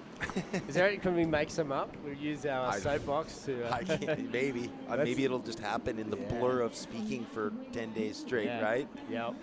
We. Like radio stations do the bloopers. There's always at the end of a segment, there's kind of funny bloopers. I'm sure we'd have some hilarious outtakes. Yeah, the Bayesian invasion's it's a beauty. The Brazilian Storms, just been around for a decade or so now. I guess the Australians have like their team name. Its official name is the Irukandjis, which is the stinging jellyfish. It's up north in the wrong day at the wrong time. It could be fatal. Oh. So that's their choice. There's the indigenous connection to that. Of course, the Māori, Kiwi division have their haka and all that. I don't know if they have a team name, but we're going to keep coming up with some cool ones. They're just the All Blacks. Let's do it. Look at that deep rail turn right there, slicing and dicing it. Before we saw Jose Franklin from Guatemala. Yep, finishing here on the inside. A little bit of pizzazz to finish there. Samuel Hearn, the English surfer, and that was a good wave for him. A few little scores trickling through. Everyone's sitting on a 4. Jarvis, we're still waiting for scores for him. So anyone out there cheering on for Jarvis, we're looking at our screens. His first wave is around about a 4, but the judges' average hasn't come in, so maybe some sort of technical glitch, but they are working on it. Good score coming through for Samuel as well, 6.33, so that was a beauty. So he jumps into the lead momentarily. So Jarvis is waving his arm. So on our screens, we can tell you there's 4.2, 4.5, 4.5, 4.8, and a 5, but the average hasn't locked in. So someone will be running around frantically up there trying to sort that out. So Rafe with first priority there, and now Jarvis dropped to the bottom with second priority in 4th place. With that technical issue. So, probably a little bit of frustration for him, but he's probably one of the higher ranked, more talented surfers in this heat. He's got so much experience. Here we go, backhand now. Jose, Guatemala, hooks in the pocket. A few bumps to deal with here. He's got a little reef on by the looks of it. He's going to get a finishing move on the inside or 2. So placing these turns in the hook, pulling it back, and a little floater right onto the rocks down there. Jumps off just in the nick of time. So a long wave, but a small wave. And a high number of maneuvers. He's got a 4. So he's in the mix. Samuel's got a 4 as well. Still waiting for scores for Jarvis. Here we go on the outside here. Backhand. Samuel Hearn, current heat leader. It's a smaller wave right hand, but he's getting some deep bottom turns off the top a second time. Winding it through, bouncing the board, trying to stay with it. Look at this little bowl, it's going to push him over. But he kicks out. So that's wave number 4 for Samuel. So yeah, Jarvis is rated 16th in the seeding, where we had Kobe Clement at 18. So that all makes a difference moving on down the line once things get, towards the sharper end. Boy, I was reflecting on, the stories of these. Some places are in civil war, some places are in unrest, total economic, chaos, and the athletes have made their ways here. I remember in 2015, the Venezuelan team, Venezuela was upside down. They're starving. And the team was there, and this one athlete, big, strong dude, I think his nickname was like Tiger or something, but he went off and he made it so far, maybe into the quarterfinals or semifinals, and he was one of those stories that every nation was gravitating to, because they're like, your world is upside down and you're here surfing for your freedom, not just a gold medal or an award or whatever. It was like for life. Yeah, one shot, let's go. Oh, every heat counts, every wave counts. Yeah. I mean, they were literally looking for, extradition to get into new countries, to stay in Costa Rica or to be able to go here, or Nicaragua or Panama. Like a fighter. To stay in another country. Yeah, Samuel Hearn now, this is a replay, so he's very busy in this heat. 4.8 previous score, and we had that 6.33 as well. And I think that's just a different angle of the same wave. So Jarvis, we can say, got a 4.6 for his first score. And this is a replay. But this is the wave of Jose, the Guatemalan surfer. So he's in second at the moment. So very close, just 0.07 between Jose and Rafe in second and third. So tight heat. Here we go, backhand. This is also a replay. Up into the hook. We saw 3 or 4 maneuvers here on the backhand for Samuel. This is a smaller wave. Thought he was going to leak this one through and get the inside hook up over to that section there, but he couldn't get across. And another wave for the Bayesian. Rafe Gooding, Barbados. So cool little heat. Here we go. Jarvis has for sure got priority. He's been out there for a while. Here we go. Building up, keep him busy. Knows his score now. He knows he's down in some work to do in 4th place. Linking the inside, smooth off the top.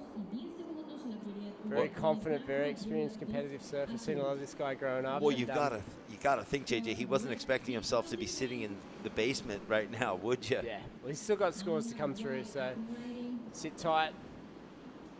Looks like there's they're all out of whack on our screen, so we'll just let you know when we know for sure. So Samuel Hearn, England. Here we go. A flurry of waves. Rafe again, another one. That's a good little roof ride floater, but he doesn't land it. Falls on the hillside. Overbalances, trying to get around that section.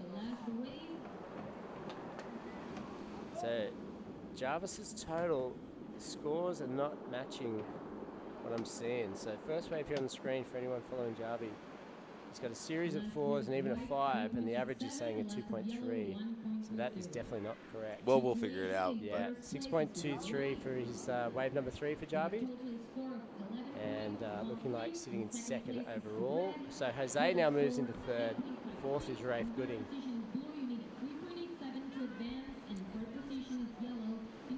Yeah, it reminded me as you were telling that story of some of the Brazilian surfers starting on bits of wood and on the inside shore break and learning how to stand up and eventually getting a broken board to ride or joining that together. And both the first guy that comes to mind was Adriano. Yeah, and then Italo also started from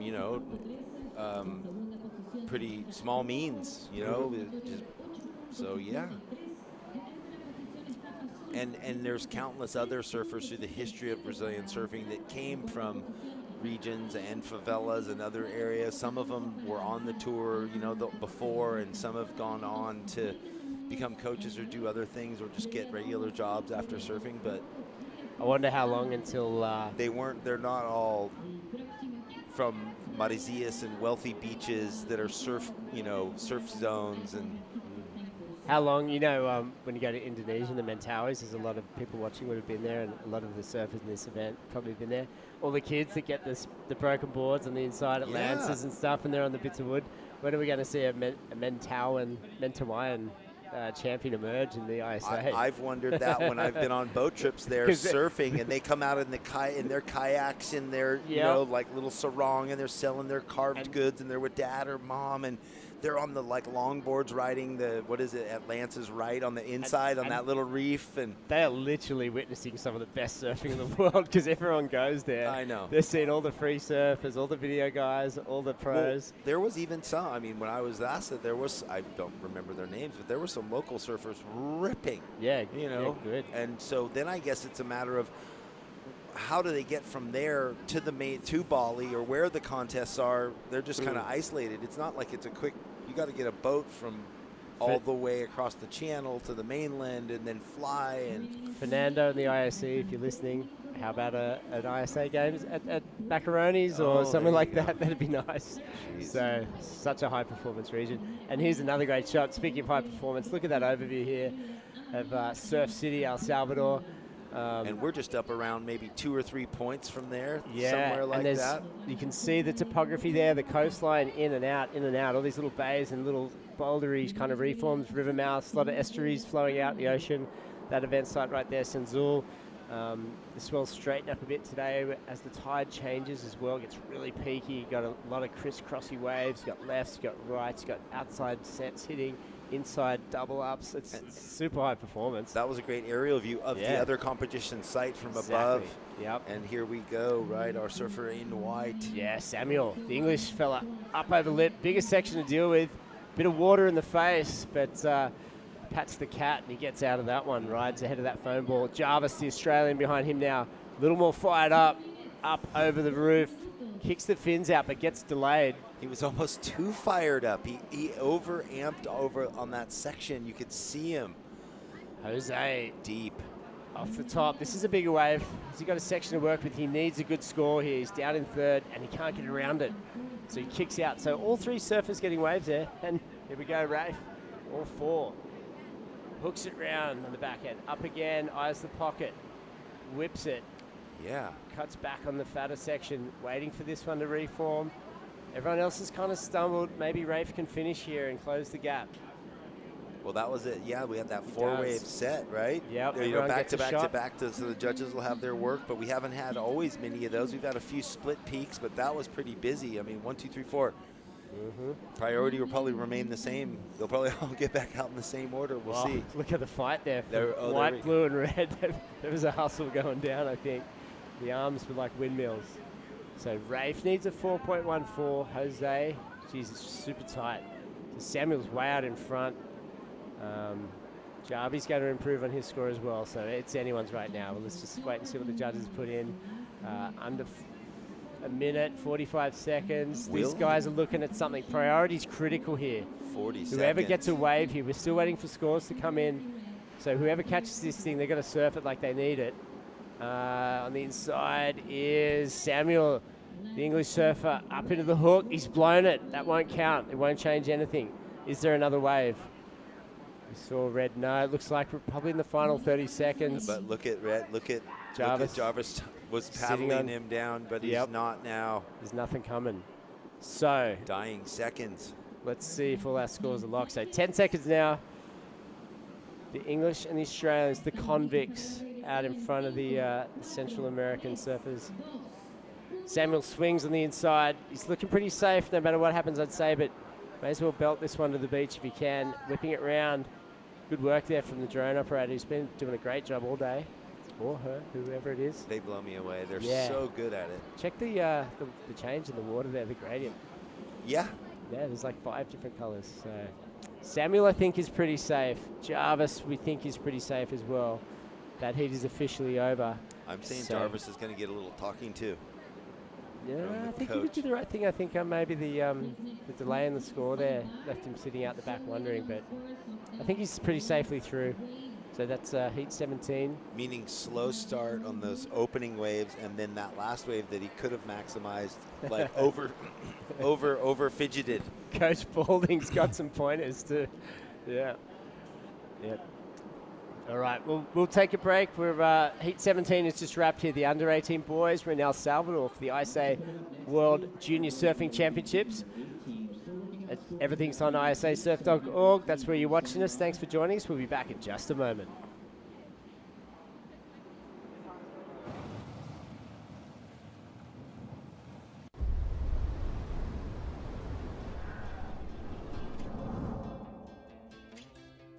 There's a right time for everything.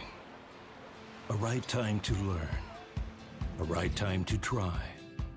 A right time to fall. There's a right time to face yourself. A right time to enjoy pleasures, to make friends. There's a right time to listen.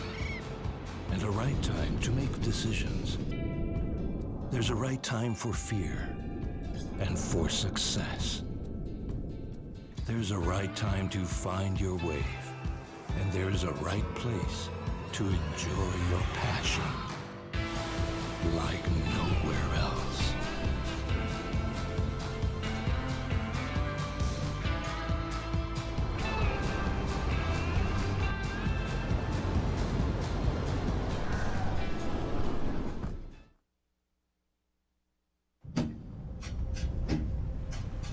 We're going to Ground Zero Chops in Tahiti. Who would have thought?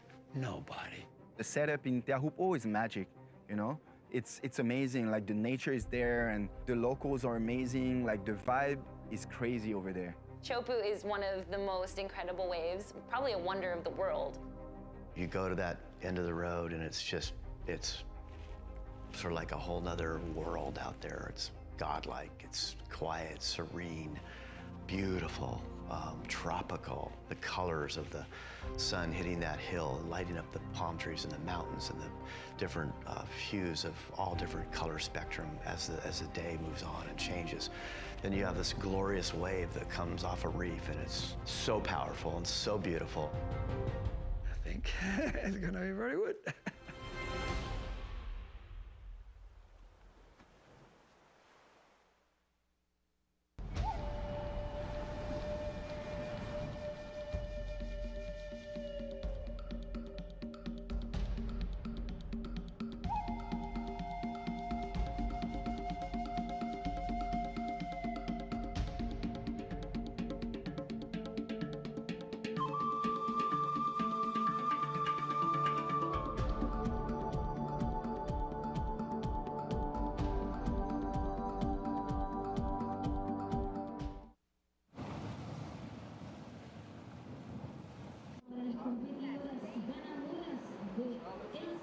Back at the ISA World Juniors.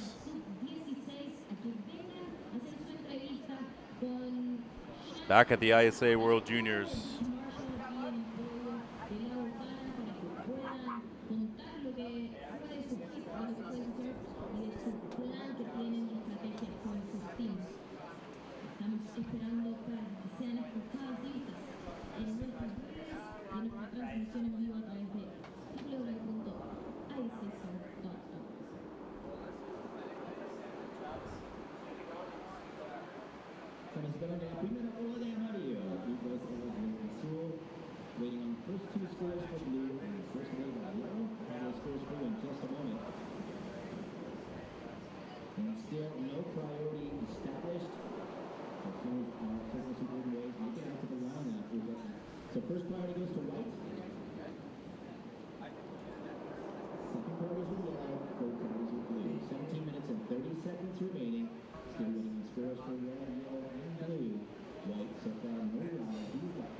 So the other surfers in this heat. Birame Gaia from Senegal, Tamahe Tamu from Polynesia, from Tahiti, and Bruce Bergeau from Ecuador. So those are the four guys out there in the water at this stage. And welcome Mitch Salazar back to the booth, man. Thanks for joining us. It's been an exciting first day. There's the guys out in the water we just mentioned. And I mean, it's a bit of a cliche. Every heat's stacked. This is going to be a tidy affair, as we're getting used to. It truly is, JJ. And we did have a ride already from Marlon Harrison from Australia, a 4.67. And our surfer from Senegal as well, with a couple small scores, a 2.0 and just a 1.07. This was Birame Gueye from Senegal. And yellow on his opener, Bruce Burgos from Ecuador, a 5.33 here, JJ. Yeah, that was a cool little foam climb.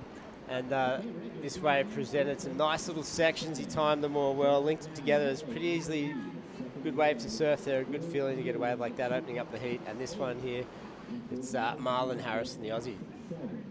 And I don't know if he's wearing an actual wetsuit top or if that's just a rash guard underneath the rash guard from the event, but wearing a wetsuit top right now with the temperature water we have here in El Salvador is almost a death wish. We're going to have Shannon be down there for the interview with Samuel Hearn from England.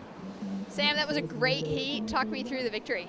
Yeah, it felt good. Picked off the right waves, held priority at the right times, and just tried to catch a few good lefts. I've seen you sit deeper on this wave and the lefts go longer and run through.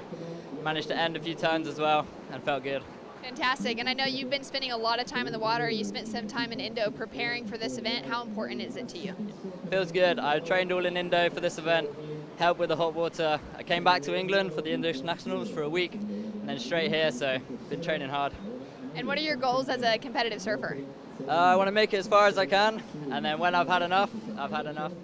But at the minute it's feeling good. Just going to keep training, keep going hard and see how it goes. You got a great crew here with you from Team England, a few with the women's crew around watching you. How important is it for you to just have that whole support system? Feels good having a big crew. All family and friends are watching online too, so it helps at streaming. But having the family and friends here also is a main goal. It's all a fun event in the end, as long as you're having fun. Well, a great heat out there. Well done. We'll see you in the next round. Thank you. Cheers. Peace. JJ, how's that mentality? If I've had enough, I've had enough. It's like, whoa, okay, I'm going out there to win, but if I can't, then I'm cool with that too. That's like some Zen logic right there, isn't it? It is, what is. I like I that. love it. Yeah, that's cool, man. That kind of attitude will get you far.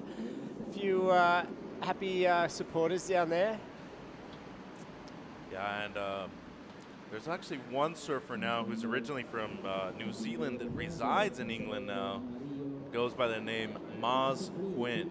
Oh, is that where Maz ended up? Is it? It's Jay Quinn. Is Jay over there? I think Jay is. Yeah. He won one of these events. Oh, I think Maz won. Jay Quinn won at ISA. He's won a few events too. A couple QSs. Yeah, I used to surf against him. Yeah. So he's in England. I believe so. Yeah. What's he doing over there? Running a pub, some like tech dude. He must have got a good job. He lives in Nuki, I believe, and here we go. The Tahitian surfer, his first wave, Tamahe. Couple great surfers from Tahiti have come through this program, through the ISA, Tamaro Macomb being one of them. That's a name you probably haven't heard in a long time. Yeah, that's yeah, you're right there. Tamahe Tamu. Did you say Macomb? Tamaro Macomb, yeah. Tamaro Macomb, yeah. Remember when he used to live with Dylan Long? Yeah, he lived with Dylan Longbottom. I checked the heat draw. I thought you were telling me he was in it. Yeah, no. He's older than me. He's got to be 30. Yeah, exactly. He was one of the man. He was raw talent, man. That guy. If he's watching, g'day to Tamaroa, explosive talent. Came out in Australia when he was 15 or 16, and blew minds. So Birame Goyap from Senegal. There's the Senegal support crew.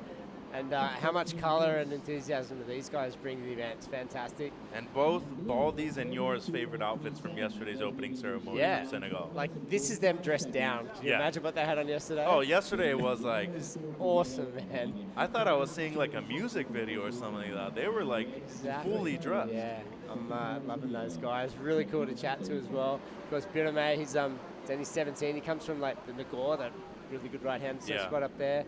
And... he's here with his younger brother, Sita, of course, and he's got another younger brother, Omar, who surfs as well. So, all with big dreams and stars in their eyes, this is the place to make a name for themselves. Here we go, Marlon Harrison, live action. Yep, surfer in red, the Aussie, getting to work on the backhand. Great combo so far. And just as I say that, I jinxed him right at the end, but did a good amount of work before that. 12 minutes to go. Already has a 4.67. Obtained that score also on the backhand. Burgos, a 5.33 on his opener, a 4.5 on the last, which was the right-hander. Solid start. Tamahe with a pair of threes, currently in second. And Birame just can't get out of the 2-point range. Maybe his wave selection hasn't been the best either. But still plenty of time for him. Exactly, yeah. So here we go, little heat. little scraps. You can sort of paddle off here to see if someone can get this left-hander. It looks like Bruce is in position. So heat leader maybe looking to improve the score here. Could easily do so. Great looking wave right here. Beautiful carve on the backhand. Grabs the rail just slightly for that second bottom turn. Does well for the foam climb right at the end. 11 minutes to go. Looking loose, looking fast. That board's pretty skatey and lively. It looks nice. Here we go behind him. Birame, the Senegalese surfer. That's more like it from Gueye. Needs this wave to really stand up to get a good score though, and that's maybe been his issue so far. Too many waves similar to this one, and he hasn't been able to get out of the twos. I think that's a bit of a trend from the emerging nations. The crew kind of newer to the scene. They seem to be swinging and catching smaller waves, and although the ability is clearly there and the technique and stuff is, I think that's been the one trend that I've picked up today. So maybe just amping too much, you know, or perhaps worrying about their competitor too much. But yeah, there's that cliche that we hear in surfing so often. You just got to be on the two best waves. So we'll see, but it's good to see these guys in action. Yeah, and last year during the Open, it was good to see Senegal compete here too. Sharif Fall, one of their best surfers. I love his style. He just went to the surf ranch too. Good to see him be able to get a little bit more exposure too, JJ. Yeah, and of course, his uncle, Mababu, he competed in the World Games in France and Japan too, so they're out there, they're on the stage. We had nice little off the top, pokes the nose, Marlon goes down. Yeah, but they're getting to that point, you know, where they're getting more recognition. People are seeing them worldwide, and it's like, hey, like, give them a few years and a little bit better competition locally. They might be one of the superpowers in the near future. Here he is, Birame from Senegal. Better combo right there, better looking wave too. And he's able to get a nice finish too. That'll easily be his best wave. Needs a 7.5 for second, but that'll make the requirement less. Yeah, for sure, and he's fired up too. We love it. He's feeling the stoke on that one. Pretty satisfied with that last move. Paddling back out, this is going to improve his position substantially.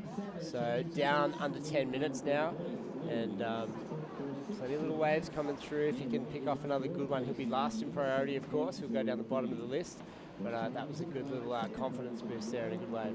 You know what I really like about these events too, JJ? I was just on the boardwalk. I went down and said hello to Team Mexico, the team that I competed for a couple of times, talked to their competitors.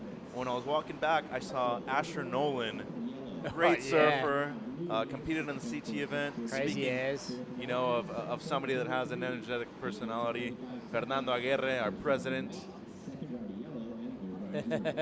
Is he never at 150%, just like giving it all up? Yeah, he seems like he's content all the time. Showtime, it's game time.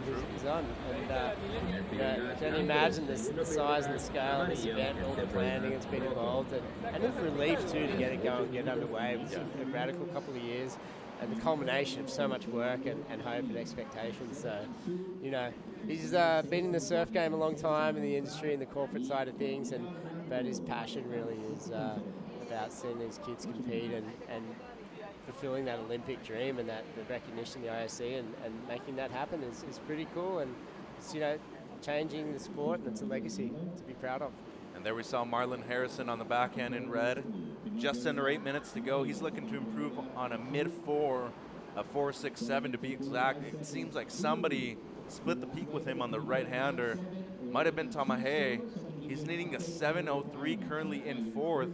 And so far, so good for Bruce Burgos from Ecuador. He's kind of been the silent assassin in this heat, slowly building up his scores, improved on the last one, a 5.1. Speaking of Asher Nolan, there he is, the East Coaster from the U.S., also with another East Coaster that will be competing later on today, Ryan Huckabee, the #1 seed of the event. Yeah, right. So he's #1, huh? Yeah. Yeah, right on. Okay. Silver medalist in Huntington Beach in the U16s. Yep. He's one of the people that I think is a great representation of what the USA stands for, not only in competition, but as a person too. Really nice kid. Man-child as well. Oh, he's a big boy. Someone check his birth certificate. Here's Red Harrison. Just a bit too strong on that second turn, and they are way down the beach over there. Harrison opting to surf the one furthest right, and as you see in the top of your screen, white Tainá Hinckel is even further down. There's some lefts coming through there, so that could be a good little strategy. And here goes Bruce, currently in second, looking to better a low 5. Gets one carve in, and just maybe that wave didn't offer up the scoring potential that he was looking for either. A little over 6 minutes to go, JJ. I'm wondering if that's the colours on that board, the spray, it's really nice, it stands out well. Is that Italy there? And yeah. Mineirinho, Adriano de Souza on the left. Yep. Former world champion. Former competitor of the ISA too. Uh-huh. Those boys looking, oh, there's Adriano as well. So he's former world champ, Adriano de Souza from Brazil, is helping some of those guys. They approached him to come on, give him some worldly advice, some experience. Of course, Adriano moved to Australia when he was 15 to learn English and lived on the Gold Coast. And back when the World Juniors was in Narrabeen, I remember working on that event and doing some interviews and stuff in the meeting. They said, "What do you think? Can an international ever take out this event? You think it's, you know, there's enough good surfers around the world too?" Because it was USA and Australia with the dominant crew. And then Adriano was 16, 15, he won that event. And I said, well, there's your answer. He made 2 finals, by the way. Yeah. Lost the second one to Jordy Smith in 2007. He was another foreign international winner. Yeah, So, and you know who the first Brazilian was to win the World Pro Junior Championships? Pedro Henrique. Pedro Henrique from Santa Catarina. And he's like 5'4", I would want to say. Is he a kiteboarder guy now? Like an amazing He kiteboarder lives or in something? Portugal now. Yeah. So he actually competed at a few ISA events now under Portugal's flag. Yeah. Right. So He's been a resident there, I want to say, at least 6 or 7 years now. Yeah. Paulo Paulino, also former 2-time World Pro Junior champion. Paulino, right, yeah. I'm bringing all the stats today, JJ. Is it? Yeah, yep, that's good. I love it. That's my era. And so it's a long shot. Like you said, he's a long way down. He's on like the bank we haven't seen surfed yet. That's Tainá Hinckel Temu from Tahiti, needing a 6.63 at the moment. He's also kind of had a difficult time getting out of that 3-point range. It seems like this last score also going to be in that similar range. Maybe improves, maybe he doesn't. But either way, he's still going to need something, at least in the 6-point range, to make it up into the top 2. Yeah, he probably thinks he's at Papara Rivermouth right now. He's pretty comfortable in these conditions. Watercolor looks almost the same as Papara. Exactly, similar distance out as well, the paddle, the lefts and rights, little reforms. And there's some of the sculptures we saw. That's a dedication to one of the local. Yep, that is to Catherine Diaz. Yep. She lost her life a few years ago. She was paddling out at one of the local spots and unfortunately got struck by lightning. Whoa. And yeah, but you know, to honor her presence here, they made that sculpture. And Catherine was not only a surfer that represented El Salvador in the ISA events, but a great representative of what surfing meant to this country. Yeah, that's a pretty touching story. So big floater there, the live action. We saw Berome. That was big roof ride floater, dropped down, catch some air there. And I dare say that's going to help him out a bit. He's still in 4th. Wondering if we got all our scores in. Here we go. Drone angle now, Mitch. Harrison on the forehand now. Oh, great turn right there from the Aussie.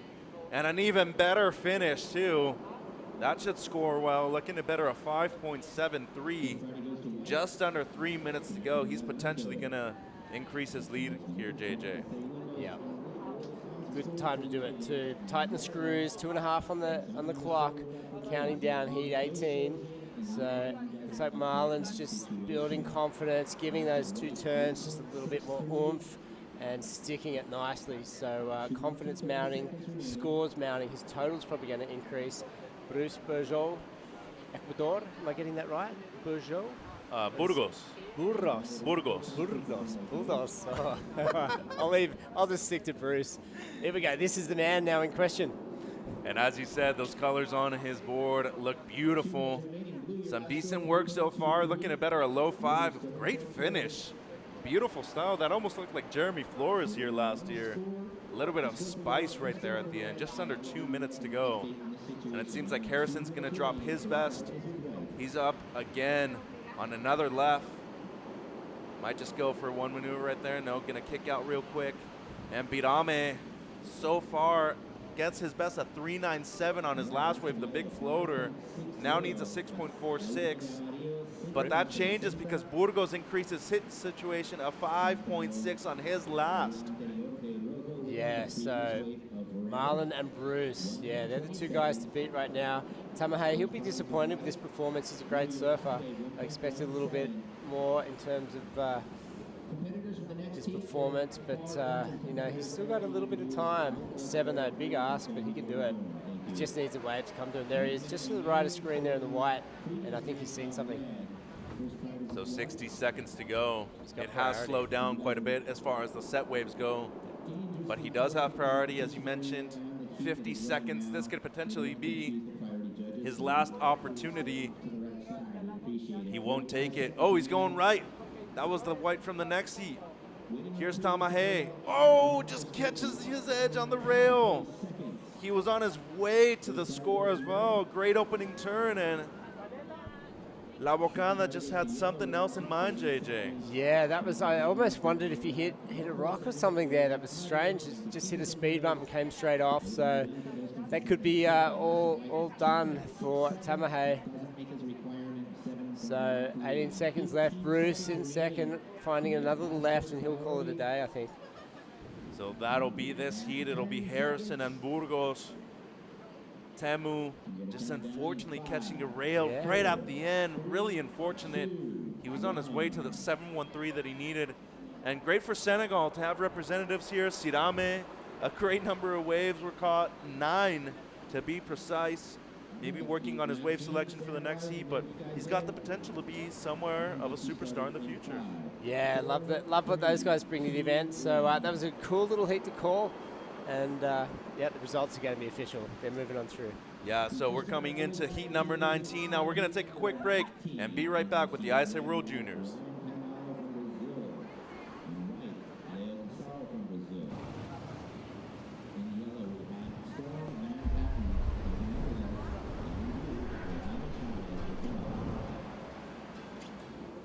There's a right time for everything. A right time to learn. A right time to try. A right time to fall. There's a right time to face yourself. A right time to enjoy pleasures, to make friends. There's a right time to listen. And a right time to make decisions. There's a right time for fear and for success. There's a right time to find your wave. And there's a right place to enjoy your passion like nowhere else.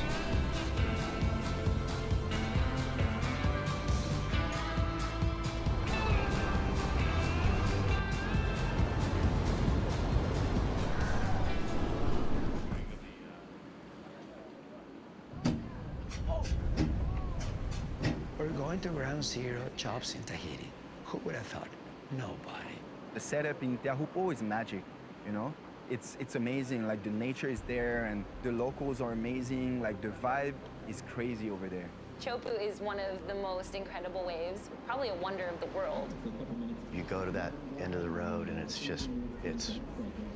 sort of like a whole nother world out there. It's godlike, it's quiet, serene, beautiful, tropical. The colors of the sun hitting that hill, lighting up the palm trees and the mountains and the different hues of all different color spectrum as the day moves on and changes. Then you have this glorious wave that comes off a reef and it's so powerful and so beautiful. I think it's going to be very good.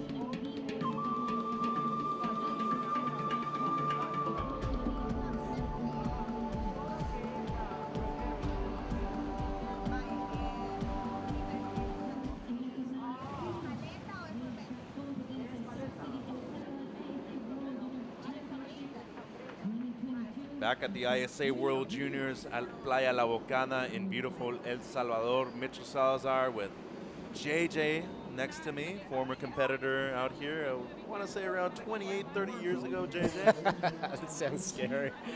I've competed since, but not more so in like the burley single fin and things like that at home. And the Brazilian Storm is out there in the water right now in red, up and riding Ryan Cainalo, the superstar phenom from Sao Paulo. He has competed here in El Salvador before, did one of the Latin Tour events in December at Punta Roca, and here's his fellow Brazilian surfer, Leo Casal, the goofy footer with a great style, short, compact, but a great surfer as well. He'll get on the board with his opener.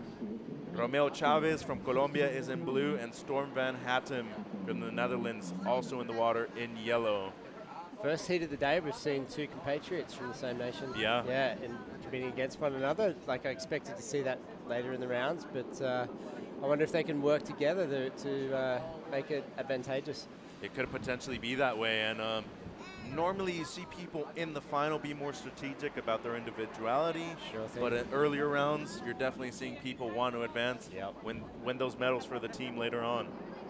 Exactly. So, well, yeah, both those guys, as you mentioned, Ryan is a great surfer, huge potential, already making a name for himself.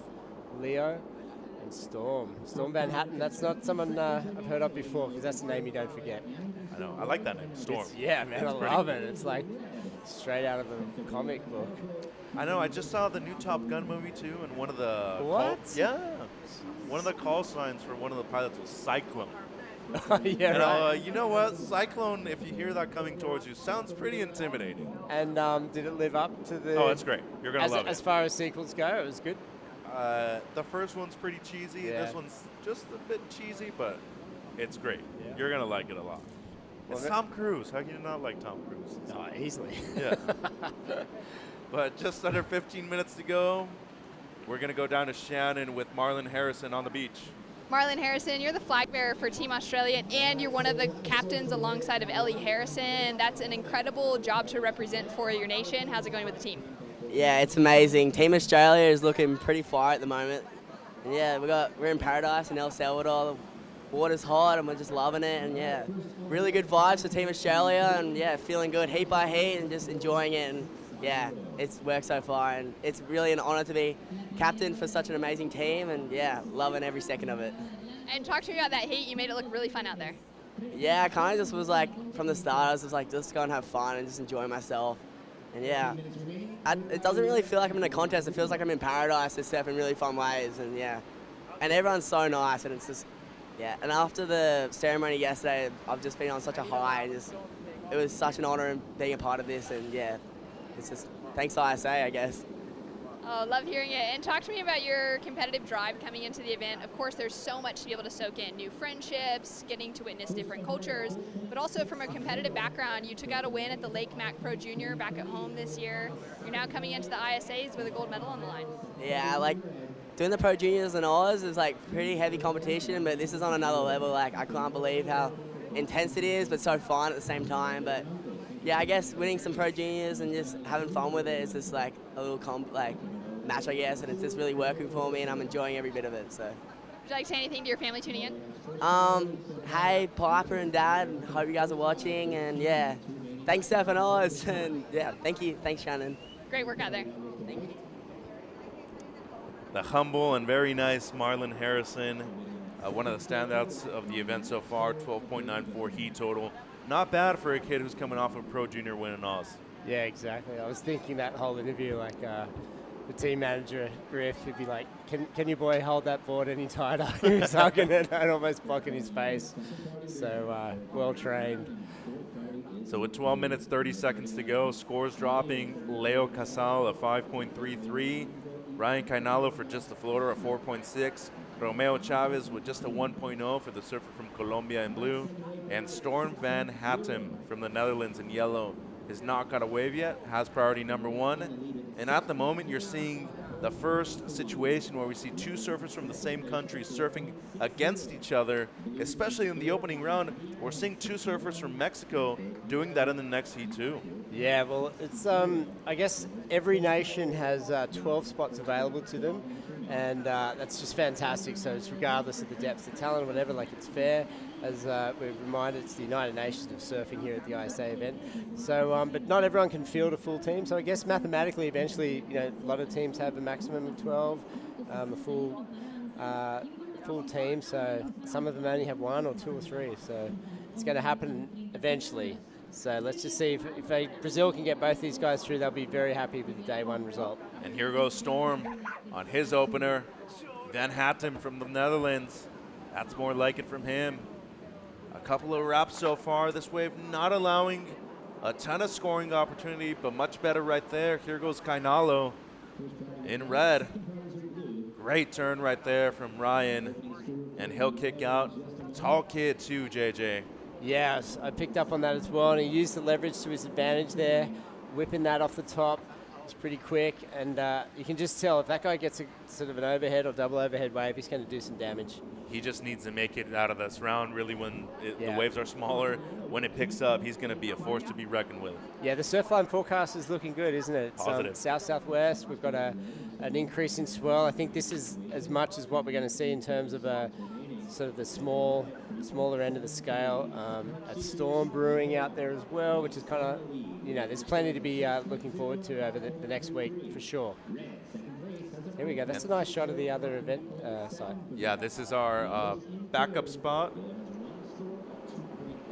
El Sunsal, the other spot here, the second podium, and there will be an alternate webcast where you're only going to see one angle of a camera pointing directly at the spot too. Yeah, that's right. So if you're fans of the other divisions that we're not seeing full time on the webcast, you will be able to go there. There'll be an option to click on the isasurf.org on the competition site, and there will, like you said, Mitchell, there'll be a static cam, and you will be able to follow the live scores and watch the surfers surfing. So.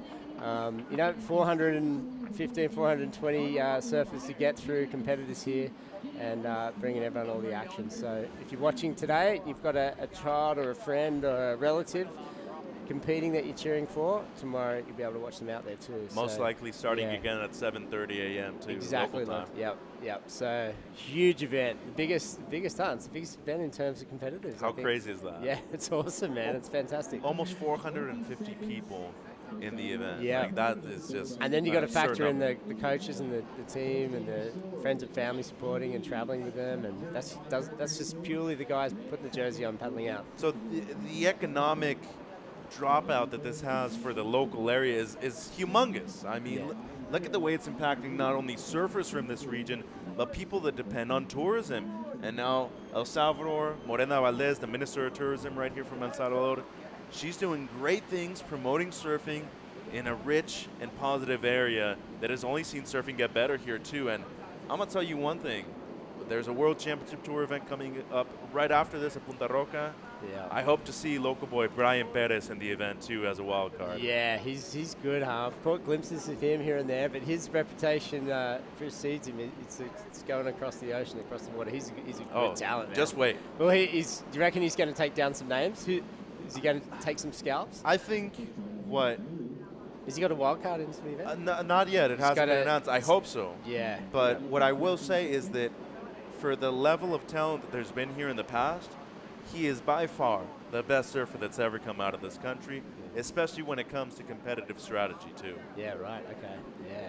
Yeah. He's a definite talent, and we're talking about the number of surfers here, and it's clear like the people are loving this place too. Like every surfer here is just stoked on it. Everybody's happy, even the coaches. Yeah, you get on the social media, everyone's got the like infinity pools, the plunge pools, and having some really good free surfs and the pupusas. Enjoying the food and the culture, and the temperature that's a no-brainer. I mean, it's comfortable, man. It's awesome.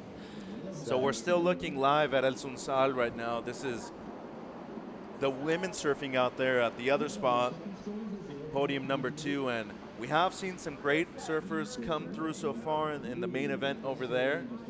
A lot of the women competing at a right-hand point break. Most of them tend to surf beach breaks worldwide, But the good thing about here is that at El Salvador, especially with La Bocana del Sunsal, there's options. You can surf either the beach break or the right hand point break. And it holds a bit of size too. Oh, Would yeah. you say up to about 6 feet? I would say double overhead over there is still rideable. It's manageable. That would never close out, would it? Not really. Just break further out to sea. Yes. Yeah. Maybe a bit fatter on the faces, but there's still some deep ones that'll be very good. As we see Leo Casal from Brazil in white just going to town on this. Whoa. Wow. I was speaking about Pablo Paulino earlier. Little glimpse of that right there. Yeah, that was a long wave too. And remember the drone angle flattens the wave out there, so that thing walled up. He had plenty of speed, linking those turns, and I'm pretty confident that's going to be a good score. Real quick surfer is Casal too. And he's got 2 scores dropping, by the way. He's in the lead with a 6 and a 5.33. His fellow surfer from Brazil, Ryan Cainalo, with a 4.6 and a 3.73. Storm drops a 2.83, needing a 5.5 at the moment. And Chavez in 4th with only a 1.0. He needs to get to work with 6 minutes to go. Yeah, so distance now between the leaders, 2nd place and 3rd and 4th. Pretty clear distinction. We had some really tight heats. Replay now, right-hander for Ryan. And that was a good wrapping turn. Nice angled wall on that. Plenty of speed. Whips it on the inside, hangs onto that rail too, so jams it a few times. So good wave there for Ryan. This one, a replay now of is that the Brazilian surfer, Leo. This is the one we saw from overhead. So it was a smaller wave. And whips that on the inside, yeah. A little deceiving from above. I thought that wave might have been better. Or is this the wave that we just saw? So we had 2 back-to-back, a 4.37, and I believe this is the one. Yeah, this is the one we saw. Okay, good. Couple of moves off the top. Fins free, foam climb, loose, fluid. Snaps it on the inside as well. So accentuating all those moves. Looking confident. Feet in the wax, no mistakes. Kid's in form. Boy, and he's quick too, isn't he? Yeah, His he's got that transitional whip. turns, yeah. Little Kalani spiky jabs. Boy, you're bringing up Kalani Robb again. I'm just I was thinking of trying great things all the time. I was trying to think of someone much younger, but I was trying to think. Then I was thinking Travis, then I was thinking some other goofy foots. There's so many goofy foots. Everyone surfs so good. That is true. Yeah. It just bums me out every time I paddle out to a place like this and I see 300 kids. I'm like, I'm never catching a wave. He's not quite Italo. He's not jumping off waves. He's not Gabby. He doesn't have that strength. Not yet. Not yet. He So could potentially get there though. if you got someone whippy and quick who's fits in between 2005 and 2015, I'll take it. I think Kalani Rob's a good comparison though. Kind of drives off the bottom the same way, Oh, yeah. busts the fins. Yeah. Same sort of cadence to Yeah. the moves there. Almost even Clay Marzo-like too. Every Oh, now and that's- then when that's better. when he kind of busts the fins outside. Clay would have been up in the clouds. He would have been doing something he couldn't even imagine. Here we go on the backhand. Casal looking to better a 6.0. His previous wave was a 6.5. His best. Here goes Ryan on the forehand. A difficult wave to surf. Just a real quick ride there for Cainalo. It's funny they're getting desperate, these guys. I'm surprised they're not waiting for some of the bigger sets. Well, Like they're in the comfortable position. Yeah. also with 4 minutes to go, would you be expecting them to be a bit more patient against somebody like Van Hattem and Chavez, who haven't really Yeah. posted any scores so far? And look, now we go. They're all scratching. There are sets coming. They're out of position, desperately trying to get back into position. This one might even break before they get to it. So, yeah, it's a tussly affair out there. Here we go. Someone's going to get it. Romeo, he needs this. Chavez had a 4.33 on his previous wave, needs a 5.04 to move up in a second. That's more like it. Can he hang on? Yes, he can. This wave really shouldering off, though. Let's see if he can fit one more turn in. A much smaller section right here, but does well just to fit in a few. Doesn't need a huge score, just under 3 minutes. And imagine if Romeo Chavez from Colombia eliminates Ryan Cainalo, one of the favorites to win the U18s in the opening round of the main event. That was a good wave. He slowed down a little on that last move. He just kind of ran out a bit of steam, but he completed that ride. So he's carrying a 1. It's going to help. Let's see if there's an upset. And those guys have been going at it too. They've been paddling each other up and down, but we've been yapping away. We got the easy seats. We're in the good spot. Could you imagine priority right now with the judge being over there? You're man. just losing your mind. Well, yeah, you're not looking away for a second, are you?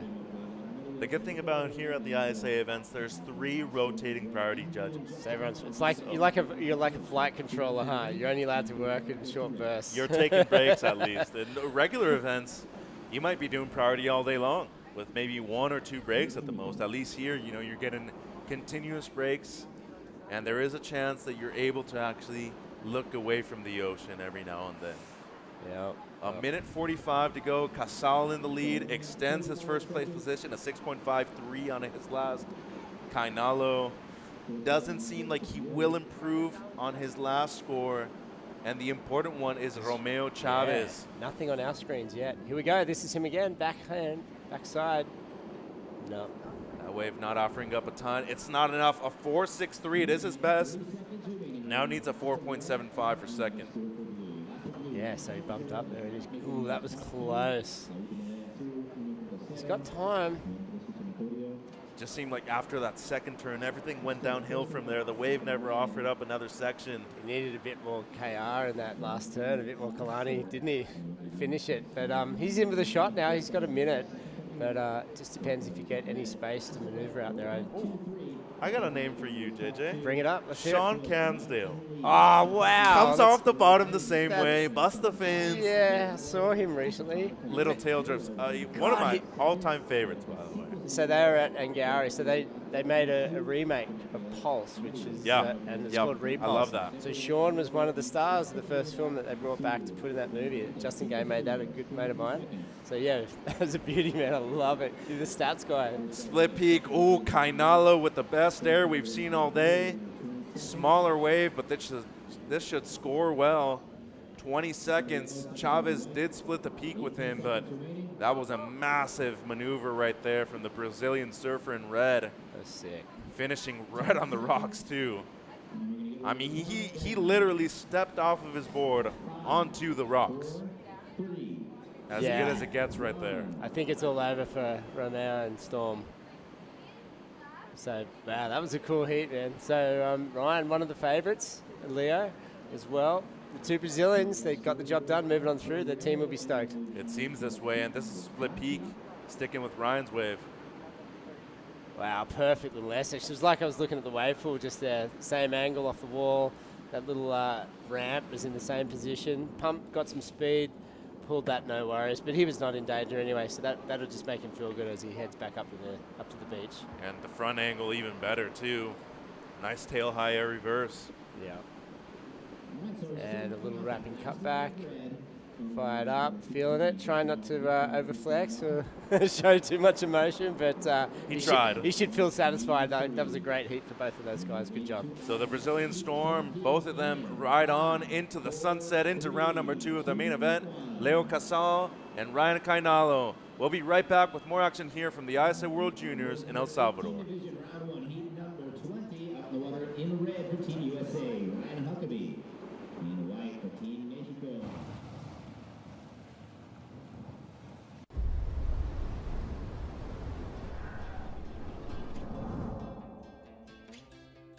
There's a right time for everything. A right time to learn. A right time to try. A right time to fall. There's a right time to face yourself. A right time to enjoy pleasures, to make friends. There's a right time to listen. And a right time to make decisions. There's a right time for fear and for success.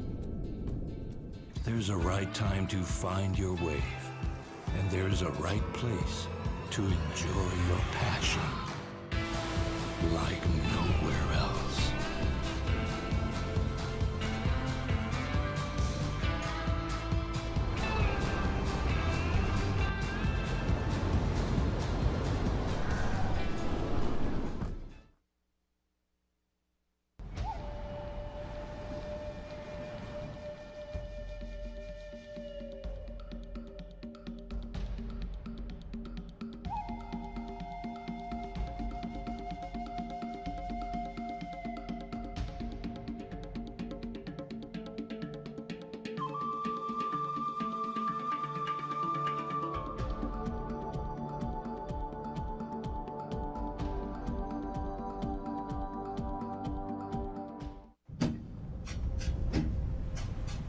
We're going to ground zero chops in Tahiti. Who would have thought? Nobody. The setup in Teahupo'o is magic, you know? It's amazing, like the nature is there and the locals are amazing, like the vibe is crazy over there. Chopu is one of the most incredible waves, probably a wonder of the world. You go to that end of the road and it's sort of like a whole nother world out there. It's godlike, it's quiet, serene, beautiful, tropical. The colors of the sun hitting that hill, lighting up the palm trees and the mountains and the different hues of all different color spectrum as the day moves on and changes.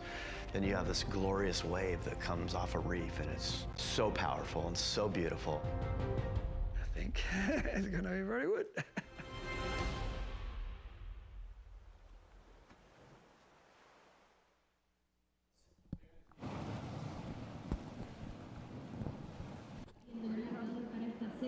Welcome back to the ISA World Juniors. Ryan Huckabee up and riding for Team USA.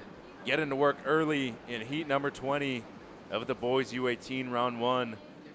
And the surfer from the east coast of the United States of America going to town, the number 1 seed of the event in the water right now in red. My name is Mitchell Salazar alongside former professional surfer Jeffrey Baldwin. Jeff, welcome back to the booth. Oh, thank you. What a pleasure, and what a pleasure to watch Ryan Huckabee. Just, you know, that's why he's the number 1. So the USA has gone through 3-2-1, the top seeds in this event, and we will see if he will continue on doing what the other 2 did.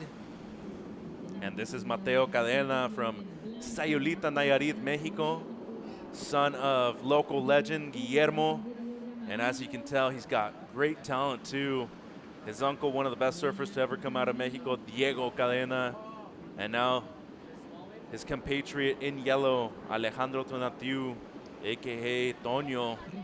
And that's another one of those little spots that's just evolved in the last few decades, you know, surf infusion. Sayulita now, it's a huge destination place, you know, it's crazy, the mansions on the hill, and from the days of just El Tigre, he was the kid that, you know, was sponsored by Hurley back, he's still, I don't know. So you do remember Mateo's father, yeah? Oh, big time. And, you know, I remember when he was a Grom coming and staying with Bob Hurley and ripping, living in California. And then he went back and started his own fish, you know, he had his, like, boat tours and the whole thing, yeah.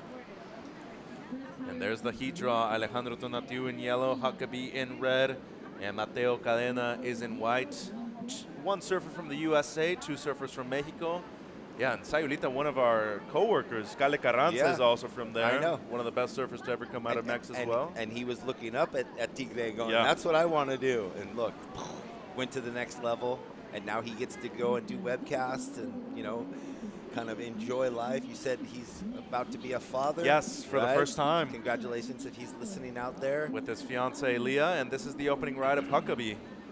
Competitor here last year at this event for the World Games too, Jeff. Last year, a year and a half ago, 2 years ago. A year ago, yeah. So Team USA last year brought a younger team because Kalohe Andino and John Florence were injured. For the Olympics. They had already provisionally qualified. So Brett Simpson at the moment was still the USA surf team coach. He's like, why not bring a young team and have them develop their skills against the world's best? Smart. Boy, that section just gave him the bonus pick, didn't it? That little peak opened up for him. And this is a best day ever from where he's from on the East Coast, too, in Florida. And this is Mateo Cadena, Tigre's son. You know, and it's funny, you know, because everyone thinks about Sayulita on that right, but there's the left on the other side that goes towards the river mouth and the big houses and the wall on the other side that just fires. The left at Sayulita. Yeah. El Camarón. Yeah, but I'm not supposed to be revealing all the local spots, you didn't have to say the name. I didn't. Now everybody's going to be texting me, why are you blowing up my spot? Oh, dude. And that's just the local one in town. There's plenty waves around there, too. Oh, I drove around. And now with skis and boats, and then you can just go out of Sayulita and go left or right and go find some waves. And I actually think that this area of Surf City, El Salvador, reminds me a lot of Sayulita, Yeah, too. because it's rocky and the big bluff headlands and everything. You have all the restaurants and the nightlife right here, too, and just a few blocks away from each other. It's a great area to be right here in El Salvador. Here's Huckabee on the left now. Already dropped a 5.83 on the right. The former silver medalist in Huntington Beach in the U16s. Now the captain of the team in the U18s. Great turn right there from Huck. And he'll finish up his second scoring ride, Jeff. Well, what, 7 minutes, 6 minutes in, he's got 2 really super strong, stable waves. So Coach Simmons doing a great job. You know, he came with his back pocket full. Oh, he's ready. He's looking to win back-to-back golds. Yeah, he's like, wait, I'm back in the coach's chair. Let's make it count.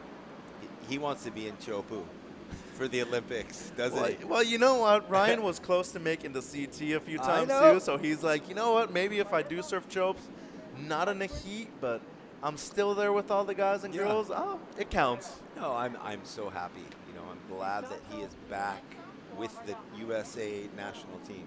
Yeah, it seems like he's also enjoying his life a lot more too. And by the way, not only Ryan Simmons, coach for the USA Surfing, Seal Beach Board Riders head coach too. Oh yeah, sometimes. We won't get into that. There's yeah. It's a democratic situation in a lot of the board riders. You know, there's not one lead, but. So just under 12 minutes to go. Huckabee drops a 6.73. Mateo Cadena has a 4.83. Let's go down to Shannon Hughes with Leo Casal from Brazil. Congratulations on a heat win. You're in the lineup up against your teammate, Ryan. You two battle it out at home all the time. How does it feel to paddle out against him? Thank you. Yeah, Ryan's a really good competitor and surfer. We learn a lot from each other. I don't even know who wins more, but yeah, it's good to compete with him again. And you had one of those heats where the right waves were just coming to you. What's it like to be in that moment? Yeah, I was pretty stoked because I wasn't reading, and that worked in my favor, and happy to make the heat. Talk to me about being part of Team Brazil. I know a couple of the women that surfed today, Bella and Laura, made it through their heats as well. Yeah, the girls surfed really well too, and Team Brazil is like kind of strong this year, and we are like learning a lot from Pinga and all the team. So yeah, it's good to be here and with this amazing team. And it's been nearly 6 months since you all qualified out of the single event that got you into the spot. What's been going on in preparation for the whole team since then? Oh, a lot of training for sure, and some QS and Pro Junior events too. And yeah, I've been surfing and going to the gym like every day, and yeah, that's a part of the job. Well, it's paying off. Well done out there, and we'll see how far Team Brazil can go. Thank you so much.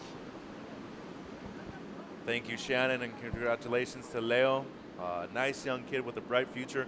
Great English too, Jeff, by the way. That whole interview did not need a translator. Spoke perfect English the whole time. 10 minutes to go in this heat. Huckabee in the lead with a 6.73 and a 5.83. Mateo Cadena with a 4.83, his only score. He's holding down priority number 1. And Alejandro Tonatiu, also from Mexico, with second priority, only has a 1.0. And he's looking to at least get up into the second spot with 9:45 to go. Well, you know, just that point that everyone speaks English, or a big majority speak English. So they're already bilingual, probably tri or more lingual. It's just incredible, you know, and they know that that's what they had to do. You think about Jadson and Italo coming on. They had to, Felipe, you know, they had to learn English, or Adriano. Felipe knew English before, but some of the others didn't. Adriano had to start. You go back to Fabio Gouveia with the classic speech winning in Bondi in Australia, and he did not speak one word of English at all at the point. And he was so embarrassed, even though he's the winner. He's like, I'm on stage in Australia International, and I just won an event, and I can't communicate. And he took it to heart, and he grinded it out, and he learned. And then you had Flavio Paterats on the other side, who came from a different economic, you know, background, and he'd been in Australia, going to private school in Australia, and he spoke perfect English with like an English accent. And yeah, I mean, it's just amazing that these youngsters are learning that and taking it seriously from all over the world. Since the Senegal's team, when I talked to them earlier, all of them spoke perfect English. And now you have two surfers in the water right now representing Mexico, Mateo and Alejandro. And they both can speak English. And one of the countries where I am originally from, and you're seeing a development there, which unfortunately the Surfing Federation in Mexico isn't as well organized as in many other places. But the talent level is there. Yeah. The waves are there. There's potential to create world champions in the future. And it's just unfortunate that there isn't enough support. to even send these surfers to a World Junior Championship like this here at the ISA. Which is so surprising because Mexico being such a nation of sport in other big fields, you know? But it could get there, and the more that this is in their face, in their news, in their papers, in their magazines, you know, rising stars coming out, they're like, hey, let's get behind it. Like, I remember at the World Games in Costa Rica, like Team Chile, they were the first team that the Olympic Association, pre the announcement that surfing was going to go to the Olympics, because that all happened while I was there. So that move was made by the Chilean government and the Chilean Olympic body before they even went, that they were training at the Chilean Olympic facility with all the other athletes. They had the Olympic gear, they had the same stuff that anybody else from Chile From had. any other sport. From any other sport on the Chilean Olympic squads. Yeah. And now a lot of other countries have adopted that same, you know, philosophy act. Right. Look at that. 7 minutes to go still. Nothing has changed. Huckabee was up real quick, and he saw their white Mateo with just a quick one. It seems like he slipped. Another one of those slips we talked about. That get that wax right. Yeah, Joey Baran was coaching their team at that point. At Chile, and Manuel Selman was the one that told me that. Yep. He's like, yeah, we got the Olympic gear. It's and they were so outstanding, though. proud. Yeah, but you would think that Mexico, after having Johnny Corzo become a world champion at the ISA level, you would have seen a bigger push from the local governing body to promote surfing, such a big coastline on both the Pacific, the Gulf of Mexico, and the Caribbean side. One would think that there would be a process to make champions for the future, but unfortunately, it still hasn't happened. And kudos to, you know, El Salvador, recognizing that surfing is a powerful force in economic growth, because look at what has happened to this coastline here in the last 15 years. It's just booming and blossoming. And so they've adopted it as a resource. Surfing is a resource that brings tourism big time, and we are, you know, sitting in the Papaya Surf Resort Hotel watching it happen. Now we do need to thank Surf City El Salvador and La Bocana El Sunsal as the best surf destinations in this area of Surf City, our official sponsor for these ISA World Junior Championships. And definitely do want to thank our minister, Morena Valdez, for doing such an incredible job of just bringing this event here once again. Since 2019, I've been here 4 times, Jeff, for different events. Also want to thank all our friends over at Action Sports Productions, our production crew, Gio, Dan, everybody, Mike Morrissey, former pro surfer in here too. That's right. Our graphics designer, one of the best to ever come out of Laguna Beach. Shout out to Laguna Beach Board Riders as well. Dan Stafford, also a competitor of theirs. And look, the drone now on the site showing where we are. That is the beautiful Papaya Surf Resort, where we are stationed for the next 10 days. We could maybe even try to wave and see if they could see us in the window. I might stay a while longer. Dude, Jeff, why not? I think you should move down here. I wouldn't. Retirement. Yeah. What does that mean, retirement? Well, just surf. Yeah. I know. Why not? I need it. I think I need a little more surf in my life. Buy like the room at the hotel that we're staying at. I wondered about that. Come to an agreement and just be like, hey, can I move down here? I'll even work. I'll wash some dishes every now and then. I'll cook. I'll finagle with the owner. That's right. I'm like, hey, I know some NBA stars. Maybe we can all invest together, and I'll just be the caretaker. They'll buy it, and I'll just loaf. You're unique, Baldy, and we love it. We're here for it.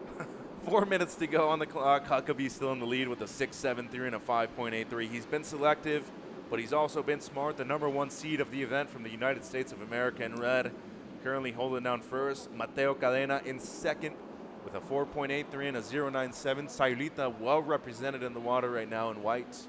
And Alejandro Tonatiu, his compatriot, with just a pair of ones. Not a big competitive experience for Alejandro, but he's here first time outside of Mexico too, so a big opportunity. We were talking about people that have passports for the first time. This is his story too. So that's what, you know, the surfing is so big in Mexico, but that's because there's so many travelers there. But as a nation of just surfers, there's the wave quality, and there's those little pockets, but still it's small. in the amount of surfers, right? It has to change eventually. Wanting to, yeah. And like you were saying, the bounty, you have everything from grovelly little river mouth things to giant A-frame beach break peaks in Puerto Escondido, and then the right, you have the whole right points and sand bottom, everything south of Huatulco. And who doesn't love the cuisine there either? Who doesn't? Here's Huckabee, hucking the fins, and he'll go down on the attempt for the layback, 2 minutes 40. He's in the lead though, and this should be a heat where he'll maybe want to conserve energy for later heats during this week too. He competed last year here during the Open, just as a reserve basically for Kolohe Andino and John Florence, who had already qualified for the Olympic Games provisionally. And Huckabee was a silver medalist in Huntington Beach in the U16s in 2019. Both of his parents, by the way, teachers. So he's got the grounded upbringing, no doubt, knows the quality of putting in hard work. And here's Alejandro in yellow, the surfer from Mexico. That's more like it from Tonatiuh. He needs a 4.74 to push down Mateo to third place. That'll help out. Slides the fins right at the end. 2 minutes to go, Jeff. So, Mexico. You're from San Diego. That's San almost Diego. I know. Mexico. I grew up, yeah. Everything. That is my culture, actually. Because that's all I grew up with. We'll just make you like an unofficial Mexican. No, but literally, that's all. The food, the names of every street, the architecture of all the houses, going to Baja and everywhere else my whole entire life, and then the music, the food, the whole thing. I'm like, that's my culture. So when Josh Kerr was still living in North County, San Diego too, his favorite thing to do was to go to Baja Malibu and score barrels in the wintertime. Right. And why not? And how do you think Sierra Kerr got so good doing step-offs? Well, yeah. Because of that. Because it's right there. A 2.67 for Alejandro. He now needs a 3.14 to move up into second. 50 seconds to go. It'll be Huckabee taking out heat number 20 of the first round. Mateo at the moment in second. Doesn't really have a backup score, just a 0.97. But at the moment, it seems like he will be moving through into round number 2 of the main event. So that makes me think, and this is about to time out, but El Salvador must have some amazing step-off. If the swell is always booming, but where do you launch from and how do you get there? You know, Diego Naranjo, the coach for Costa Rica, was telling me that some of the best undiscovered waves here in El Salvador are beach breaks. And you just got to go find them because you can't drive. There's no access. Yep, that's what I'm thinking. Jeff, I need to stay. Hello. I'm telling you, just buy yourself a little condo or something here, and you're going to love it. Here's Huckabee. I saw some roosters out front. Nice. the heat leader. Looking to better a 5.83. Speaking of roosters, how are these rooster tails? See? What a lead and tie in, bro. By the We're Floridian. not both on that one. And he'll take the win in heat number 20. Mateo Cadena advancing in second. And Alejandro Tonatiuh will be relegated to the repechage as Huckabee, the number 1 seed. Easy peasy for him. We'll be taking a quick commercial break, and we'll be right back with heat number 21 of boys U18.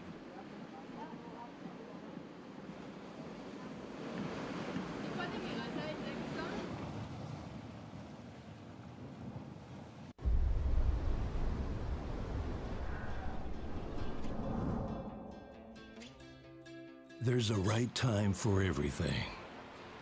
A right time to learn. A right time to try. A right time to fall. There's a right time to face yourself. A right time to enjoy pleasures, to make friends. There's a right time to listen. And a right time to make decisions. There's a right time for fear and for success. There's a right time to find your wave, and there's a right place to enjoy your passion like nowhere else.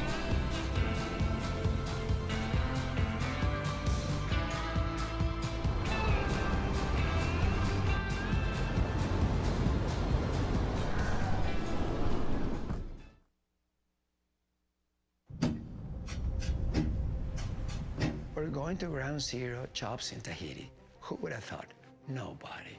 The setup in Teahupo'o is magic, you know? It's amazing, like the nature is there and the locals are amazing, like the vibe is crazy over there. Chopu is one of the most incredible waves, probably a wonder of the world. You go to that end of the road and it's sort of like a whole nother world out there. It's godlike, it's quiet, serene, beautiful, tropical. The colors of the sun hitting that hill, lighting up the palm trees and the mountains and the different hues of all different color spectrum as the day moves on and changes. Then you have this glorious wave that comes off a reef and it's so powerful and so beautiful. I think it's gonna be very good.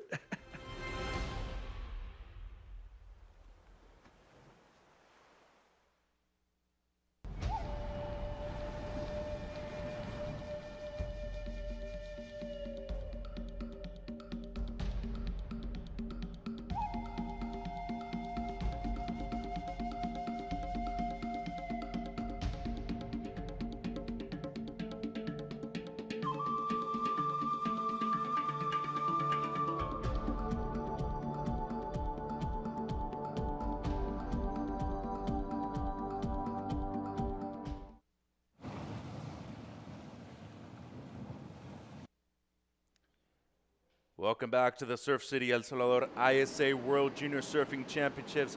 Mitchell Salazar with Jeff Baldwin in the booth. We're in heat number 21. Ricky Sato from Japan up and riding. Just a quick one there for the surfer in red. In white is Kuhane Pacomio from Chile. And in yellow from Italy, Rufo Massimo Baita. There you see on your screen 3 surfers in this heat. And another 3-person heat, Jeff. Might be nice to have one of these heats out there at La Bocana.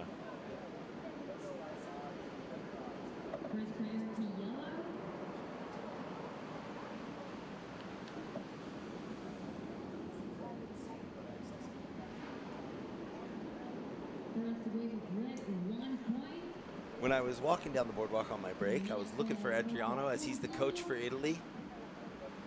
And I didn't see him, but I'm sure he's down there now.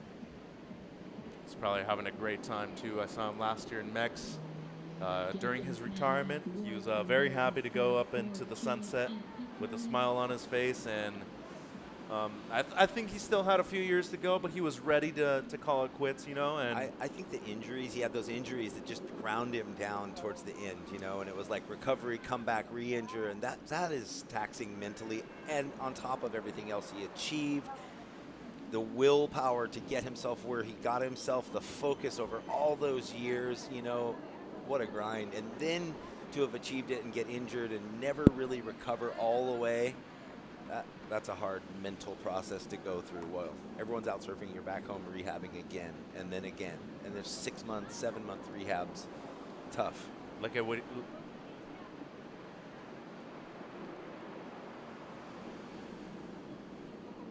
Look at what he's doing right now, though, inspiring the next generation of potential professional surfers.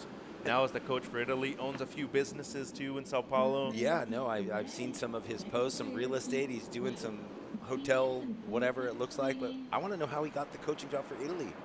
What is going on? Shannon. Probably just approached him, called him up, and be like, hey, would you mind coaching us? And he said yes. Let's go down to Shannon Hughes with Ryan Huckabee. Ryan, that was an incredible performance. Coming in as the top seed of the whole event, you've got a little bit on your shoulders to carry through. How did it feel paddling out for your first win? Felt great. Just want to get the first heat out of the way. Doesn't really feel like anyone's a top seed. You know, there hasn't been an event in 3 years, and it's amazing to see how much better everyone's gotten. Like even the Chinese team today really impressed me in Lucas's heat. Not really known as a surfing nation, but they were ripping. So it's just cool to see how much better everyone's gotten. How's it being here in El Salvador for ISAs and seeing so many other nations, developing nations in surfing that are really starting to shine? It's awesome. I mean, these events are always so cool. Meet people from around the world and, you know, meet friends that you're going to travel with on the QS and stuff once you graduate to the next level. So, pretty amazing event. And reflecting back to the 2019 ISA World Junior Championships there in Huntington Beach, you were part of the U.S. team which won gold. You also won the copper medal in the under-16 boys. Where are your goals sitting for this year? Gold medal. Go 4 spots better. Awesome. Well, best of luck out there in the next round, and congratulations. Thank you. I appreciate it. Really nice kid is Ryan Huckabee, and I have to apologize. I was calling him the silver medalist. That was actually Cade Matson who ended up second in that event for the USA, but Ryan did win the copper medal. He also won the gold medal as a team member. So Huckabee looking as one of the favorites for this event. 15 minutes to go. Rufo Massimo Baita puts up a 4.0. Kuhane Pacomio puts up a 3.33. And the Japanese surfer in red, Sato, just with the 1.0. And still early stages of the heat, Jeff. Go ahead. Oh, I was going to, just going back to like, there's been the ebb and flow of how teams make, how the different countries have their teams. Some of the countries had all-star surfers that weren't surfing on the teams going to the ISA games, for juniors or the World Games.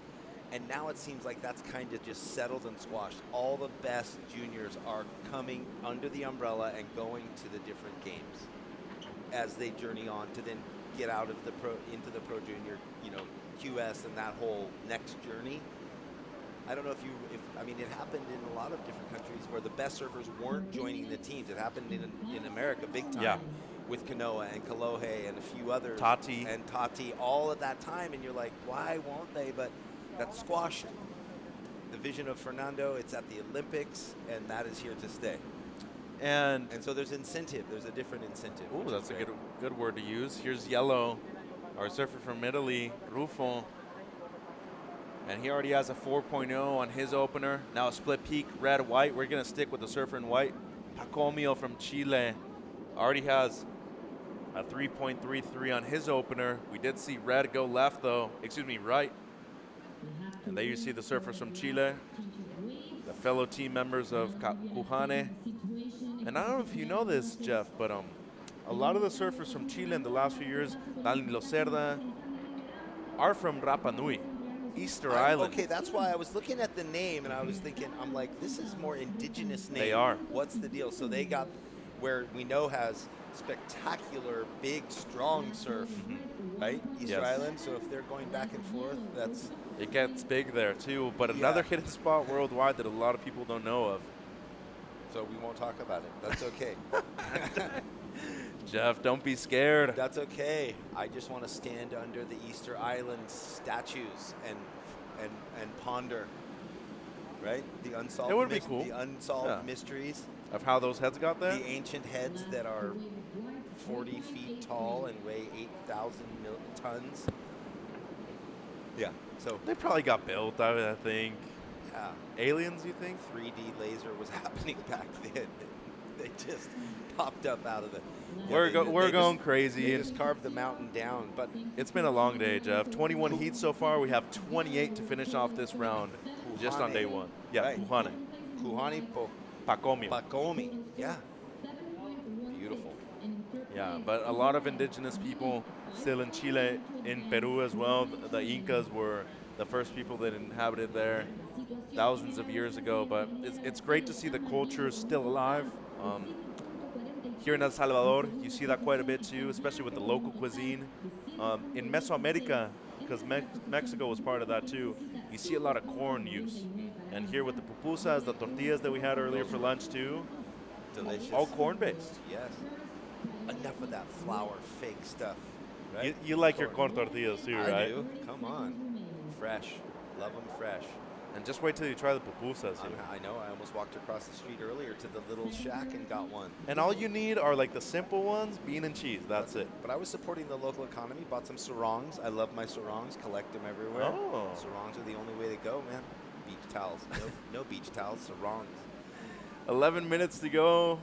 Baita from Italy extends his lead with a 3.43. Pacomio gets his best of 3.83. And so far, Sato from Japan, the high seed in this heat, hasn't gotten anything better than just a 1.17. Early stages, though, just under 11 minutes to go, Jeff.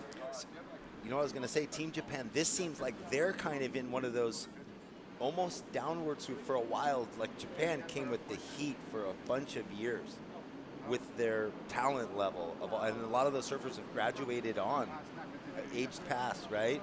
Well, last year's bronze medalist at the Olympic Games for the women, Amuro Suzuki, one of the best surfers to ever come out of Japan. She already has a ton of accolades. Yeah, but she's gone on into the.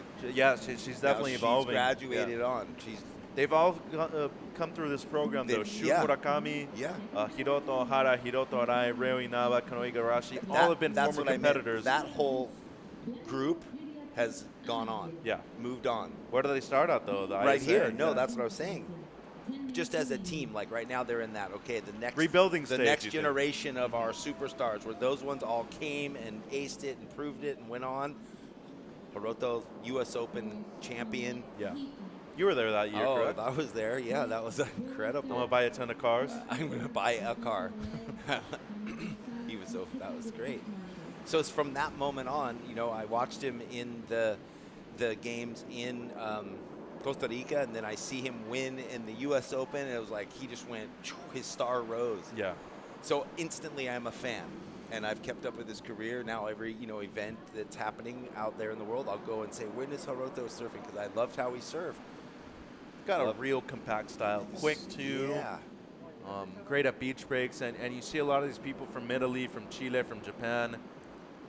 I think one thing in common that everybody has at this level, you know how to surf a beach break, because you can come from a point break, you can come from a reef break, but if you don't know how to surf a beach break, you're not adaptable to the point that you're going to be able to surf a wave like this at La Bocana well. Yes, that is so true. Just got some info handed right there from our technical director, Eric Kramer. What did he give you, Jeff? I think tomorrow's schedule and some heats. So we don't want to get that mixed up with the rest of the pages we have in front of us in our technical area. You're funny, Jeff. Oh, I've only just begun. I'm going to make you laugh. And then I don't know if I'm going to be able to like stand you for a whole week. Like it's going to be a long time. So we saw. Well, the feeling's mutual. It is? Okay. We saw Kuhane Pacomio from Chile up there real quick. It seems like he's going to improve his situation in white. And here's a surfer in red, Sato from Japan. Got the 2-for-1 right there in a tough section to manage. And surfing culture is old in Japan, and they've got every kind of wave from the, you know, from what, Miyazaki to the south, Kyushu and all that, the tropical waters, point reefs, tropical reefs, coral reefs, all the way up to Tokyo, and then up into Sapporo, where it's like black rocks, freezing cold, North Pacific Arctic water swells. So here's the last wave of Pacomio. It seems like it's going to be his best so far, Jeff, a 4.63. Great finish right there from the surfer from Chile. And Sato is going to drop his best. It seems like it's going to be in the 3s, so it won't be a huge score. But so far, this heat hasn't really surpassed any of the other ones as far as scores go. No. The best so far has been a mid-4. And we were talking about just a little bit earlier, those 5s and 4s. So the judges know their scale. They're like, we know there's still the clean, good wave out there, that the potential for the 8s lives. It's still there. They just haven't connected the dots yet. 7 minutes to go. Sato score coming in right now. You can see that wind when they did that top view. It showed the cross chop that's coming across. So yeah, it's challenging to ride the waves. There's a lot of bump and lump in the way, going both right and left. You know what's even more difficult out there right now? It seems that identifying the right waves is the trickiest thing. They're moving off in front of them. Mm-hmm. Yeah. The tide's dropping. Swell is decreasing still today, and then all of a sudden tomorrow afternoon it starts picking up again. So it should be quite big by around 4 to 5 p.m. tomorrow. And this is Sato's best, a 3.9, Jeff. Yeah, you can just see there, he got a little stuck under it. It didn't give him the opportunity to get up in the lip on the first section. He wanted to get that second turn, and it flattened out. Still, Ricky Sato making the best of that wave. So just under 6 minutes to go. We've been using this angle a lot this heat, and it really shows you the perspective that a lot of people staying up here in these kind of little resorts, the hotels right in front of the spot, are seeing from their hotel rooms or even from the balconies. And the cool thing about here at La Bocana and Surf City is that there's really the one peak that you can surf here at La Bocana, You can also surf the other peak at El Sunsal, and there's a little beach break in between both of them too that a lot of people have been surfing this week. Here's the surfer in white, the Chilean, Pacomio. He's in first, looking to better a 3.33, and so far so good for the surfer in white. He's kind of bettered his scores under everybody else's priority. Yeah, kind of just quietly building house right there. And tomorrow afternoon, actually, excuse me, tomorrow all day long, starting at 7:30 a.m., there will be a single webcam. So there's going to be an alternate webcast for El Sunsal starting tomorrow morning at 7:30 a.m. all day long. And this is El Sunsal right here with the women surfing this afternoon. Seems a bit slow out there too, Jeff. Yeah. But a lower tide is definitely beneficial for that spot over there. Reminds me a lot of Malibu. Oh boy, yeah. Well, yesterday we saw there was because it was so much larger, there was those big ones pushing wide that almost looked like, you know, fishy type waves, but there's a lot of power in the wave. Yeah. You could see when anyone was doing a cutback, you could bury your full rail at high speed, but it was that inside when it all formed up, there were some runners.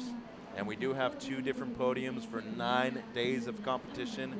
One at El Sunsal, which you are seeing right now, and where that blue kind of tower is with the white tents, that is where the opening ceremony was yesterday afternoon. Up and riding live action here at La Bocana, Rufo Massimo Baita from Italy. He's in second at the moment, looking to improve on a low 3. Won't do it there. It's Sato from Japan who's in trouble right now, needing a 3.54. Here's the surfer from Chile. Just a quick one there from Pacomio, the heat leader. And where is Red? It seems like he's in position to catch a wave. Sato, who needs a score of 3.54 to be precise. That'll help. As you spoke, he got the wave, utilized that priority, and this is one of the better waves, clean, and 4 or 5 turns, and you could see that was one of the sort of happy, confident kickouts underwater. He was doing a little fist pump, knowing he needs a 3.5 point ride to get into second. This could even be enough. We'll see how much it was to jump up into first, but what a wave. It's like it all just came together for him. So fast, quick, nice redirect, good technique, deep off the bottom. And that was the wave that just kept giving him goodness. There it was, the mini claim. How's his base too? The low center of gravity, very common of Japanese surfers too. And that is also right here on the boardwalk between El Sunsal and La Bocana. Great drone angle there from Action Sports Productions, our production crew. And all these little areas, Jeff, this is where you can find your pupusas too, even on the beach with the beach view. And your coconuts. Fresh cut coconut juice. You saw the coconut trees. There's no shortage of coconuts and mangoes. Not at all. Our hotel littered with mangoes. Right? Really? I haven't seen that yet. Oh, yeah, Over by the pool? Yeah, no, on the entry side. Oh, okay. I'll check that out. I like mangoes. Oh yeah. And this is where we are, right there in the little blue building. And then you see all the flags in alphabetical order, finishing with Venezuela. And this was the last wave. The surfer in yellow, Rufo Massimo Baita. He's looking at better a 3.43, Jeff. Well, so that's going to be touch and go. We'll see where the judges go. He had the space on the wave. He had the face. He got the turns. It was a bit horizontal. Didn't get to sort of get that vertical section, and there were 3 similar turns. Tough wave to surf, too. And I see the river mouth right here at La Bocana, too. And that tower's where the judges, they're sitting right in front of La Bocana's peak. And that's also where the beach announcers are spitting out the information for the athletes. Ben Way and Ixa. That's right. You think I'm crazy, but what if you had been in here? Oh, my. He's a lot of work, isn't he? We love you, though, Ben. We do love you. Here we go, Sato from Japan, 45 seconds to go. Gets a 7.5 on his previous wave, so takes the lead off of 1 score, and now goes to town. It seems like he also needs a job at Home Depot, hammers it down right at the end, 30 seconds to go. And that could even better the 3.9, the set wave with the two vertical attacking turns. On the right, and it seems like it will, Jeff. You're spot on. 2-turn combo here. Yeah, you know, and that's it. It's not 4 to the beach, 5 to the beach. It's all about quality over quantity and the variety, speed, power, flow. Wow, so Kuhane, who was in the lead for most of the heat, gets dropped down to third because Rufo drops a 5.03 on his last. And now Kuhane eliminated and relegated to the repechage round as Sato takes the victory with a 5.6 on his last. We're going to go to a quick commercial break here at the ISA World Juniors. Be right back with Heat 22 of the boys U18.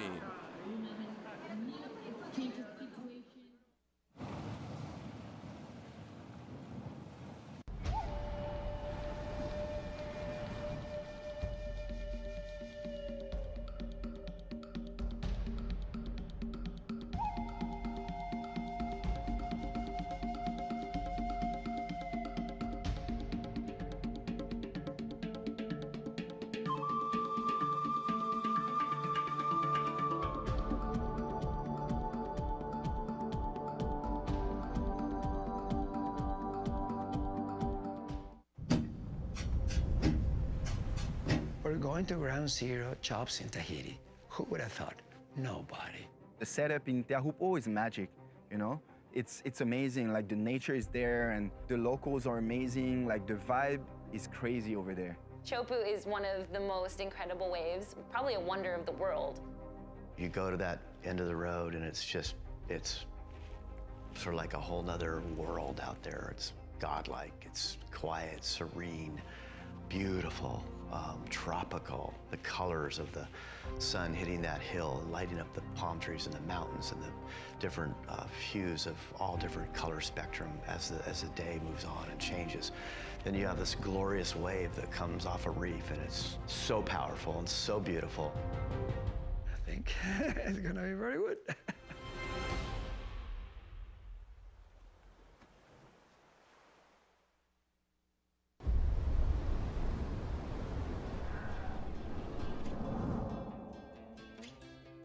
There's a right time for everything.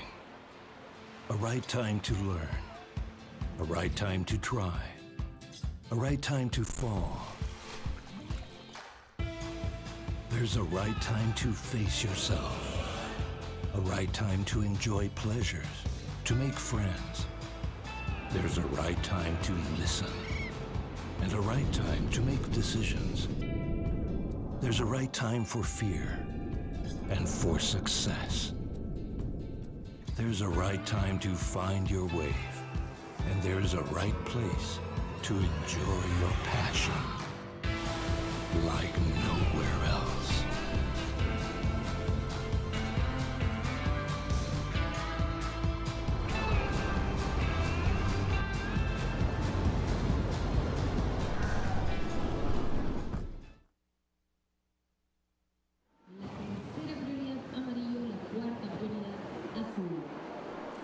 Welcome back, Surf City, El Salvador for the ISA World Junior Championships. We know it's 2022.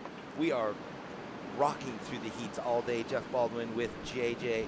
JJ, a long trip for you from Australia. We are glad to have you here. It's a short trip for me. It's literally not far at all. I mean, it was 6 hours with a delay. So, I mean, you could go direct and be here in almost the same amount of time. We are on to Heat 22. Pele Burmeister from Germany, Cora Cooper from New Zealand, Alfonso Roel from Uruguay, and German Gonzalez from El Salvador. Not right? Germany. Not ESA. Yeah, exactly. El Salvador, the local surfer, and yeah, so a fantastic mix here. We've only seen a couple of heats with compatriots in there. We had two so far, I think. Brazil and Mexico, the surfers. And there's our names up in the corner of the screen. A couple of low-scoring waves already. Baldi from German and Gonzalez and Alfonso as well. 2.23. Small scores at this point. Small scores, but, yeah. Today's been a fantastic start, and the waves have kept coming. A couple of kind of slowish heats, but everyone's getting opportunity, and it feels like a very fair kind of competition site. I always kind of laugh that, I mean, it doesn't matter what level of the event, from the lowest amateur to the highest pro, there's always a slow heat. There's always, you know, and it doesn't matter if it's perfect 10-foot pipeline, someone always gets a 1, you know? Like, that's what it is. So even though you can say, oh, the waves aren't perfect or the waves aren't perfect, you can still get a 10. The scale is set for a 10 in these waves right here today, and it changes from the morning to the afternoon, you know? Yeah, it's been a great first day of action there. Looking northwest-ish, so we've got a south-southwest swirl here, had northerly winds this morning, and you can see those flags are kind of this for the moment, they're just hanging low, so the wind's backed off, so we might see a bit of a Lego, a late afternoon glass off. It's that, yeah, I think that's the sort of the way it works. We saw that yesterday, you know, so you have those northeasterly trades that are like the side offshore in the morning, and then it goes to the northwesterly, blows a bit onshore, which is nice because it keeps it cooler. And then in the afternoon, the clouds come over, the wind dies, and it gets balmy. And that's when you get a little sweaty, a little clammy, heat up. But yeah, don't get too clammy on me. No, but it does glass off. So that is the pattern that exists here down in El Salvador every day. It seems like, along with waves that never seem to stop, swells that never gets small. Alfonso here from Uruguay, getting the inside reform. Tries to kick out the tail, a little bit of air, got caught in between two different maneuvers there, I think. Decided between hitting the lip and busting the fins free. So you'd expect another small score coming in. A jamming turn there from German. I'm just going German. I like to put a little bit of inflection on it. I know, if there was a little hyphen or something. Yeah. Give us a reason to spice it up. German Gonzalez. Okay, Pele now swings on this one, backhand around the section. Can he get up into the pocket there? Pulling it low, waiting for the opportunity. Another low turn this way, not walling up completely. He's running out of wall here, totally into the channel there. Getting a few moves there, so everyone's got a score now. And of course, that fella right there from Germany, Hamburg. Not many waves in Hamburg. Of course, you got to get out to the coast. He gets up to Denmark to catch waves and spends his time on the road traveling to a lot of different destinations. Well, you've had the fortune, as I, to go up and down Europe and spend time in the summer times, or the summer into fall in France. All those beaches from Lacanau south to Biarritz, and it's like, and to San Sebastian, and it's the whole of Europe descends on those sandy, those sand dune beach breaks up and down, and campers full of everyone from every country. It's beautiful. So you'd think a lot of the German surfers and Italian surfers and Norwegian, Scandinavian, all of them, they're spending time in France in the summers. Yeah, well, he has to drive 5 hours to get to the nearest beach break, so that's a level of commitment that a lot of Australians would have put up with. So yeah. Pele going the extra yard here, and so cool to be representing Germany. 5 hours local surf. Hey, well, and, yeah. I was going to say, I mean, even at home, Courtney Conalog, World Championship Tour surfer. She didn't grow up close to the beach. She grew up 45 minutes, which isn't 5 hours, obviously, but 45 minutes is as the crow flies. That's not LA, Anaheim traffic to get to Huntington. She lives 4 blocks back from the beach, does she? No, now, growing up, though, she lived in Anaheim. She lived way far inland. That was a traffic congestion joke. Yes, yeah, exactly. Okay, so yeah, she had her mom and dad, getting her to the beach. Quite a few surfers like that.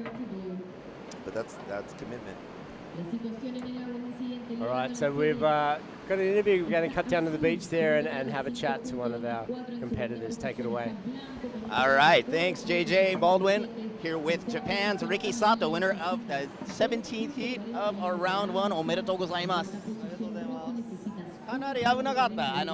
最初の14分ぐらい、もう点数が1点ちょいぐらいだけ。そしたらやっと3.90取って、その必要スコアかなり下がった。どんな気分だった？スコア聞いたら。いや、もうめっちゃ焦ってたんですけど、決めれてよかったですね。はい。とりあえず上げれてよかったです。その後7.50取って。まだ全然安心な感じじゃない。もうすぐまたアウトゲッティングした。もう全然リラックスができなくて。そうですね、もっとちゃんとやらないとダメだなと思って、最後まで諦めないで頑張りました。All right, so I was saying he had scores in the low ones all the way 14 minutes into the heat. Finally got a score to drop his need score down to something reasonable. He got a 7.50, but he rushed right back out to the lineup, said he couldn't relax, and he just had to get out there. どうもありがとうございました。次も頑張ってください。ありがとうございます。ヤーマン。ヤーマン。 Cool those guys. Beautiful. Unreal. Yeah, thanks Ben. Man, he's a triple threat. He's Ben. He's got the Japanese, he's got the fluent Spanish and English, and it's a handy fellow to have at an event like this with all these kids from so many different countries. Yeah, he's lived a great life and spent quite a few years, over 9-10 years in Japan. So speaks fluent Japanese along with Spanish and English. Resides in Oceanside now and was before. LA, he's got a good wave here. This third turn, this one walled up nicely. He's picked a good one. Bit of bump to contend with on the inside, and he's got a finishing move. He goes down, but look at him. He's literally right there on the sand. So that was a good long wave from the German representative. Down in fourth place, doesn't need much to get up into first, so that was pretty cool. And we're talking about how far he has to travel to surf, 5 hours. Well, I'm wondering if he spends time, in another country or if he's just there all the time. Yeah, he does. True blue. He's been around. He's been living in Australia before, France, Canary Islands, Spain, and Portugal, Indonesia. So he's kind of. Yeah, he's getting out there. Yeah, he's getting out there. He's a tall lad. It looks like he's no short fella. Yeah, so German Gonzalez here, the local surfer El Salvador, kicking the fins out a little bit. He's come unstuck as well. I wonder what the beach is doing. They were supporting all their other athletes big time. And here's Alfonso Baldi. Nice. Good finish. Sort of a cruising. Wow. Oh, this is the replay. I was thinking he was back out and getting another one. Yeah, so this is Pele Bürgermeister from Hamburg, Germany again. And wrapping it through on the inside, this is where the wave got steeper, but he came unstuck on that finishing move, but still not a bad score. Live action now from Gonzalez. El Salvador, deep bottom turn, just gets a little laid up into that lip. That's a cleaner turn in the bowl. Winding through, another cut back off the foam this time. And 3 moves for him, so out in the lead at the moment. There's the team down there waving the flags.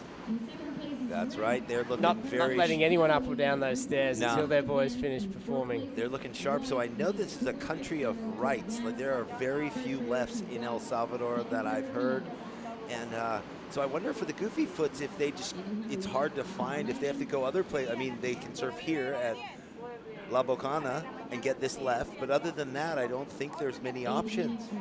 Well, there's a lot of peaky beach breaks around by the looks of it, so yeah. I don't know, if you're kind of alluding to any secret spots, I'll gladly I'll gladly hear that information. I'm not. And obviously in front of where we're staying, we saw that there's a little sand beach, but even the owner of the hotel was saying it's kind of rare that there's sand on this beach, which is creating those little peaks, but Mitchell was telling me that, the coastline 3 hours from one end to the other is mostly rights. We got a wave there for Alfonso as well from Uruguay. And we saw Cora Cooper from NZ, the Raglan surfer. He got a wave there too. So he's got a healthy lead at this stage, 5.17 and a 4.5. I'll never get that. NZ. I love it. Akadaka, NZ. It just doesn't make any sense, but it's perfect. Right. New Zealand's the word's too long. NZ. That's it. NZ. Cut to it. Here we go. Swinging on the inside. Jermaine Gonzalez, local surfer. Bit of a wall here.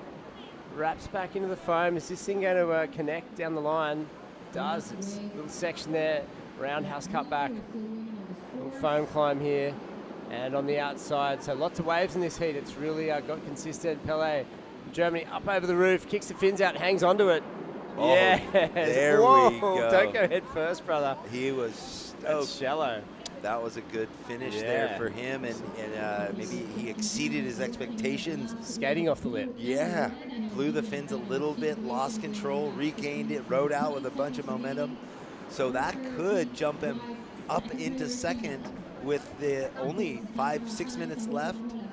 Yeah, needed a 3.51, small score, and that was a set wave, and he got a clean combination of turns. But yeah, JJ, it's turned around. We had a few, like anything, you have a few slow heats always. Tide does what it does, but this heat getting quite a few waves. Yeah, that was a good little exchange, little flurry there. So Cora still out in the lead. Scores to drop though, so this will probably shake things up a little. I saw the coach for South Africa, who I worked with, Tash, and I worked with her during the World Games. She was over, but now here she is over with the South African team.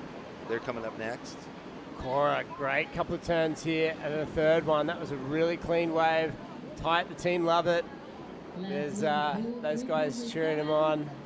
He's competed at Huntington Beach before, and Matt Scoringe down there, and the coach, Calm Butler as well. We saw there with the cap on. His dad, he's had great success at the World Juniors and at ISAs and on the QS Tour as well. Michelle Relish, she's down there, the physio, looking after the team. So was that Finn? Those guys were pretty stoked with that last wave, and I think Cora's going to lock in a massive score. Yes. Argentina there, straight in front. On the screen though, they were showing it looked like Finn Vet. Oh, that was Finn getting ready for the next so heat. this is another one of those where this heat has one of their surfers, U18 from New Zealand, and the next, so they're back to back. Yep. So they were. I thought they were cheering for the last wave, but they're getting Finn psyched to go out. They were getting Finn psyched. That's why I was looking and I'm like, wait, what's going on? Cora's getting the job done, so he'll get that when he comes in if he keeps this up, the standard, and. So that's our little area. That's the boardwalk that crew was walking down. I think that was two of the girls from the Colombian team. Yeah, here we go. Alfonso down in fourth position now. He's got some speed here on the inside little section. Petting the kitty. He came out. Exactly. So got some work to do. Scores coming through for Cora on our screen, 6-5 there. So Baldy, that extends the lead for the Kiwi surfer there. He's looking real comfortable right now, and that last wave of Pele Burmeister's too was pretty solid, 4.93. So beauty. Did that expression, patting the cat, did that come out like the Huntington kind of trying to get through the inside? I don't know. Or was that just, I think no, Huntington not petting the kitty, I think some Aussies started saying that. Who knows? Sure. Yeah. Just trying to ride your way out of the phone.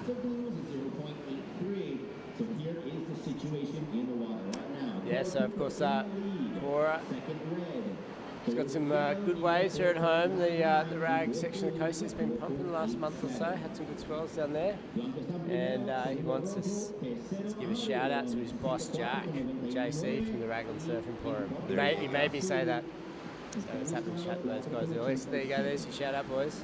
I was getting messages from a friend of mine, Rick Lash, that I grew up with that surfed professionally, and then he lives in New Zealand now. He lived there for a long time, came back for a little bit, but he's back there.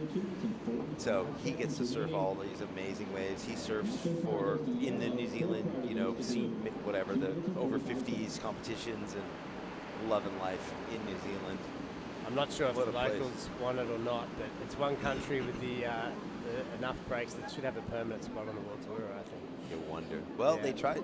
Did they? Yeah. No, they tried. Yeah, they had the just now. PHAR event, I think. So yeah, and then I heard you guys talking to the Quinn, Maz Quinn, in England. Why would you go live in Newquay from New Zealand? I just wonder. Like, come on. My first thought is Jay's fallen in love, or he's got a really high-paying job or something. Oh, yeah, maybe.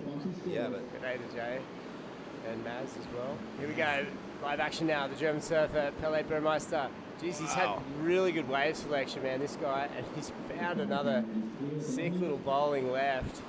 And I'm just loving it. He's putting himself in solid second. The team are loving it too. So, I mean, this is a great performance for someone who lives 5 hours from the beach.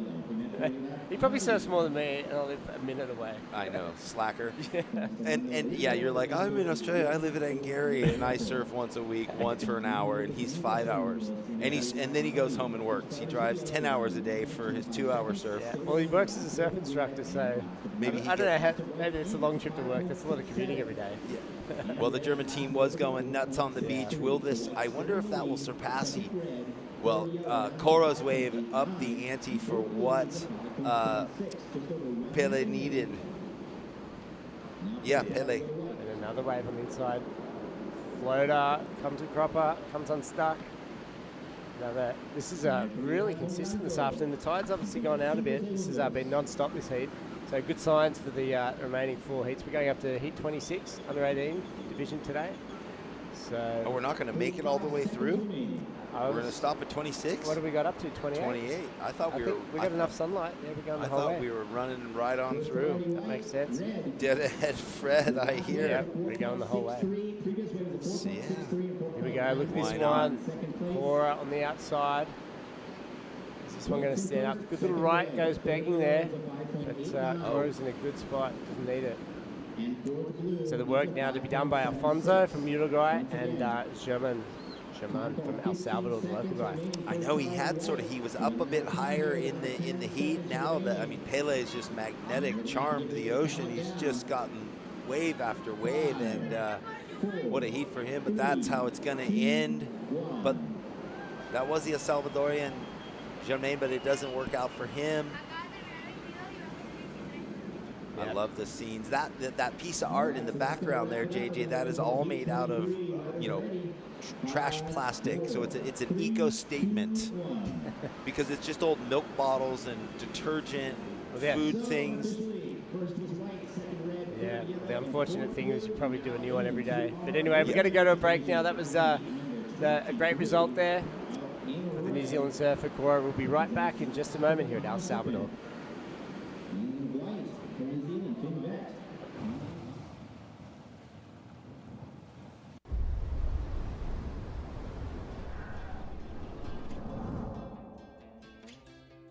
There's a right time for everything. A right time to learn. A right time to try. A right time to fall. There's a right time to face yourself. A right time to enjoy pleasures, to make friends. There's a right time to listen. And a right time to make decisions. There's a right time for fear and for success. There's a right time to find your wave, and there's a right place to enjoy your passion like nowhere else.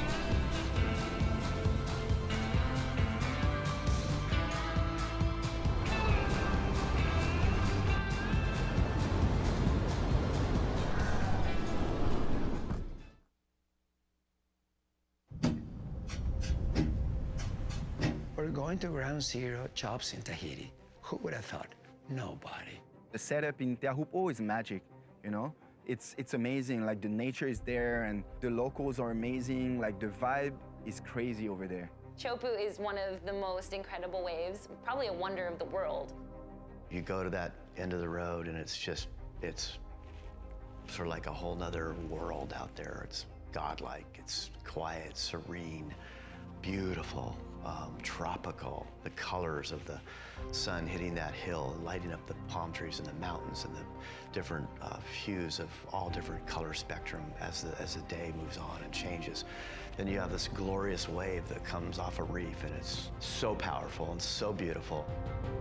I think it's gonna be very good.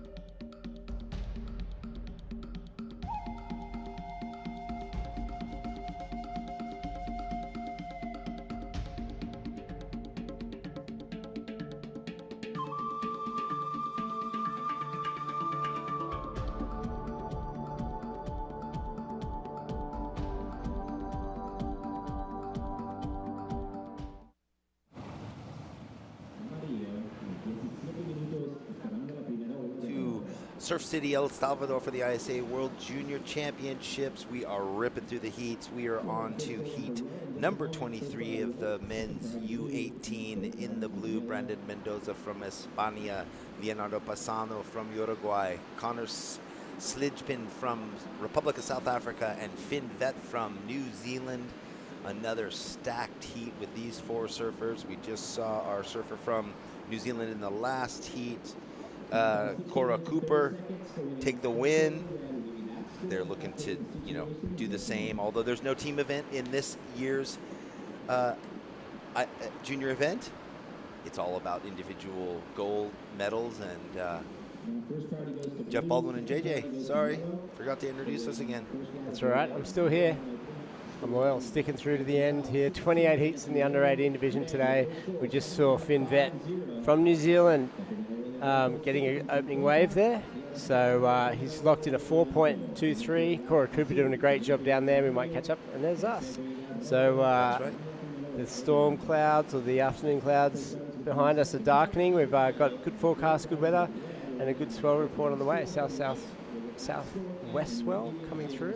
Yeah, sort of a mixed combo, and we're hoping that we don't get any rain. But yeah, it's funny. It did this yesterday too. Behind us, you see the cloud cover.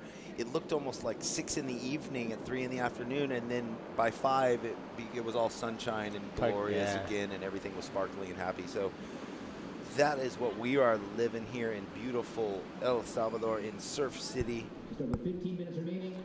I'm going to gain 10 pounds. I'm going to eat my way home like a rat. I'm just going to eat and eat and eat. The food is amazing, so please come on down and visit this place. I'm kind of blown away. All right, little hassle there on the peak. Brandon gets the better of that wave with Connor Slipen in the red. So Brandon, El Salvador, a couple of moves off the top, does the hand drive fist pump, and I hope that means it was good. Check this wave out. This is a 7.5 from Connor, the South African surfer. Good clean section up into the pocket. Another wall, bang off the foam there, and that was a really cool little ride. There's a good scores if you can get them. And this one, Baldy, this is Finn Vett, the Kiwi. There we go. So will he back it up for them? South Africa came out with the guns ablazing on their ride. Boy. Yeah, he's of course. Oh, we've got more live action. Here we go. So off the top there from Brandon. Again, pulls that one down. And he's got a nice closeout section there to hit too. Right out of it, brother. Oh, he's come unstuck on the belly. Oh, he's committed. We know that Team El Salvador would just be losing it on the beach. It looks like we're going to go down to Shannon Hughes on the beach. I'm here with Cora Cooper. Cora, great heat out there. Talk to me about finding your way to a win. It was pretty difficult at the start, a bit of bum, but found my way, got the feet in the wicks at the end and got a couple of good ones, so yeah, stoked. You got a great team behind you supporting from New Zealand. How does it feel to be on the road away from home but having some good friends around? Super cool to be overseas since COVID and that. Super stoked to be in the warm water and yeah, loving it. And at yesterday's opening ceremonies, the whole New Zealand team performed the haka. Can you share what that tradition is about for us? Yeah, it's could say a dance or like, yeah, it's for big in New Zealand, and it's real cool when the whole team gets up there and goes Hatias. Yeah. Amazing to see that celebration, and you got your good friend Finn Vetti also in the lineup now. How do you think he's going? I reckon he's going to do good. Hopefully he smashes it, brings it home. Yeah. So, well, great performance out there, and we'll see you in the next round. Cool, thank you. Yeah, good job there from Cora.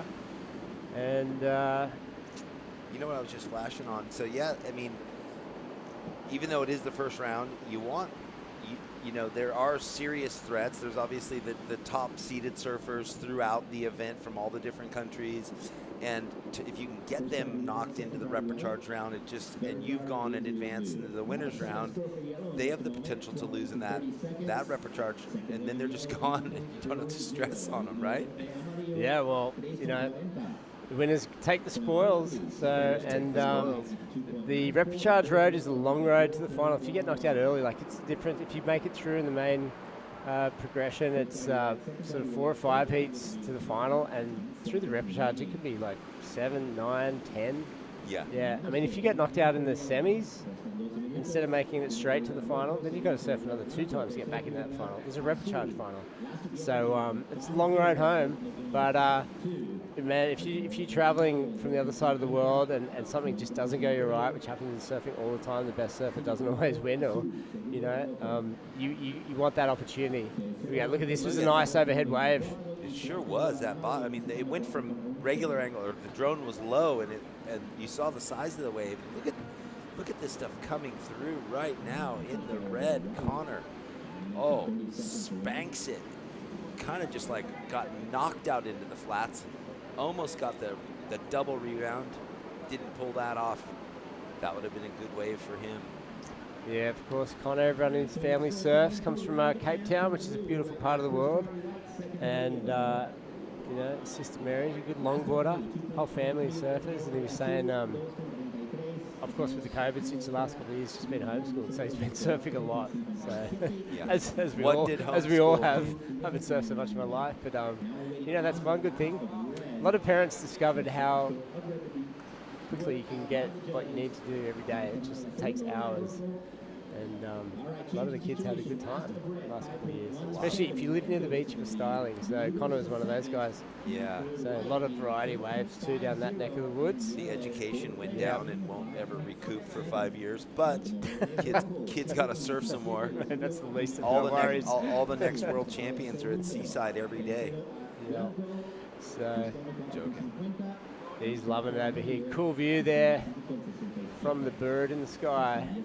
Looks like it's coming back in for a battery recharge to me. Someone's hit the home button. It's the judging tower there. One of two, which are operating full time here at this event, Baldy. Here we go. This is Finn. So a very good use. He has priority, needing the 4.5. Yeah, you can just see how it's glassing off, and those ribs that were in the waves kind of wreaking havoc for a few heats in a row have smoothed out. The sheets tightened again. Will this be the 4.5 that Finn needs to get himself up into second? It's kind of, you know, you love a Cinderella story. You got to say it's great to see, although we don't have favorites. It's good to have El Salvador surfer advancing in second position right now. The team's there, you know. This is a big deal as the president of this country has endorsed surfing in the biggest way possible, and the Minister of Tourism was part of the presentation. I guess it's not so much favourites, but the underdog stories, which is really cool, hey? And they're one of those teams who, you know, one of the underdogs. So you want to see that success. We're going to chuck it down to Shannon for a beach interview. Thank you. I'm down here with Tamaya Murphy. Tamaya is part of Team Costa Rica. She competed in the under-16s girls division down at El Sunzal earlier today. And Tamaya, you made it through your heat. How were the conditions? The waves were so good. The girls were ripping, and yeah. What's the vibe been like down there with all the girls in the lineup today? Oh, the vibes were so good. Everybody was surfing so good. It was a pretty tough heat. The waves were good. Yeah. Awesome. And you're not too far from home, being here in El Salvador, just from Costa Rica. Is it nice to be surfing somewhere that feels a little bit familiar for you? Yeah, definitely. Costa Rica is awesome waves. We have all different kinds of waves. You have point breaks, beach breaks, awesome beach breaks. Yeah. And talk to me about your goals coming into this year's ISA World Junior Surfing Championships. Oh, well, this is my first ISA event, and I'm so happy to be representing Costa Rica, and I just want to do the best I can, get to the final. And we got another one of your teammates, Axel. He's coming up in a couple heats here. What's the team doing to support him behind the scenes? We're watching him on the beach, cheering him on, doing the Costa Rican chant. It's everything. Poderá. Yeah. Awesome. Thanks so much, and go Costa Rica. Thank you. All right, Shannon, thank you. Para vida, but they even say that here. I was walking up the alley the other day, or early this morning or yesterday, and all the workmen were saying para vida. So I guess, you know, it works here in El Salvador too. Costa Rica doesn't own it solely. The first thing I think of when you say that is Carlos Munoz. Of course, because he brought it. Well, now you've got Brissa, you know, Brissa Hennessy, right, on the women's side. Costa Rican leading. Yeah. In the yellow jersey, but here we are. Carlos says that every day, all the days. Yes. He's injured, huh? Feeling up. Well, I hope to see him back at top level. So, Connor out in the lead from South Africa in the red. Finn from New Zealand got the score he needed and got up into second. So now Brandon from El Salvador drops into third, but only needs the, what is it, a 4.81 or something, but with first priority and 7 minutes left. It's a cat and mouse. This heat has flip-flopped a bit, you know, each position has changed. Yeah, it has. Here we go. Let's see what Finn can do. Talk about changing positions, flip-flopping. He wants to get back in the lead. Great section there, real quick and precise over that foamy lip line. Bogs the cut back a little, but that was a strong turn there on a pretty flat section. So the NZ team, they're pretty happy with it. And was it better than a 4.57? We'll find out in just a moment. Here we go, another set coming through. Brandon, he needs this thing to stand up and wall up. Doesn't want it, doesn't look good. A little deeper would have been a nice spot. Good left. But I saw these kids walking down right outside of our booth when I went to get lunch. The kids on the beach right there, the El Salvadorian support crew. They were chuffed. They got their uniforms, they got their passes, they had their flag, and they're like, yes, in our hometown, you know, who knows where, if they live right here or nearby, but good to see the support. So Brandon still with first priority, needs 4.81, but again, New Zealand up and out, no harm, no foul. He had the fourth priority. Yeah, you know, and that's another thing. You want to advance, you want to get first or second, just because then you do get at least one day off. You know, most likely, because there's a lot of rounds of that repercharge to go through tomorrow. Yeah, so I actually do have, I think, the schedule here.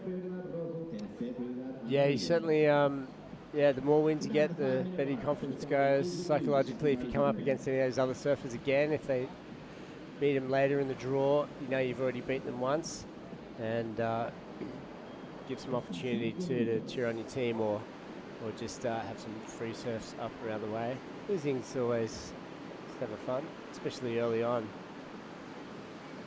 There we go. These guys making their way out here. It's tricky. The rock dance. Yeah, the rock dance, JJ. That's nothing, mate. When you live in Australia, that is. Oh, I know, but that's wheelchair access in Australia. Yeah, right, exactly. But this is when it's small. When it's big, those boulders that look big are rolling because the surf just tosses them about. No joke. In Australia, we're put 2 months of rain and the slipperiest moss and algae you've ever seen on those rocks. I've eaten and jumped straight into a 5-foot set. I've smashed. I've seen people at some barnacles. Yes. I've seen it Burley. I've always had successful jumps off Burley. I've seen some people get thrashed. Your odds are stacking up against you with every session. That's okay. I probably won't ever surf it again. I hope I do, but it wants you back. Come back. I had somewhere in the Central Coast, I forget, but yes, here we are. Brandon, this was the critical wave. Will he get this score he needed? Because his requirement went up from when we last checked on I think it was Finn's last wave. Now he needs a 5.5. Here we go, Ecuador, or El Salvador. Yeah. Yes, so tomorrow, 7:30 bright and early, we kick off with the last 4 heats because there are 32 heats in this first round. Here's a good looking wave. Nice forehand gouge there from Finn. It's bowly too. A couple little sections to hit. He's cutting back. Nice little foam rebound there. Getting that board on the acute angles. Finishing with a little whitewater tap on the inside. A complete wave from start to finish. Held his speed pretty nicely on that thing. Just had just the right amount of bowl to keep him pushing him through onto the inside, one turn after another. So good wave there for Finn, the NZ fella. Yeah, beautiful. Beautiful. We'll get the replay. That was the money turn. And those, is this the one? Then it just became roundhouse, although very stylish and fluid. It's a smaller wave. I just pretty impressed. He just held his speed through a lot of those turns. So he's the under 18, 2021 national champ. In 2020, he was the under 16 national champ. So that says a lot. There's a lot of good talent in NZ. The South Island Open men's champ. Don't know how prestigious that is. The population, the number of events really drops away once you get down to the South Island. It's a lot of the actions up in the Northern Island, a lot more events, but I know Ben Kennings from Surfing New Zealand's working hard to change that, mix it up a little bit. And there's just less population down there too, right? Yeah. So all the kids from the South Islands have to come up. Yeah, a little bit of travelling for sure, but plenty of waves there. The weather's a factor too, but NZ's not that populated, and they've got a lot of empty coastline and good setup. So I know. What is the population? I'm wondering. If Australia is so small. Half of them live over in Sydney and Bondi, so that's all I know. And Byron. Here we go. And Look, Byron. look for the air section here to finish. Ah, got stuck just punching through that lip there. So Connor Slipen, South Africa, an incomplete wave there, but he's got the 7.5 ball, so he's sitting pretty at this stage. You could tell he was just a little, it's almost like he gave up before he even got there. Yeah, as soon as they're missing 3 or 4 sections to pull the air, you know they're either in the lead or they're going for a Hail Mary because they're coming last. Yeah. So he's got a bit of freedom there psychologically to play around a bit. And some sets on the outside, here we go. Brandon needs a bigger one than that, but time's ticking away. And it's going to be all she wrote, I think, for Mendoza, the El Salvadorian surfer. So Brandon will be off to the repechage. Leandro, I think, 787. I think he's out the back. So unless he gets something in the next 30 seconds, let's see what's coming with those sets. But Connor and Finn, they're definitely 1 and 2 here. Looking pretty solid, those two guys. Well, here we go. Here we go, Baldy. Well, yeah, this could be it. Make or break with 20 seconds left. Get up there. Looking for a 787. Well, yeah, that won't be it. But, hey, it's great. You know, nothing like riding the last wave in. He gave it everything. Best wave of the heat for him? Yeah. Beauty. So this is just a victory lap in. Our surfer from New Zealand, Finn Vet, stretches it out right there. He's done. The Ecuadorian team still giving out, or Elva Salvadorian team. Sorry, I'm looking the wrong direction. Yeah, cheering on their compatriot, their teammate. They surfed well. So they had 2 surfers back-to-back, 2 heats in a row. German Gonzalez and Brandon Mendoza.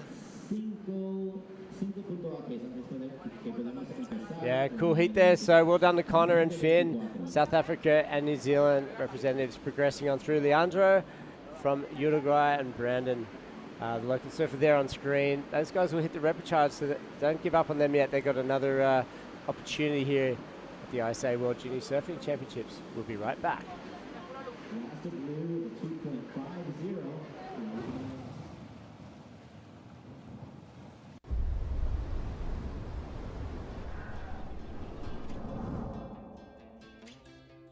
There's a right time for everything. A right time to learn. A right time to try. A right time to fall. There's a right time to face yourself. A right time to enjoy pleasures, to make friends. There's a right time to listen. And a right time to make decisions. There's a right time for fear and for success. There's a right time to find your wave, and there's a right place to enjoy your passion like nowhere else.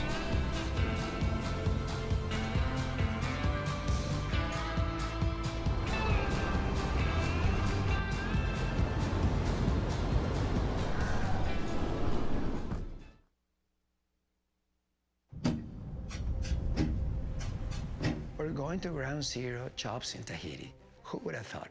Nobody. The setup in Teahupo'o is magic, you know? It's amazing, like the nature is there and the locals are amazing, like the vibe is crazy over there. Chopu is one of the most incredible waves, probably a wonder of the world. You go to that end of the road and it's sort of like a whole nother world out there. It's godlike, it's quiet, serene, beautiful, tropical. The colors of the sun hitting that hill, lighting up the palm trees and the mountains and the different hues of all different color spectrum as the day moves on and changes. Then you have this glorious wave that comes off a reef and it's so powerful and so beautiful. I think it's gonna be very good.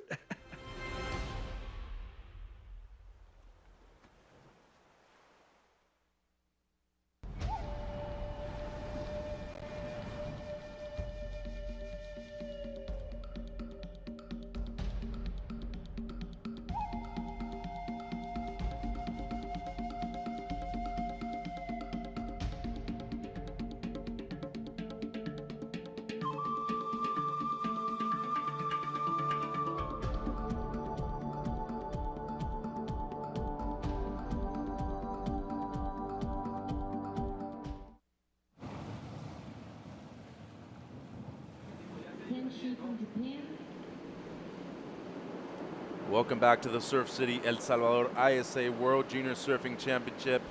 Mitchell Salazar with JJ in the booth here. The surfer in red, Tenshi Iwami from Japan. One of the powerhouse surfers in the U18 division in the red singlet. Victor Cortez from Chile in white. And Brando Giovannoni from Italy is in yellow.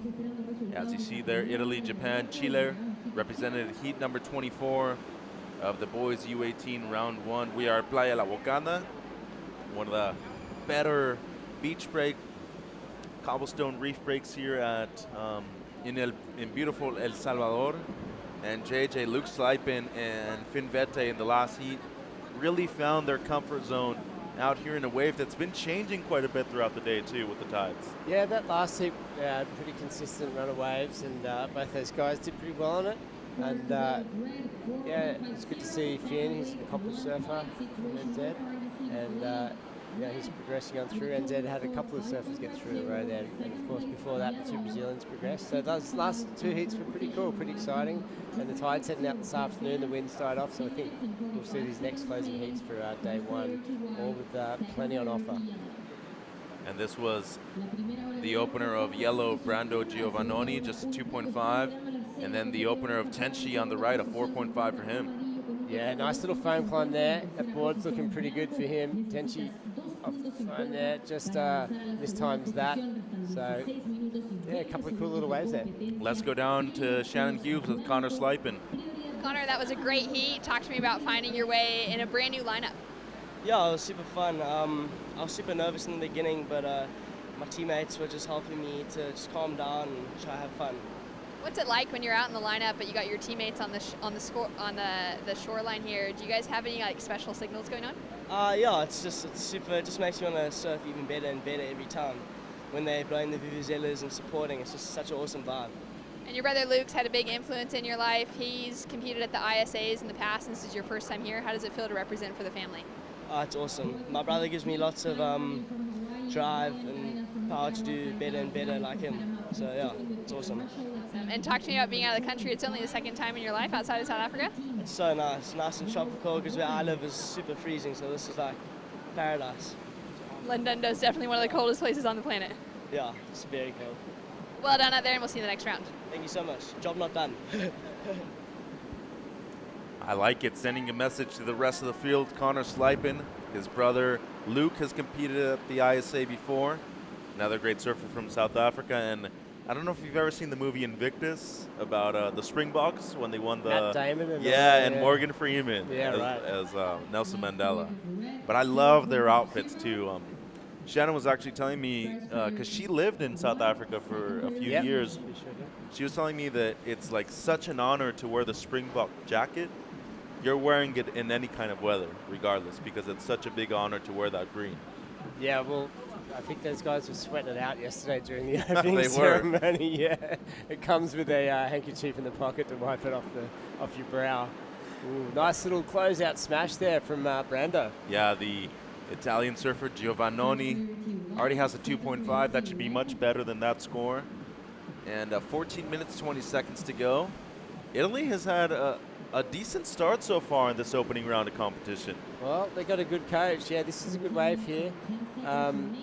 Yeah, and I guess we all know Italy so well on the international stage because of Leonardo's success, but they get really good surf over there. There's a spot kind of similar to this. It gets like a trestle style setup, mushy waves, yeah, that Leonardo's mentioned a few times. So inside the Mediterranean, that's right, yeah. So that's a pretty unique kind of arrangement there for surfing. But yeah, they've had a good start, and well, they're sending the best of the best. So who else is up in Italy waiting? It's just all they've got. But these guys are talented and cool, and they've got a good vibe, good approach, and they're very fun and enthusiastic crew, I think. Within the Mediterranean, they're not shy. No, not at all. No. And as you were saying, they have different training grounds. A lot of them actually go to France and the southern northern part of Spain, to go train every now and then as well. But I feel that within the Mediterranean, it hasn't really been exposed to social media and maybe a lot of film and video as other spots have. Yeah. Because if you think of it, Spain on the Mediterranean side has to have waves too over by Barcelona. all that. Greece, for sure. Italy. What about Cyprus, too? It's an island in the middle of the Mediterranean Sea that every now and then has to have waves. I think if the wind's strong enough, you only need a 2 or 3 mile fetch to create a rideable wave. So, yeah, anywhere you can generate storms. I mean, you can get surf in the Great Lakes in the US, in Texas. Obviously, that's a huge body of water in there. So, yeah, I guess, yeah, there's some good spots in there.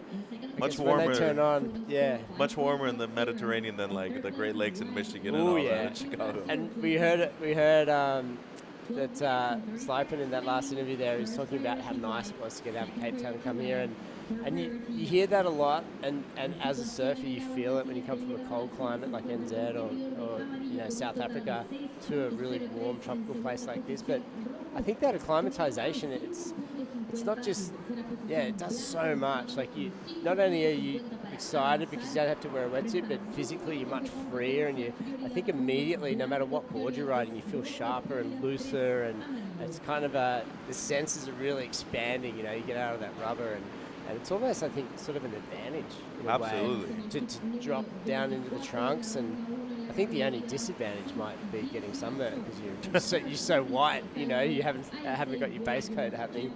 But you do have to take care of your skin though, because that is an issue that it's like if you don't take care of it during the first session, you're going to be paying the price afterwards. Here's the Japanese surfer in red, Iwami. Wow. Great carve to start things off right there. This wave going funky on him though. Really hard to surf, navigates well, and then just slams the section shut right at the end. He just accelerated when I thought he was going to lose that section altogether. That was incredible. And then he just, even in that last turn, the form and technique was pretty sick. He exploded through it too, which was the best part. Yeah, he just gave that, sent that way to the hospital. That's what Japanese, well, he did send it to the hospital. You got to send that to the ER right there. Just under 11 minutes to go. What Japanese surfers do really well is they adapt to beach break conditions like almost any other person cannot. As here's white, Victor Cortez from Chile, and they mostly surf left-hand point breaks down there in the South American country. Quite a few beach breaks too, but less surfed. People like to surf at the point breaks a lot more. Yeah, well, of course. And they get plenty of swell, lots of good setups down there, and cold water as well affects those guys. So he's probably stoked to be up here too. Let's go down to Shannon Hughes on the beach. I'm here with Team Canada with two of the girls that won their heats today down at the under-16s at El Sunza, Erin Brooks and Osha Green. Osha, it's your first time surfing without a 5'4" wetsuit on. What's it been like competing here in El Salvador with that big of a change? It's really fun. Your board suddenly is dangerous because it can hit you and stuff, but I'm really enjoying it, and it's been such a fun few weeks here. How was your heat today? Did you get a few good waves? Yeah, I did. It was really tricky. It was pretty small, but I found a few fun ones. So good. And Erin, you actually walked away with the highest heat total of the day so far in the under-16s. Congratulations. Thank you. It was so much fun. Talk to me about your best wave. It was counting down the last few seconds of our heat, and the girl who had first priority actually was right next to me, and she didn't go, and I snuck it underneath her and then got the wave, and I was pretty stoked. Oh, that's so good. And you've done a few trips down here to El Salvador. What has that been like you've been traveling with? The first time I ever came here, I came with Bethany Hamilton, and we had a good time. We didn't really come to this area. We surfed here once. And then I came here with Bella Kenworthy and Katie Simmers, and we surfed here a couple times, and it has just been a fun experience. That's amazing. And you girls, you're here to support Team Canada for the rest of the afternoon. Who else is coming up in the lineup? Levi Young. Stoked. Well, well done out there today, and we look forward to seeing more of your surfing this week. Thank you. Back to you guys. Was that not the coolest synchronized thank you right there at the end by those two ladies? Yeah, far out. That's rad. So many cool stories around this event. Those guys are the cutest. It's unreal. That's funny. We were talking about the climate, the weather, and how freeing it is to get out in a full suit. And all of a sudden you get Team Canada right there. She's never surfed without a wetsuit. That is crazy. I don't think you can in Canada. Yeah, but it's just a fascinating thought, isn't it? To think that's the first time ever out of the 4-3, not just rubber, but the thickest, the worst ones. Probably booties as well, I'm guessing, and maybe even gloves, depending on the wind and stuff. So, Yeah, that's pretty rad. Noah Cohen's probably watching abroad as a proud Canadian saying, yep, I went through that too. Brando Giovannoni from Italy, just a quick one there for him, looking to improve on a 2.5. It seems like Cortez might have gone on the left, just under 8 minutes to go. And let me tell you, watch out for Erin Brooks too, because she's got some skills. I've heard that name a few times, and you know she's traveling around with Bethany, and she's got a. Just check out her clips at the Waco Wave Pool at the BSR Surf. Yeah. Oh, that's her. Is it doing those airs and stuff? Yeah. I thought, yeah. She Stab high stuff, huh? She did very well during the Stab High. Her, Molly Picklum, Sierra Kerr, among others. Yeah, no, but she is definitely going to be one of those potential superstars in the future. Yeah. She's already surfing the way I wish I could surf. So she dropped the highest total of the event so far, the women's. I'm going to run down and get some tips on some airs and loops and hop shovets and red air flips and alley-oops. I feel like you could do a couple of those maneuvers you just mentioned. No. Not as well as they can? That's a loaded question. I'm not answering that. So I plead the fifth. A 5.5 for Iwami on his previous wave, a 3.33 on his last, just a shorter wave. Just under 7 minutes to go. Giovannoni in second, looking to better a 2.5, and Cortez from Chile needing a 3.6 at the moment. And look at the separation between all three competitors. It seems like Iwami is really putting his effort, the eggs into the basket, towards the right-handers. Yeah, he's just running his own script right now, isn't he? Just nothing really to do with priority or whatever. He's just catching waves, and he's in good form. Here we go, scratching. He really wants this one. Brando couldn't get it. So he'll stay in third priority, though, at least. And I got a question for you, JJ. When it came to adapting mid-heat for you, did your strategy change much as far as the way you actually approached the lineup, or did it just change as far as the waves you were actually hunting? I guess it depends on the scores and how much the people in third and fourth needed. If you're in second, or if you're trying to get away from someone and they're hassling you, you just got to do whatever you can to get the best wave. But ideally, it was always about getting a good start and trying to catch a wave. In a 20-minute heat, time goes quick. But I also was surfing when it was best three and best four. I still can't believe that. Yeah, so, I mean, I haven't competed for ages, for 15 years type of thing, but yeah, best three and best four really changed the dynamic. And I was just an average surfer, really, so when you're looking, to get 3 or 4 average waves, then you'd often, if you had a good heat, a good act, and you were fit and healthy, there's no jet skis or anything, you really played out, used the clock a lot more. Yeah. Yeah. So that was a big difference. Best two, man.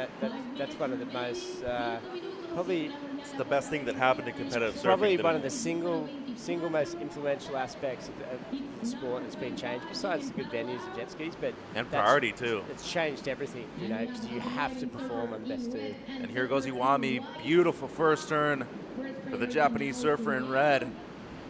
Has one more section. Drops the hammer right there at the end and gets a little rebound on the whitewater too. 4 minutes and 30 seconds to go.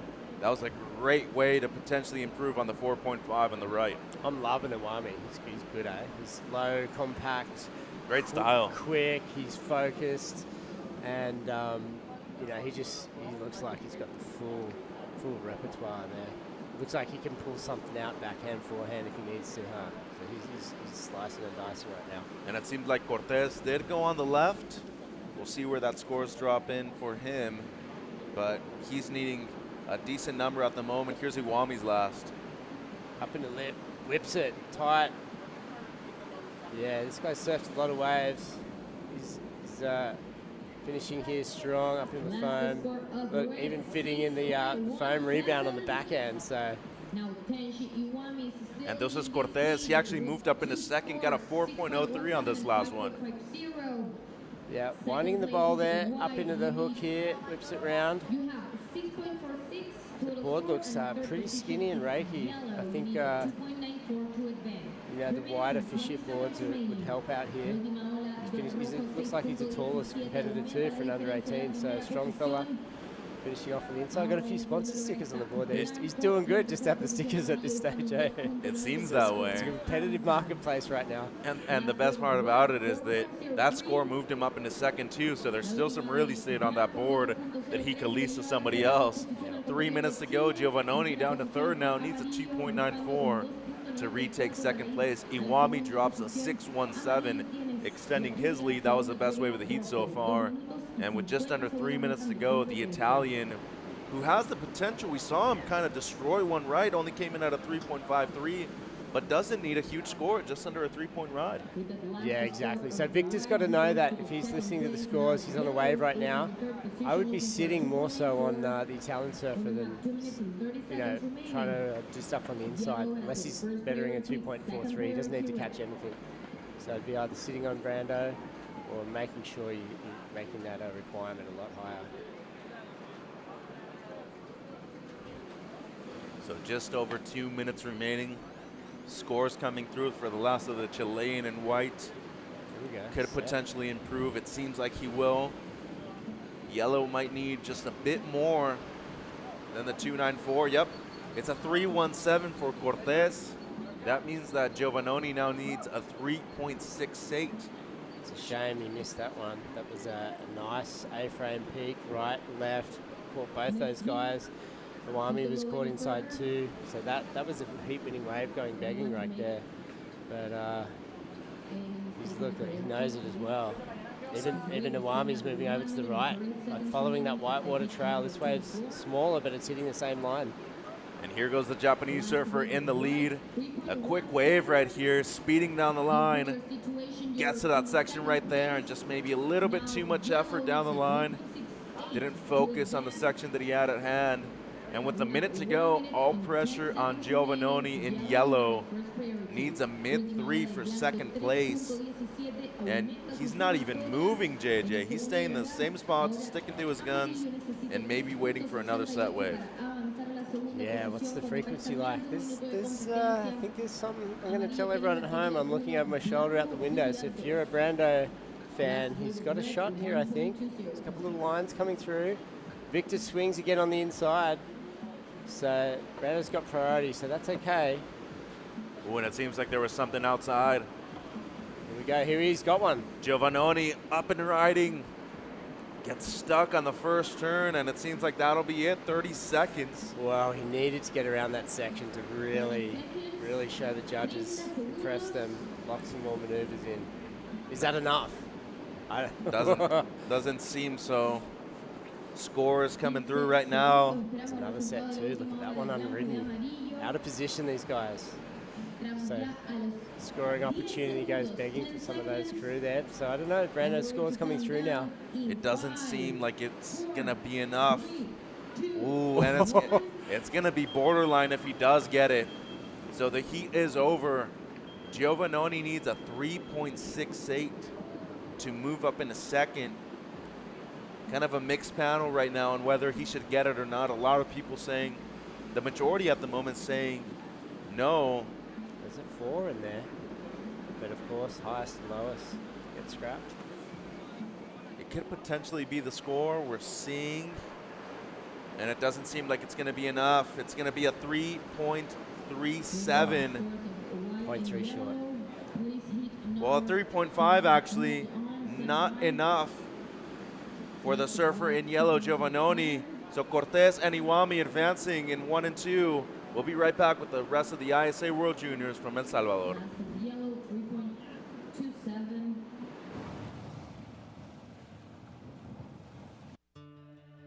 My name is Fernando Aguirre. I am the president of the International Surfing Association, and I like to surf every day. The ocean is the greatest equalizer. There is no really admission fees, no membership fees. You don't need to belong to a certain race, religion, gender, weight size, or anything to surf. The ocean has not been privatized, sold, rented, so we all have a chance to enjoy it. And maybe like a year ago, something like that, one day I woke up and I realized that the dream that I was having when I woke up, it was the reality. from having for the first time all the dream surfing teams of the world together, all the top stars, the guys that I met when they were 15 or 16 as juniors, and I saw them winning medals or gold medals, and they're all together now. Next to, the full team of Senegal. It's like a team from Thailand, Indonesia, American Samoa. I think it's probably, this is a sensitive point, because I carry on my heart my parents, my grandparents, so the people that really made me who I am. And my grandparents on my mom's side were very, limited income. He was a taxi driver and she was a housewife that used to work as a maid on a hotel. I was maybe 16 or 17, and one day my grandma showed up and gave me the most expensive jacket that I couldn't buy. And I knew how life was difficult for them, how difficult life was for them. So I told her, I said, "You're crazy. This is like, why do you do that?" And she said, "I'm not sure you're gonna get it now, but eventually I think you're gonna get it." And giving is much better than receiving, because by receiving, nobody has ever become a better human being. But if you give, you might get a chance.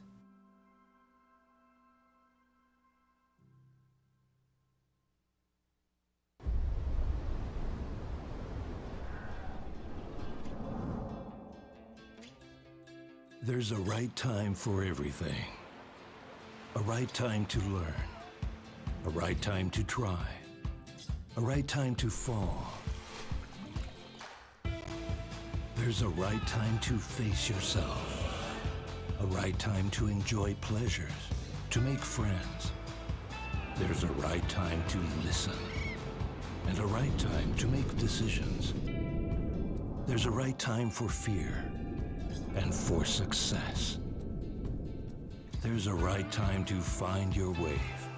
And there's a right place to enjoy your passion like nowhere else.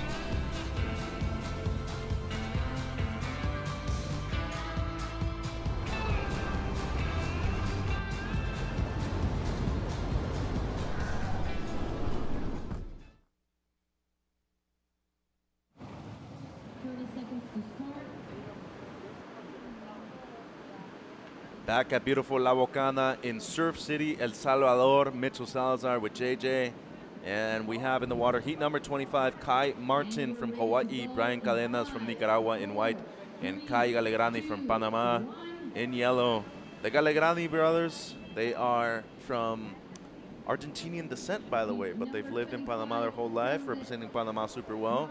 And there you see the Hawaii surf team, Shane Dorian, his son Jackson to his right, and Kai Martin's father, Chris. Great surfers, all three of them, and Kai, one of the strong surfers coming out of the Hawaiian Islands in most recent years. You're going to be impressed with this kid. Yeah, well, that's really saying something coming from Hawaii. I mean, it seems like everyone's good at something over there, and especially surfing. And to be representing Hawaii here at ISA level, World Junior Championships, you got to knock off a lot of good local talent to get your spot on the team. So no doubt. Let's check it out. So good flurry waves. We talked about the wind dropping off, Mitch, and it's smoothed out a bit. The tide's gone out a little bit. Some of the bigger sets caught our competitors in that last seed off guard. They were caught inside. So that's a good sign. And let's hope three-man heat right now. So let's hope we get a flurry of waves and these guys get to give us a show. It's been a good day one. I like it. It has been a great day so far. This is heat 25, 28 that we're going to run in day number one. And we do have last heat's winner, Tenchi Iwami, one of the great heats. He's downstairs with Ben Wei. Slab Baldy, here I am with Tenchi Iwami. おめでとうございます。ありがとうございます。Thank you. すごくいいサーフィン、もうどんどんさすがと思った、もうどんどん点数が上がって、最初の1本から 4.50、どんどん点数が上がって、で、もう全然みんな知らなくて、板が折れた。いや、はい、3本目にフィニッシュした時に、ちょっとテールのフィンの上が折れちゃって、ちょっと焦りました。それ折れて、それで一番ハイ点数が取った。そうですね。おかしくない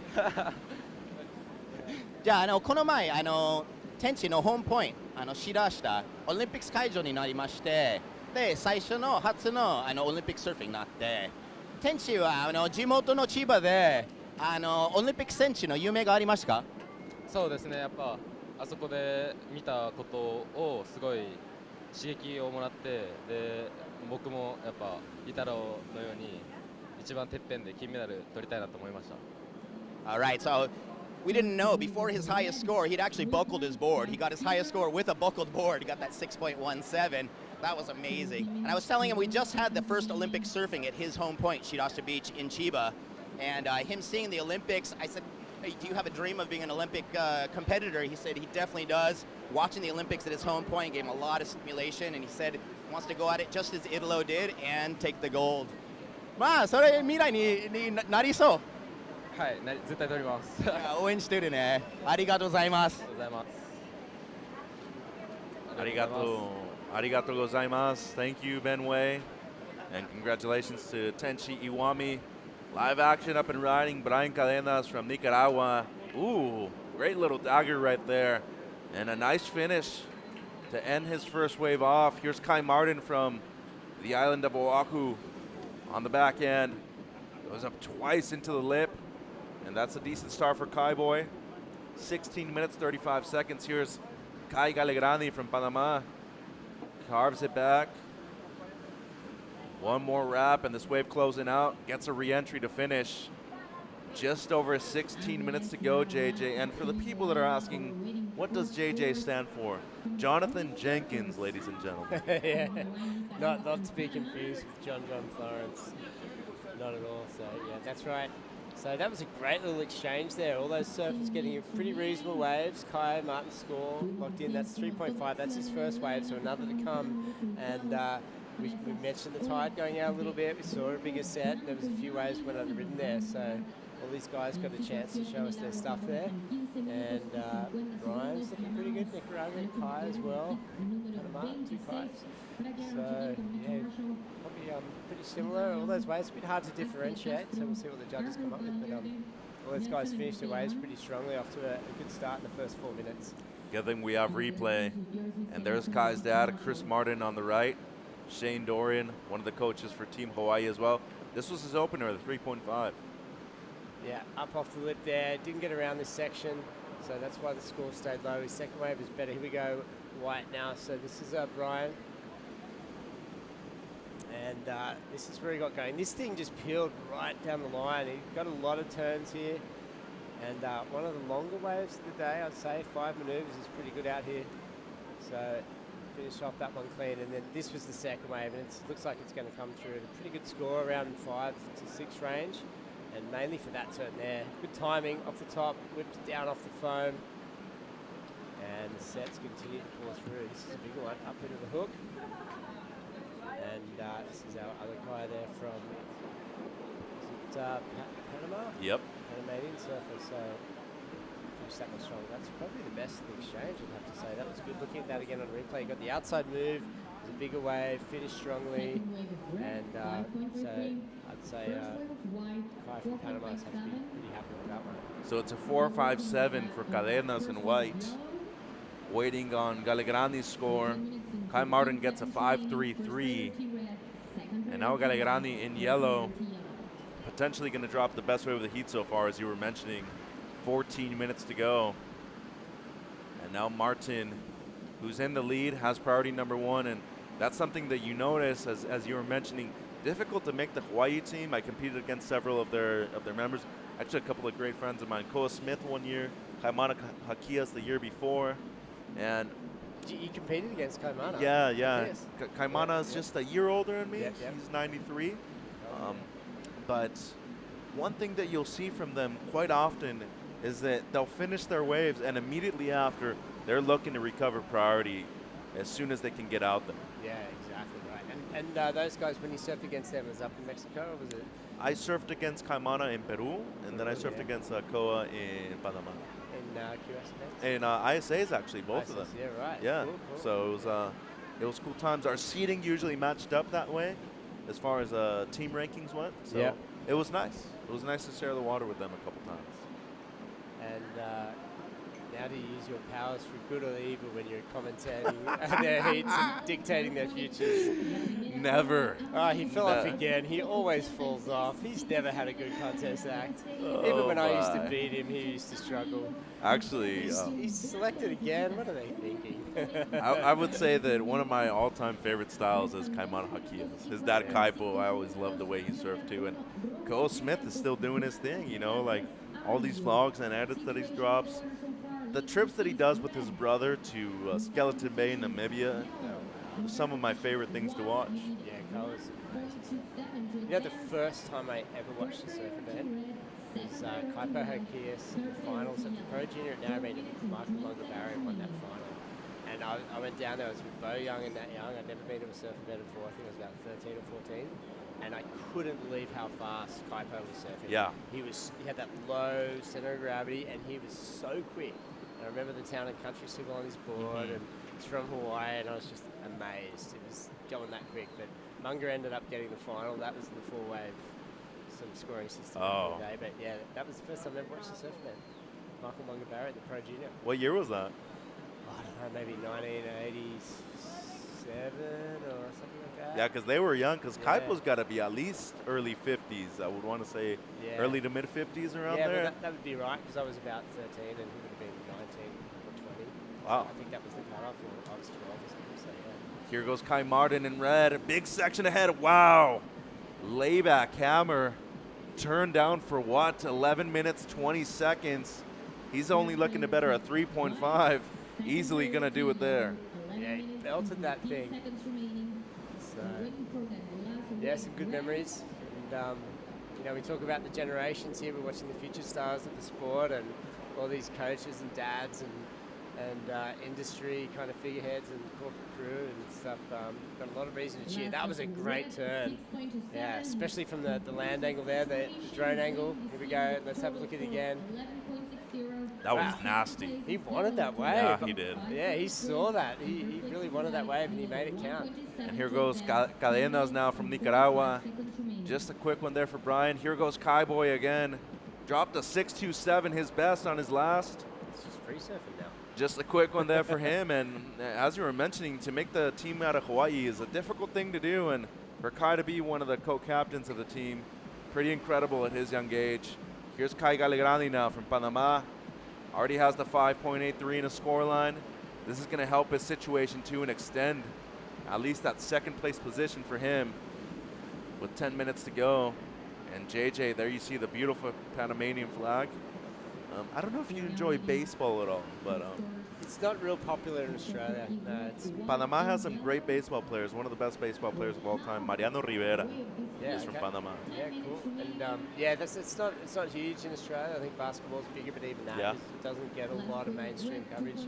I guess it's the football codes just smash it out of the park. You love the NFL though. Yeah, well, I lived in California when I was young, and man, I could talk about NFL all day, every day. Surfing and NFL, bring it on. So it's just a 2.5 for Kai Martin. Galegrani gets his best, a 5.9. And Cadenas now in third, needing a 7.03 would have to be the best wave of the heat. Big opportunity for Brian, though, coming from Nicaragua, a small country. Great waves around there, though. Popoyo, where Valentina and Candelaria Rezano are from. They're in the event representing Nicaragua as well. Their father, Manny Rezano, big wave surfer. He moved to Popoyo, right there in Nicaragua, many years ago. Is that left and right piece? Yes. And the little river mouth? And there's a spot outside that breaks when it's huge, yes, too. there is. You're right. And that's where he charges almost on his own. Yeah, but it holds like 15 foot, right? Oh, maybe even bigger than that. But he goes and surfs Mavericks and stuff like that. And that's why Candelaria, Valentina, and Maxima, who's in the event now too, they're comfortable in like almost any kind size surf. But Nicaragua, it's famous for offshore winds most of the year, and friendly surf, 3 to 5 feet is pretty typical, 4 feet. Playa Colorados, yeah. Yeah, all that. So how often do you get those giant swells in that Popoyo? Anytime a big south swell comes through, the way it angles at that spot, it's a bit more exposed, I want to say, Colorados. The size there doesn't really differentiate that much year-round, but I would say out of the 365 days out of the year, maybe 345, 350 are offshore. Yeah, yeah. There's a lake right there, that's why, behind, so that's why it's offshore most of the time. So when we consider the evolution of the sport and the kind of the lineage of places like Nicaragua and here in El Salvador, what would you compare it to? Would you say it's like Australia in the 80s or California in the 70s and 80s? Like how far in the development and the, well, this is a crazy wave, we can come back to that. He's going to town on this one. Kai Boy only needs a 5.46, and wow, as his uncle Freddie Patacci would say, give me my money. Fellow 49ers fan. Yes, sir. And Team Hawaii very content on that one. 7 minutes, 20 seconds to go. This is probably going to be his best wave. But to answer your question, I would probably say more around the 40s, 50s of California. They still have a long ways to go. Yeah, well, yeah, okay, early days then for surfing and tourism. I would say so. Yeah, traveling surfers. The good thing about here in El Salvador is that we're obviously seeing Surf City become something huge. When I was here for the first time 10 years ago, big change to where it is right now. Even 3 years ago in 2019, when I was here for the paddleboarding event for the ISA as well, there's been a massive difference as far as the influx goes for tourists, for people that are coming here just to surf. One of them being Kai Galegrandi on board. He's got a great style, this kid from Panama, and he's comfortably in first at the moment. Hold the phone though, because Kai Martin is about to drop one of the best scores of the entire day. It's going to be an excellent wave. Only needs a 5.46 for the lead. And here it is coming through. It's a really cool exchange. Boy, and he found that wave out of nowhere, too. Yeah, he's shut me up pretty quick on that third backhand hook. You're like, okay, live action. Yeah, great looking section there. That thing just walled up perfectly. And he went to town on it, too. It was tight, precise. He knew it as well. The Hawaiian team knew it. The scores are going to be good to excellent, you would imagine. It's one of the better waves I think we've seen today, for sure. At least in the way he put it together, he connected everything super well. Yeah. No hesitation whatsoever in any section. A lot of that was just the wave too. Like every time he came down off the top, looked over his shoulder, the wall was still standing up in front of him, and he did what he needed to do. And it's an 8.43. Here's the drone angle from Kai Boy. Up into the hook there, look, straight up into another turn. Comes down around, the wall's waiting for him with the lip. Times it perfectly.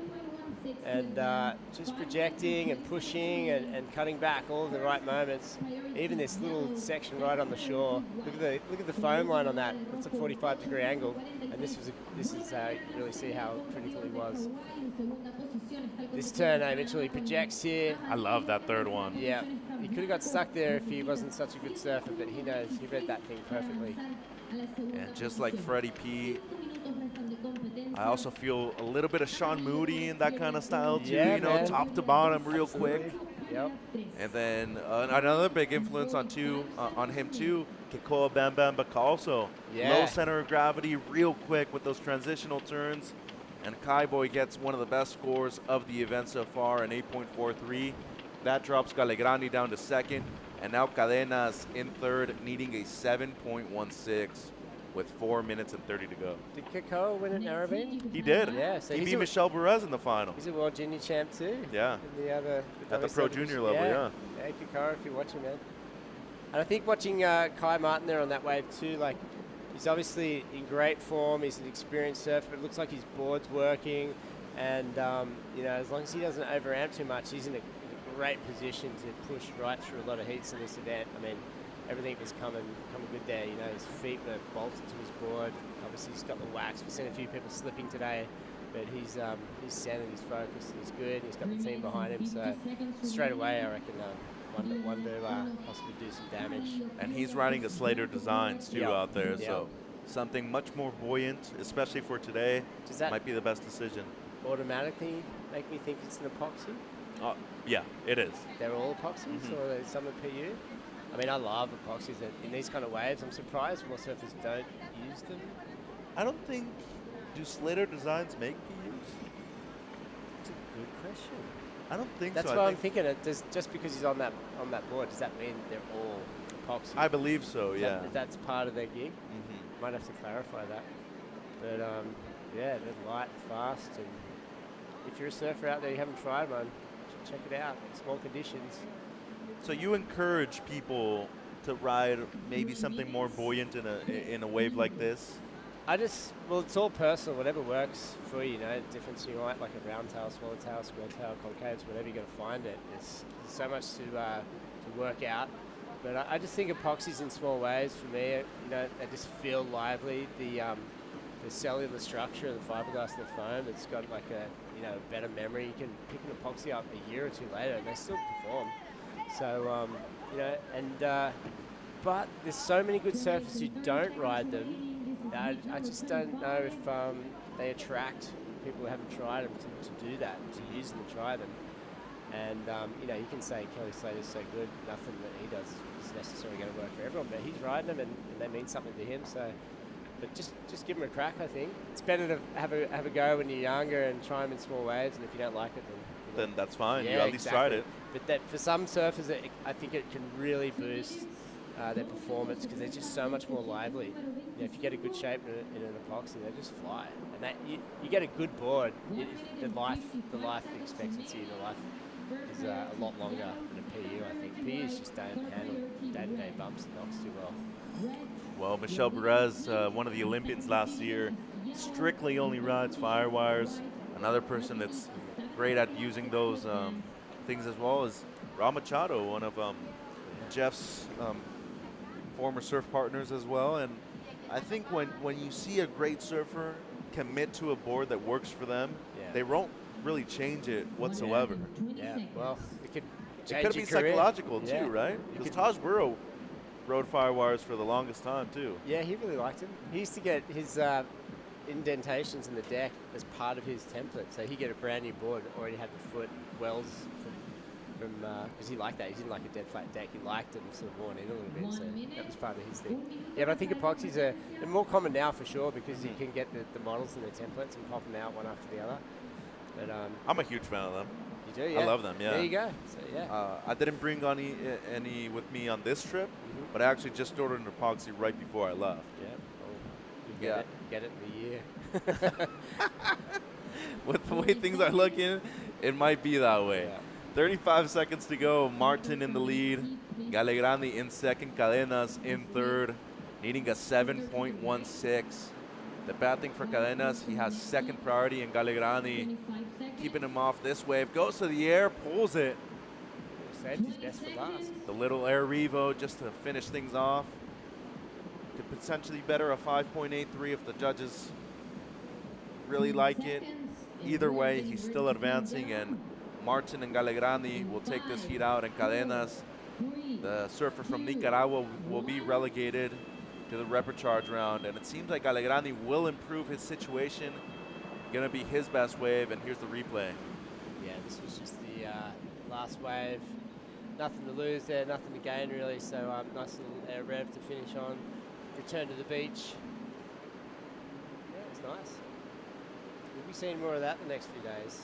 When the competition gets really tight, the guys got to put it all on the line, so it's a good field for surfing, a sign of good things to come. All or nothing.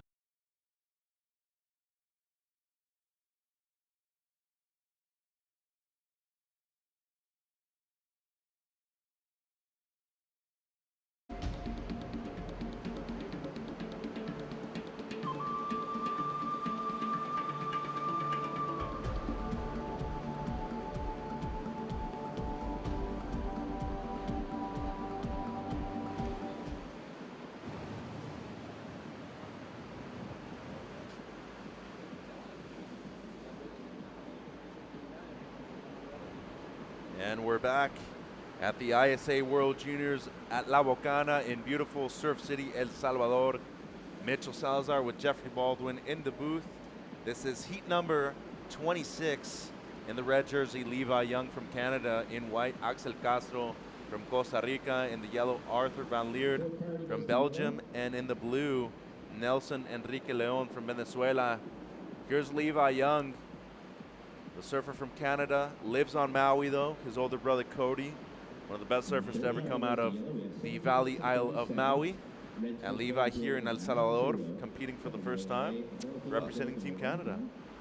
It's amazing. I love it how they just, you know, that's great that they get the opportunities because, like we were saying, you guys were saying before, Hawaii, you know, it's a tough road to make the Hawaii team. It's a tough road to make, you know, the California, the Australia team, or whatever. And so, hey, go where you can build your career, right? And that's the great opportunity in fostering grounds. But, you know, the trick is if you pick a flag, you can only change once. So you know, either stay with the country. And talking to Grayson when he was surfing for Sweden, he chose that. He could opt out, but then he's done a bunch of events for him and he's comfortable. It's like, well, okay, I could bail that and then try to make the U.S. team, and if I don't ever make it, there's my opportunity to go represent, you know, my country somewhere else. Yeah, or make it to the Olympics. And here's the surfer in white, Axel Castro from Costa Rica, one of the most beautiful places in the world, the land of Pura Vida. And Castro, great bottom turn right there, snaps it off the top, takes the low road on this wave, and let's see if he can fit one more in. He can, smaller section, but does well right there at the end. 16 minutes to go, Baldy. That should be the best way of the heat. That is Mitchell Salazar, the land of Pura Vida, but they're saying it here. Some of the locals said it to me here. Pura Vida, man. Yeah, and I'm like, okay, it works here too. Salvador, they get it. Why? How could it not be? I just keep walking along the streets. I'm like, I love this lazy vibe, the paved streets, the colorful shacks, the palm trees, the roosters. When I get my shack, I'll just, you know, I'll get some roosters. Oh, so you decided on it? Oh, yeah, I'm getting a shack, some roosters. So scores coming in for Castro seem positive, a 4.17. And, you know, got a little hung up at the beginning, Baldy, but did well here to connect with the lip. Oh, man, that last turn, yeah, the nice banger at the end there. All right, it looks like we're going to throw it down to Shannon with our last heat winner, Mitch. Yep, Kai Martin down on the beach. Shannon, take it away.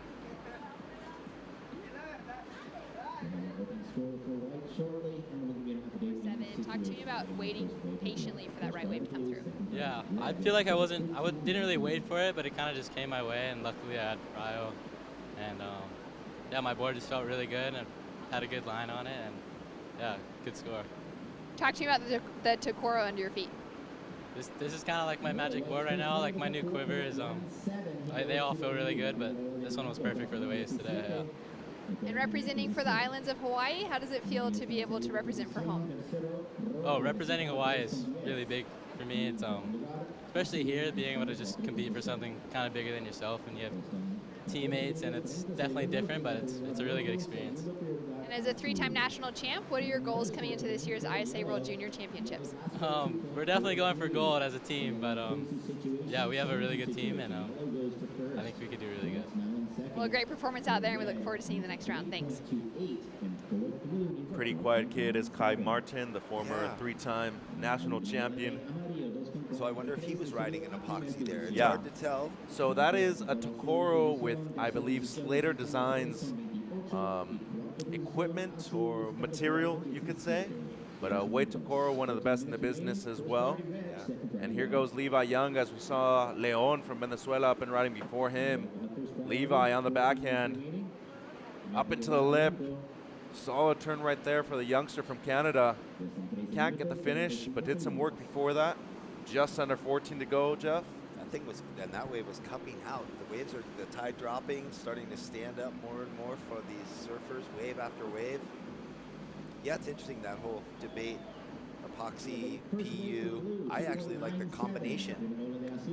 It's amazing because it is a personal thing, but flex patterns are so different in a PU blank compared to an epoxy blank. But the epoxy resins, there's really good green, environmentally friendly resins. But we'll get back. Here's white. Axel Castro from Costa Rica already has the 4.17 in his name. That's more like it from Axel. And then goes up into the lip once more, but can't pull off the last turn. Was on his way to a big score, Jeff. That was a money wave, yeah. So the last three that we've seen, the guys that were in the position, those things are just lining up perfect. It's not a perfect wave, but they're lining up with so much potential. Just got to execute. I saw some cool things on Instagram from the other event site. Looks like there were some really good heats happening up there at the women's under 16. I bet it's been a great day at this podium too, as we're seeing Levi. He dropped the best wave of the heat so far, 5.5 on this one, Jeff. Yeah. And that's a soupy one too, but he just manhandled it. I thought he was going to get stuck right there, but somehow he had enough speed. It just pushed him up the beach to get that last little foam climb. And this was Axel's last. And it's like he put the money turn in there, and then when he came unstuck, it was like, oh, double darn. Drops his best though, a 4.83. Here's the surfer in blue, Nelson Enrique Leon from Venezuela. Already has a 2.97 to his name. Let's see if he can add to his total with this last one. Could potentially be his best wave. And then the surfer from Belgium in yellow, Arthur van Leerd, has a couple of scores in the 2-point range as well. Belgium, who, I mean, it's not a surfing country either. We've seen a good surfer do well in the past for them, though. Dean Van de Waal, who resides in Costa Rica, and now competing for Belgium, seeking the Olympic dream, is Dean, and now inspiring kids like Arthur to potentially be Olympians in the future themselves. And why not? And there's so many parents that have traveled years and years and years ago and set up their new home life in other tropical places. They're like, enough of this cold. I'm going to go get to the warmer parts of the world and put my stake in the ground and raise my child. And that's what you got with so many of these athletes. Not a bad way to do it, is it, Jeff? No, and yeah, I mean, this format, the ISA format, has paved the way and opened the door for all these young men and women for now a decade or more than a decade, 20 years, but really we're talking this new surgence and what we see on the World Championship Tour and all of them that got fostered through. Now we're in the Olympics. All these guys, they get that vision, they get that dream. And like if you pick the right, if you do pick the right flag, and you could just keep on going up the ladder, wind up at Teopu. And for the Olympics for Paris done. 2024, yeah, absolutely. And you see the past names too that have been champions here at the ISA level. Alejo Muniz won in 2008 for Team Brazil. Owen Wright's been a champion. Julian Wilson, Jordy Smith, Sally Fitzgibbons, Jadson Andre. The list can go on and on. So not only do you have the prestige of representing your country on a worldwide stage and becoming a world champion, but the names that you're going to add your own to, that list is impeccable, Jeffrey. Like Lucas Macinas and Miguel Rodriguez, like there's other guys that haven't achieved the world title status or like top 10 all the time, but they've competed here. They've competed and they've won World Junior or, ISA champions. And yeah, Luca was a Pan American Surfing Games champ. Yeah, it's amazing. And on the women's side too, you look at the list; it's all the who's who. Stephanie Gilmore, Sally Fitzgibbons, Tyler Wright. I mean, Tatiana Weston Webb. Yes. And then you've got the young like Tia Blanco, two-time gold medalist here in the ISA Games. I think U16 or U18. I believe one in each. Yeah. In each, and now cutting her chops. Alyssa Spencer. Did she win gold? I don't think she did, but she won everything else. She's done quite well yes. at this level too. Here's Levi on the right-hander, just under 9 minutes. Going right for the first time in this heat. Nice snap right there in the pocket for the Canadian. One more, slides the fins. This wave standing up well right here on the inside and just can't hold on to the last turn, but did some great work before that. It seems like Surfer in white split the peak with Levi on the left, and we're probably going to have a replay of that in just a bit. But the land of Pura Vida, they've been champions themselves in the past. Normar McGonagall has been an open men's champ at the ISA level. That was in Popoya, Nicaragua. Leilani McGonigal as well. And man, they are just a powerhouse of a country for how small they are too. And a powerhouse of brother-sister combo. I haven't seen Leilani's, at all the events. Neumar, I don't know, is he working? I haven't heard anything. Did he get injured? I mean, he was on such a charge for so long. So looking at the replay of Axel, but yeah, wow, that was a great finish by the Costa Rican surfer in white. Yeah, Noé is actually working in the Maldives right now as a surf guide. Okay. So he got hired by one of the boats, and he's out there basically teaching people that go on these surf trips how to surf. Well, good. So he gets paid basically to instruct people and then to surf in his downtime too. Yeah, he's like, all right, this is pro surfing too. And I don't have to stress out. I get paid to surf better waves all day long, every day. And for 3 or 4 months out of the year too, so not a bad life there for Noah Mar. Yeah, and then comes home to his pumping pavones. Pumping pavones left point break, yeah. What a life, as we saw the surfer from Belgium, Van Lierde, in yellow, and now Levi up again in red. Now he has 2 scores that are owed to him, the one before this, and now this one, 7 minutes to go. Jeff, we're not getting a rest. These guys won't let us rest. It's so consistent. It's so consistent. I just think we got 9 more days of it. 9 more days of consistent surf. That's okay. Oh, 8 more days.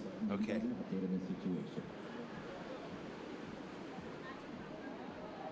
Wow, right. And coming up next, Portugal, Argentina. Chinese Taipei. Chinese Taipei. So that, I was looking earlier. I think that's the individual surfer, or at least on the men's side. Is that for Chinese Taipei? Yeah, they've had a couple surfers though today. Ming Zhang Liu. He'll be in the next heat. As Castro dropped a 4.83 on his previous. And now his last wave coming through, it seems like it's going to be his best. And Levi is going to improve his situation. Seems like he's going to take the lead. As the surfer from Venezuela has been quiet so far. Nelson Enrique Leon, just a couple of scores in the 2-point range. So Levi Young drops a 6.17 on his previous right. And his last coming in right now, that's going to move him up into the lead though. Just under 6 minutes. Jeff, I do have one thing to say though about this event right here.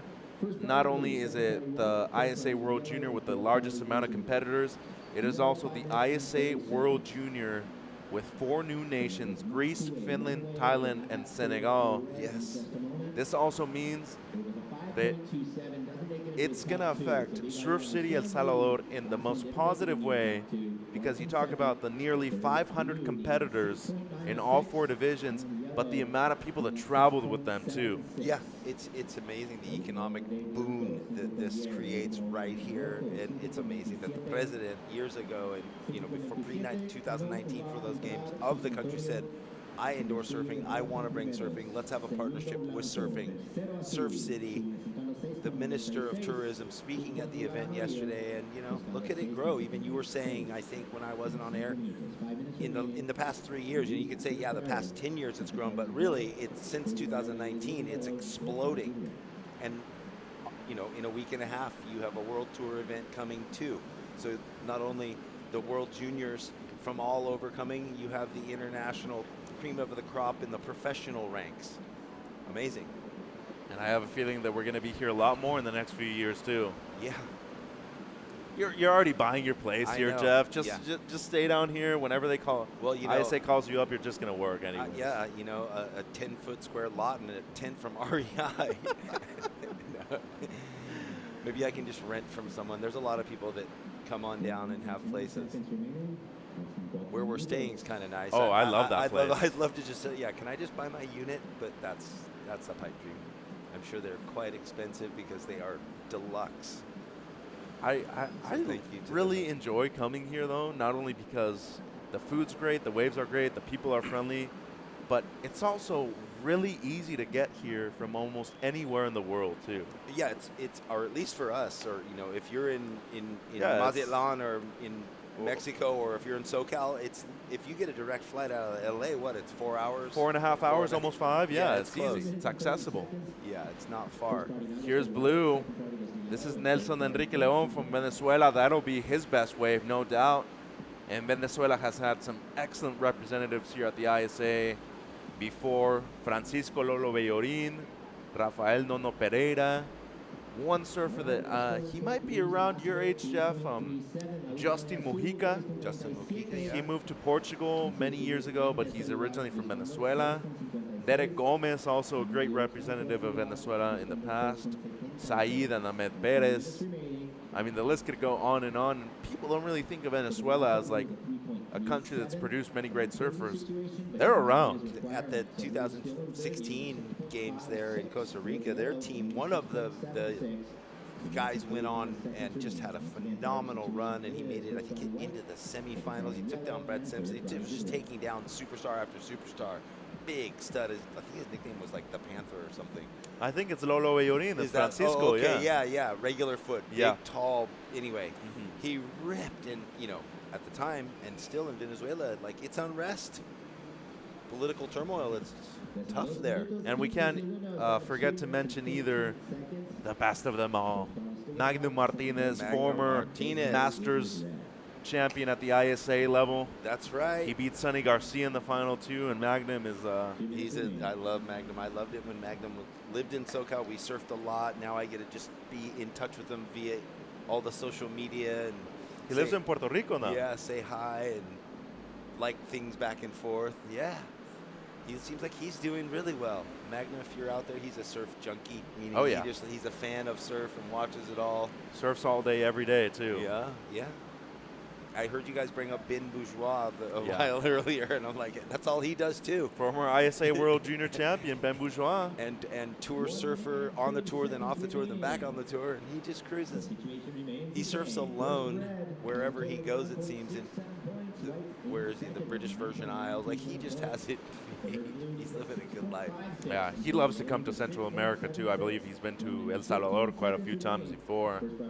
So down to the wire here, just over a minute to go. Levi Young still in the lead. Castro in white in second from Costa Rica. Van Leerd in fourth, needing a 6.76 for second place. And Leon from Venezuela in third. Got his best on his last, a 3.37. He's up and riding. Needs a decent score, though, a mid-6 or better. That'll help out. 45 seconds to go. Let's see if he can actually get back to the lineup and potentially get one more score. Time is his enemy right now, though, Jeff. Yeah, would that have been a 6.56? We will see. It doesn't seem so. It's a 5.0, but now the requirement is less, a 4.94, what is needed for him. Maybe the sneaky little wave underneath. Boy, and that wasn't a big wave either. No. That was way inside, got a 5. He doesn't need much. 15 seconds to go. We can't even see him on screen. And it's amazing, none of the guys above or White with first priority isn't even looking at him, hunting him down, but he feels confident it's over. Yep, time is winding down, so it's going to be the Canadian Young and the Costa Rican Castro eliminating Leon and Van Leerd into the repecharge round. Great heat there by the Canadian and the Costa Rican. Heat 27 coming up after this. Don't go anywhere. These are the ISA World Juniors live from Surf City, El Salvador. This is heat number 27 of the round 1, boys under 18. In red, we have Francisco.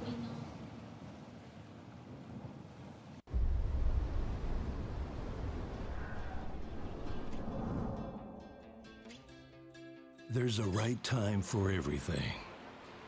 A right time to learn. A right time to try. A right time to fall. There's a right time to face yourself. A right time to enjoy pleasures, to make friends. There's a right time to listen. And a right time to make decisions. There's a right time for fear.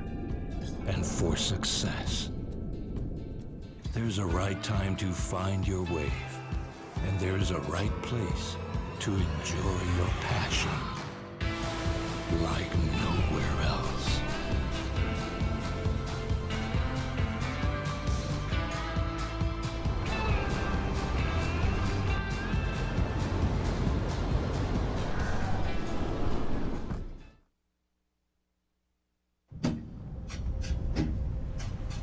We're going to Ground Zero Chops in Tahiti.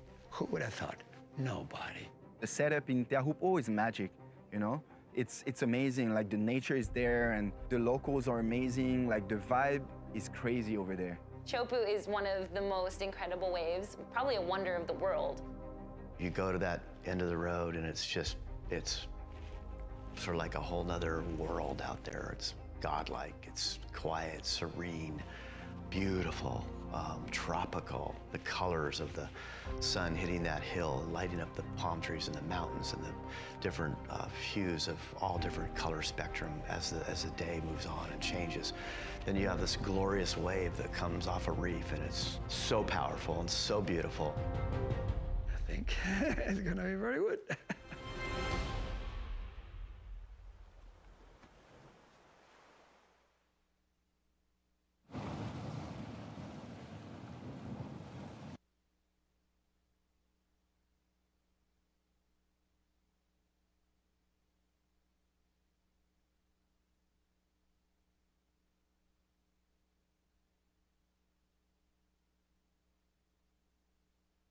World Junior Surfing Championships. Mitchell Salazar with Jeffrey Baldwin in the booth for heat number 27.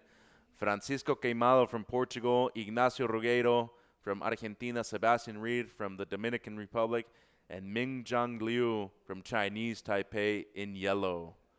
Jeff, So I was all asking international field. Oh, everything. Yeah, it is. But so I was looking through everything, and I think, well, I haven't gone through the women's or the other, but on the, at least in the men's U18, he's the sole surfer. From Chinese Taipei? Chinese Taipei, because there are the Chinese surfers Mhm. under the CHI, whatever banner, but yeah, TPE, Chinese Taipei, Mingzhen Liu.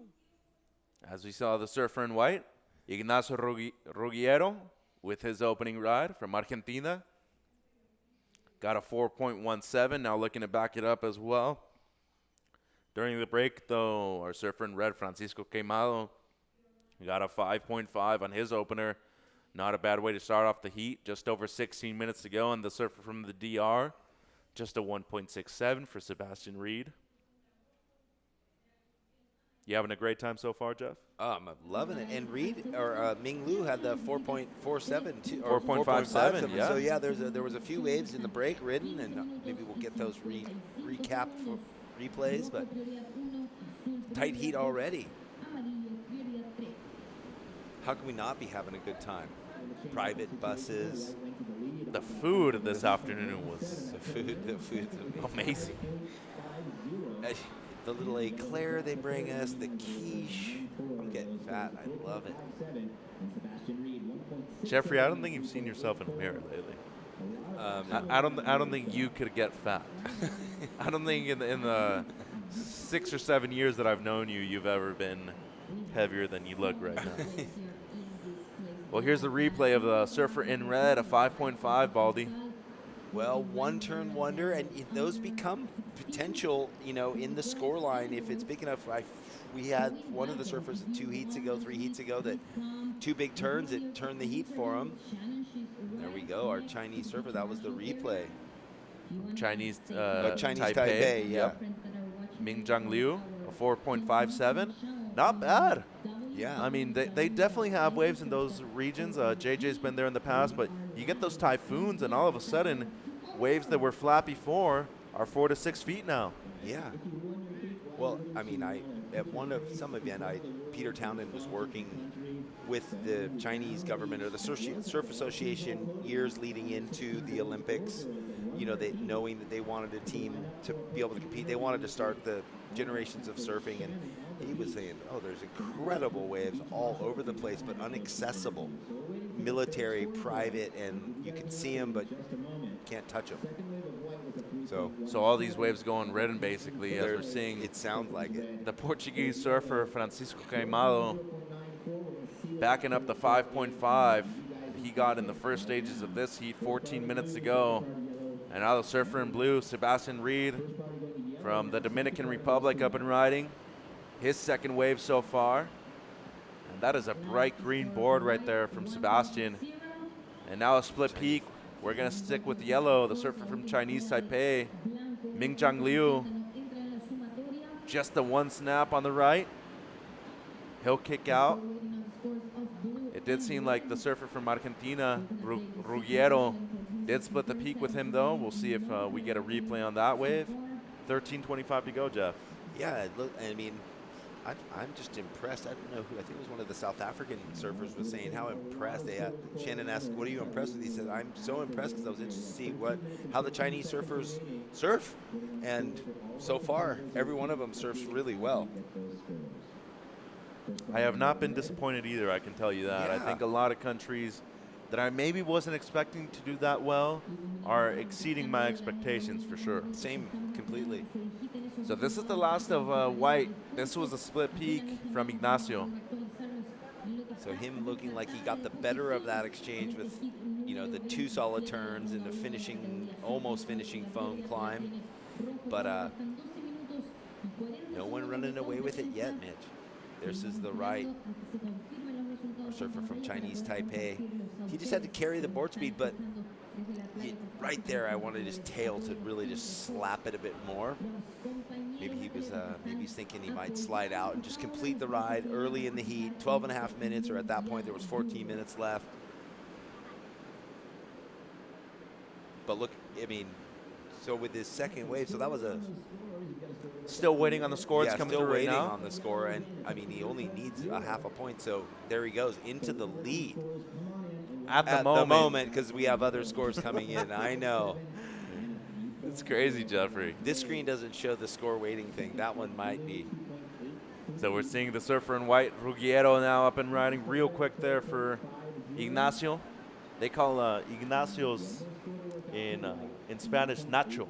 Is their nickname. That's so much easier. Can we just call him Nacho? No, we can call him Nacho if you want. I like Nacho. You know which name I was really getting down with was oh, hold on there. Just wait a minute. I'll come back to it. You saw a name that you enjoyed? Oh, I enjoyed just listening to you say it over and over, actually. I'll find it. There's a lot of them. There's a lot of names that you like. Yes. Oh, Jeffrey. 11 minutes to go. Rufo Massimo Beaito is a good one. Any of the 3 names. The Italian names. The 3 names. And here's Minjiang Liu from Chinese Taipei up and riding on the backhand. Got a 3.0 on the right before this. A 4.57 on his opener. Beautiful carve straight up into the lip for the second turn as well. That'll definitely help out his situation. Just under 11 minutes to go. Queimado in the lead in red. Ruggiero needing a 4.98, but looking to better a 4.17 in second. And Reed hasn't gotten anything better than a 2.83. Here he is up and riding, though. They just keep on coming. A quick up and out. No, it was Nelson Enrique Leon. Nelson Enrique Leon. That one just rolls like butter. You know why? It was hidden. That was the last heat. I know, but it was hidden because it was hidden. Oh, you have separate pages for the heat draw. I'm like, where the heck did it go? I swear. Nelson Enrique Leon. You're getting better. I'm even like when you're speaking in English, you almost have that Latin accent now too. Hey, you're like, I'm not in Rome. I'm in El Salvador. El Salvador? Let's do it. You're a true San Diegan, aren't you? You're like trying to get into like the rhythm of things, and I'm telling you, Jeff, I can just see you living down here at Surf City in the future. Hey, all I need is a benefactor. I'll live anywhere. I am a citizen of the globe. Was that something that inspired you to travel as a professional surfer too? That you enjoyed other cultures so much? Because you lived in France for a while. I'd stay with Maurice in France for months at a time. Then I'd go visit friends in London and Australia. I moved there when I was really young and lived there by myself. This is pre anything like write a letter, call a collect number. And I just moved to Australia when I was 17 and lived there for almost a year. I was sick of amateur surfing and went there and just surfed. So did you just show up on somebody's doorstep and be like, hey, I'm moving here? I had one friend. There was one friend that had gone to high school, junior high and high school for a little while. Then they moved to Melbourne, and that's whose contact I had. And I landed in Melbourne and began the adventure. Next thing I knew, I was like living in Torquay, working at Rip Curl Surfing for the Bells Angels, and that was the journey. Wow. It began. Well, here goes Minjiang Liu from Chinese Taipei. We're still waiting on his previous score. It comes in at a 4.43, and he is surfing great. And this could better one of those, so he needs another mid-4 range, and he had been in first. Those other scores came in from other competitors, and now he gets that left with priority, and that was his best wave so far. The other waves, he had the 2 turns, the 1 turn. Well, they agreed with you, a 5.27. That moves him up into second with just over 8 minutes to go. Queimado in the lead, Liu in second, Ruggiero in third, and Reed in fourth. Let's go down to Shannon Hughes with Levi Young. Thanks so much, Levi. You had a great heat out there. It was a little bit tight on scores. How did you feel walking away with the win? Yeah, I felt great. Definitely didn't perform the way I wanted to, but I still got the scores and got the job done, so I'm stoked, yeah. What do you do in that moment when you're not performing quite as you like, even when you're taking the win, to keep your mindset in the right space? Just breathe, calm down. You know, there's so much time in the heat that you can catch so many waves, so just staying calm and know that there's more out there to be caught, yeah. Coming from the island of Maui, you and your brother Cody Young representing Canada as well. How does it feel to have Team Canada behind you this week? It's amazing. Everyone's so cool. Got the really good coach and all my friends from Canada, and it's awesome, yeah. Well, congratulations on a big win, and we'll see you in the next round. Thank you so much. You, Shannon, and congratulations to Levi Young, older brother Cody, also a great representative for Canada on the world surfing stage. And few surfers really from the island of Maui also have maybe surpassed the expectations that people have of them, Dusty Payne being one of them, Clay Marzo another. But besides that, I want to say Kai Barger might have been the last person to really, you know, exceed expectations from that island. But these two young surfers are doing it right now. And Dusty never exceeded because he was ordained, he was ushered, he was the prodigy child, and man, injuries. And now you have Imai Kalani Devalth, who was on the right. championship tour for just half of the year. Only the second surfer from the island of Maui to qualify for the championship tour. Isn't that amazing? It's amazing, and it's no easy route. It's a sleepy, cruisy island. I mean, you know, they're enjoying it. It's almost like how, well, San Diego's gotten a lot more competitive, but for so long, San Diego was like this kind of cool, casual, everyone just surfed and ripped, but up north was way more, you know, more and more surfers were coming out, wanting to compete. Anyway. Yeah. Being like Rob. That's why, you know, that's why I like living close to where I live. I see and surf with a lot of great people on a frequent basis, Brett Simpson being one of them. Yeah, I surf with Jeff Deffenbaugh quite a bit. First surfer from Huntington Beach to qualify for the championship tour as well. Yeah. And now you're seeing somebody like Ignacio Ruggiero, who's been inspired by people like that. I just want to say, Argentina, one of their best surfers of all time, Martín Paseri, is here with his son, who's competing in the U16s, Thiago. So cool. We're going to see him surf later on in the event, and they show up with passion. Oh, yeah. Argentina. Lela Asuna. Lele. Lele Asuna, or, well, father and son, right? Lele, yeah. Lele. Oh, man. So he in the World Games in Costa Rica, he went really far. And he was an Olympian last year, too. Yeah, that's right. But he's been a two-time event winner here at the Open. Yes. So Lele's been a two-time ISA Open world champion. Santiago Muniz has also been that's right. a two-time ISA Open world champion. That always trips me out, the two brothers that hold different flags. Santiago and Alejo. Yeah. They were both born in Argentina. So one's Brazil, one's Argentina. They moved to Bombiñas in Santa Catarina at a very young age. Yeah. But I believe Alejo and Santiago's dad is here with Team Argentina right I now. saw him. Yeah, that's what made me think about it. Here we see Francisco Queimado, the heat leader from Portugal, looking to better a 4.5. Ooh, great finish right there from the Portuguese surfer. Kind of unique. Carved down under the lip. Thought he was going to go up. We'll have to get it from the non-drone angle. The wave must have cupped out at the top. It seems steep, though, right there at the end. Yeah, that's what we couldn't tell from that angle. And that seemed like a paddle from Ruggiero in white. I would think the priority is going to switch after that if Mingjiang Liu actually is in priority number 3. Wow, that would be a big mistake if it does happen, because as he's in second there. And here's the replay of the last wave of Queimado, the heat leader. So this is the turn you're talking about, Jeff. Wow, that was neat neat how he just came up and pushed his tail like upside down through the lip into that oncoming right. As critical as it gets right there. The 1,000 different lines you can take. That's the beauty of surfing. Yeah, the adaptation of every wave. So just over 3 minutes to go. This seems to be the best wave of the surfer in red from Portugal. Looking to better just a 4.5.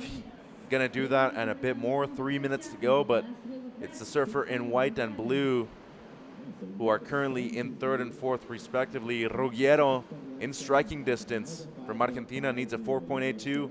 Reed from the Dominican Republic needs a bit more than that though, a 7.01. 2:45 to go, Jeff. That's a tough ask. And I mean, Sebastian's, you know, having the mid-range 2 and 1, so definitely has to get very busy. And here we go, Ruggiero. On the backhand, needs a high 4. That's more like it from him. And he's looking to send Mingjiang Liu to the repechage round. And he's stoked on it. Why wouldn't you be? That was a great wave. Well, and doesn't need a huge score either. And look at Team Argentina. Yes, loving it. Oh, man, a bombing set for our heat leader. Whoa. Oh, there we go. So priority use for our Chinese Taipei surfer, knowing that our Argentinian surfer got that great wave to the inside. I don't know if that was a very prudent move. He maybe should have just held on out the back. With the amount of time that he had left, you think that would have been the right decision? Yeah, he used his priority, but he was at the in section. I mean, Francisco would have just gone on and gotten a better score, but well, he could even improve just with that one turn too. He needs to better a 5.5. That's pretty epic. And he did kick out in time, did not interfere with Mingjiang Liu. And just for the people that maybe don't understand priority to the point, priority means that you have unconditional right of way depending on the rotation that you're in. So Mingjiang Liu at the moment was in priority number 1. He can go on any wave he wants and nobody else can interfere in any way whatsoever with the wave that he chooses to paddle on. And it was smart of Francisco. We've talked about some of the countries getting used to, maybe this is the first time they're ever in a priority heat situation. Well, Francisco knows his priority deals. He saw our surf Ming Yang and said, oh, I'm jumping off immediately, don't want to mess with interference. And here he goes again, Queimado, who might potentially increase his heat total with this last wave. He'll just finish this wave off, not a ton of scoring potential on that one. The important wave here, though, is White's wave, Nacho. He needs a 4.82. There's Martín Passeri, Argentinian legend. And here he is going once again. He doesn't want to leave things up into the hands of the judges. An insider. Great turn right there, just a closeout re-entry. There it is. Argentina losing its spicy turn, aggressive turn. 2 waves to score for him, correct? And now we go. Mingjiang Liu. This is an important wave too. Doesn't stand up the way he wanted it to though. Wow, so it could be a buzzer beater. We had 2 waves in to be scored. And we will see if that changes it up, if Ming Yang stays in second or if Ignacio Ruggiero flip-flops it. And he could even be replacing both of his waves with the last 2. Just the one big turn right at the end and the combo before that. And Team Argentina is going to be happy when they hear the scores coming through right now. It does seem like the Portuguese surfer in red, Francisco, will be taking the win though, but either way, what matters here is advancing, Jeff. Still waiting on the scores for Ignacio Ruggiero. A 5.03 was his previous best. He was just needing a 4.82, gets another 5.03. That moves him up into second. Argentina at the last minute switches things around. Chinese Taipei and the Dominican Republic sent to the repechage round. Argentina, stand up for your guy. Look at the celebration when they're going to hear the score right now. Look at them just explode. We're waiting for it. We're waiting. Do have they heard yet? We saw.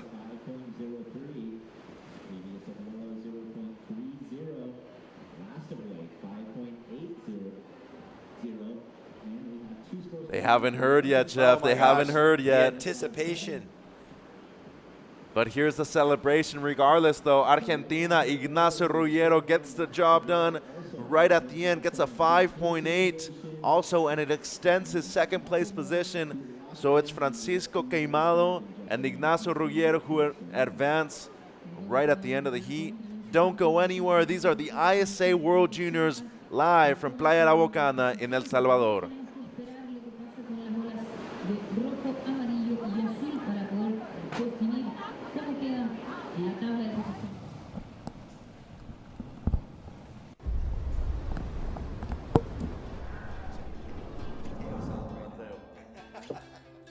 There's a right time for everything. A right time to learn.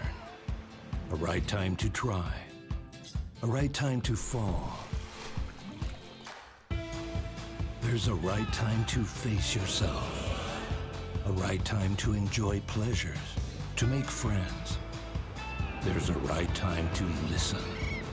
And a right time to make decisions. There's a right time for fear and for success. There's a right time to find your wave.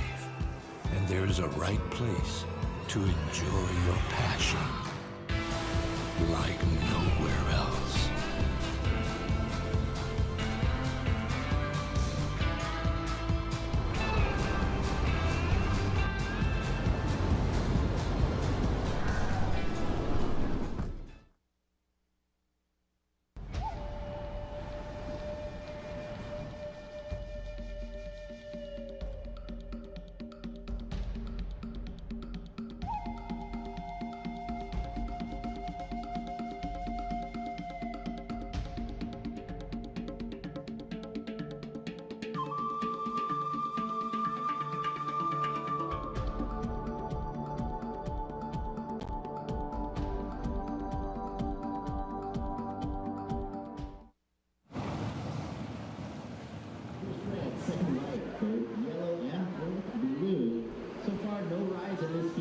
And we're back in beautiful Surf City, El Salvador at the ISA World Junior Championships.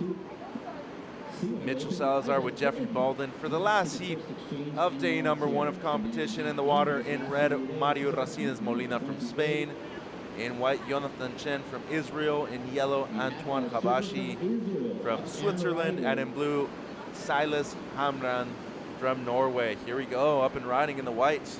The surfer from Israel, Jonathan. A surfer from Israel qualified for the Olympic Games last year, Anat Lelior. And Jonathan may be inspired by Anat's performance in last year's games. And here we go, the surfer in red, Mario Racines Molina. Beautiful carve to start things off. Goes up into the lip line, combos it up. A nice pace to this wave so far, Baldy, and that should be the best wave of the heat so far. And then we have the schedule for tomorrow. We're meeting here at 7:30 a.m. That was a great wave. Mario Molina, España, like, he didn't force anything. The wave just gave him opportunity. Look at the bend in it right there. It's so beautiful, that opening turn. We haven't seen one down carve like that all day. That one was so long and open and just set him up beautifully for the rest of this. Like, it looked like he cut out of that like he didn't even surf a wave. And the first carve is really the meat of the score right here, Jeff. Oh, it's gorgeous. Yeah, he just had to do a few little check turns, and then so it's really the bookends. It's the first carve down from that one, tidy finish. I like the way you pronounce Galicia too, real, like a real Spaniard. And then Jonathan on his opener too, not a bad way to start. No. I like how he spells his name. Jonathan with a Y? Y-O-N-A-T-A-N. And here's blue, Silas Hamran from Norway.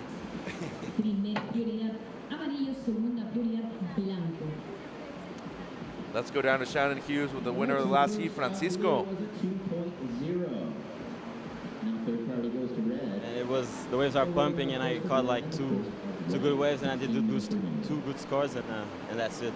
And I'm happy, and I'm enjoying being in El Salvador. This is my first ISA, and it's been a great experience. What's been your favorite part of the experience so far? Surfing all day with warm water and enjoying with my friends and representing my country for sure. And talk to me about Team Portugal. What's the dynamics? Oh, it's amazing because we're like all focused and we're supporting each other a lot, and it's a great team. I'm loving it. Have you guys been doing a lot of training and preparation for the event this week? Yeah, we've been surfing from sunrise to sunset, and I'm loving it. It's been amazing. Well, a huge congratulations on a big win. We'll see you out there in a couple days. Thank you very much. Well, I wonder, Mitchell, if they're like moving up and down the coast, surfing other places, or have they just been focused at these two breaks, you know, which is the norm. And I wonder about a lot of these teams if they're going to stay for a little while. I mean, you've got the next competition after this with the world's best descending not far from here. They're all the way from whatever country. Why not come and hang out and sit and watch, learn some more?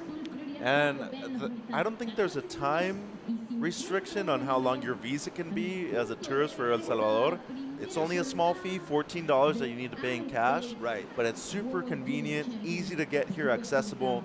So why wouldn't you stay? As the kid said, it's warm, the waves are good, we're having a great time. I like it. Keep it simple. Keep it simple. Stay a while. The water's warm. The scores dropped in, Jeff. A 6.33 for Jonathan, a 5.5 for Mario, and Silas in blue from Norway drops a 2.0. So the two surfers from the northern part of Europe, Norway and Switzerland, not much so far in their campaign in this heat. Antoine paddling for this though, and Habashi is up on the backhand. Good setup right there for the surfer in yellow. Takes away some speed, ditches the fins, and that was a great maneuver to finish that wave off. Yeah. Our Swiss surfer, Antonio Habashi. So you're even speaking like the European names too, and the Latin flair. I'm just following your lead. Why not? Right? It seems like blue having a look here. Silas. You want me to change it up? Silas? Antonio Habashi. The other way is much better. You keep doing you, Jeff. Yono Tan Chin. Where's that? Oh, Jonathan. Come on now. Last heat. Pick it up. We're losing our minds. Finish with strength. Focus. So Habashi's wave coming in as the best of the heat at 6.9. Yeah. And that finish, one of the best we've seen all day long. Imagine sitting for 6 minutes with priority, not catching a wave, everybody else dropping a score besides you. What is the amount of pressure like when you're waiting for your score, knowing that you performed, and you already have two waves that have been compared to, especially yours?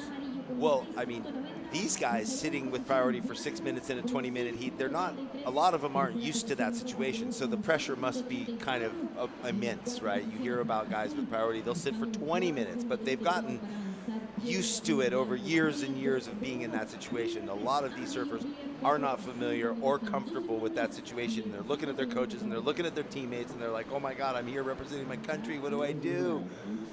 And they have longer amounts of time in those heats too. Yeah, so that's you what I can't mean. maybe prepare the same way in a 20-minute heat, right? Yeah, so I think, to your point, they feel the pressure big time because it's unfamiliar territory.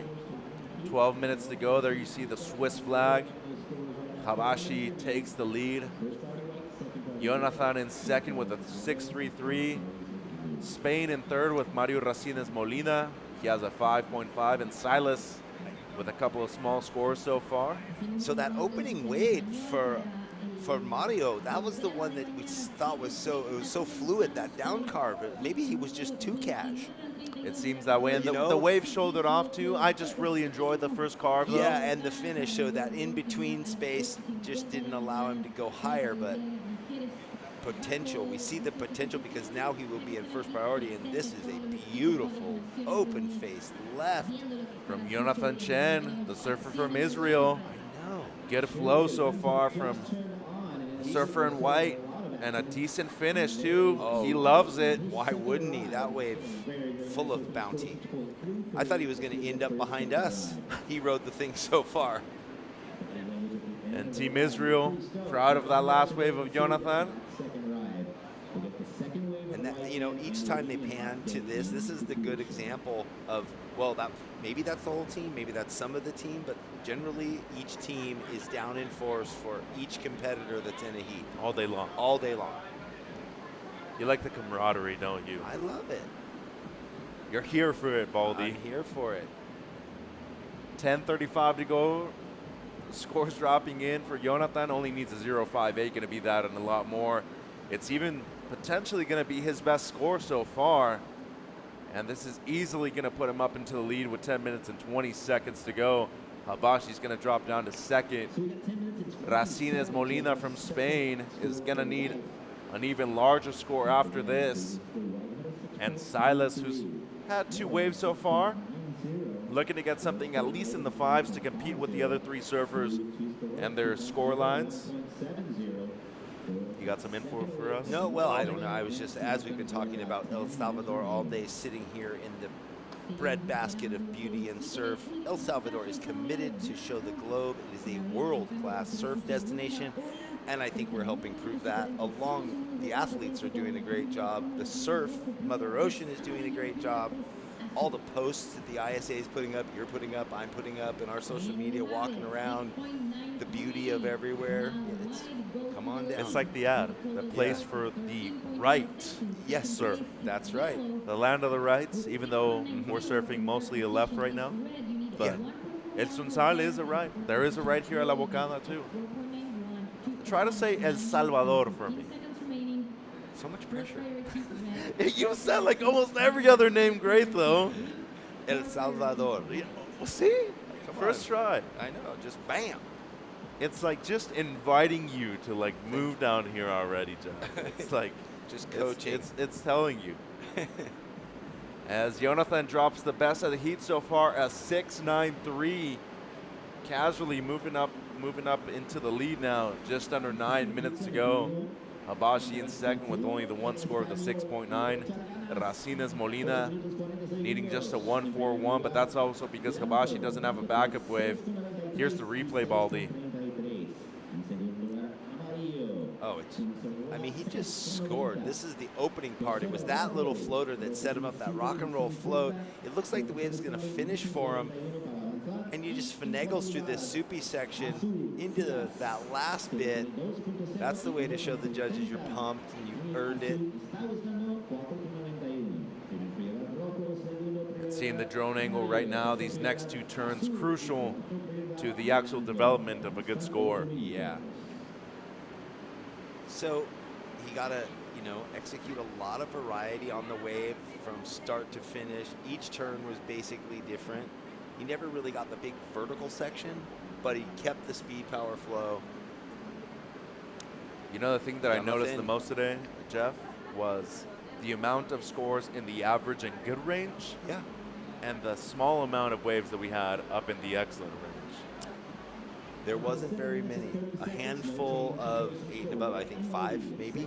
Maybe 5, maybe 4. 6. Yeah, in total. At the most. But with 28 heats, at least 3 people per heat, that's a small amount of excellent scores. They were holding them to a high criteria today. Yeah. Especially with the quality of waves we have out here in El Salvador too. Well, you saw those few surfers. I mean, some of the top seeds get those scores. You saw the one South African, Imsley. Yep. You know, same kind of thing. So they definitely made a mark, set a standard, and no one's quite come up to that yet. There's been visions of 1 turn on a wave, but it hasn't been consistent. 5 turns, 4 turns in that class. And they're really sticking to their guns. It has to be a combination of major maneuvers in the most critical parts of the wave with speed, power, and flow. Lucas Austin is the one that kind of comes to mind to me, the 857. Yeah. And then we also had a 933, remember? Yeah, in one of the first I heats was of the morning. trying to remember if it was Martin Nunez or... No, it was Venezuela. Oh, yeah. It was Keoni Laza. That's the one, Keoni Laza. Lives in the Basque country of Spain, but surfs from Venezuela. His mother originally from Venezuela. Yeah, but not many. And then he backed it up with a high 7. He had a 7, yes. Yeah. That is the way. 6 minutes left in the final heat of the day, heat number 28. We still do have 4 more of this round tomorrow, which we will start the morning off with, first thing. So are we having a closing ceremony for day number 1 with the band? Are we staying for that, Jeffrey? Are we? Probably so. I heard a rumor that you were going to go up on stage and sing like Motley Crue or something. Oh, you didn't know? I'm the MC. I speak perfect fluid Spanish. I'm MC Hammer? 5 minutes, 35 to go. We're going crazy up here in the booth. Here's Blue. Silas. That could have been his best wave.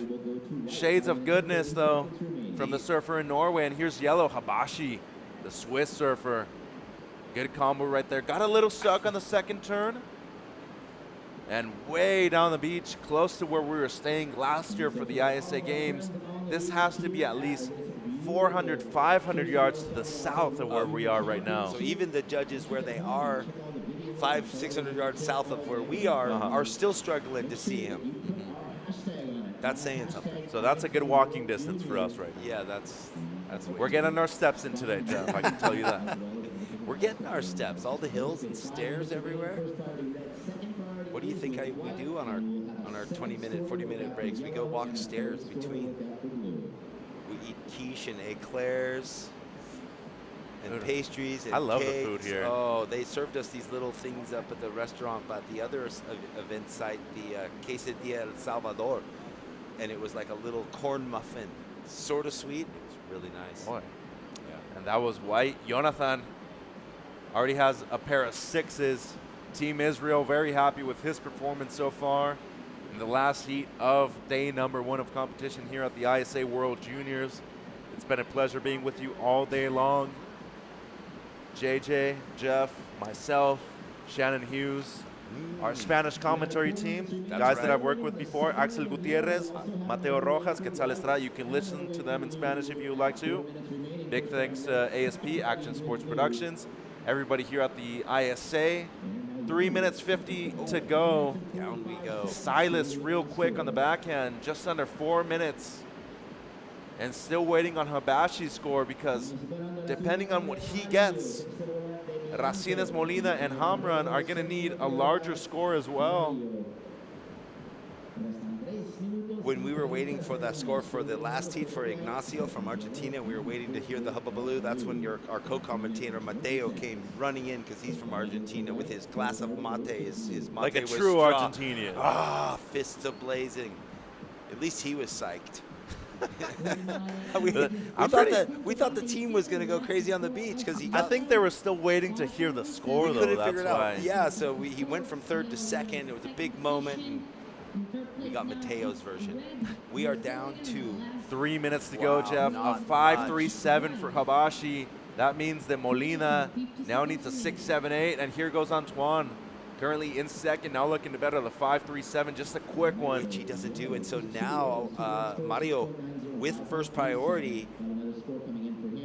That wave for our Swiss server didn't change anything in his scoreline, but still a big ask, on the heels of, that's still a high score, 6.78 that he's looking for Mario. Yeah, Molina. because Hamran's looking for 2 scores, basically a pair of 6s is what he needs.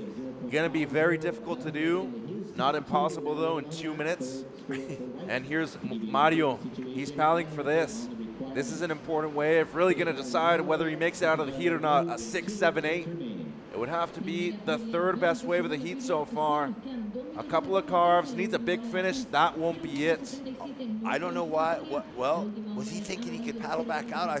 I mean, the first 2 turns, maybe he just knew. I thought he was going to blow tail or throw the fins up into that oncoming section. And now Silas out the back on the forehand going right. Let's see if he can at least break that 2-point range where he's been stuck in all heat long. This will help out. A couple of decent cars for the surfer from Norway. And he almost gets the finish, but it's nice to see him at least improve his situation. Yep. 90 seconds though. Molina needs a 6.78. His last just a 3.73. Yeah, that's it. And Habashi recovers priority number 2, which is a nightmare for the surfer in red at the moment. And now he's just up against it. up against it, just lacking a little bit of fire in his belly is what it looks like. I thought from his opening wave we were going to just see kind of fireworks, like build and build. And he sat for a long time, though, waiting for a good set wave. Yeah. Never came through. 50 seconds. It seems like Jonathan won't improve his situation on his last wave. And now he's kind of pitted as Antonio has the priority. Antoine just on the defensive end. You're in Latin America. You're saying Antonio. Yeah. You're in the El Salvadorian mood. That's okay. 30 seconds to go. Habashi just playing a little defense right there. And now let's see where Molina is. It's Jonathan Chen, though, the heat leader, with another left. Has a couple of sixes so far. Let's see if Molina can get on a wave before the buzzer ends. 10 seconds. He's in the back. He's up and riding. And that wave won't do it. It's going to be Israel and Switzerland advancing. Spain and Norway relegated to the elimination round. So Chen and Habashi with some big wins here this afternoon at La Bacana, Jeff. Well, what a beautiful, look at Team Israel just shouting, going, yes, Jonathan, first place, bring it in. And there's Habashi, who had a great way to start the event off. One of the standout surfers in my mind. And a 6'9", yeah, nicely done. So Israel, Switzerland advancing. Do want to say a big thank you once again to our title sponsor, Surf City, El Salvador. This partnership has been going on for its third event in a row. In 2019, the SUP World Championship was here, and in 2021, it was the World Surfing Games. And now we're here for the ISA World Juniors. This is placing El Salvador in the elite surfing map. In June, the World Surf League will also host an event of the World Championship Tour, as you were saying, and it's really showcasing its commitment to be a world-class surf destination, and it has everything for us to have the best time of our lives here. Well, and when you land, you know, the airport is conveniently located. It's not a long drive. Nope. You know, so short flight. Well, for us coming from Cali, but those guys will be coming from Indonesia, so they're going to have a bit longer. So we do want to thank everybody for joining us on day number 1 of the Surf City El Salvador ISA World Junior Surfing Championships. On behalf of Jonathan Jenkins, Jeffrey Baldwin, my name is Mitchell Salazar. From all the crew here, thank you very much. Check out the highlights right here at the end of the day. We'll see you tomorrow morning, 7:30 a.m. start.